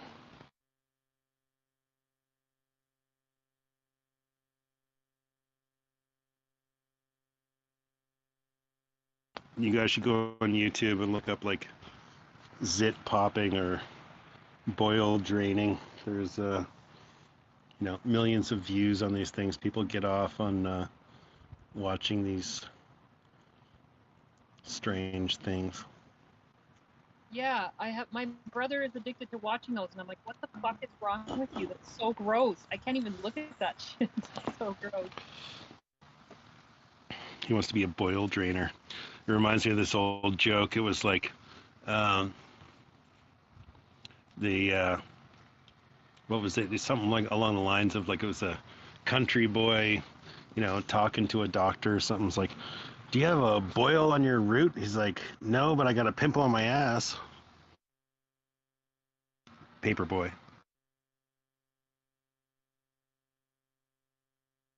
Get it? Boil on your root, paperboy. Gross. We slid down a slippery slope of yuck. But this is what I was gonna say. If we you guys we've talked all day and I'm working away, still sick from I'm not sure what it is.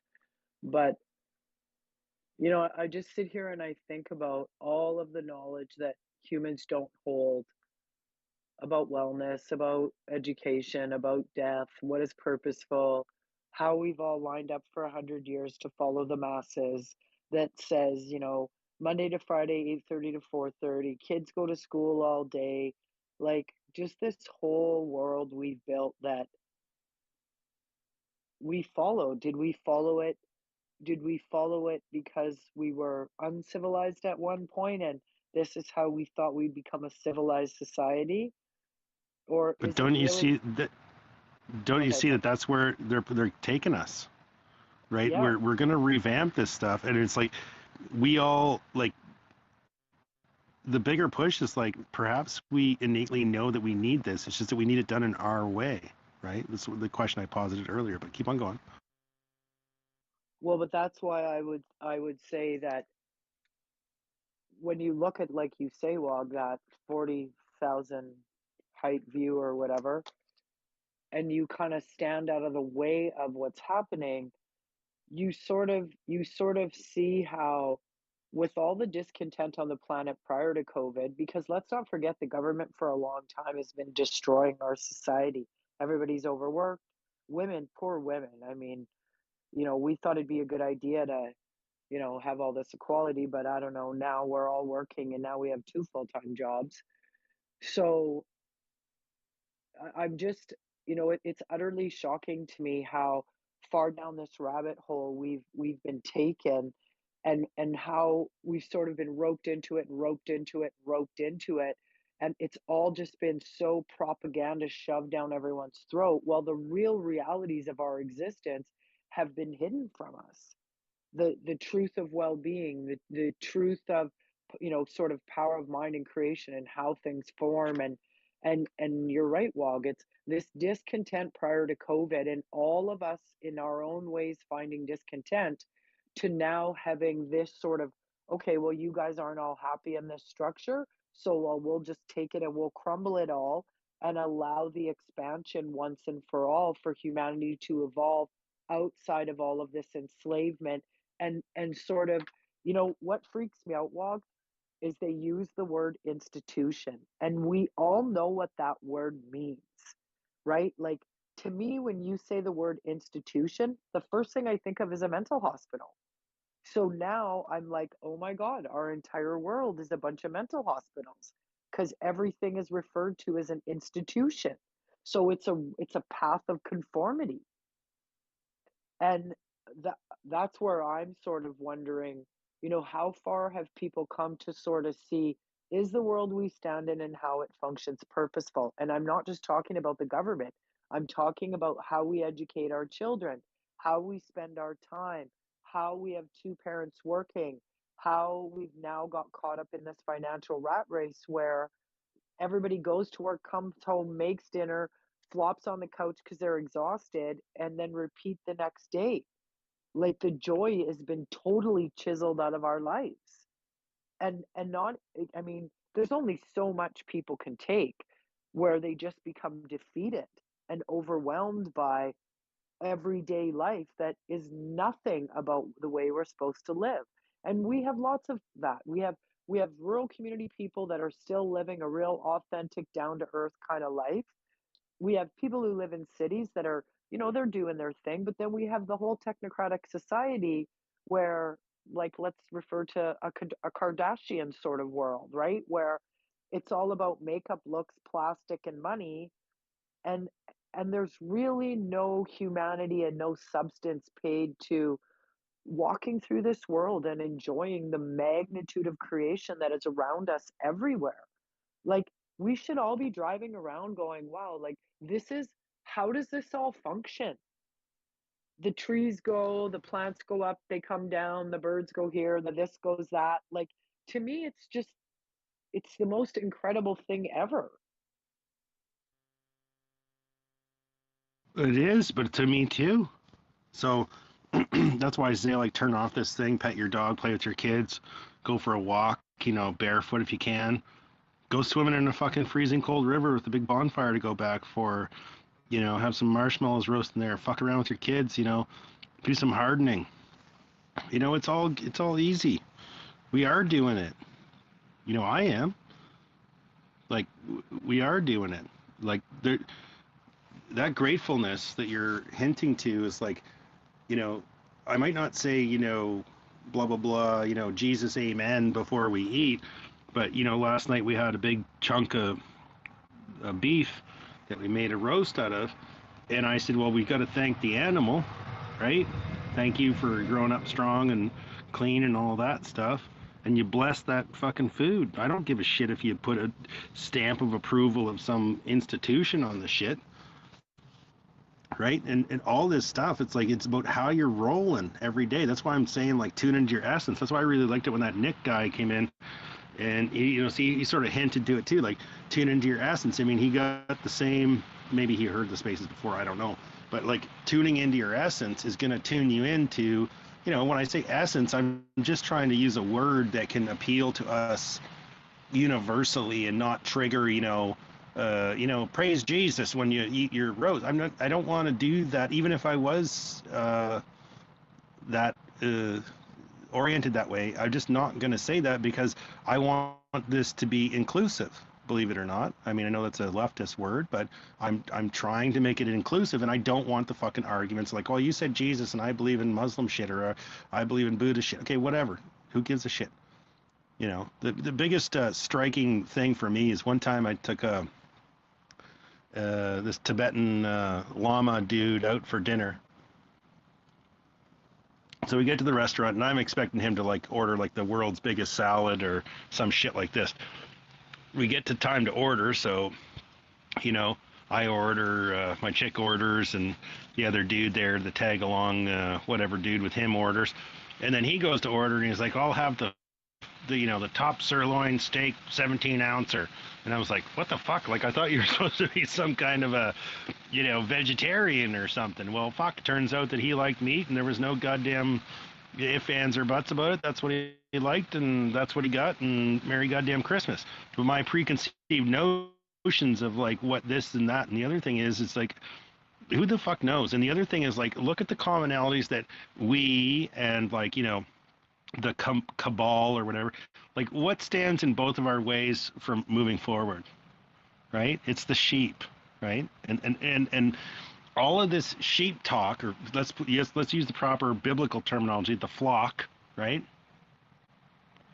The flock needs a shepherd.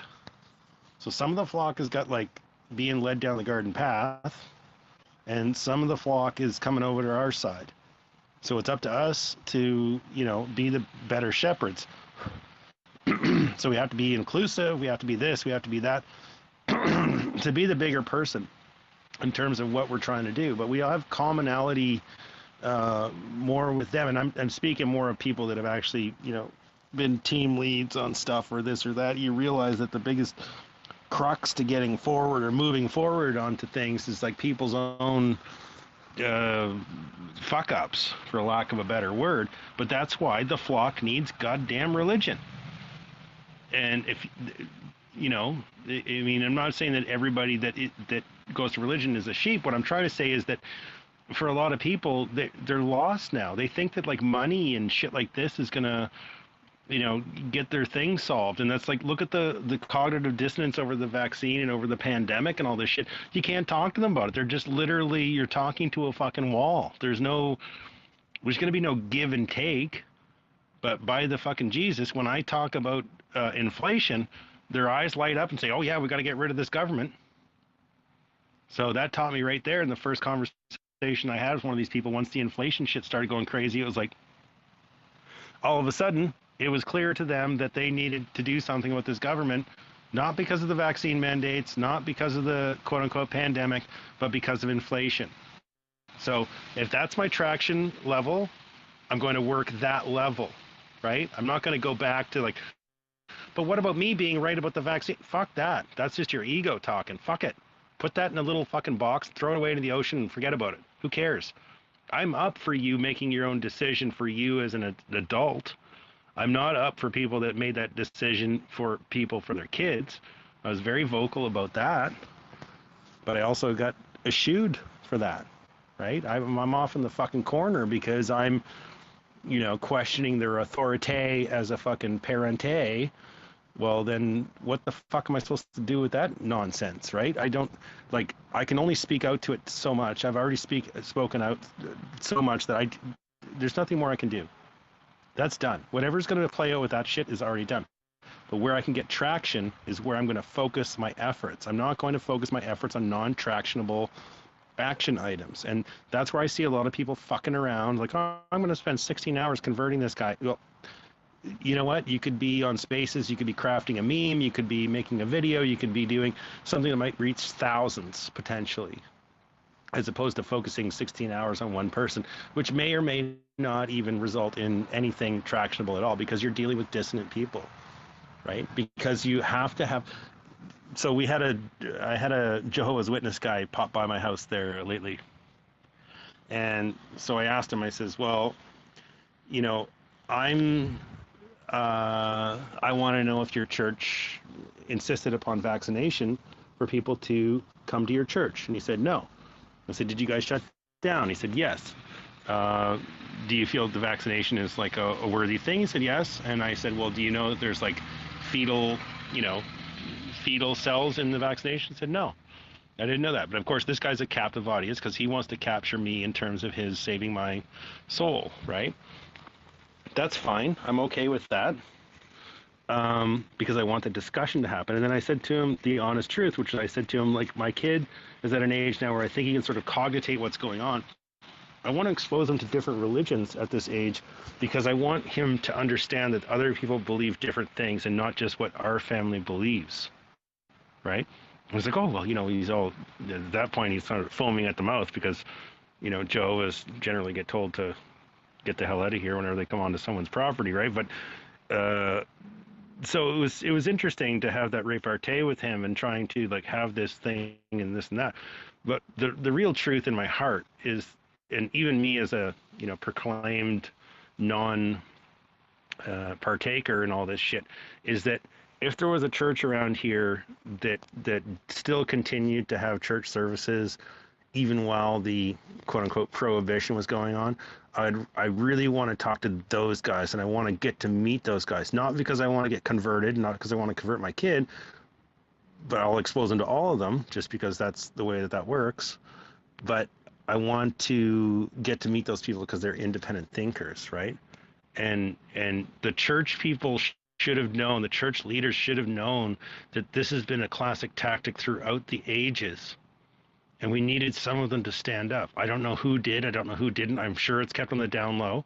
But I want to talk to them all in my area and find out who did what when, and how do you feel about it now? So when I told this guy about, aborted fetal cells being used in the development or in each and every vaccine that's out there, because it was used in the development, so that means that there's some fragment or here and there in it. What was his opinion? Well, it was sort of like a cognitively dissonant thing. So again, I got the thing. So, I'm into going to their thing, and I'd be into. I probably wouldn't do it with my kid, but I would be into, tell you what, I'll go to your church for, I'll listen to your an hour sermon. You give me 10 minutes up there talking to you guys, and I'll tell you what I'm thinking.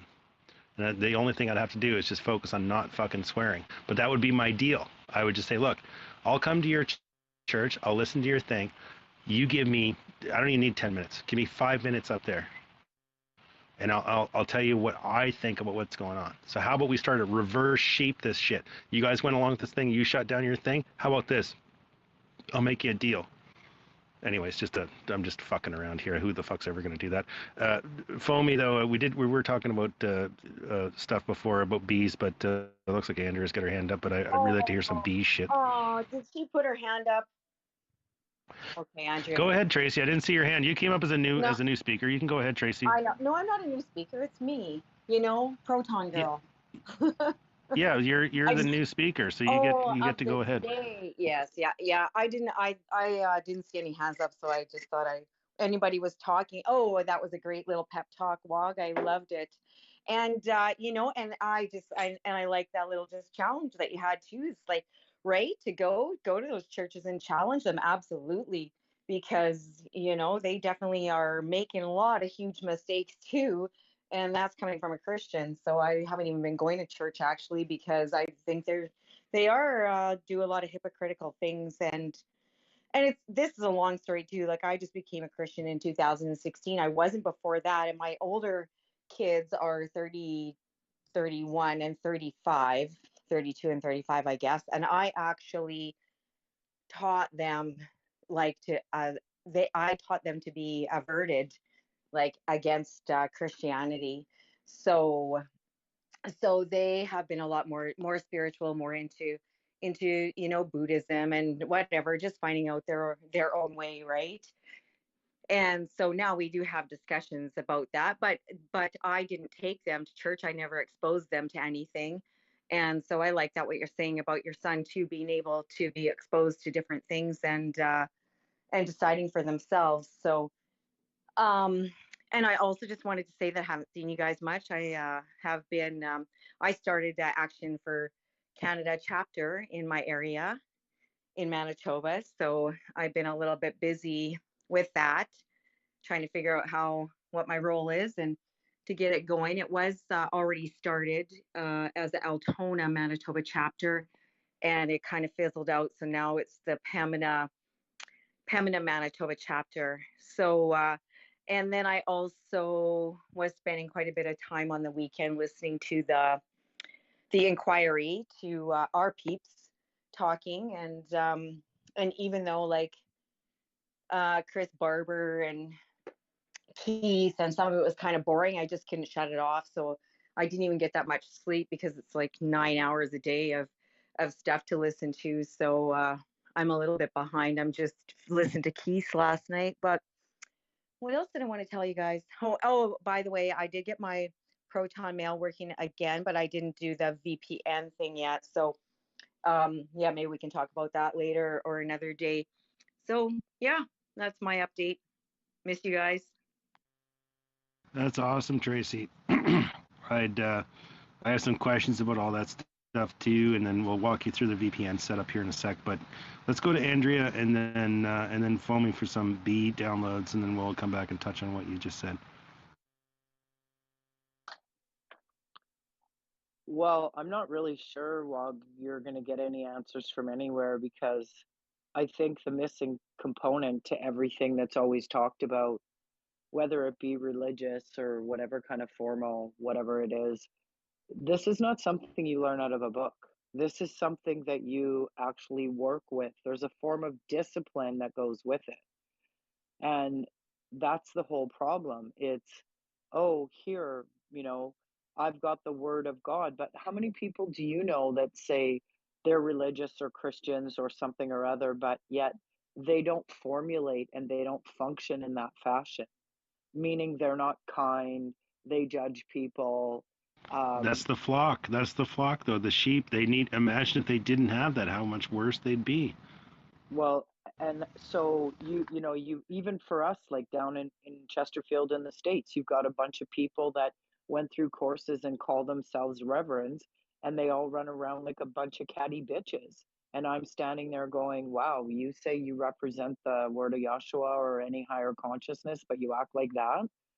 So, you know, I really think purposely at some level, it's all been misconstrued. And really it's not the mistake I made was pansying around and trying to formulate verbiage that wouldn't be offensive to people rather than coming out just straight out and saying, look, it's intelligence. It's everywhere. You're not going out to the garden and pulling the lettuce up every day so it gets bigger, right? You don't have to stretch your kid on a machine so it grows.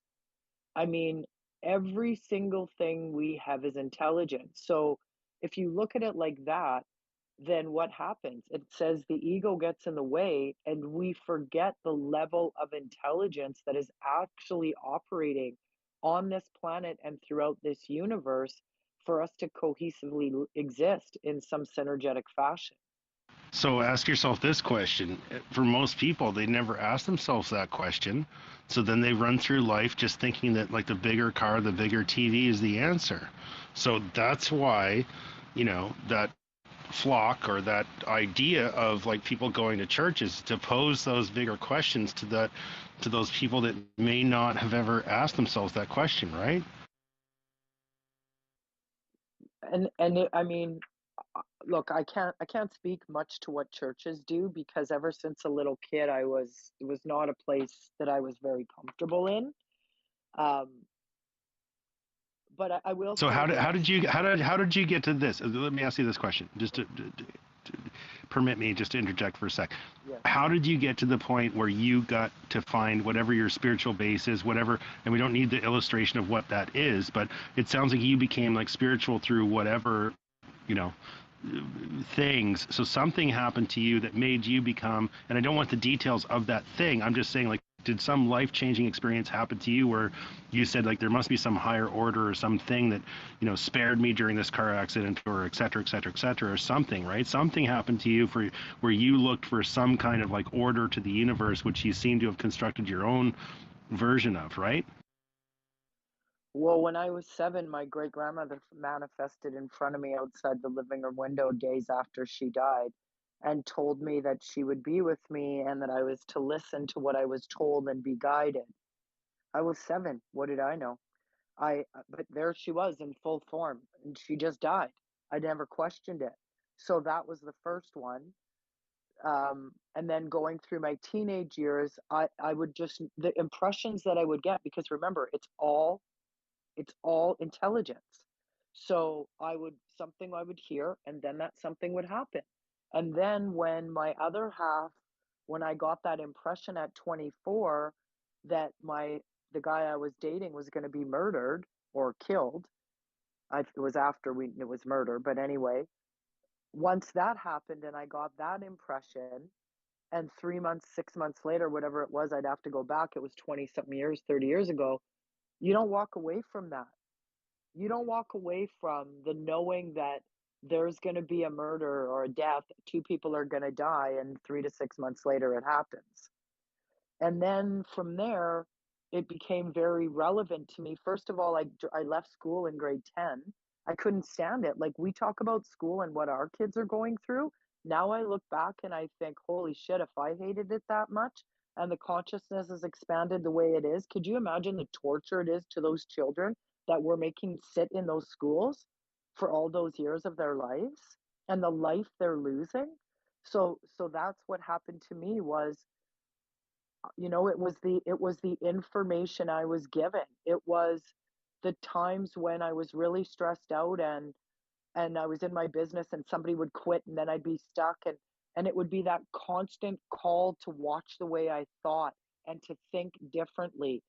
And every single time I changed the trajectory of my thought, the existence in front of me changed.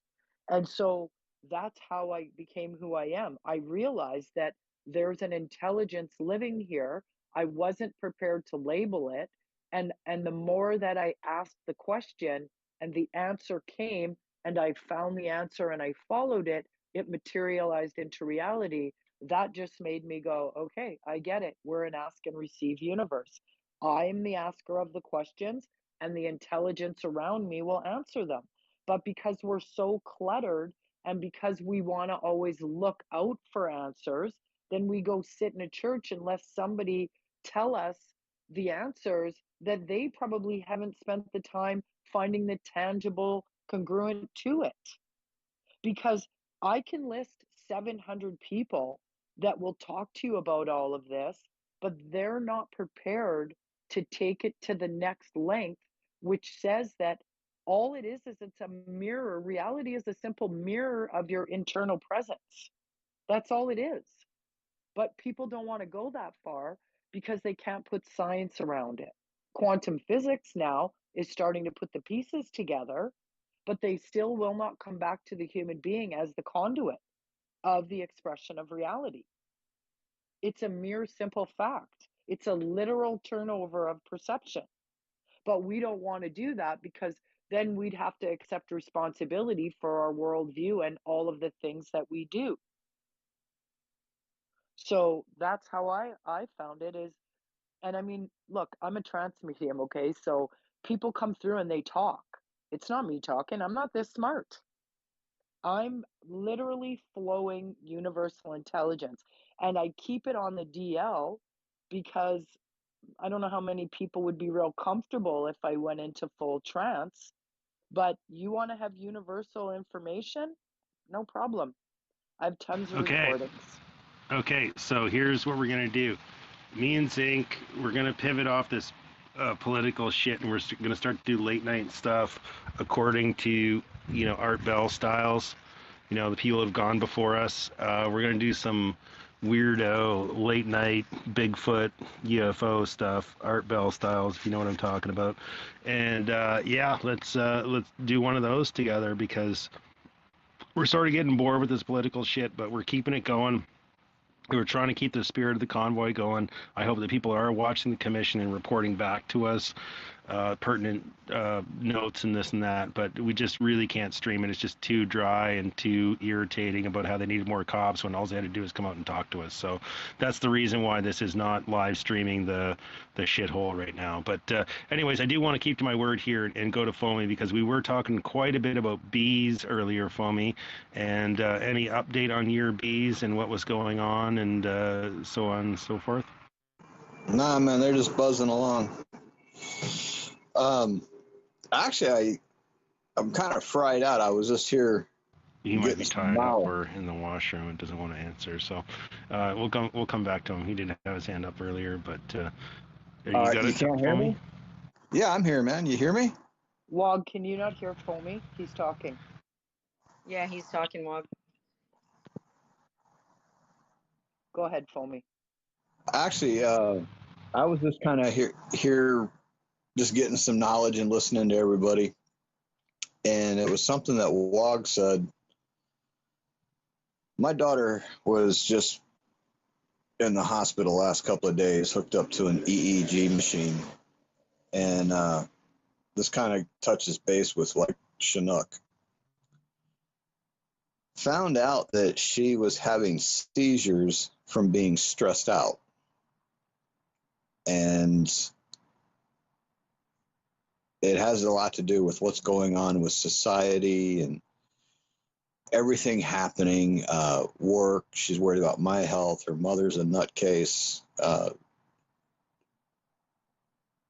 But this kid, God bless her soul,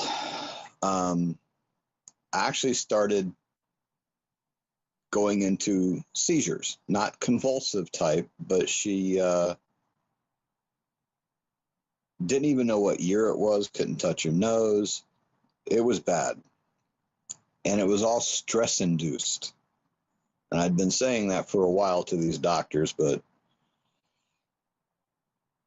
the other thing I wanted to point out is in the All Children's Hospital, every room, every elevator door, and there's quite a few of them, everywhere, they want you to wash your hands with their sanitizer for 20 seconds. It's on your badges because you got the guardian and parent badge. They want you to use this hand sanitizer. And I was just like, kind of like when this whole COVID crap came out, I was like, wait a minute, that's just too much. So I started walking around a while back with denatured alcohol in a bottle, and I wash my hands with denatured alcohol. I know it's good, it's clean, and I know what the hell's in it. But the other thing they kept trying to push was for her to get vaccinated. And I have power of attorney over my daughter since this started happening on the 28th, when the hurricane was going to wipe us off the face of the map, which I think was the final stressor for her. Is she was worried about us getting hit with a hurricane, and she just couldn't talk, she couldn't walk, the whole 9 yards. But they kept going, well, she's 19 years old, she can make her own decision. And I'm like, how can she make her own decision when she can't even fucking talk, you idiots? Her eyes are rolling back in her head, and you want her to answer questions. Well, I'm her father. I've known her since the day she was born. You got a question, you freaking ask me. And I said, there will not be an injection put in my kid, because what is going on has nothing to do with COVID. It's neurological. I don't even want an IV put in her. You simply ask me the questions and I'll give you the answers. Oh, well, she's 19. And I said, you know what? I got your 19 right here, and it's called a power of attorney. She's unable to speak. She's not in her right mind. I'm here. Here's the paper. You put a needle in her arm, I'm going to own your asses. You want to draw blood to find out if there's drugs or enzymes, that's different. You're taking it out. You're not putting it in. And it seemed like every time a doctor walked in the door, and I've probably seen 60 of them over the past 3 days now, that was the first thing out of their mouth. Can she get a shot? We want her vaccinated. Da-da-da-da-da. And I'm like, screw you. Don't touch her. Put that little octopus on her head. Read her brain waves. That's what we're here for. No more talk about this vaccination crap. We're not getting it. We don't believe in it. Then they started going on about the mask I was wearing. I wear a charcoal filtered mask. And you can't smell anything through this. And they're trying to tell me, oh, that's not appropriate. You need to wear one of these paper masks. And I laugh. And I went, there ain't no way in hell I'm putting that thing on in a hospital full of sick people. Hey, Foam, can you rewind a bit? I missed the beginning because I was rebooting. So what happened to your daughter there? Because I did see that in your timeline. Just a quick review and then keep on going. She started having seizures due to stress. And she didn't know what day it was. She didn't know what year it was. She couldn't walk. She couldn't talk. She started stuttering really bad when she came out of it. Just real bad shit. And we're talking about a 19-year-old young lady who graduated high school, and I will say a private Christian school. She was on her way to radiology in college. She was going to be a radiologist. So I seen that video. Is that just stress induced? Jesus Christ. You saw that little video, like clip? Yeah. Oh my God. Brother, that is all stress induced. And it was worse than that. That's the mild case of it. That was just a very minor touch of what happened to her on the 28th. She could not walk. She couldn't talk. It was bad. It was bad. And as a dad, I'm like freaking out because my daughter, she played soccer and she was the goalkeeper. Now this kid took the bronze glove on the East Coast of the United States. So we're talking very healthy, very athletic, very sweet, very kind. And she kept internalizing everything, keeping everything in. She's been through a lot with my ex's divorce and mine. So yeah, they just wanted to keep trying to shove this vaccine in her. And I was like, no, it ain't happening. So I've already had one letter of apology sent to me from a Northside hospital because they didn't want to let me back there because she's 19 years old. And they want to ask her questions. And I'm like, how can you ask somebody questions that can't talk? You want an answer, but she can't talk. You guys are freaking morons. Is she in hospital now, Foamy? No, I brought her home last night. Cool. Maybe the farm is the right spot for her. You know, I had a conversation with her today. She's a crew leader at Burger King and deals with a lot of idiots, a lot of low-life deadbeats that go through there that can't get a job anywhere else in the world. And this is the only job she had since the day she was legally able to work. At 16, she was working. I don't believe in slackers. So her boyfriend, good kid, he's an electrician. We were kind of talking about, you know, our little city is getting overrun, turning into New York. And I was born and raised in St. Pete, so I'm ready to get the hell out of here. And the only reason I'm still here is because of my daughter, or I would be on a farm somewhere raising my own food, spitting the seeds out myself. I don't believe in GMO shit. I think food should just be natural and not all this modified garbage. But yeah, it was what you were saying about that hand sanitizer, and it's like, yeah, you know, every elevator door, every room, they want you to use this hand sanitizer for 20 seconds.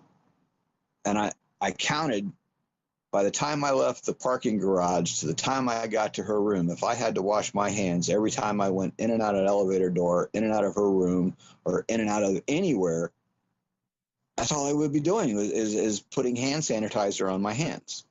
And it's like, you're absolutely right. What kind of crap is in there? So that's why I made the comment that I have a little bottle that clips on my hip, and I use denatured alcohol. I know what's in it. It's denatured alcohol. There's no extra chemicals, no extra anything. So yeah, it's ironic that you made that comment, and I was like, wow, very, very, very interesting.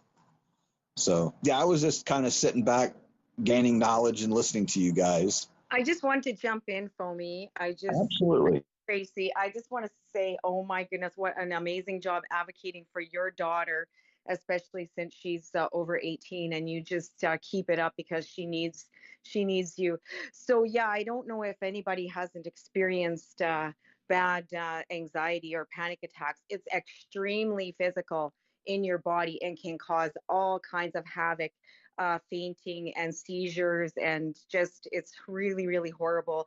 And your daughter, she just needs to rest and shut everything off. Like that's what I was coming back to say, that because Walk had mentioned about going out with the kids, and yeah, like we just gotta shut it off, all off some days, and just be outside, be with our kids, with our animals, and just that's when the world is perfect. Like even just right in this moment, we're all here together talking, like, what the heck? It's just beautiful and amazing, right? There's nothing wrong. I got my home, I got food, my family's safe. I haven't had any phone calls today that anybody died or anything, so it's just beautiful. So yeah, I just shut all that shit off. And yeah, she needs to rest. Her adrenals are broken. Her fight or flight is not functioning right. Her cortisol will just be crazy. If you can, take her to a naturopathic doctor, get her on some vitamins. That would be really the best thing for her right now. Food, like there's just, yeah. Yeah, Good for good food. Yeah, good for you. You're right, Tracy. And you know what? Just calming down and hanging out at the farm. Good food, calm atmosphere, getting rid of social media. That's like key. The other thing is, I think it's been traced to, I can't remember if it's copper or magnesium, but getting on that one. And this isn't advice. magnesium. Yeah, just look into this. I'm just asking. These are research points. This is not advice, so please don't follow it without your own or a naturopath's guidance. But magnesium, also for adrenal weird shit. There's a herb called ashwagandha. That seems to be something on the plate there. And you know what? Hang out with those bees, because I mean, for her it might be a stress inducer, like you said. Your family doesn't get it, so it might not be a good time for that. But you know how formative and calming the bees are to you. And like I've said in other things, like in our family, we care for bees. When we see one inside the house that's low metabolic, we give them sugar and we pet them.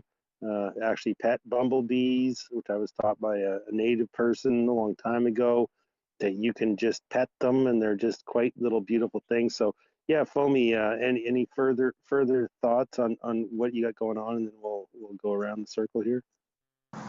Actually, it's something that you just said. I actually started taking lion's mane myself because I kind of caught myself. My memory's not like it used to be. Paul Stamets is a world-renowned scientist, I guess you want to say. I wouldn't call him a doctorate. Mycologist is the technical term, but yes, PhD in mycology. Yep.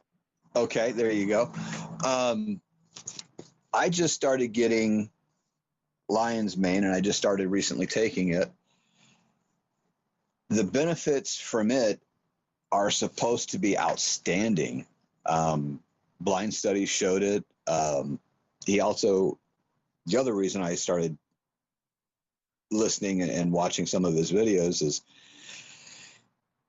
he has a microciliate, or whatever the hell you want to say, I can't pronounce it, for bees.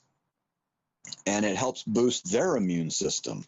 And I've got it on its way, so I can start feeding it to my bees and building their immune system to help build my immune system to help us all out.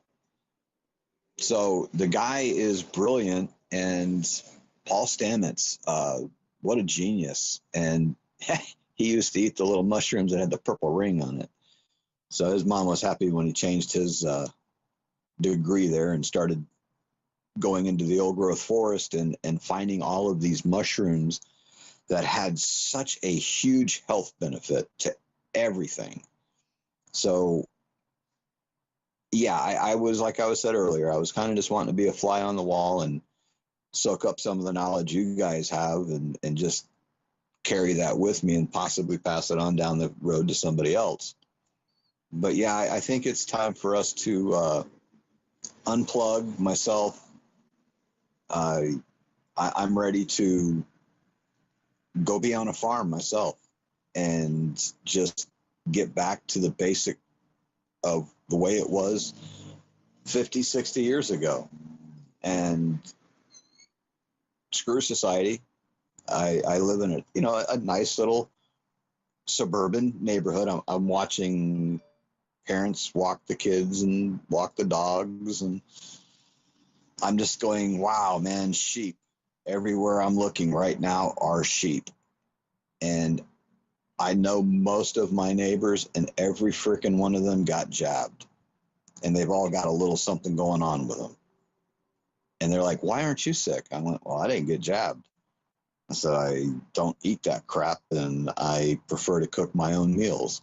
I don't go out to dinner. And they're just kind of looking at me like, I'm not a hippie either. I may look like it in my picture, but I'm a carpenter, and I'm bald, and I sweat, and when I bend over, my glasses turn into swimming pools. So that's why I wear a bandana. So, so let me just sit back and listen to you guys, because I'm kind of burned out. I've been through hell, and it's been quite exhausting. Well, you take care of yourself, buddy, first of all, because you can't help the other person unless you're taking care of yourself. But you've noticed any benefit from taking the lion's mane? Because you've only been doing it for like a little while here. I can't remember. No. I've been on it for about 3 days now, and it should take about 6 weeks before you start seeing the benefit. Yeah. And I'm hoping in a couple of months that I'll get it back. Not many people know that about 5 years ago, I died from a widowmaker heart attack, and I was dead for 10 minutes. So I wasn't breathing, and I may have got a little oxygen deprivation there from not breathing. And So what you're trying to tell us is that you're retarded like the rest of the people in the room. Got it. Oh, dude, I'm not the brightest bulb on the tree. If anything, I'm the freaking tree itself. So just living life, man. But I have noticed things slipping, and it's like, damn, man, what can I do to better myself? How can I get the memory back the way it used to be? Because as a carpenter, I would remember a series of measurements, and I could remember like 6 to 10 different measurements at one time and go cut. Now I have to write them down on a board and go make my cuts. Big difference, big difference. So I will let you know in a couple of months. Yeah, we'll keep on the train. And then just remember that Paul Stamets is funded by the defense industry in the United States to figure out what's wrong with the bees, because that's how incredibly important this is. And that's why it over usurps the impact of C19. And just as a reminder, this is how important this stuff is, guys. This is no joke. If the bees go, we go. Currently, we'll see if maybe Monsanto can have magic fry seeds or something like that. But the future will be mushroom medicine. It will be herbal medicine. It will be dietary gut microbiome. Lots of this fog shit is due to that. Ashwagandha, like just for yourself there, even just calming down your fight or flight syndrome stuff is, if you can find it in your local herbal apothecary. I would encourage everybody to try to find out, is there an herbal apothecary near you? If there isn't, there's one in BC called Gaia Garden. That's our local one here, but I think they ship worldwide. But just getting like a really reputable source of like these herbs, going out and gathering it yourself also. I'm luckily in BC here where we have just tons of, I'm just surrounded by a pharmacy basically. So I'm not, too uber, fucked up about it, but a lot of people are, but getting tuned in, getting your local herb book of what area you live in, and just wandering around in the forest and in wonderment of just how you're surrounded by, like, wow, this herb does what? This was the earliest herb that the natives used to use because there wasn't much else to eat, so they would like dig up the blah blah blah blah blah, right? And it's absolutely magical. Like if you get tuned into it, you realize that this whole scarcity themology that we're living in, it's a total construct. We're surrounded by all that you need. It's all around you. You know, it's literally everywhere you look once you tune into it. If you don't have that, you know, you're scared. You're in the woods. A bear is going to come eat you. A crocodile or whatever. Blah blah blah. It's like it's just fear, fear, fear. Don't go back into the forest. And then you get into it, and you slowly build like your immunity to the fear that you've been taught, to the wondrousness that you're surrounded by. It's like quite a trip. You know, it really is a trip. Actually, look into the moringa tree. Here in Florida, they're tropical kind of deal, and they're drought resistant. You don't have to go baby them and water them every day. But the moringa tree itself, you can eat everything: the bark, the leaves, the flowers, the tree itself, the root. The leaves itself have 7 times more vitamin C than an orange, and 15% or 15 times more potassium than a damn banana. It's known for all of its healing and health properties. Even the Medical Association recognizes it. Just Google moringa tree and listen to Mother Google tell you what's going on with that tree, and you will be dumbfounded. I've actually started growing them in my yard. There's a moringa honey that the bees, because they're doing the pollinating and all of that, that the moringa honey itself has huge benefits to it. So check that one out too there, Wog.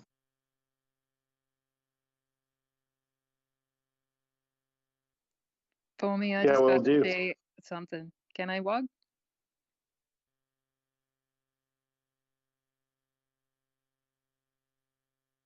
Oh, I don't know if I glitched out there. Can you guys hear me? Yes, ma'am. Okay. No, I I hear just, you. Foamy, you broke my heart with your daughter's story. I've been in that boat. My daughter used to have seizures and stuff, and it's brutal.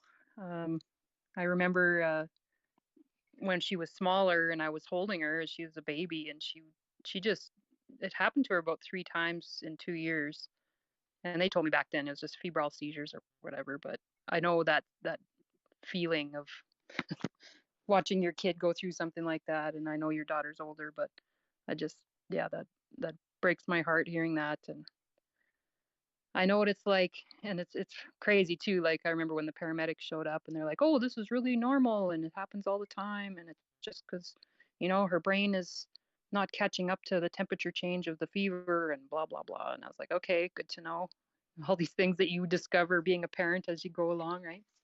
But anyways, we're on a similar wavelength here, I think, because even the lion's mane, I just got some last week. I was thinking the same thing. I'm like, oh, I'm not remembering things as good anymore. So my mom and I both, she's 66 years old, and she's worried about dementia and all this other stuff, and she's like, we should take this. I'm like, yeah, we'll take it. So I started taking it about a week ago too. So it's just interesting how we're sort of on some similar things there. But if you want to DM me too, I have some ideas about what she's going through now, that might help.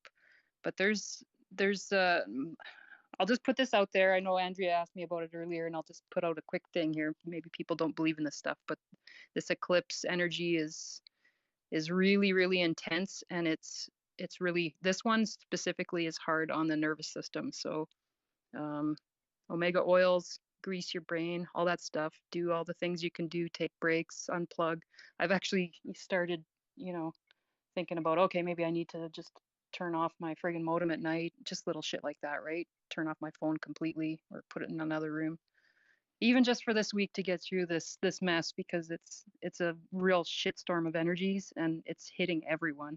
some people more than others. But anyway, I'll just leave it there. I won't go into a big thing about astrology, but it's like tonight and tomorrow is the fiercest of the, I think mostly tomorrow, the energy. So I'll just leave it there. And thanks for sharing that stuff for me and thinking about you guys, and I hope it goes okay for her. But yeah, you can DM me if you want.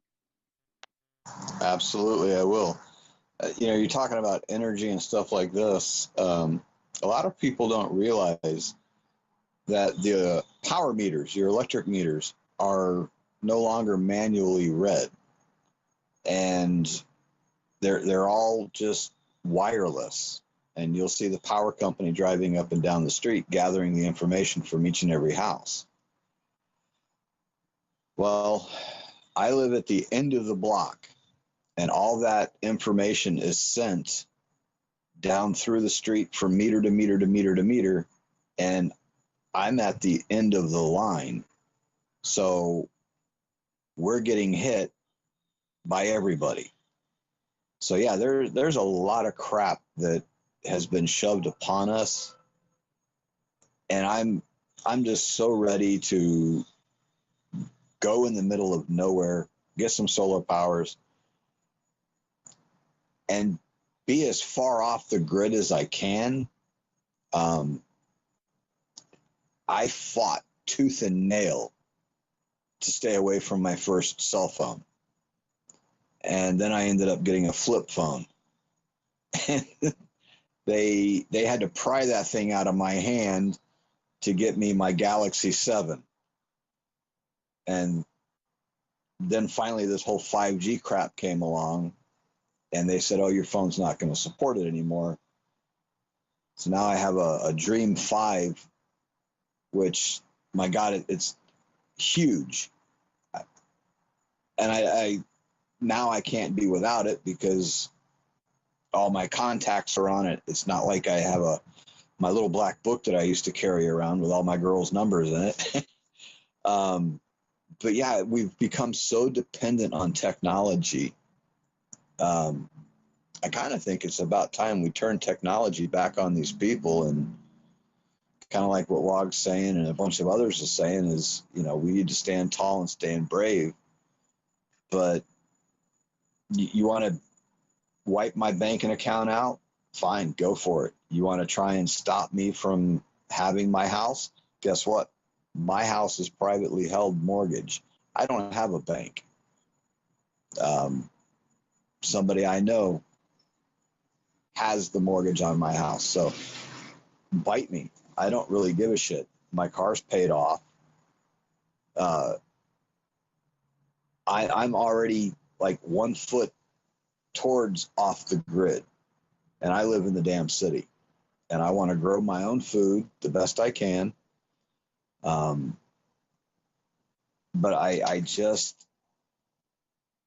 I'm tired of all the politics. I quit watching traditional news probably 6 years ago. And unfortunately, I still have a Fire Stick.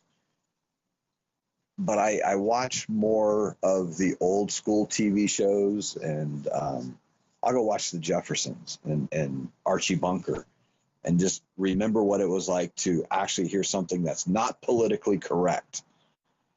But I also like watching The Curse of Oak Island and Gold Rush and crap like that. I don't want any more politics shoved down my throat, but I will stand up with everybody else and say enough is enough. Stop it. Because I kind of personally believe we're on a global path of destruction by higher powers that just want total control. And my question is, how the hell do we stop them? Because we've allowed them to go so far so fast. And look at what's happened just in the past 20 years.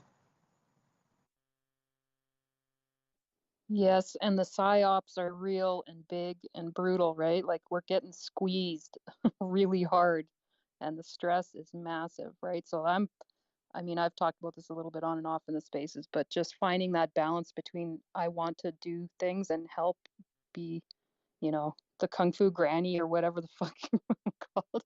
But like, I want to help. I want to do things, but I also need to like unplug and take. So that's really hard. You know, been figuring out. It's like because we're all addicted to our stupid phones. But I mean, if anyone says they're not, I call bullshit.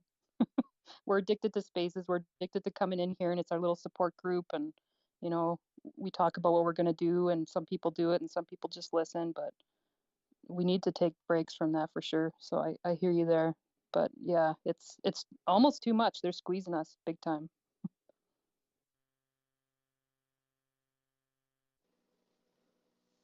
I guess.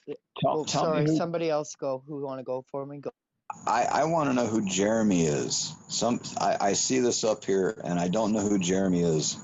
And obviously it's something important. And I'd like to know about that. Wog, you're pretty good at synopsis. Do you want to try? Jeremy McKenzie is this guy who's very forward about stuff. Looks like he might have made some incursions into some stuff and got himself in legal trouble, but he might be a political prisoner as well. It's unclear at the moment. So it's a Canadian sort of influencer. Well, and what about the 3 guys in Alberta that are up? The trial was just started on Thursday, Friday. The 3 Alberta guys from Coots. I think there's 4, but I might be wrong. There was a You woman. you are right. Sorry, Chinook. Yes. I'm not totally sure. There's a lady in our local Facebook thing that she's trying to get everyone to like write them letters because she's like, people don't realize there's still 4 guys in jail and they're just been sitting there. So I don't know. I don't know much more about it other than that I think there's 4. See, it's amazing. Since I've been on these spaces, listening to you guys, I've noticed myself watching and listening to more what's happening north of the border than south of the border. We're getting flooded at the south of the border. But I am just dumbfounded at the shit that's being pulled on you guys up there. And it's not in our mainstream media. We don't hear about it. I mean, Forte telling me about things going on. And, you know, all of this is all new information to me. And I've just been experiencing and hearing it the past couple of months. So, yeah, man, let's try and spread the word, I guess, the best we can. It's not in our mainstream media either. It's shocking, actually. Yeah, it's so bad. The propaganda in our media it's just overtly just right in your face. You know, they just threw another 40 million at CBC. It came out in the inquiry on Friday that it looks like the PM and the public safety office created the occupation narrative based on the January 6th. They ran with that, and then they had someone run a story on it. You know, it's just and are we too polite? Like, but I mean, Foamy, isn't the same stuff going on down there? Like, what I feel like it's worse down there. In a country that I never thought I would see even rule of law, like the whole thing's a shit show for me. That's what I see. And hey, man, nice to see ya.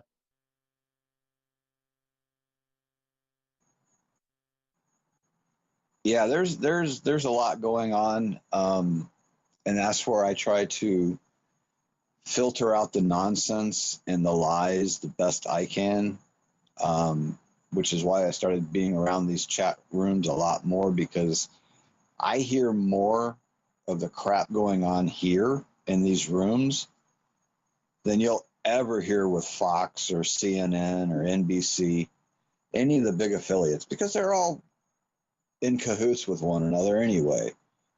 But yeah, we've got a lot of crap going on here, and I live in Florida, so I'm halfway down the state in Pinellas County. And so I don't get a lot of the crap thrown this way because of our governor, DeSantis. The guy stands tall and he says no, and He's pushing to stop this. Every kid get vaccinated before they go to school. So our kids aren't going to get poisoned. Fortunately, I'm luckier because my daughter's out of school. But yeah, I'm 57 and I've never seen our country so destroyed. And I've never seen the world so destroyed. And I'm sure if you talk to older guys than me, who's in their 70s and 80s, which I have, they're like, this is the worst we've ever seen it. So it's globally. It's in your country, it's in my country, it's in my state a little bit. I'm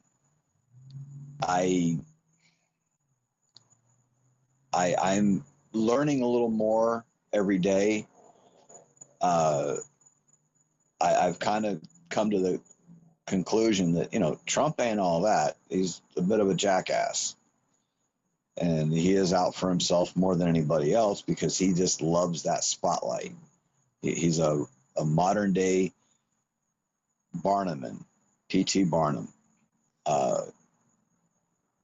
We've got to figure out some way to just put an end to all this shit, take our damn country back, because we all live on the same planet.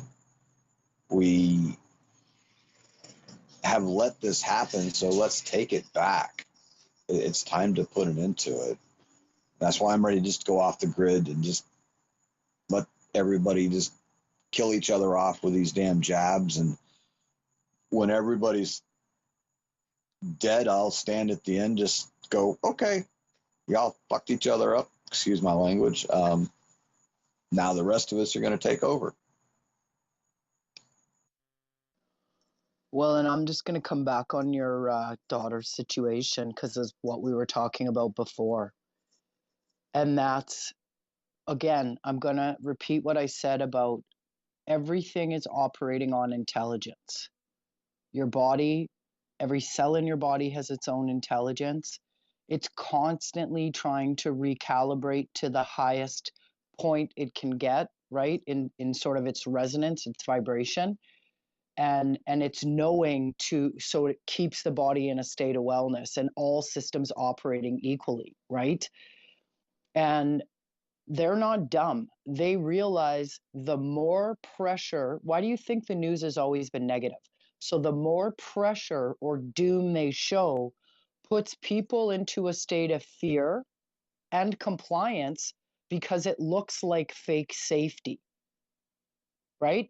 And people then they go into these precepts of, oh, okay, well, yeah, that must be right what they're telling us. So where I'm going with this is, you look at the nervous system, like I'm just going to say, Foamy, that our entire problem on this planet is lack of education. And everyone can throw tomatoes at me all they want, but it's a lack of real education.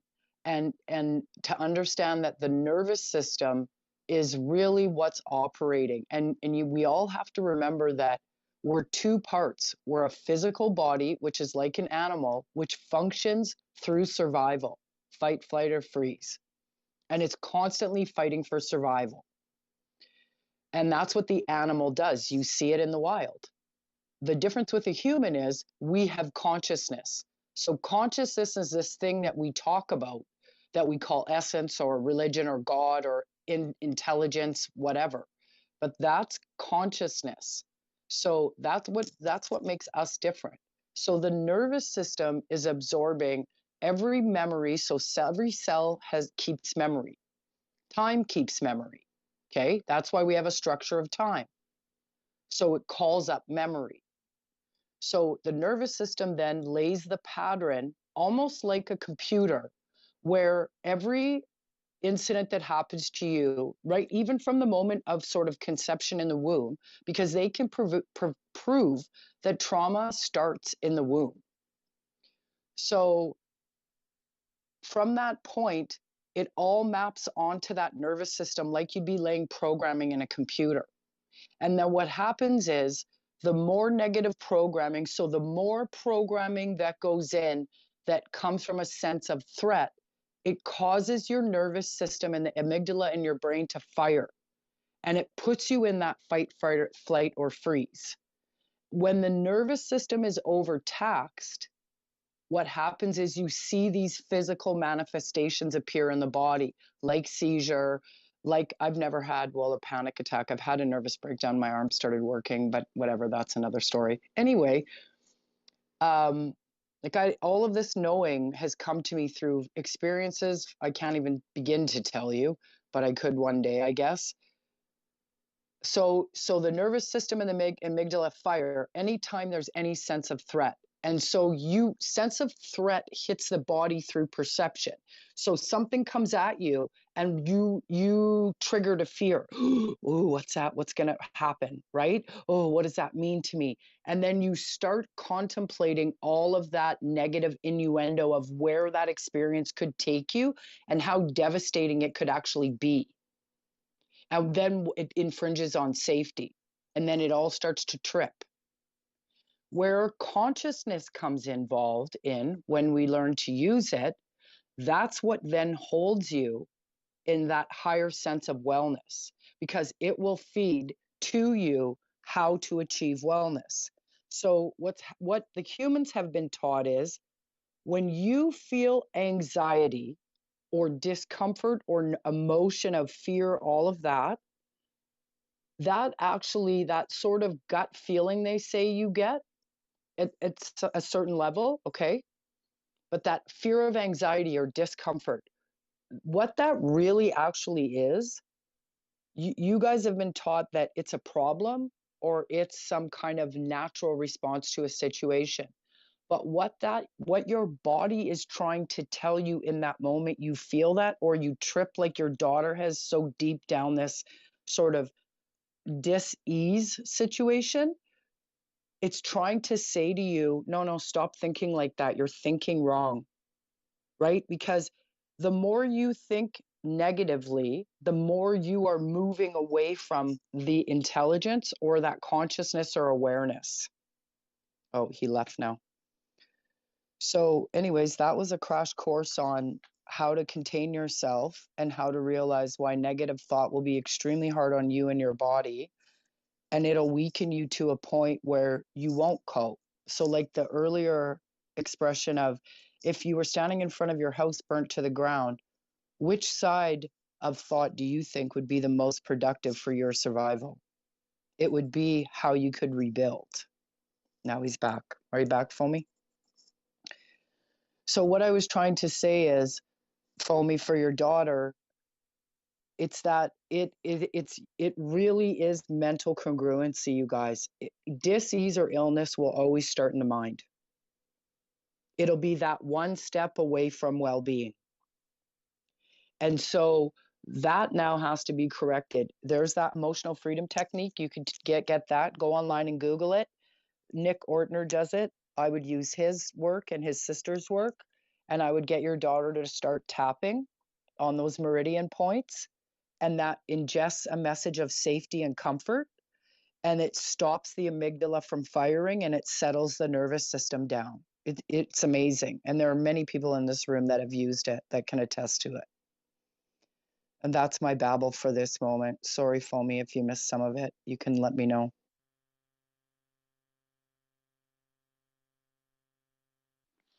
I'll just throw in something here.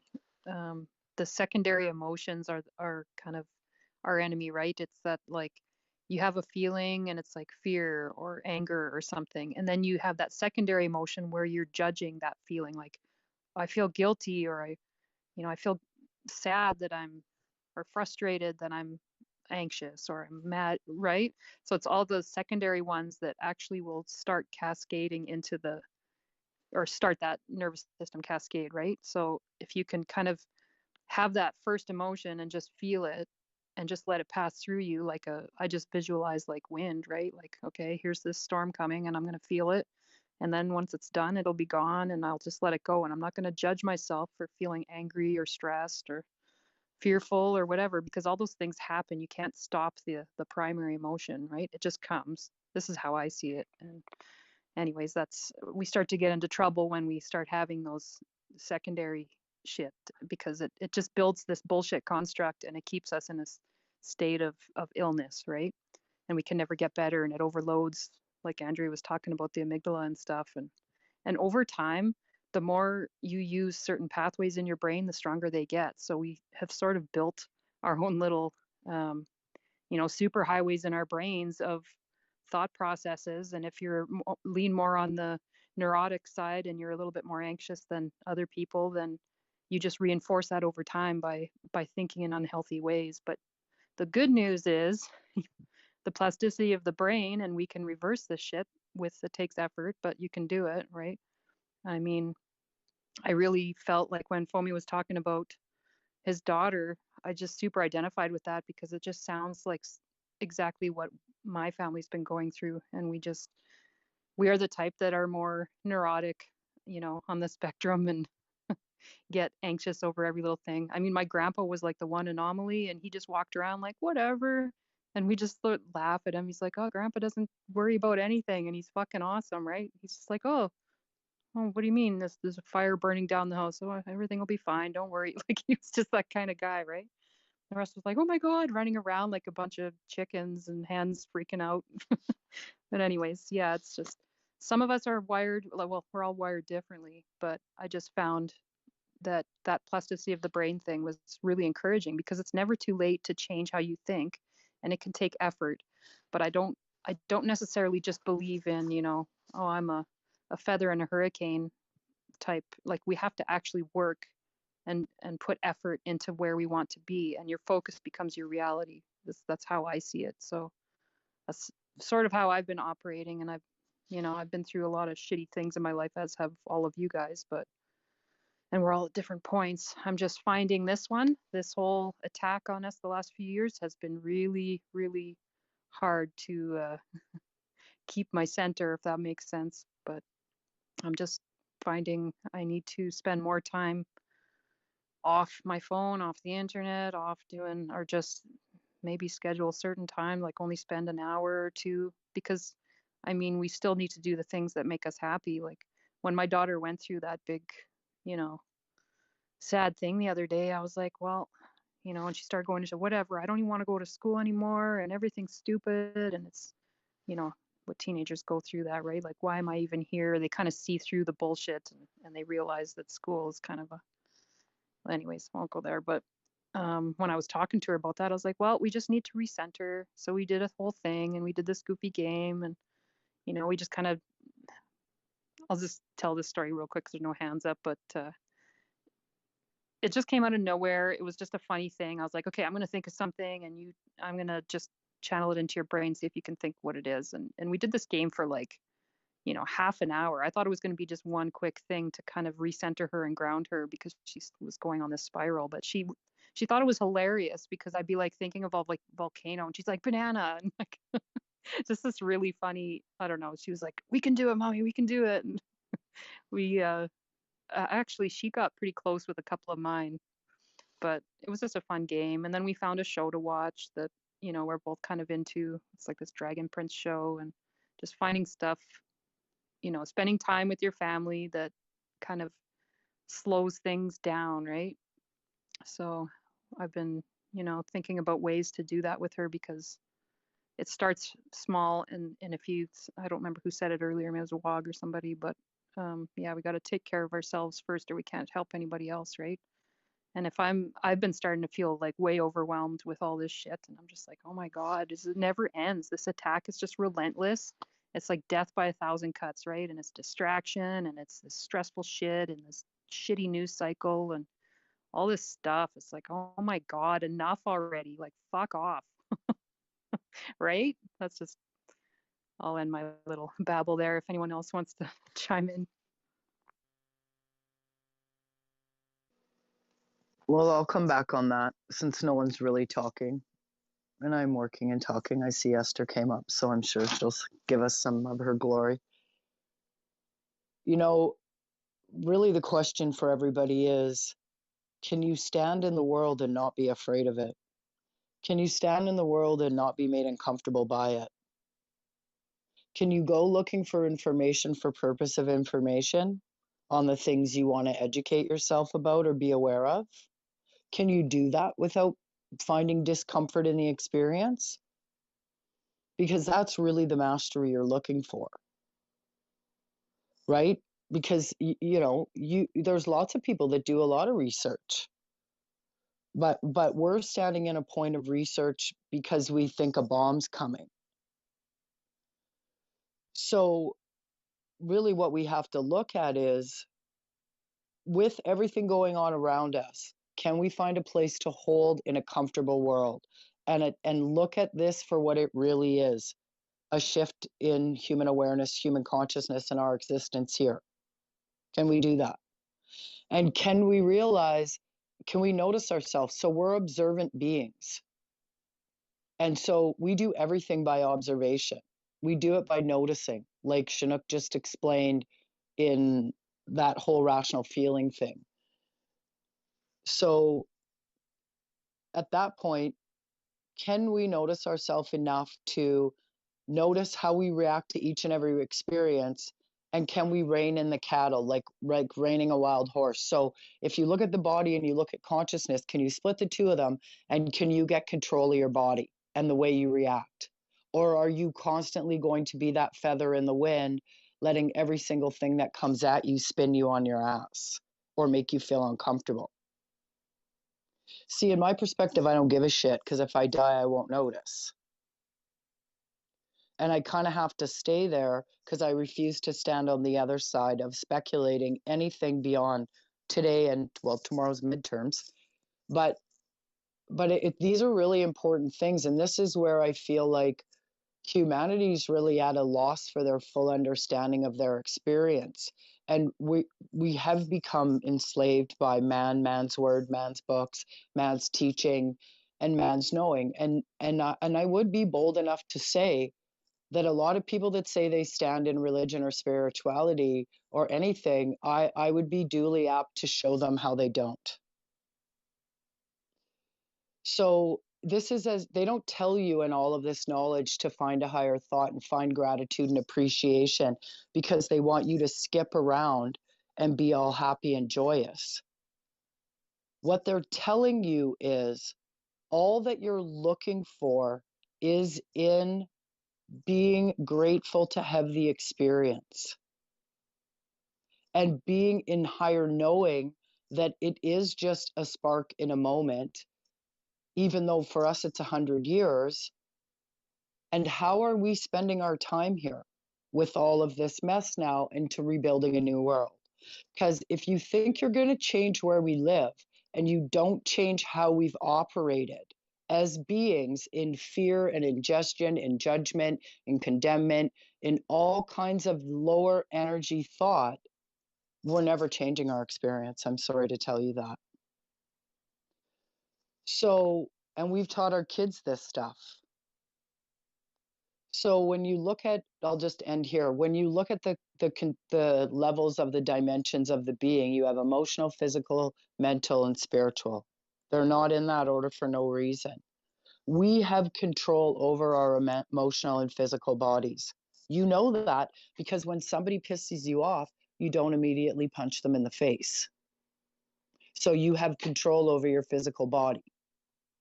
When you see a chick you like, you don't corner her in the bathroom.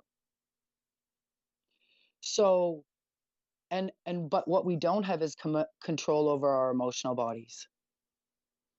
And we've been taught to linger through past experience. We're all still living in old moments. And when something new hits, it triggers the old moments because we've never settled them. So until humans learn how to get control of their emotional and physical body, which a huge part of that is ego, and then realize that all the constructs they live in about how we should actually operate here are a lie, never mind the institutions they've all enslaved us in, then from there we get to move on.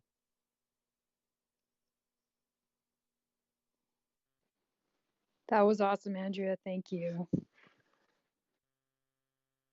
I guess I should probably head out for a bit. I have to go pick up my kid, and it's really cold out here. It's actually minus 30 wind chill right now, and my car's being kind of squirrely, so I need to go make sure it's running properly and then head out. But I noticed Endangered's in the room, and I promised him that we would do some sort of going away party for him. So even if that's like half an hour later where we have a room and wish him a happy journey because he's leaving tomorrow.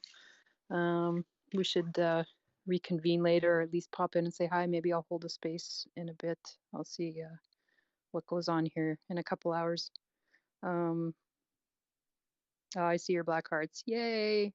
Your dark and crusty black burnt heart.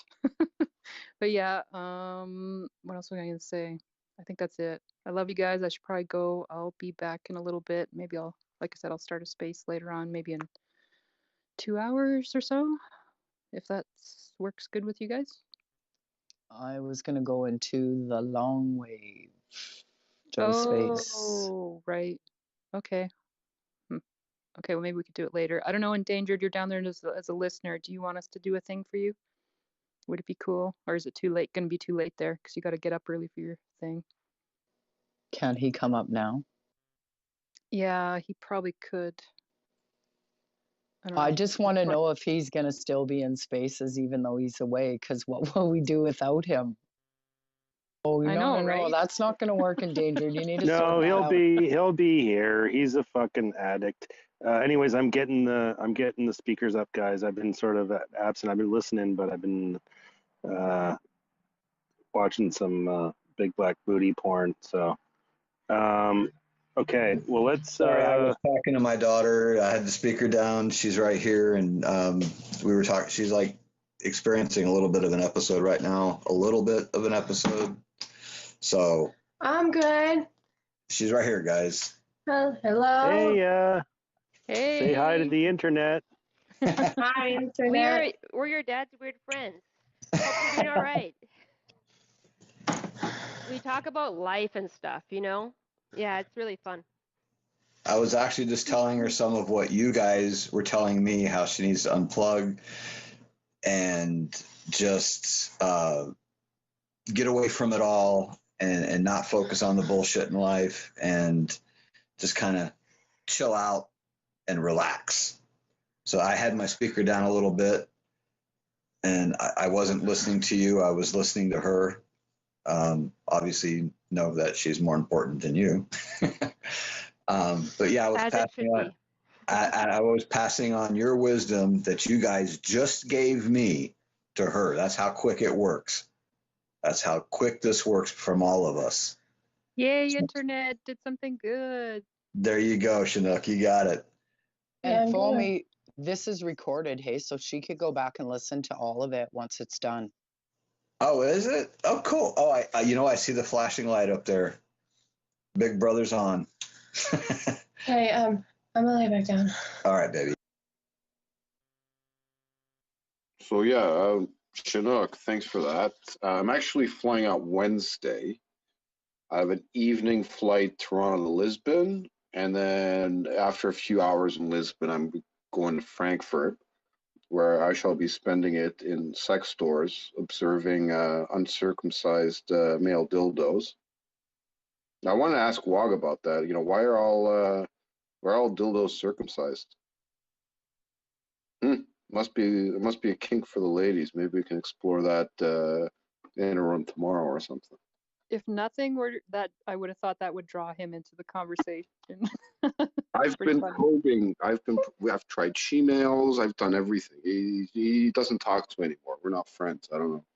But anyway, yeah. So we can do a thing tomorrow. Is that what you're saying? Oh yeah, we can do a thing tomorrow. I'll probably be gone, other than occasional shit posts and maybe like a picture of a dildo at a sex store in Frankfurt. Probably for like a week after that. Just to travel, getting settled in, all that shit. But I'll be around. Okay, I'm taking off, you guys. I'll drop to listener. I gotta drive in this yucky blizzard. I'll talk to you later. Safe travels.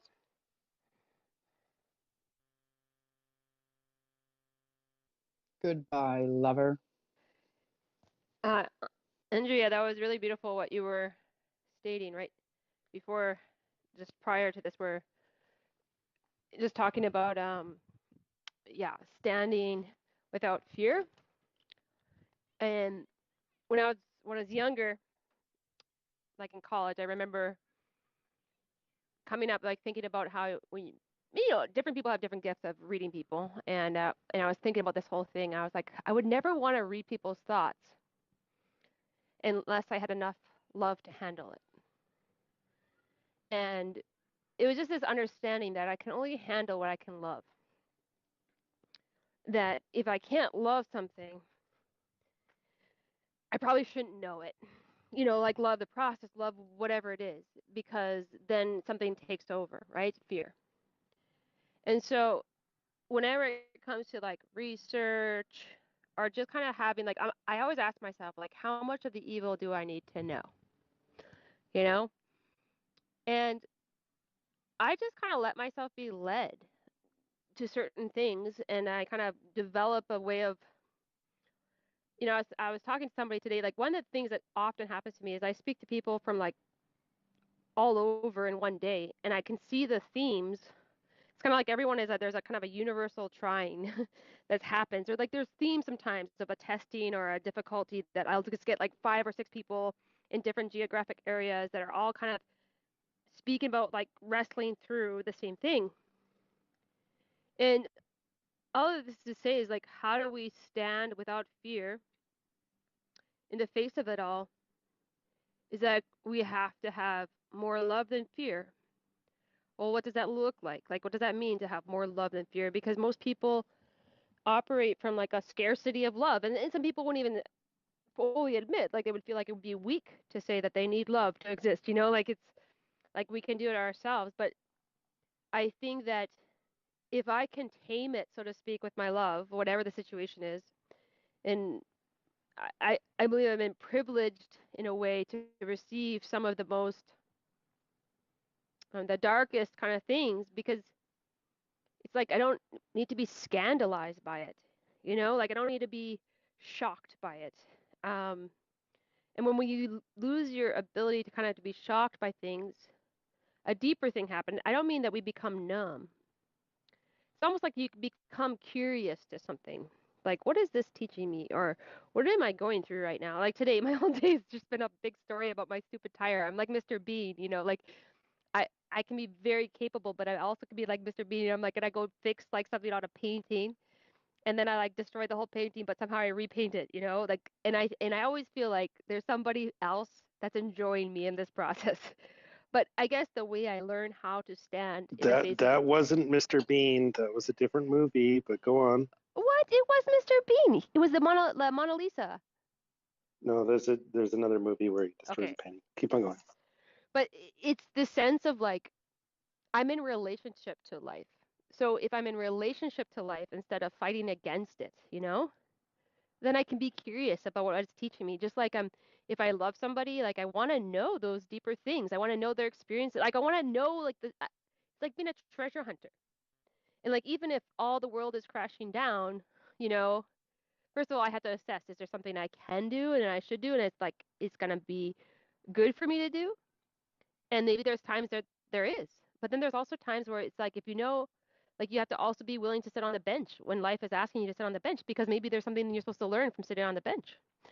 But all of this to say is like I think the way to stand without that great fear is to be in a relationship with our life and to be like and to know that like we're delighted in, like, if even in my stupidest moments, like where I'm just foolish and nobody can see, and it just like I always feel like I'm delighting someone. And for me maybe it's God, but there's like the sense of like this is a shared secret, it's like a shared laugh, it's like a shared misery, so that in a way I'm never alone. And that's, I think that to be alone, which is different than having solitude, because solitude is nourishing and to be alone is a lie. So to be alone would be the saddest thing. But to be in solitude, I can actually be in communion. I can be in communion with so many being in solitude. And so no matter where we're going and how it's going to get there and what's the best setup, I actually believe, and maybe I'm naive, I think that if we took a journey, like if we really came home to ourselves, we wouldn't even be having most of these conversations because the situation would change because we've come home to ourselves. And maybe that's like, I know it's those big wide strokes and that's not practical, but I think if you know that at least, then you know that you can always be helping improve the world by coming home to yourself and by creating a home. I'll hand it over to you, Andrea. Well, and okay, so Esther, I'd say this. Okay, when you say you can't love, so are you saying that you wouldn't be able to love a certain situation? No, I'm saying that I need to look at it in those terms. So like Just define when can't love. Like, are you saying if I so like I know, okay, I'll give you the example I'm talking about. When people gossip about other people's sufferings, they're not even there. So they don't have enough love or reverence for that to be speaking about it. Do you see what I mean? That's what I was talking about. Okay. Like I should never go search for things that I can't fully bring my whole self into it. Right, okay. Yeah, because my comment would have been, right, can't is a word that humans should actually get out of the vocabulary, because if you understood your experience, it's of infinite possibility.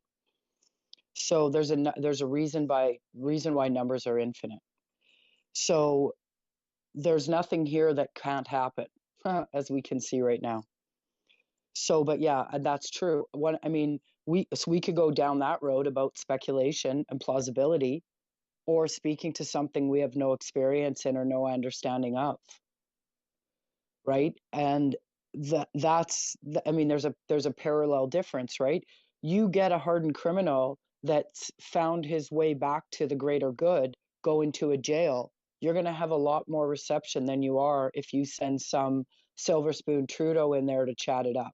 It's not going to happen, because the correlation of experience isn't there. So, and I would say it like this. Everything that you are is a choice. So when you say, how do you not stand in fear? You choose to not stand in fear. And how do you choose to not stand in fear? Well, if you understood how the world forms and creates and where reality could actually go if the mass consciousness stood in one singular moment of understanding, you would not have one single worry left in this world. But because everything that you should all know has been kept from you, of course you would stand in man's world now being like, holy shit, the shackles are coming down. When even when we say, how much evil do we need to know? Well, where the experience starts is in the perception that it's evil. So is it really evil, or is it just a construct that a group of people have created in their base knowledge of how to control a population or a society or a humanity? So if you look back, as people were uncivilized, right, they formed these institutions to create civilizations, industrialized civilizations, right? That's what they did. And so the premise from all these years is that we're still coming out of medieval times. Okay, well, we're not. And the whole construct that they're basing their application on is in the backs of every single one of us in this room. And really, this experience that you have is simply about making the choice to. Period. There's like, I'm not as forthright and literal in these rooms as I really am. And people that I talk to in the background know that.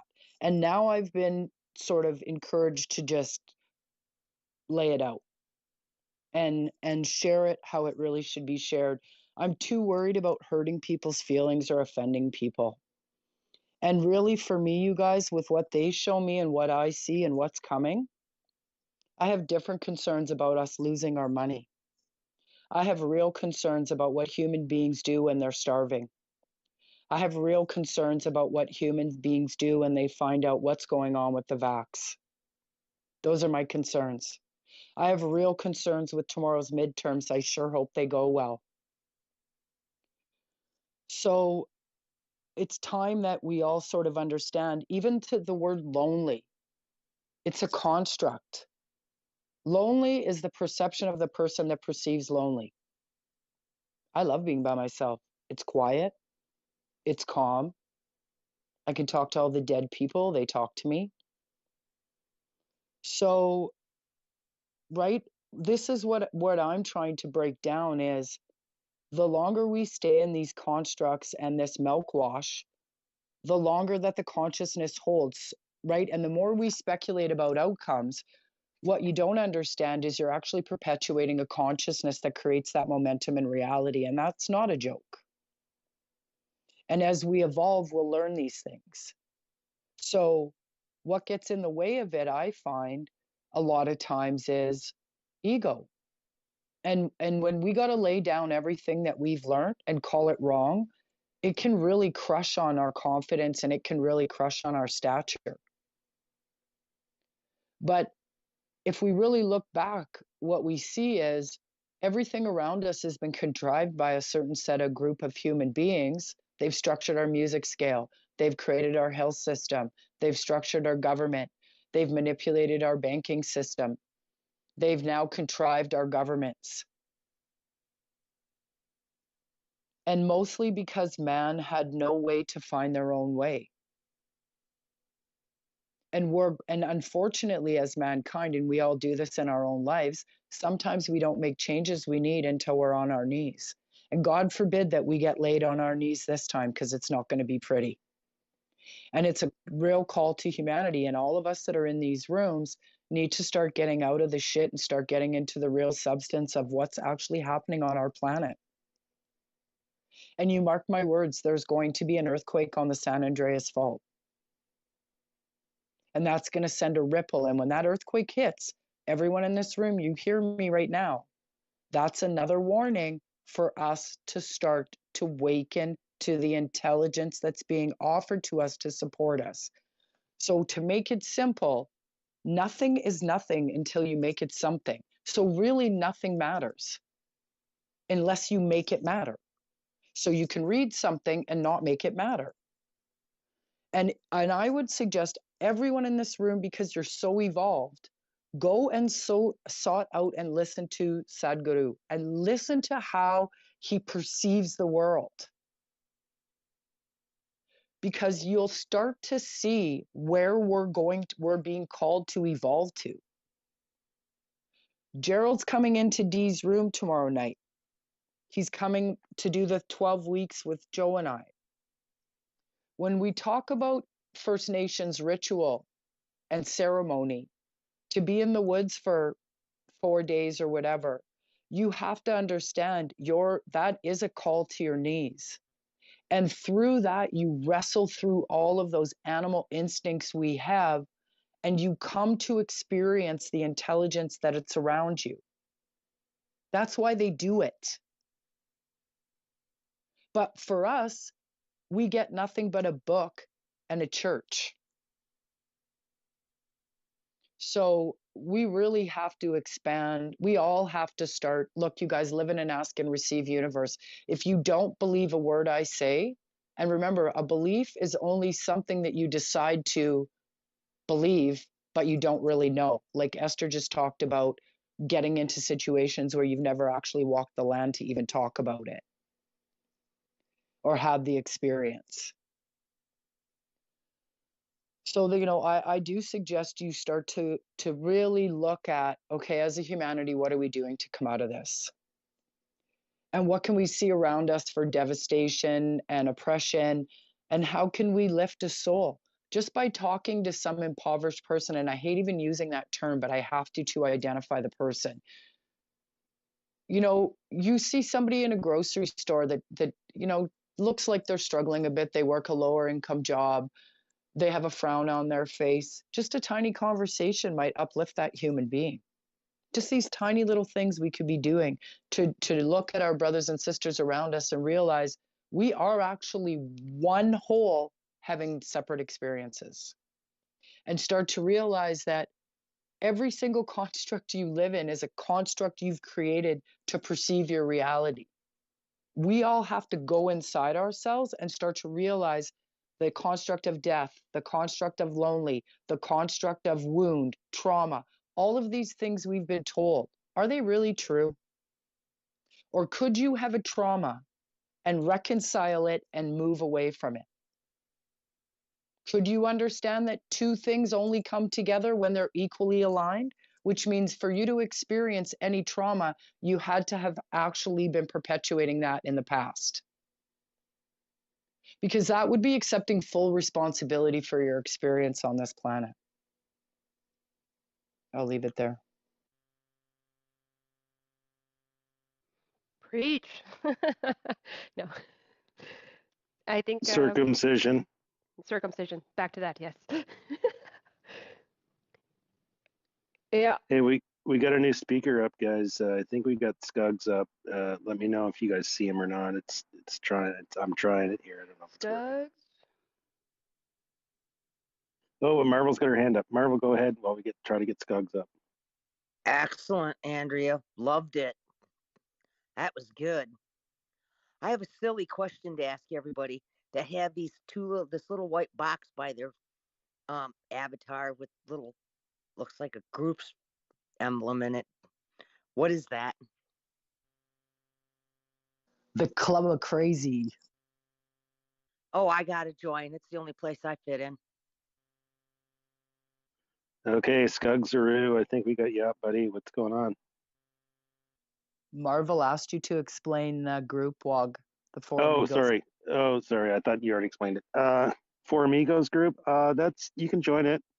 Send us a request. It's a community. It's just a community of hosts there. TR6, Mikey, Zinc, me, and then it's just like you can put posts in there just for the community.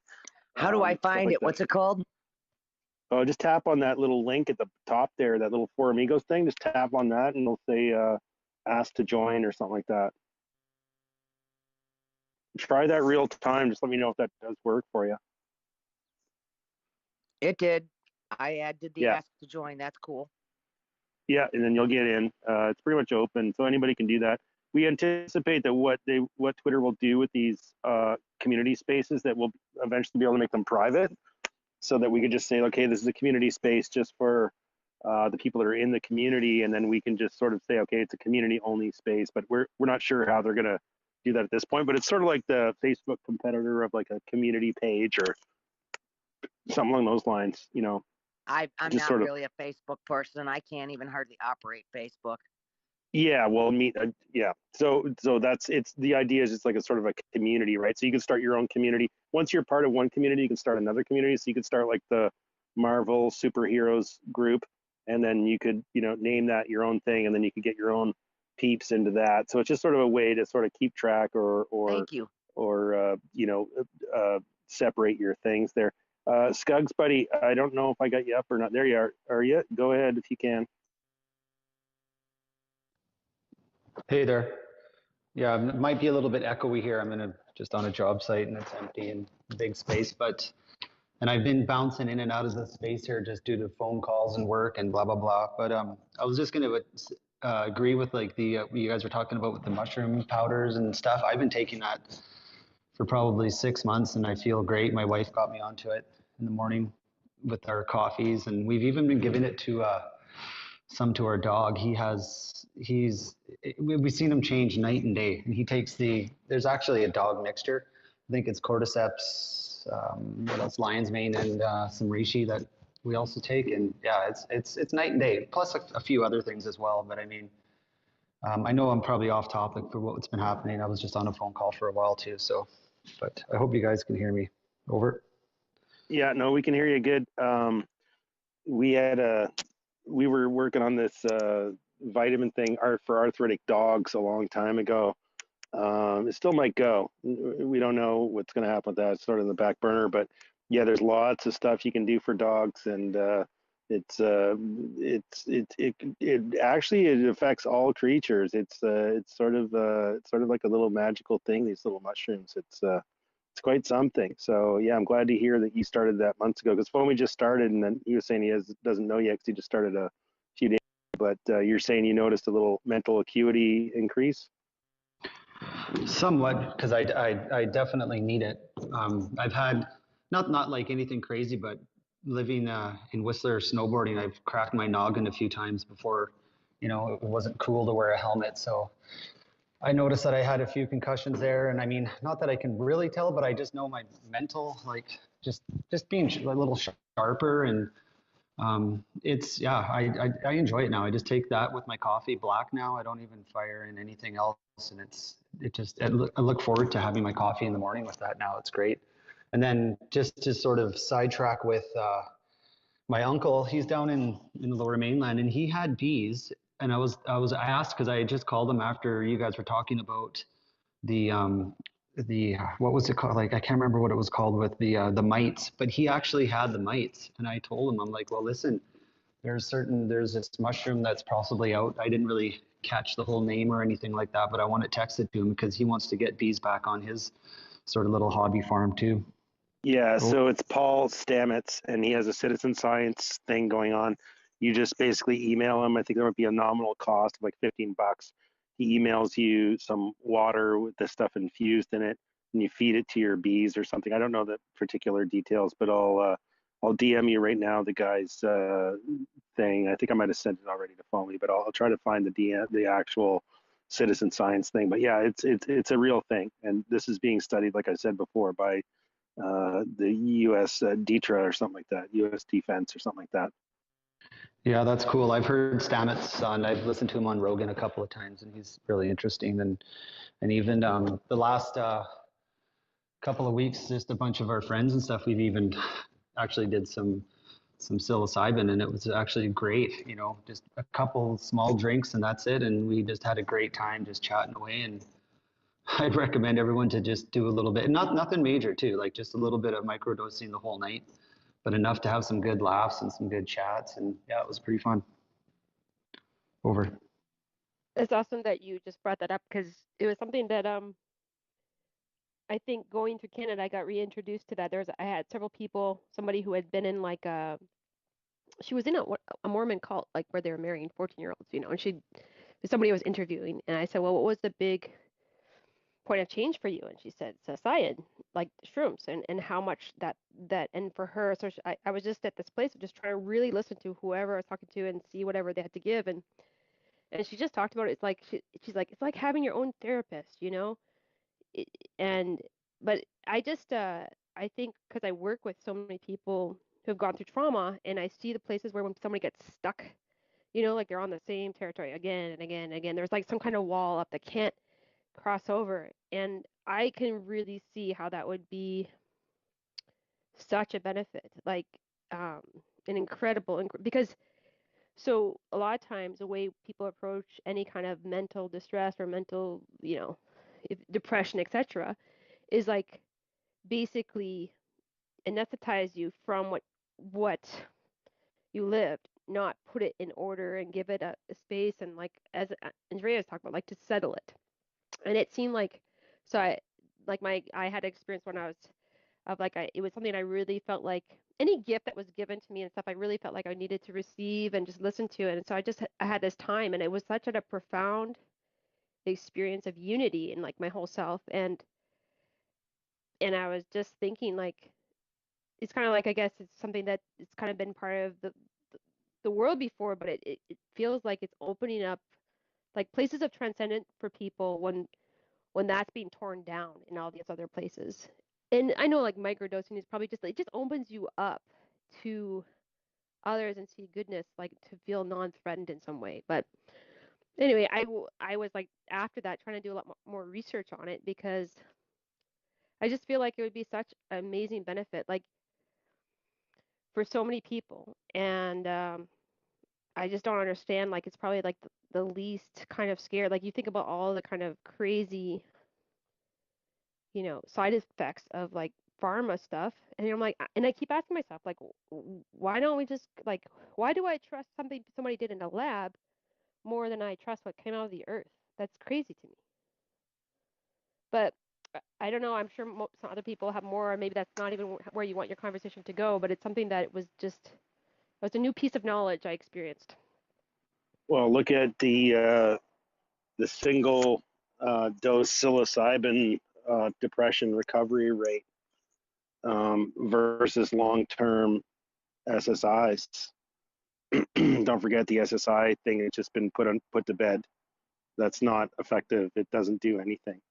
You So just lose that's your memory. SSRIs. Yeah, that's nothing. It's just dumbing you down. It's just dulling you. So the other thing was the Tylenol thing, where they came out and just said, like, Tylenol's possibly could be super toxic to people in different stages of life or pregnancy or whatever. I mean, and now it's just like, wow, like, of course we just hid from any kind of pill during our pregnancy and did not screw around with anything whatsoever. But it was just amazing that, Tylenol, it's like, oh, it's Tylenol. It's like, well, and there's still people trying to take ivermectin down, and we can't really see anything. We see some, I participate in these Twitter fights over ivermectin. It's one of the few things you'll ever catch me in a Twitter fight over. But they're still trying to, like, weak sauce it out, and we don't really see much in terms of ivermectin. Way less than Tylenol, aspirin indeed.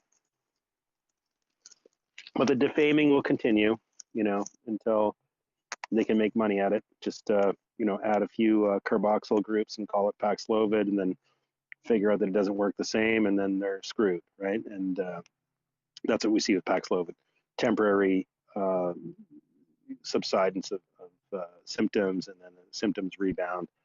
So it's just a whole pile of dog shit, basically. Paxlovid is very close to ivermectin, for those that don't know. So yeah, it's all this different weird stuff. But we're seeing nature overtake this thing, and it was only a matter of time, anyways. And I possibly, just to hit on this stuff of a consciousness expansion thing, is that when we hit the legalization of mushrooms, we may see a collective light year jump, and that may be another reason why that the powers that be, weed really served their purpose, right? I mean, just look at how these fucktards that were calling for the legalization of weed, and we needed to legalize weed, so they legalized weed, and then they all buy it from the government, right? So now all your mom and pop hippie shops that have been growing this stuff for 20 years out here in BC can barely make a living,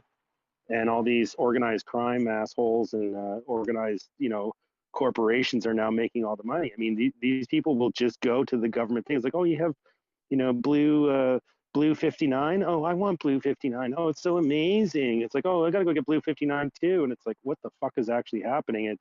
It's just so retarded. So the pot thing is a completely different sphere than when they legalize psilocybin. It's just going to be a complete different ball game, and people are going to be outgrow a lot of different stuff. So not only will the monetary system be one of these hints at this stuff, but once we get to that sort of level, the elucidations of your interior sort of networking and wiring are questioned, and then people will be able to get sort of to the next level.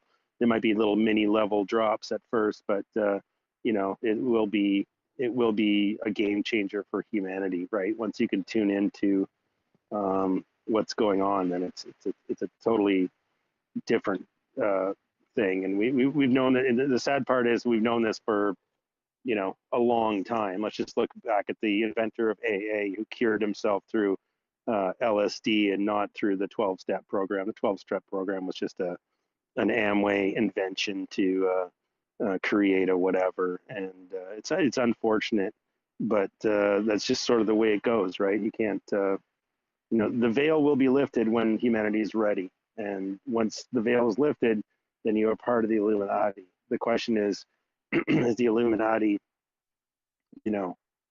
how many people are in the Illuminati? If you can point at them and say, oh, there's only 20 people in there, okay, that's fine.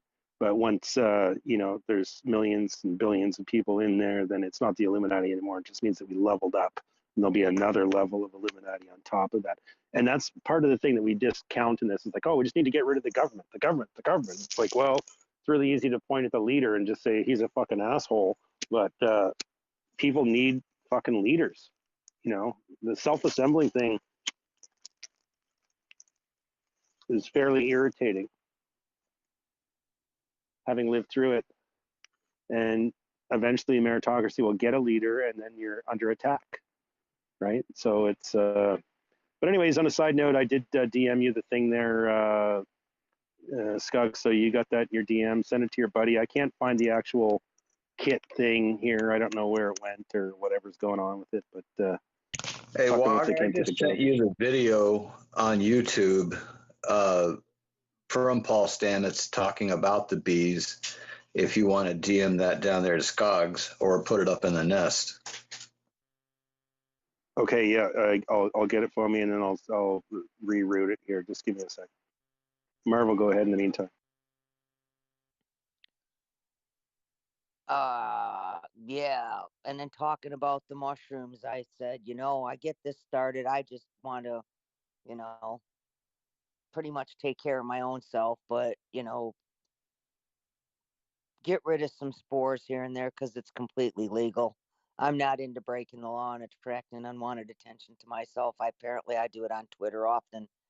But I told everybody got about 2 to 5 years before the government takes over this too, because me being a stock trader and all, I found I found a company, and then I started to research back into it because they got a lot of money behind them. And, when you see large, copious amounts of money, it's time to start following it, right?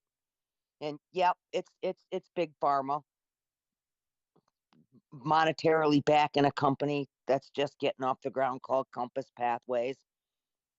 They want that somebody who wants to kind of synthesize this, or probably even grow mushrooms on a mass scale and be able to put this in a pill form that, say, you can only get a prescription for, and it's going to be an exorbitant amount of money, because the only people that are going to be going to doctors in the near future are people with insurance.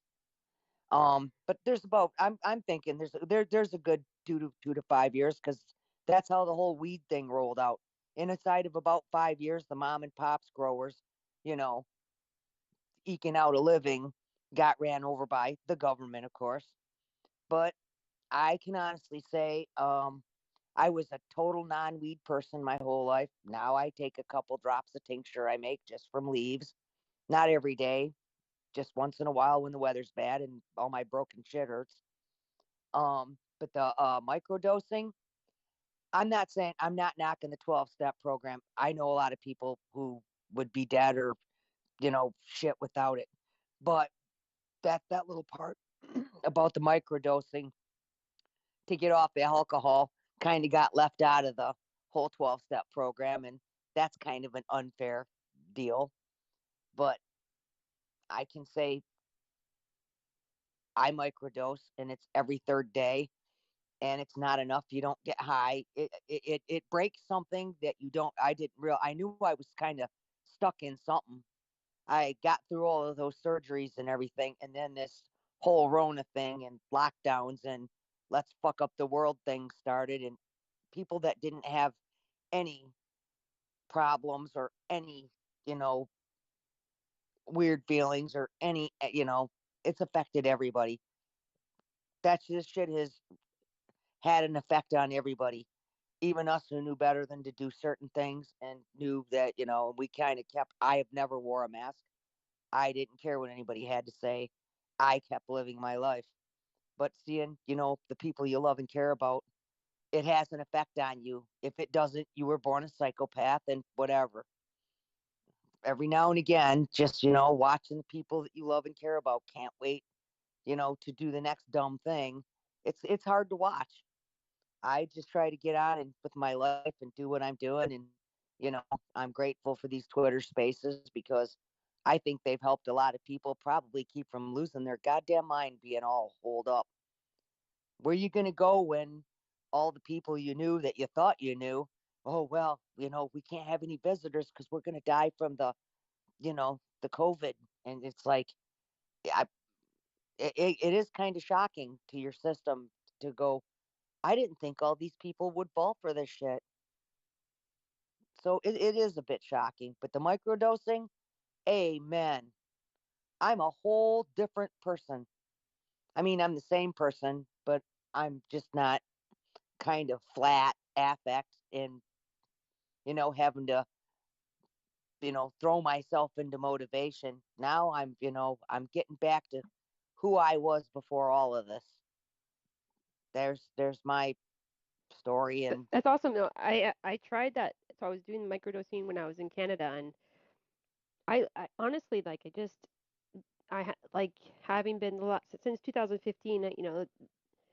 I said yes to something bigger because I basically I had a really really clear vision of and I wrote it down 2015, like that in every sphere of life, um, education, healthcare, the markets, any place, the amount of bureaucracy was only increasing, and that you could not, basically, you cannot reform that without adding more bureaucracy. And it was going to fall under the weight of itself. And the thing is, because anything that's truly fruitful happens in an encounter, like we're sitting around talking to each other, like we're advancing in some way, because we're like encountering something beyond ourselves. And when we remove, like when we put more and more procedures and things like that in between, so like think about it, the teacher, the student, think about those relationships 50 years ago and now. So, I was a teacher, so like they train you to be a teacher, so you like go in with your whole heart, and then they like handcuff your hands behind your back and tell you like not to be yourself, right? So like in everything, like, or if you're a nurse, or if even in the church, is just the same, exactly the same. It's like these institutional bureaucracies that have killed the human spirit. And I wrote this down, like, so I had this deep like call. It couldn't make sense. Probably people think I was crazy, but that we would be in a time where there would be a lot of suffering, and I was called to put in like the terms to stand at the cross and show people the resurrection. So stand at that darkest place and show people the way. And that was a call. So I was a nun. Then I left. I left to answer this, and that there would be a lot of people who would die, and we have for at least 50 years been totally avoiding the very human reality of death. So much so that we have framed our whole lives on comfort and avoidance of anything that is not comfortable. And so that people arrive at that moment, and maybe Andrea, you don't notice it, but everyone around you does. And when it's no longer a part of organic life, like think about in a farmhouse where you would have a birth and a death, and like your grandma, you'd have all these generations together, and it would just like there is the most educational thing in my life is growing up and going to funerals on Indian reservation. Like, so we had like a taxi that brings our whole town to Stanley Mission. So Stanley Mission is like like by Laurent, and we would go because everyone knew the family. So then in the hall, people bring moose meat. There would be cigarettes on every table, snuff, and then in the church, they're singing their Cree hymns while the body's laying out. And then kids are running in and out, and people are like Kayas, which means like long time no see, and it's like this family gathering of like encounter. And then you have